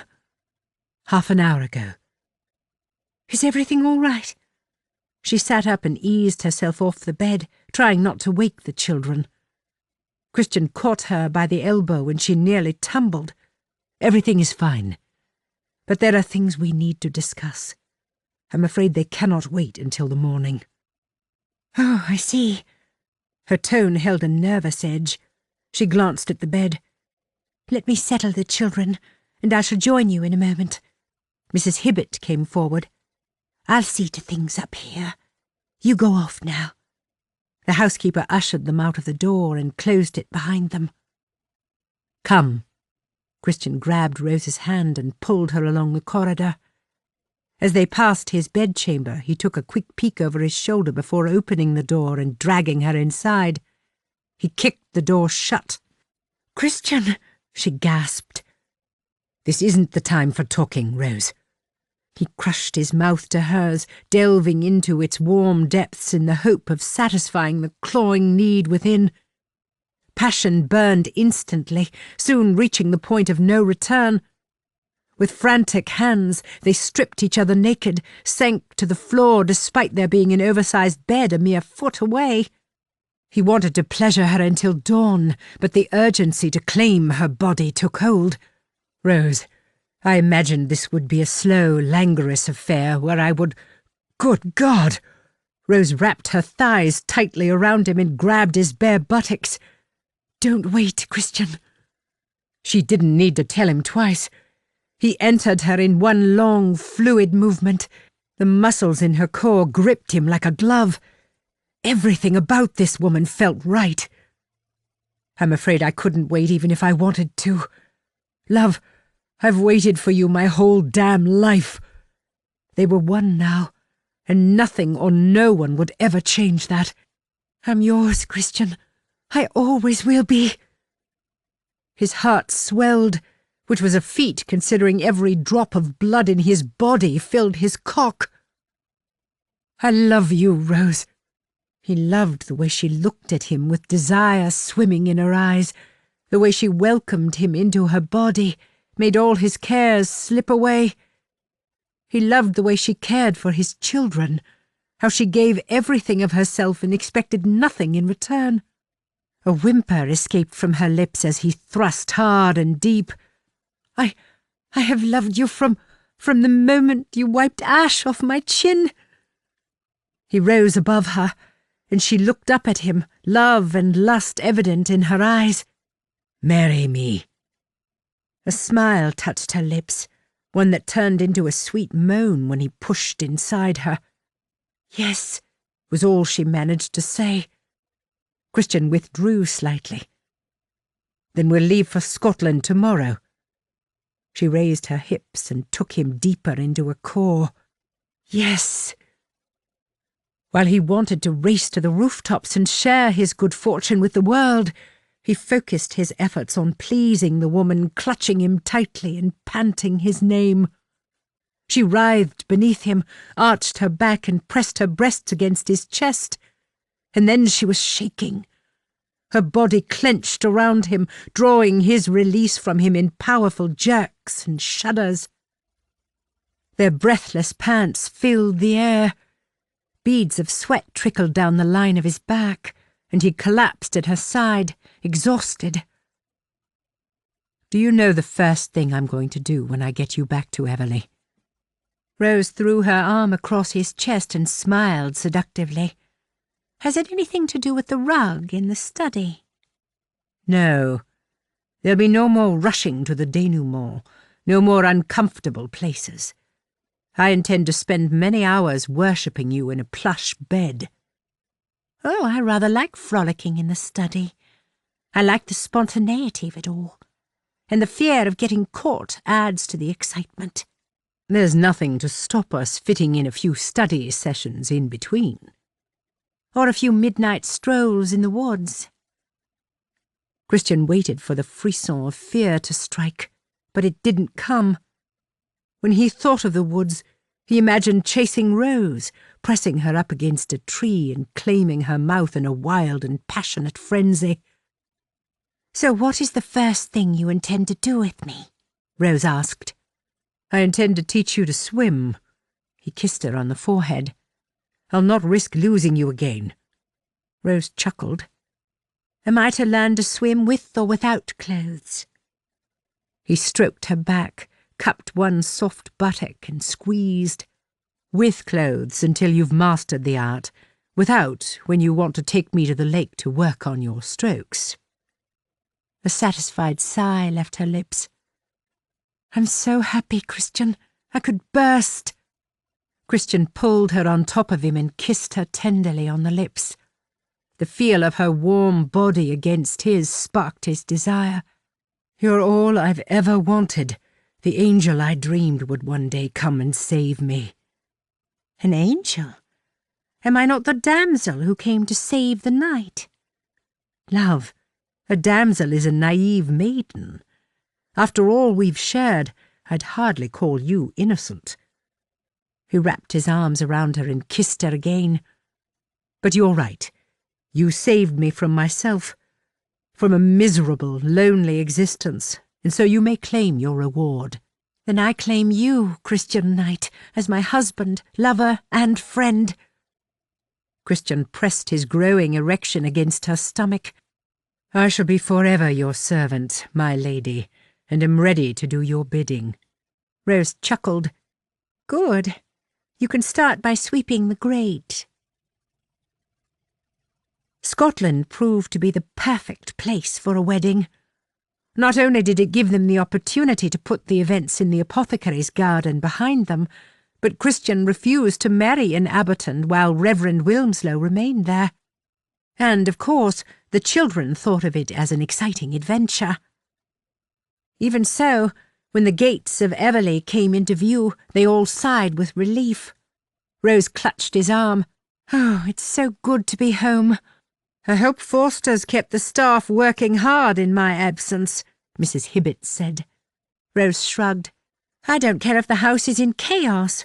With a full complement of staff, we'll soon have everything right again." "When are our swimming lessons starting, Papa?" It was the 5th time Alice had asked in the last hour. "If it's dry tomorrow, we can take a picnic to the lake." He glanced at Jacob and raised a brow. "We'll look for a spot where you can both touch the bed." "The bed?" Alice screwed up her nose. "Fish don't sleep." "They do," Jacob protested. "But they keep their eyes open."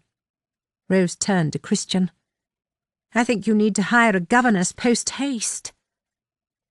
Having received the news that their master had married, the servants lined up to greet Rose as mistress of Everleigh. She accompanied Mrs. Hibbett on her inspection of the house while Christian settled in the study and sifted through his correspondence.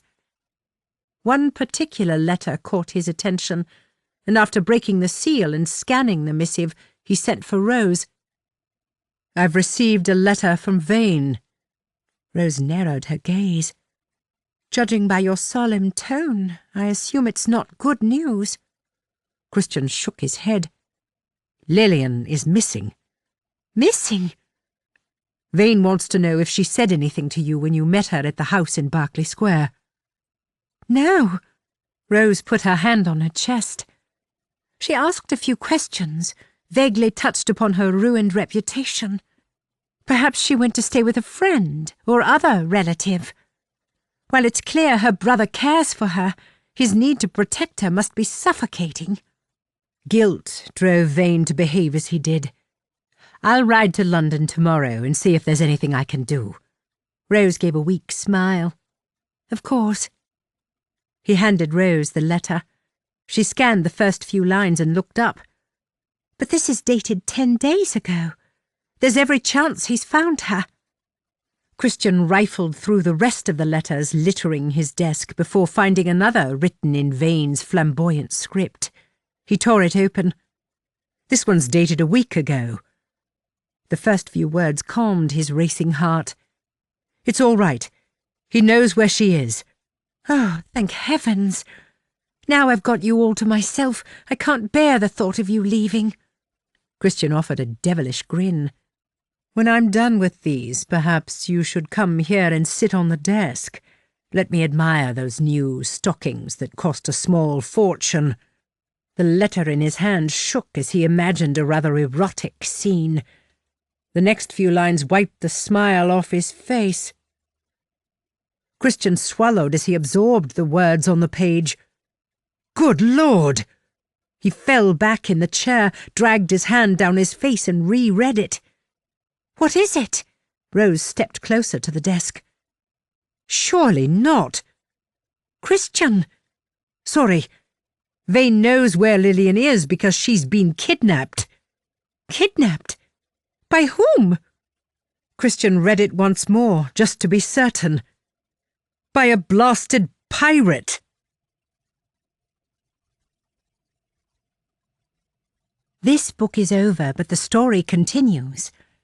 Keep listening after the credits to hear the beginning of The Scandalous Lady Sandford, Book 3 in the Lost Ladies of London series, free. And now, a free preview of The Scandalous Lady Sandford, Book 3 in the Lost Ladies of London series. Chapter 1. Rows of red lanterns hung from the trees in the grove at Vauxhall Pleasure Gardens. The clang of cymbals drew everyone's gaze to the Prussian military band settling into their seats in the bandstand. Those already merry on punch tutted and moaned, for they preferred the light-hearted country dancing to the solemn sound of a soldier's drum. Lady Lillian Sandford jumped upon hearing the high-pitched call of the bugle. They should give us a warning before blasting out a tune. Her brother, Ross Sandford, Marquis of Trevane, snorted in amusement. A bugle call is a warning. It's supposed to get the crowd's attention. The loud bang of drums sent Lillian's nerves scattering, though of late it did not take much to unsettle her equilibrium. The image of the black coach flashed into her mind. For 3 consecutive nights she'd witnessed the conveyance crawl around Berkeley Square before stopping beneath the lamp outside her window. Perhaps the coachman meant to frighten her with his pock-marked face and toothless grin. Perhaps his beady stare was an ominous warning. But for what? She'd seen the same coach this evening, parked on Mount Street. By rights, she should mention it to Vane, but her brother's need to protect her proved stifling. Guilt formed the basis of his obsessive nature. He'd been her shadow for the last 2 years. No one dared speak of her shame in his presence. No one looked her way for fear of encountering Vane's wrath. He'd shot the rogue who ruined her and would pull a pistol on any man who attempted to do so again. As the music grew in pitch and tempo, Lillian clutched Vane's arm. He cast her a sidelong glance. "What is it? You're shivering. Has someone spoken out of turn?" Straightening to his full height, he scoured the crowd, his eyes ablaze and ready to rain bolts of fire on anyone who so much as looked in their direction. Of course not. No one conversed with her. To these people, I'm invisible. The tightness in her chest made it hard to breathe, and she touched the gold locket at her throat, for it always brought comfort. I'm the only lady who hasn't danced. Respectable gentlemen considered her a leper. Rakes and scoundrels treated her as they would a nun, a woman strictly out of bounds, not one of superior status. And so she lingered within an empty void, unworthy in every regard. Why would you want to court attention from these degenerates? Vane gestured to the 2 fools standing to their left, laughing as they marched to the band's rhythmical beat. I do not want attention, Vane, but it would be nice for someone to acknowledge I exist. Was a nod or a genuine smile from a gentleman too much to ask? Is it wrong to crave companionship? Perhaps then I might not feel so alone. Vane frowned. You're not alone. You have me. How could she tell him she was suffocating under the weight of his protection? How could she hurt him when he'd given up everything to keep her safe? After all that occurred with Lord Martin, do not dare utter that rogue's name in my presence. A dark expression marred Vane's handsome countenance. Tell me what to do. Tell me how to make things right. You could talk to me. Something is troubling you. After months of hiding indoors, we've spent the last week traipsing up and down every street in London, and yet you refuse to tell me why. Vane turned his head, so she had no hope of reading his reaction. And why insist on coming to Vauxhall? She continued, determined to have an answer. There are hundreds of people here tonight. Must you torture me like this? That got his attention. He swung around, his blue eyes hard and unyielding. Torture you? I've not slept in days. The admission brought a wave of relief. At least Vane's odd mood was not a figment of her imagination. Lillian touched his arm. You can be honest with me, Vane.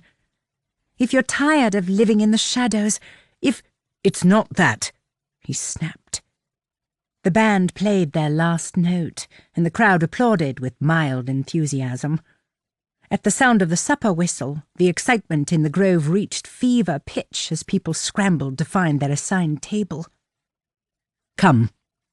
Vane led her away from the bandstand to the open supper boxes located along the colonnade, and she knew that was the end of their conversation. We're in box 9. Let's try to enjoy the evening. While no one gave Lillian a passing glance, Vane never failed to attract attention. Ladies brushed past him on purpose and gripped his arm to steady their balance. They batted their lashes, drooled and sighed, slipped notes into his coat pocket. And yet he ignored every comment, ignored every written request to sneak away to a secluded part of the garden and partake in a little wild sport. A weary sigh left Vane's lips as they settled into their seats. Lord Martin had stolen more than Lillian's virtue. He'd stolen her brother's happiness, too.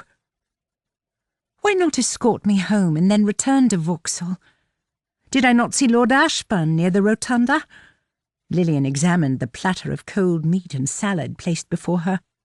You were friends once, I seem to recall. Vane swallowed a mouthful of wine. We were inseparable. He meant in his carefree days before the scandal. Now we move in different circles. Guilt flared. She was to blame for their estrangement.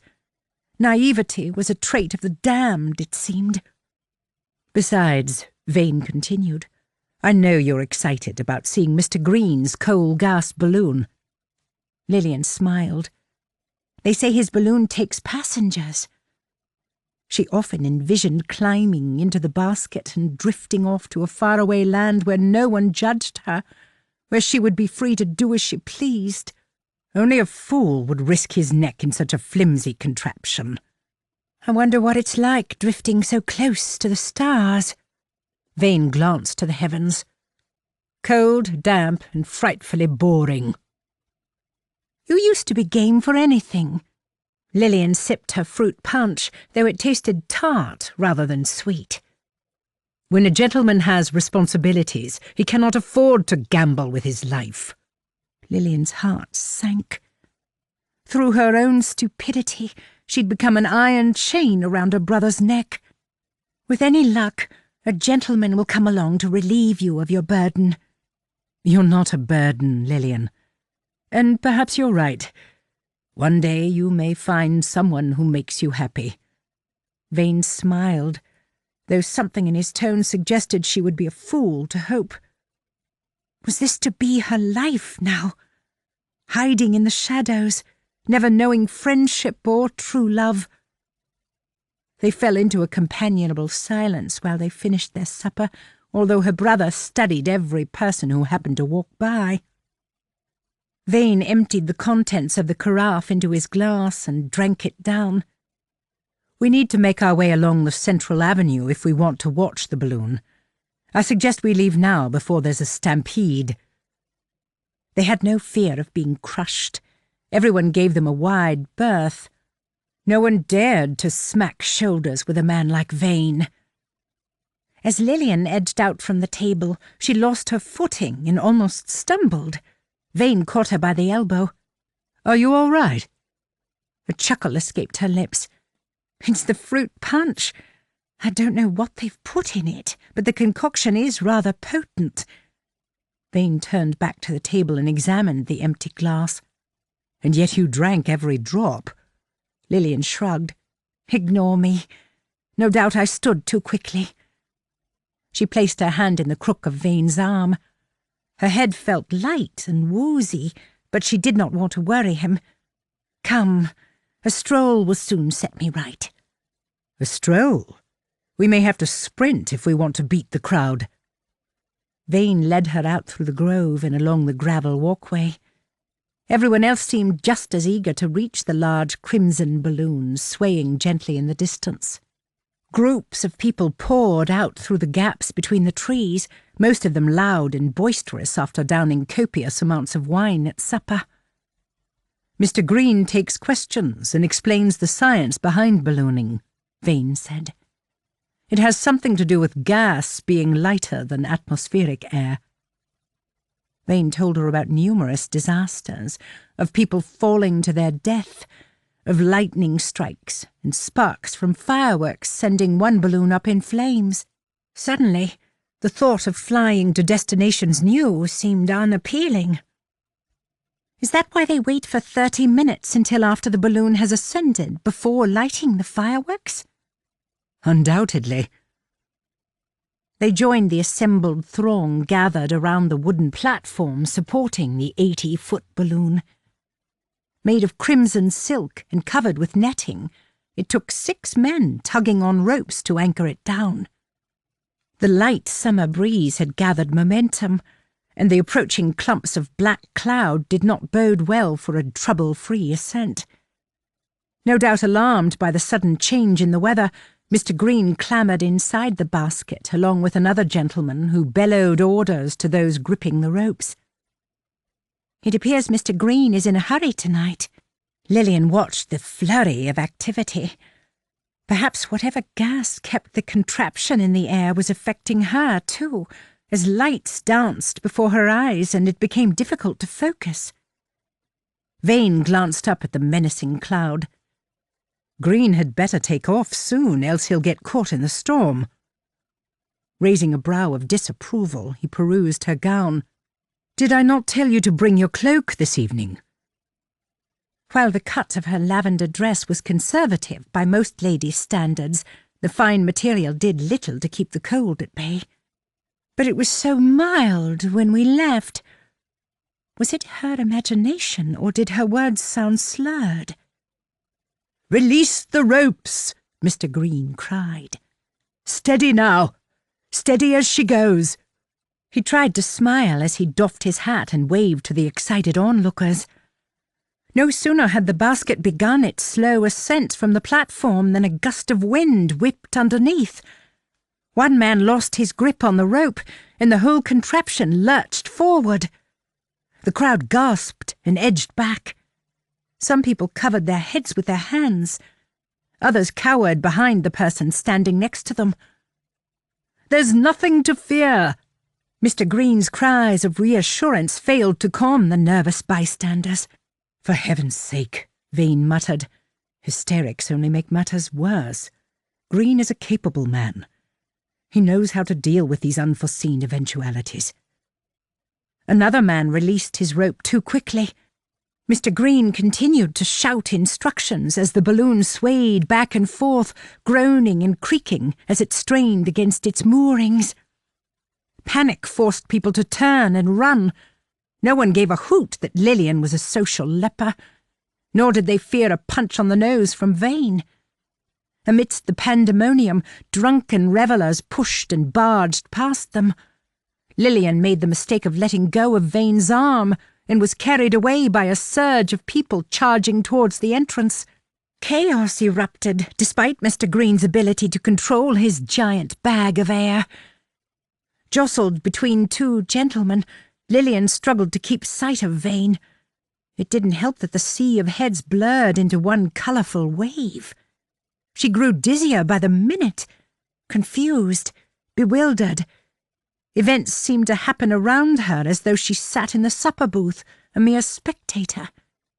One muscular arm clamped around her waist and dragged her back against a hard, solid chest. The sickly sweet scent of rum flooded her nostrils, coupled with the briny smell of the sea. Sleep beckoned. The world swirled. Her head lolled forward, the heavy weight of her eyelids dragging her down into the darkness. Events appeared in fractured pictures. She recalled being carried through the trees, noted the crimson balloon drifting across the sky, growing smaller and smaller as she lay on her back in a rowboat. Spots of rain landed on her cheek, but she lacked the strength to move.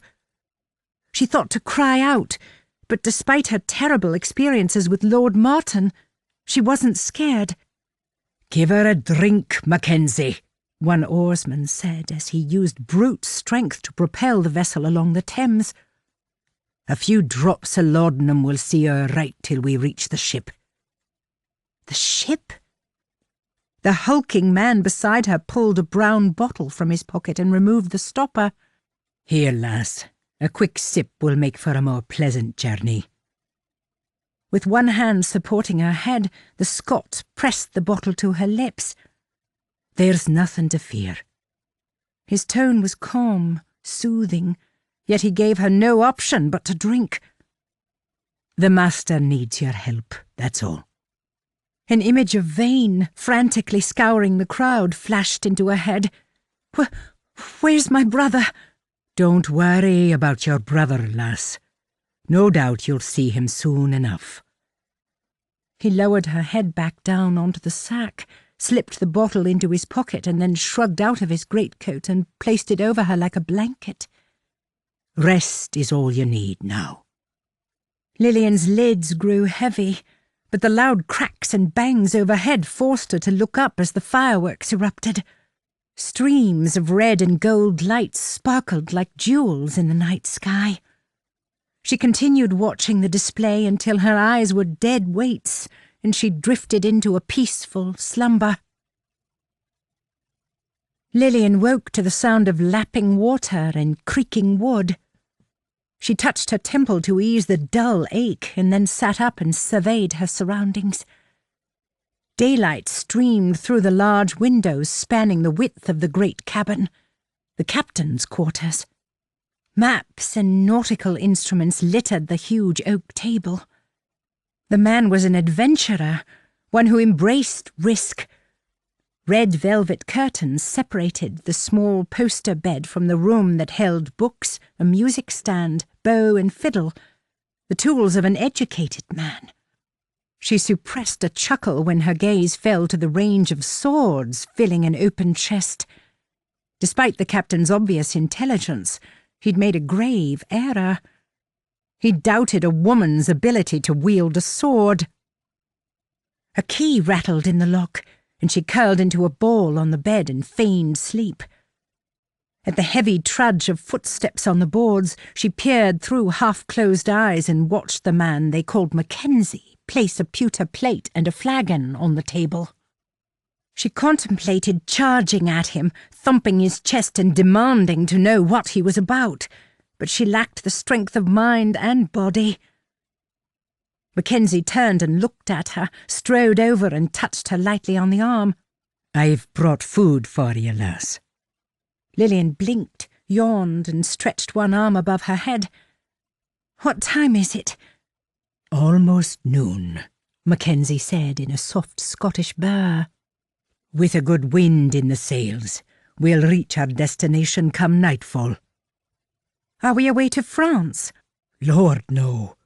We're sailing along the south coast. We'll drop anchor for a couple of hours while we take on cargo. Then we'll be on our way." Mackenzie drew his hand down his beard. "Rest here now. I'll lock the door for your own safety. The master will be none too pleased if you tumble overboard." "Will your master—" "Now is not the time for questions. I'll return when it's safe to come up on deck." The Scot left the room. The heavy clunk of a key confirmed he'd locked the door. Lillian spent an hour looking through the books on the shelf while she ate. Her captor read Latin, studied Socrates and Plato. From the music sheets, he had a fondness for Haydn.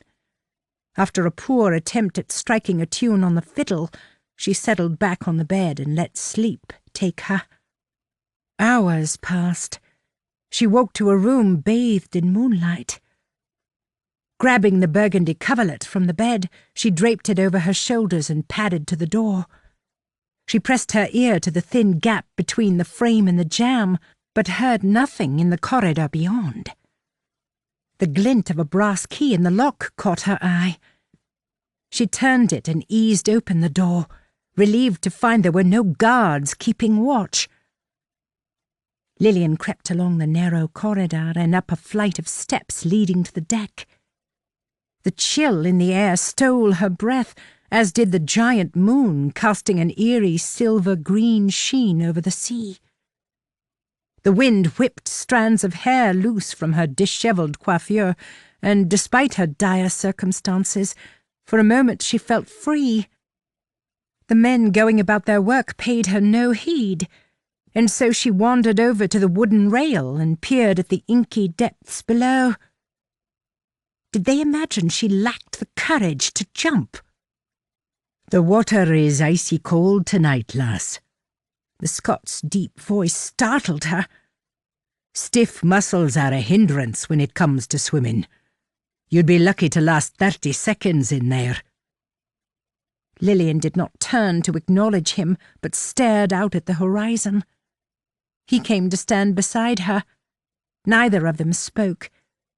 His heavy breathing left puffs of white mist in the chilly night air. Soon the silence became deafening. "Were you with the man who stopped the carriage outside my window?" "Aye." Lillian cast him a sidelong glance and studied his face. With soft blue eyes, full cheeks, and a red beard tinged with white flecks, the Scot's countenance suggested his heart was as large as his frame. "Am I here because of my brother?" It wouldn't be the first time a man had used her to exact his revenge. "Aye. It's not for me to explain the details, but no, you're in no danger, lass. We'll not harm a hair on your head. Master's orders." Truth echoed in his words. Indeed, she should have been terrified out of her wits, and yet she felt a strange form of peace. "Who is your master?" She looked the Scot in the eye. "Do I know him?" The Scot's mouth twitched into the beginnings of a smile. "Happen you do. I have it on good authority he's a friend." Lillian had no friends. Aren't friends supposed to extend an invitation when they seek your company? He opened his mouth to answer, but a loud cry from the crow's nest drew their attention to the black mass of land in the distance. "Not long to wait now." The Scot inclined his head. "Should you need anything during your stay at the castle, just ask for Mackenzie." He patted his chest so there was no mistaking who he meant. The castle? This whole debacle was like something one read about in the Gothic novels of Anne Radcliffe and the like. "Thank you, Mackenzie. I only hope your master shows me the same care and consideration you have." "Have no doubt. The master is a gentleman, despite what others might say. Now I'd best attend to my duties." Mackenzie strode away. Wrapping the coverlet tightly around her shoulders, Lillian stood and watched as they drew closer to the shore.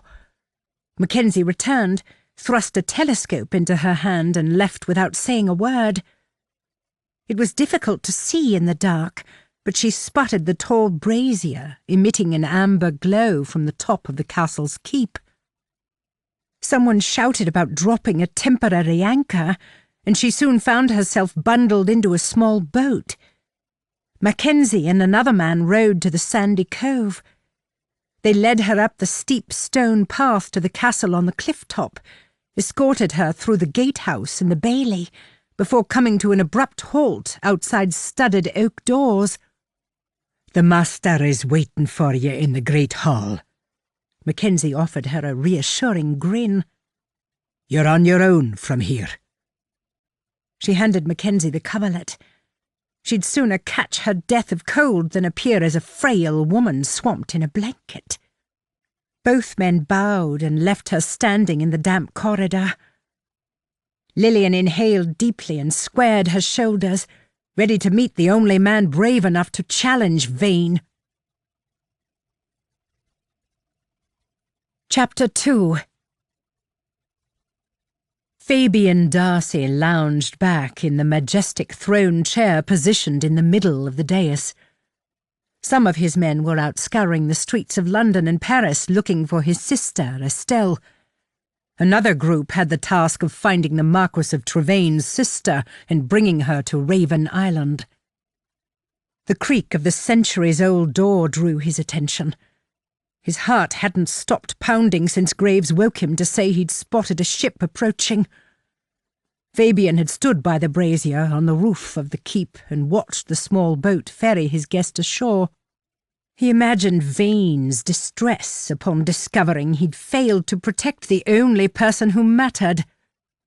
It was a feeling Fabian knew well. The soft pad of footsteps on the stone floor forced him to focus.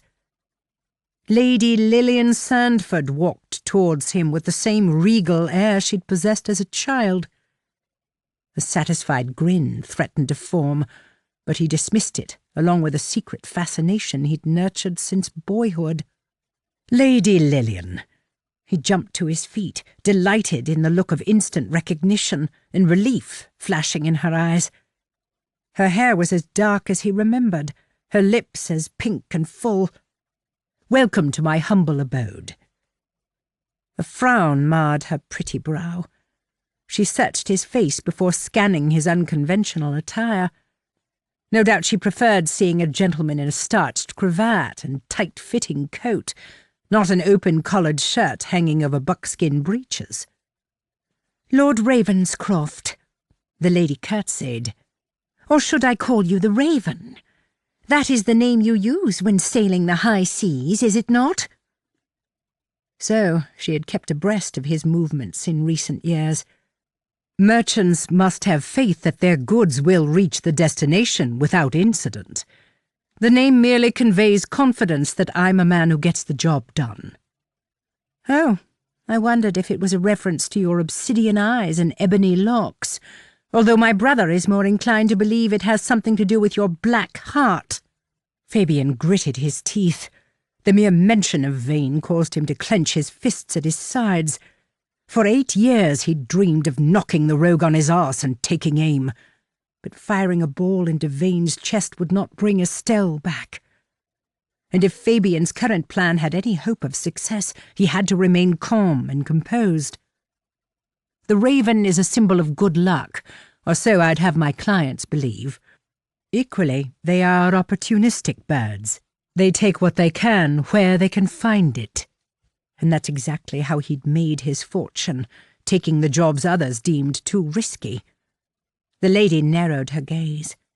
"When it comes to kidnapping, I have to agree that both luck and opportunity played a part. How fortunate that Mr. Green had a mishap with his balloon." Knowing his men, it was no mishap, but the result of meticulous skill and planning.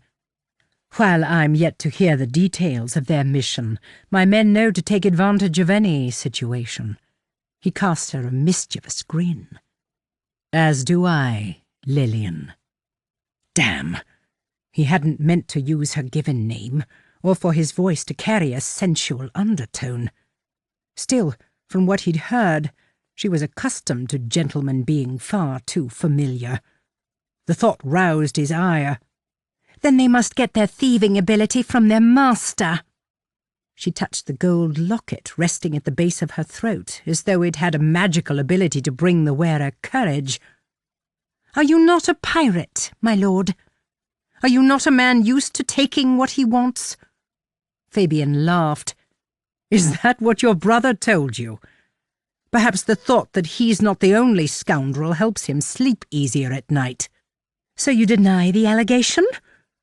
"I run a legitimate business, but believe what you will." He stepped down from the dais, and the lady stepped back. "Stealing you away from home is the only criminal act I've ever committed, and so on that count I raise my hands guilty as charged." "One thing is certain," she said, lifting her chin. "And what is that?" "I'm looking at a dead man. My brother will kill you and leave your head on a spike as a warning to those who dare to cross him." Fabian folded his arms across his chest. "Would you care to make a wager to that effect?" "I know him better than anyone. It won't matter that we were once friends and neighbours. You'd be a fool to underestimate him." A weary sigh left her lips. "After all, what has he to lose?" "What have any of us to lose?" He closed the gap between them. "Vane robbed me of the only thing that mattered. Perhaps it's time I returned the favour." Oh, it was a fitting retribution.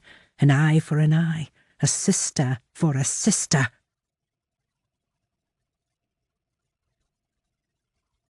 We hope you enjoyed this free preview of The Scandalous Lady Sandford, Book 3 in the Lost Ladies of London series. To keep the story going, get the complete book today. This has been The Deceptive Lady Darby, Lost Ladies of London, Book 2, written by Adele Clee, narrated by Lisa Ivory. Copyright 2017 by Adele Clee. Production copyright 2018 by Adele Clee.